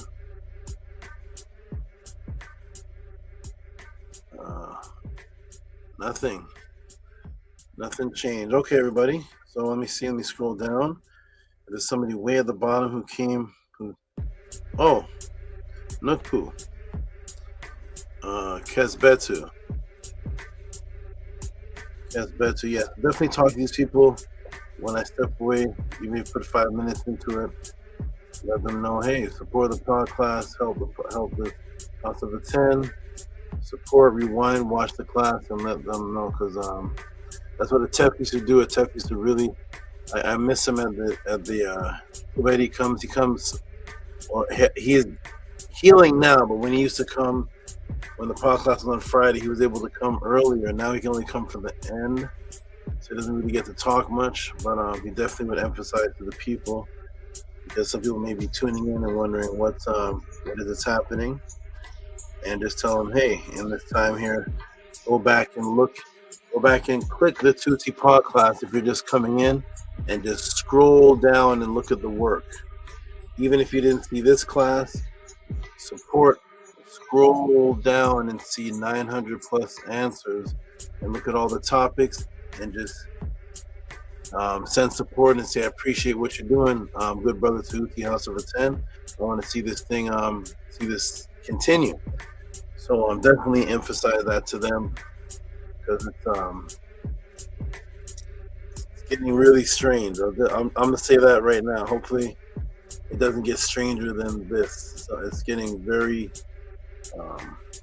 very strange. The amount of people that are bailing out, disappearing. It's very odd, very, very, very odd, and I know why it's happening, because it's hard for people to to maintain the tenacity that I have for this. Only a few are going to maintain it. It's exciting for some. Look at the good brother Raphael Gary, excited, utmost. And none of them are leaving or stopping supporting with anywhere saying that the information is wrong. So you know that it's something within them. There's been nobody that stopped who's had a complaint, says, man, this knowledge is no good, or I mean, how it's impossible to even say that because so many answers, but nobody has left and stopped supporting, saying that they stopped supporting because it was falsehood. So they, those who stop supporting, they actually stop supporting on the premise that they're going to stop supporting the truth. So that's the energy of ISFET. That's a frequency of ISFET that after a while, some people may go on a good diet and they see they're getting good results, and then after a while they just say, "Oh man, give me the donut and the fried chicken." Was the diet bad? Was your body going bad? No, I'm just gonna I'd rather go for the more relaxed, comfortable life. Okay, so you stop supporting what's healthy. People don't want to hear that, but that's actually what's going on, because no one has ever left the House of a 10 or stopped supporting because they say the teachings are wrong. That's the only acceptable thing, because people came because of the teaching. So the only reason you should leave is because of the teaching, because I don't have any personal relationships where I could get into beef, like me and that moon are rolling dice and he cheated on me. Like I don't have any personal opinions with Amonette where me and her are gonna start arguing one day. Amonette has her hair braided. I don't like braids. I don't even know what we could argue about. I don't have that kind of personal relationship. So the only relationship I have is actually delivering the knowledge and guiding people, of which everyone has positive testimony of. I have no negative testimony or no complaints from anyone that's ever been in the House of a 10. All their complaints come after they created in their mind afterwards. A hati a year later, I've been abused. Like, come on. You weren't abused when you were on your knee thanking me, telling me you wouldn't even tolerate your own self, and all of a sudden you're gone for a year. I've been abused. What? What day was that? Where's your witnesses? So shout out to all those who are supporting, and I appreciate all those who are continuous and keeping the tenacity up for the love. Some people come into this because of the excitement of me breaking down religion, but they themselves don't actually be disciplined or anything, but they're just excited to be have the knowledge, and then eventually they pick up another habit. So shout out to all those. Let me ask a question to brother T Dot.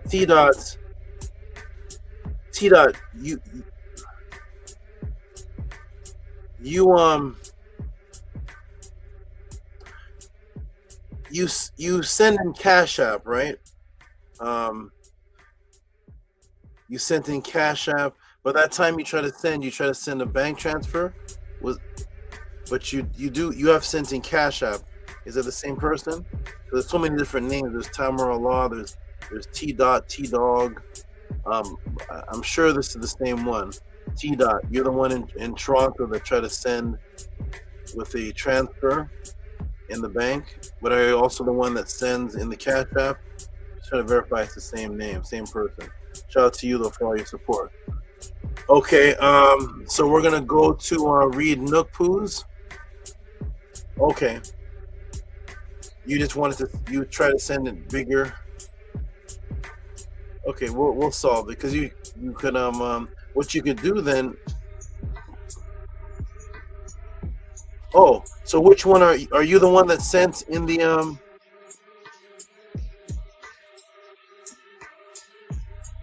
You're the one that sent from the Toronto to try to transfer to a bank account, right? That one, that's you. There's another T who sends in another way, but all right, we'll figure it out. I just got a message a couple days ago saying that was about to expire, so hopefully we get that corrected. Thank you, though, brother, for wanting to work that out. Okay, so we're gonna go for Kesbetu. Shout out to you, Kesbetu. I have to put it on manually. There was a brother I haven't seen in a while. If you're listening, brother, if you could type in the chat, or if, I haven't seen your support in a while, but he's from Canada. He's from his name is Johan Billadou. He's from Quebec. Maybe he could assist. If I knew any other supporters in Canada, I could maybe get him to send it to them. I trust them, and they send it to me through their PayPal. But at any rate, let me go ahead to put on Nookpoos here. I'm trying to get it up, and it's not coming up. Okay, let me do it again. Here it is. Okay, this is actually from last week. That's why I didn't see this one. It was all the way at the bottom. I reached down and grabbed this. Here we go. Let me go ahead and save it. And Nookpoo, are you still on the panel? Because I can't see the panel right now. Kesbetu on the panel? Okay. He's on the panel, but he's not on screen.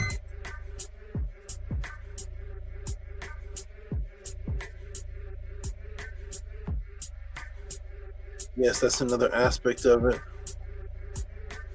Energy harvesting. I wonder if T-Dot's in my class on energy harvesting. Oh, thank you, Aminette, for letting me know. You're welcome. Okay, here we go. Oh, did you say Nino? Aminette, I cut you out. Yes, I said you're welcome. Okay, wonderful. All right, here we go. We got Kesbetu, who I think has fallen into the sleep realm. He's fallen into the Rezi. He's fallen into the Upesh. And I'm going to go ahead and put his on. And Tehuti, are you there? Maybe you can read this for Kesbetu. Yes, I definitely can. Okay, here we go. Let me go and put this on.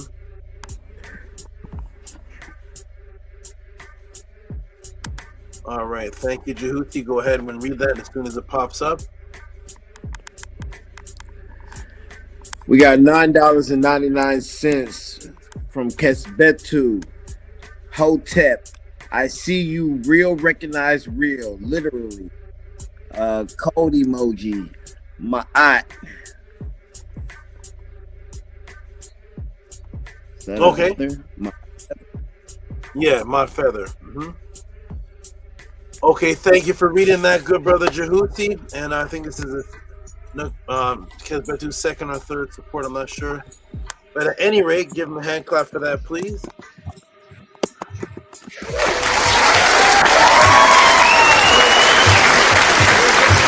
But this class was an out of body experience. Who is typing crazy? Who's going crazy? Typing. All right, thank you, Aminette, for playing that. Somebody's doing the Sammy Davis Jr. on the keyboard. Is that you, Aminette, going crazy? No. What is that? Jehuti, is that you typing it up? Talking to T-Dot? Yes. Yeah. Yeah, that's me going crazy. He's going, I didn't know you could hear my typing. He's having his fingers are excited. Him and T-Dot are having a full conversation in there. That's good. Keep the chat active. T-Dot is typing it up. All right, everybody. I think that is the last support of the night. Unfortunately, I'm going to refresh the page. I think that's it. Okay, let me see. I should choose the thresholds come Essential life comes to Earth. No, that's not. Universe is living within you. Nope. Okay.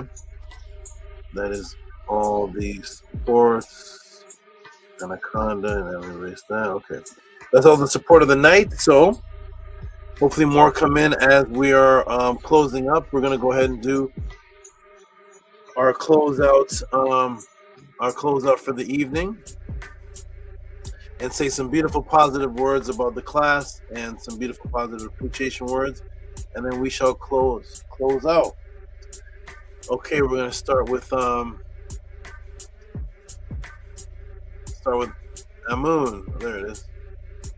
It's like backwards. Okay, Amun.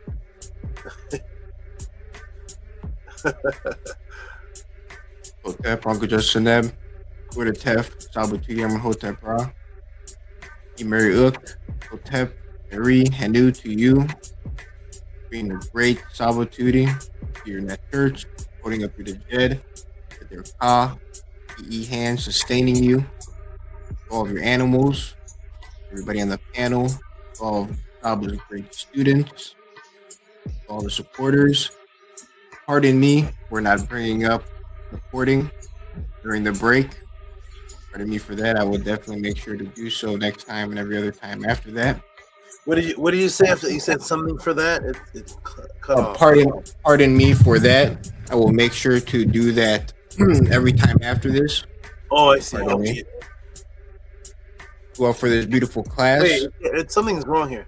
You said every time after this, and what'd you say right after that? It's chipping you or something. I said every time. I'm trying to remember now. I said, pardon me for not mentioning the support during the break, and I will make sure to do that every break after this class. Okay, got it. I got the whole thing in. Okay. Thank you. Okay, continue.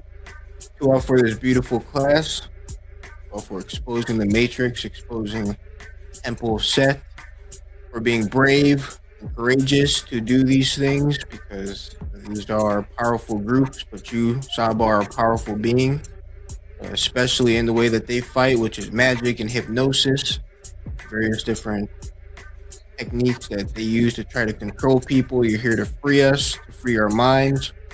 I'm infinitely appreciative of that.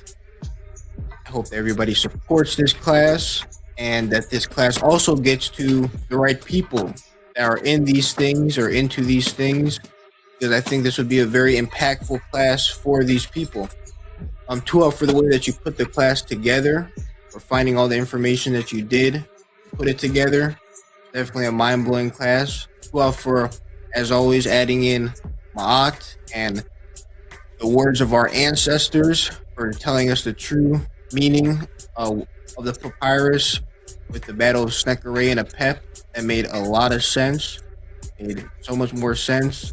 Because it was a time of misery when the Hikakasu came in. When I read that, it does seem it's sad, but Ma was triumphant. So Tua, for bringing that forth, for everything you do, Great Saba, for putting this together while you do all the things that you do, working out, food schedule, your own classes that you do, animals, and everything you do, responding to messages, just everything you do. I don't know how you put these classes together while you do everything that you have to do. So I'm very appreciative, and I encourage other people to be as appreciative and send in support to do what they should do, what they need to do, because you really put a lot of time in to make these classes. So Tua very much. Tua, Dr. LaRoche, for asking the question. I'm curious what made him ask the question, but Tua as well for asking that question. I would have never thought of that. And Tua Saba for answering the question, because I know that he had that voodoo question waiting. So he asked this new question, so you answered it. So Tua very much for that, Great Saba. Very appreciative of you. I will say my closing words now, my closing adoration. Tehuti, Semakeru, Asar, Keft, Semakeru, Asar, Amun, and Amunet. Tua, Meri, He, Tehuti, Achau, Nifu, En, Enen, Unu, E Tehuti. Hail Tehuti, making victorious Asar, Amun-Namunet, against his and her enemies, make to triumph Asar, Amun-Namunet. Thank you, love, for eternity. Tehuti gives breath to those who are children. Hail Tehuti Amun-Hotep Ra, Imariuk, for this beautiful class. Have a Nefer Kek, Nefer Upesh, Nefer Ket, reconstruction, and all things that you must do. Tua Hotep Marie. To you, wonderful Amun, and to for mentioning about not being able to understand or know how I do all the things. It's very interesting how all these things can be done, and thinking about trying to start the men in the class again. And I'm talking back to Killer Priest again. I have to clone myself. I'm gonna clone myself. But I enjoy it. I'm so glad that I'm able to live in a realm of Hika where the guidance that I help people's lives with comes back to the reciprocity to keep me able to focus on just doing this. I don't want to divide this attention.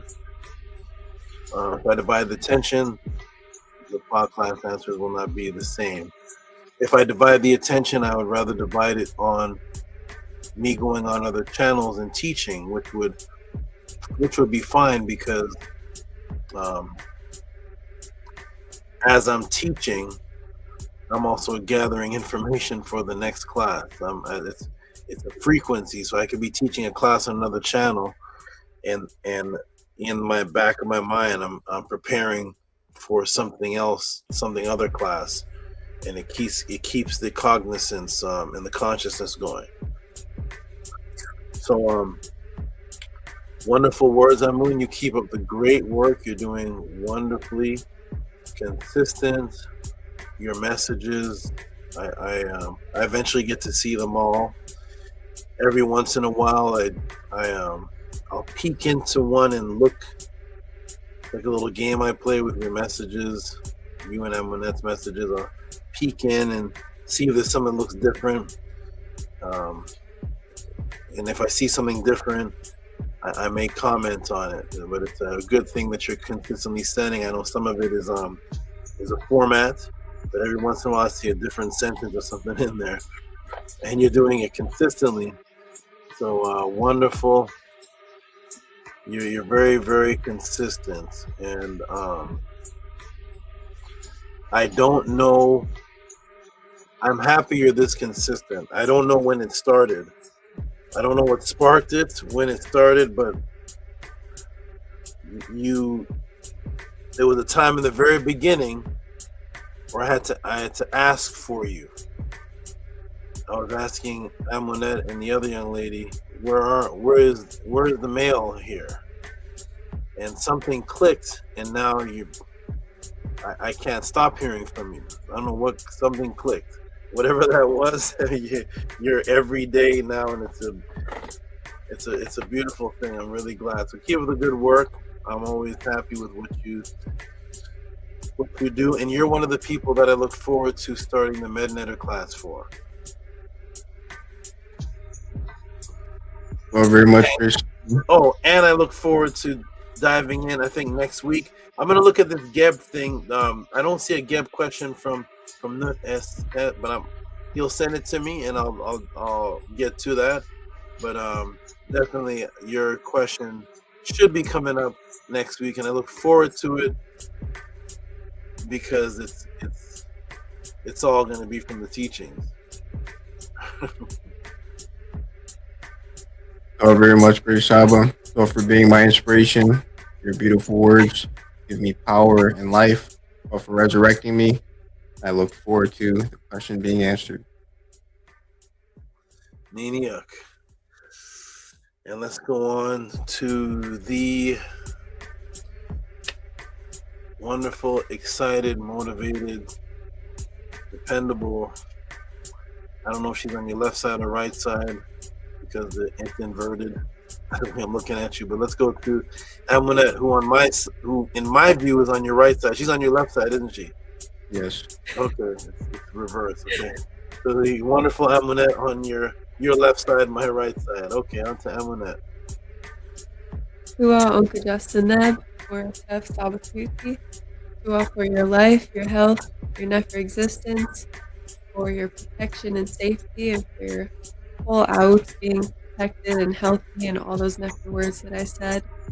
I appreciate your magical existence, for your magical gifts that you share with us all, and for all the things that you do for everyone on this earth.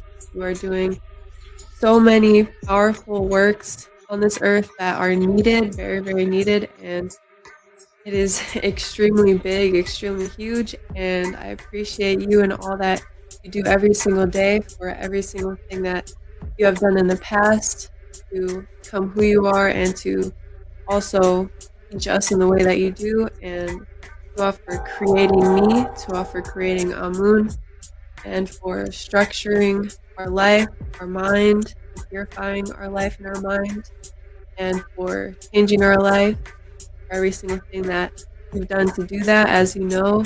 And I appreciate every single time that we spend together, the memories that we create together, this Nefer podcast, that means so very much to me. Appreciate being on the panel very much as well, being able to interact with you and all the students and to learn under you always. Every day I'm listening to you, and you also help me at work too, so I appreciate that, and for all of your Nefer creations. And I will end with this utterance to you. Amun and Amunet Shesu Emket Tehuti Pertneter Emoset Imen. Utsen her out and Tehuti or Hetep her Ma'at. Amun and Amunet, the divine followers, are following him, Tehuti, coming forth of the Neter from the secret place. They rejoice at the ways of Tehuti, the great one established by Ma'at. What's up, Mary Heh, Uncle Jasaneb, and I hope you have a very Nefer, relaxing, and rewarding Heck, and a very Nefer, relaxing, rewarding Upech. Uncle Jasaneb and Mary. Mary, okay, Uncle Jasaneb to you. Wonderful words as usual. Your appreciation is through the roof. Your appreciation is uncharted. It's you're constantly sending me. You're constantly sending me the messages, the regular messages, and then other things you send, and they all pertain to the upliftment of your out and your appreciation. Every single message is if it's extra from the morning ones, it's all about the out, the appreciation, and your appreciation is boundless. You keep up the wonderful work. You are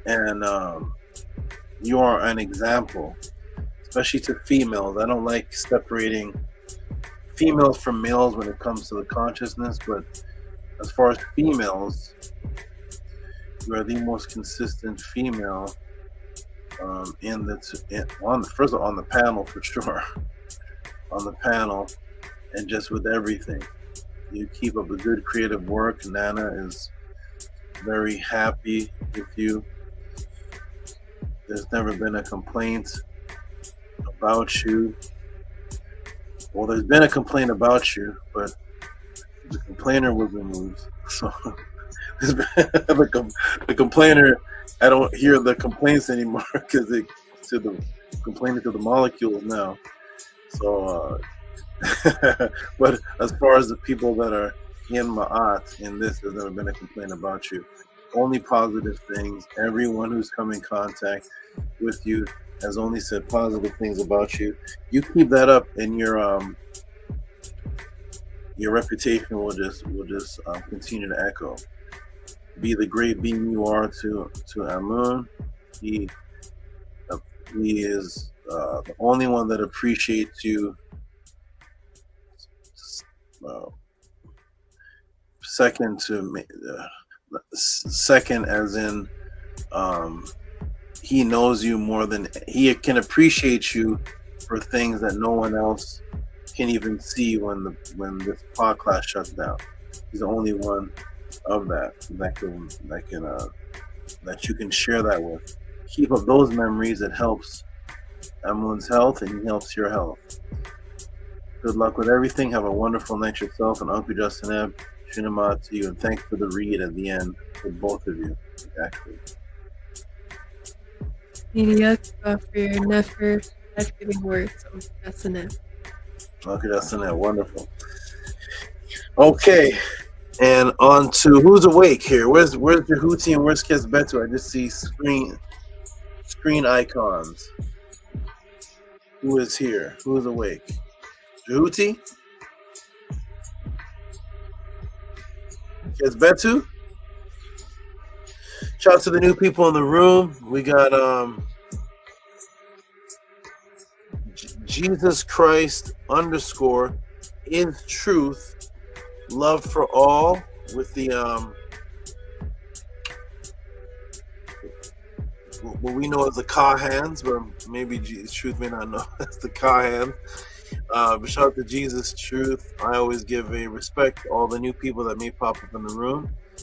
It doesn't matter whether you're a Christian, Muslim, Jew, Hindu, atheist, Buddhist, street thug, gangster, whatever you may be, whatever you veer towards. I always say that it is a step towards the path, and the agenda should be for purity and immortality, whatever you are in. So shout out to the new people. Jesus Christ is truth, love for all, and anyone else that comes in the class that is new. All right. Okay, so Tehuti, have you fallen asleep? Are you there, brother? He's not there. Kesbetu? Oh, and Tehuti, by the way, if you're speaking, you're on mute.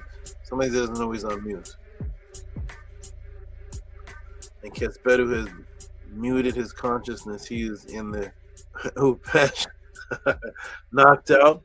So okay, everybody, we're going to go ahead and do the affirmation, and then I'm going to close out, and everybody's gonna have a wonderful night. Let me check the PayPal and the Cash App one more time just to see if some came at the very end, and sent in support and motivation for the continuance of this phenomenon that's going on. I'm going to reset it.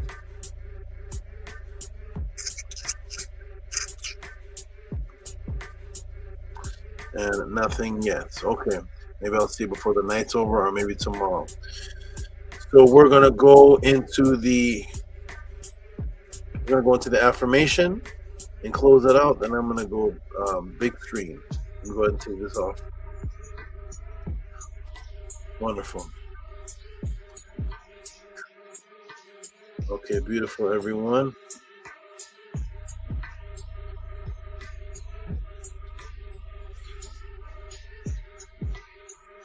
Okay, here we go.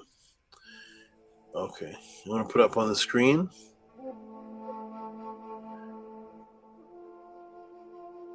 And we'll all start on the count of 3.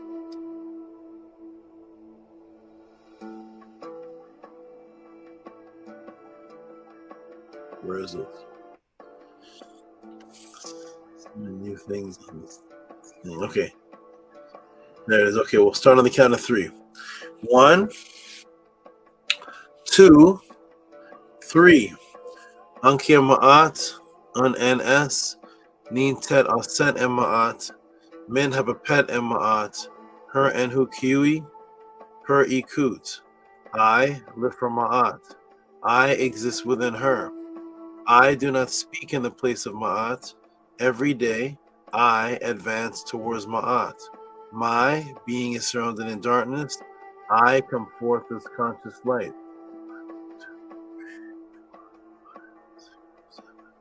All right. Okay, I'm going to say peace and love to Amun and Amunet. Get your rest, Amun. You look tired. Hopefully you have no work tomorrow. No work. And Amunet, I told you our next one-on-one is the end of the month. Is that right? Yeah. Okay. All right. You rest it up and enjoy your beautiful day. Enjoy your beautiful night. Rest up and enjoy your beautiful day tomorrow. Hotep and peace to you too. Okay, peace and love, Grace Saba. Peace and love. Peace. Okay. And Tehuti, are you there? Kesbetu is gone to the Upesh, which is the original word for dream on the planet. And Tehuti may have fallen asleep also, so I'm gonna go ahead and do this and let them get some rest because they don't seem to be. Whoa, what's this? I went big screen, huge, super big screen. Why is that? Okay, I'm back. All right, let me go ahead and do this. And here we go. Okay. Wonderful, everybody. Hotep. Peace and love to all those who saw the class. Peace and love to all those who are going to see the class after it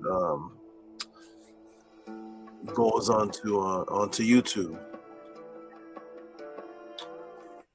I'm glad everyone enjoyed who did enjoy. I'm glad for everyone who rewinds this and plays it back, who gets what they can out of this class. There's a lot of this class is very powerful to understand how deep the Psyops actually works and how there's multiple Psyopses happening. You saw this class. There was a religious Psyops simultaneous with the government Psyops run by the same person who wrote the book on Psyops, and so many things were revealed. And then if you are just into the Kemetic or Ma'at teachings, there's sections on here that are elaborate just on that.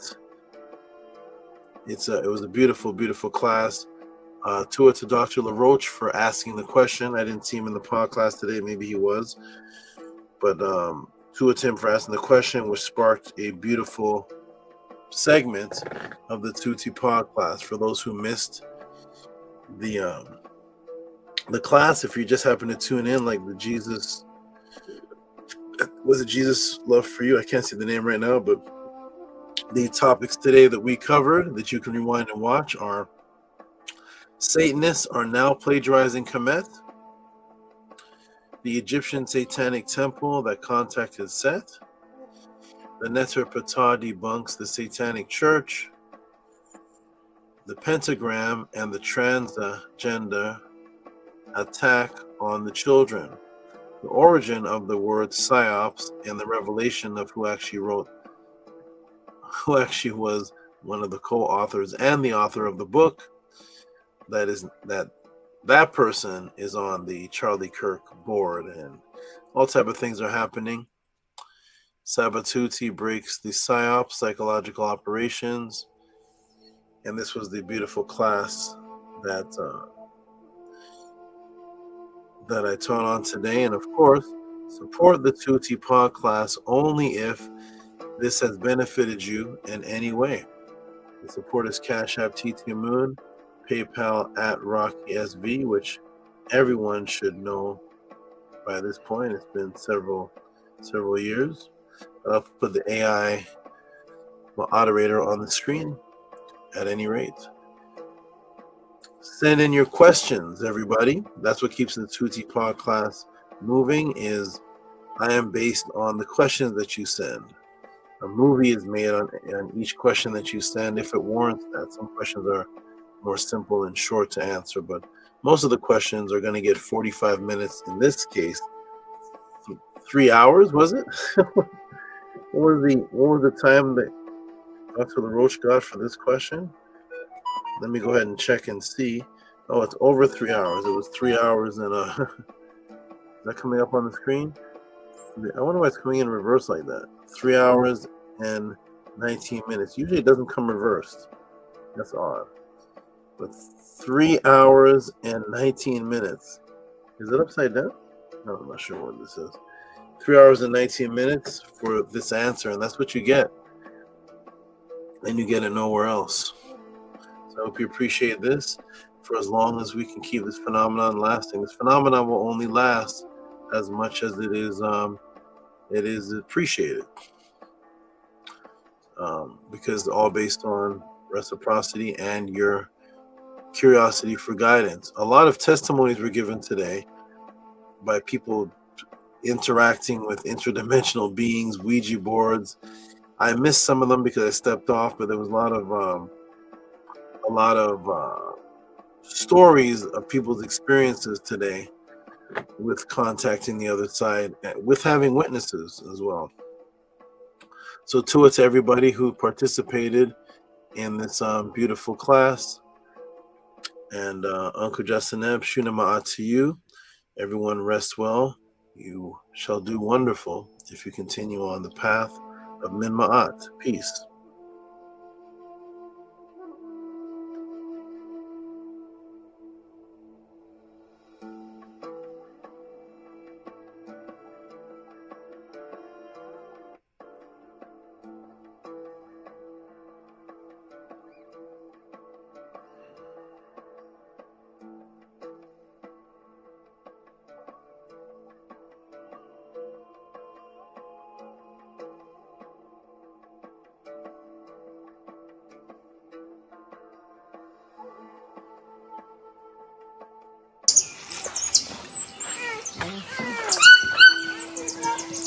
Cinco minutos.